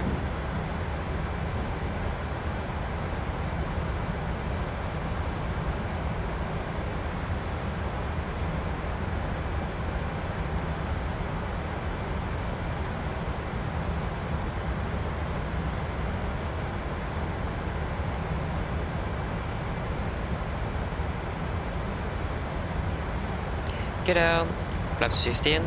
Speed checked.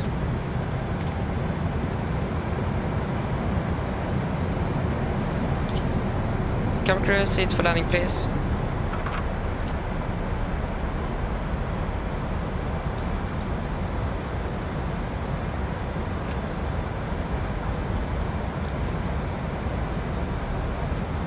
Speed 160. Land check just the flaps. Chemical given, engine start switches continuous, speed brakes armed, landing gear is stand and flaps holding 15.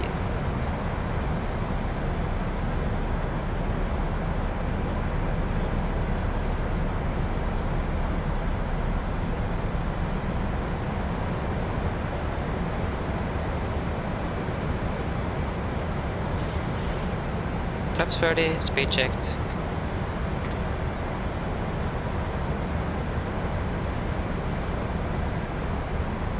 Complete land checklist, flaps 30 planned, 30 green light. Land checks are complete, 1000 stabilized, cleared land. 1,000.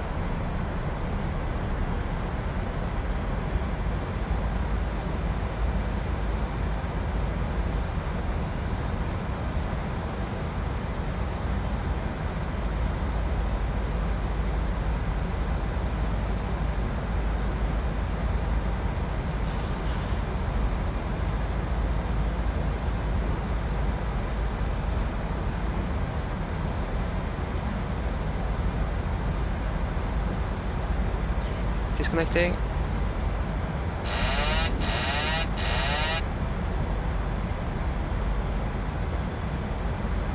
Protocol traffic, longboat 91 is runway 19 left, and we'll be continuing by the massive 5 Charlie departure.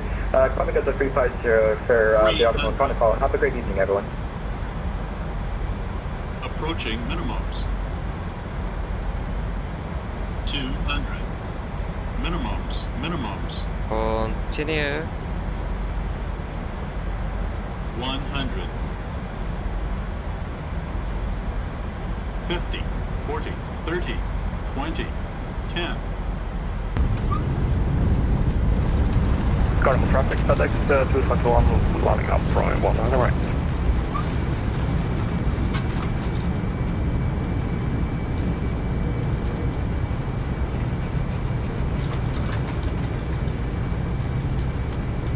Knots. 60 knots. Takeoff guys, welcome to Oslo. Yes, that was way too close for the go around there.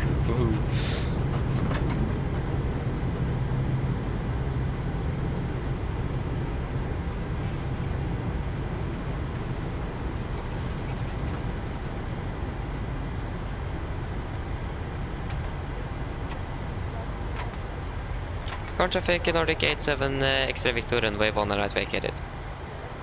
Okay, left is clear, right is clear.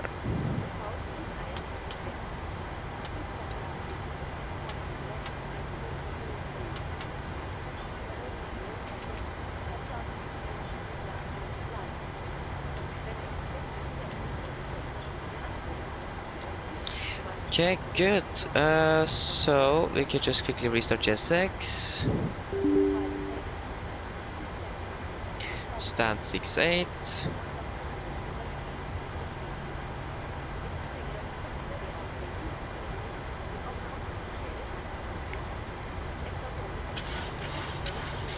North Pier, stand 68. No. Norwegian.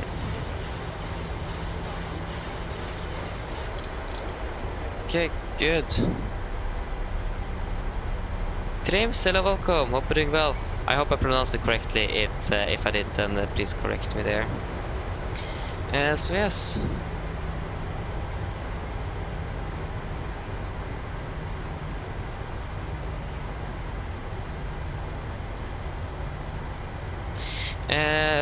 sorry, but I'm not into Airbus dreams. I'm not quite into Airbus. So I'm sorry. I'm not the correct person to ask. But yeah, it does exist quite a few YouTubers around that have made tutorials. So check out, for example, A330 Driver, 320 Sim Pilots, those. But yeah, and then welcome to the A320 family.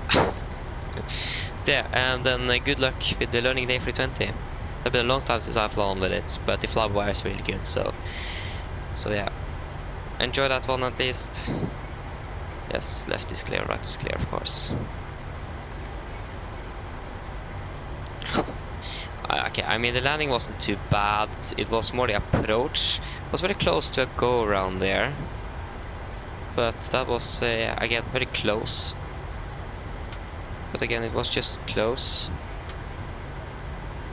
Okay, that was a little bit too quick of a turn there.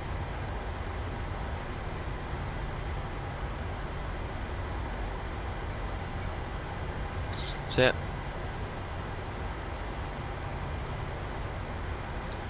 Oh, yeah, I can just explain that very soon. Just got to finish our parking here and get the passengers off the aircraft. There you go, brakes set, and we are going to request the good old ground power unit.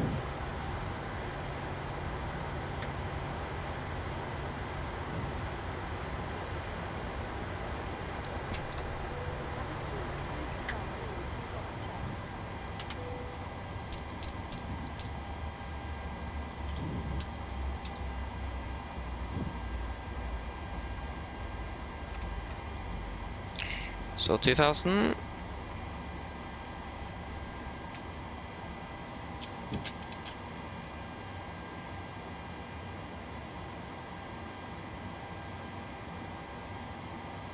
So yes. Request deboarding. Deboarding requested.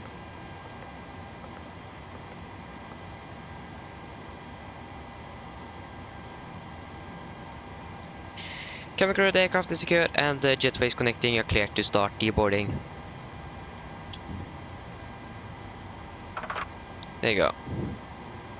Yeah, flight time. Deboarding starting. 3 hours 41. So yeah, if you're wondering, Pedro, why I used idle reverse and no auto brakes, and the reason, first of all, the idle reverse is because of noise restrictions here in Oslo. At around after 2300 local time or something, they want you to use not more than idle reverse just because of noise, unless for operational safety reasons. So that's why we use idle reverse, and the auto brake is because, at least what I know in Norwegian, you are allowed to not use auto brake. So the good thing with that, you can control the braking a little bit better, so you have more control over it than using the auto brake.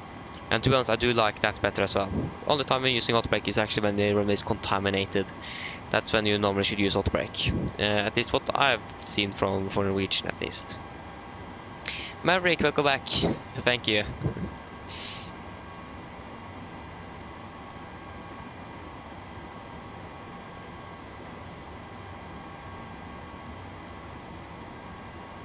Yeah, I think the same there, Pedro.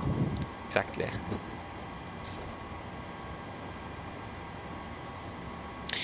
Great. So yeah, flight time 3 hours 41.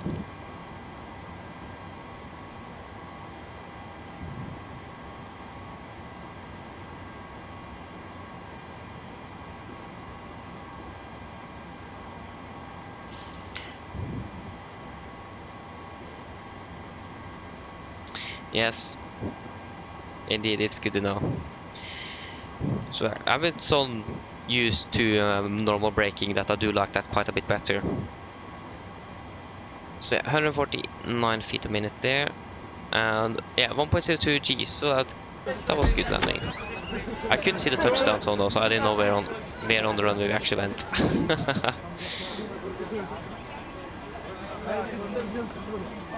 So yeah, now we can do the shutdown checklist.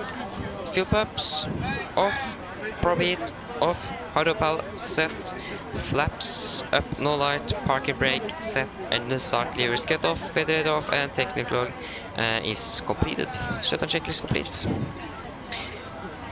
Okay, so thankfully there were not that many passengers aboard this flight, so it's not going to take too long probably to deboard.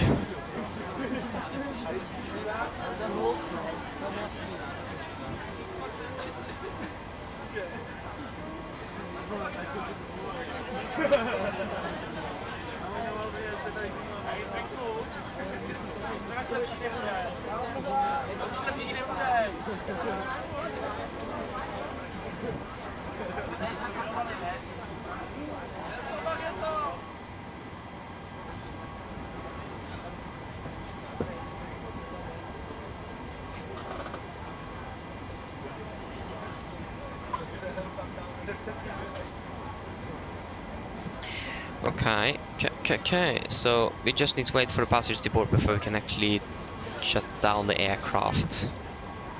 Hopefully they shouldn't take too long to deboard. They probably want to go home and sleep, they too.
Yes.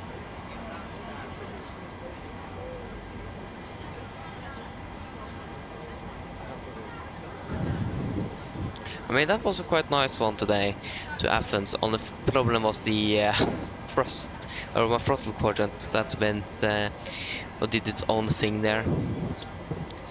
So yeah, but nevertheless, it was a nice one. A bit late, an hour delayed. Yeah. I mean, it's aviation. It isn't rare to be delayed, but with an hour, probably a bit too much.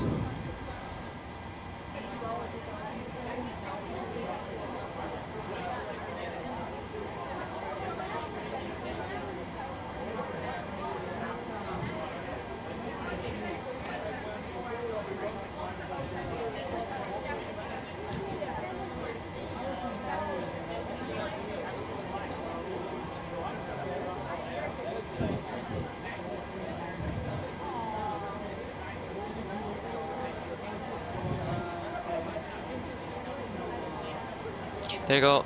They are finished any second now with the deboarding. There's one passenger left, but he's like, there you go. Delayed arrival? How was this a delayed arrival? Hello. Hi. All passengers have left the aircraft. Fantastic landing, by the way. Much appreciated. Thank you. Thank you. Call me if you need anything. Of course. There you go.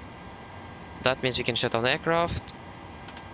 So off with IRS.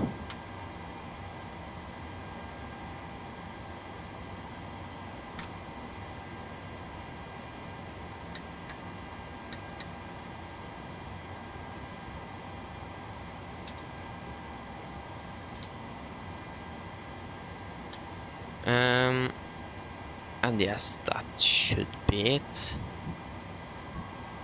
And now the Wi-Fi is dying as well, so it's the perfect time to end this. Yeah, we can also turn off the... Actually, it could just stay on. So yes, then we can do the secure checklist. IRSs, off, emergency exit lights off, window heat off, packs off, GPU and ground power off, and battery off. Our secure checklist is complete. So yes, there you have it, guys. That was it for today.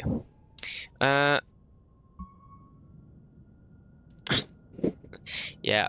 Oh, there you go. The Wi-Fi is back as well. So yeah, that was it for today. Flying tomorrow. To be honest, now I'm a little bit unsure.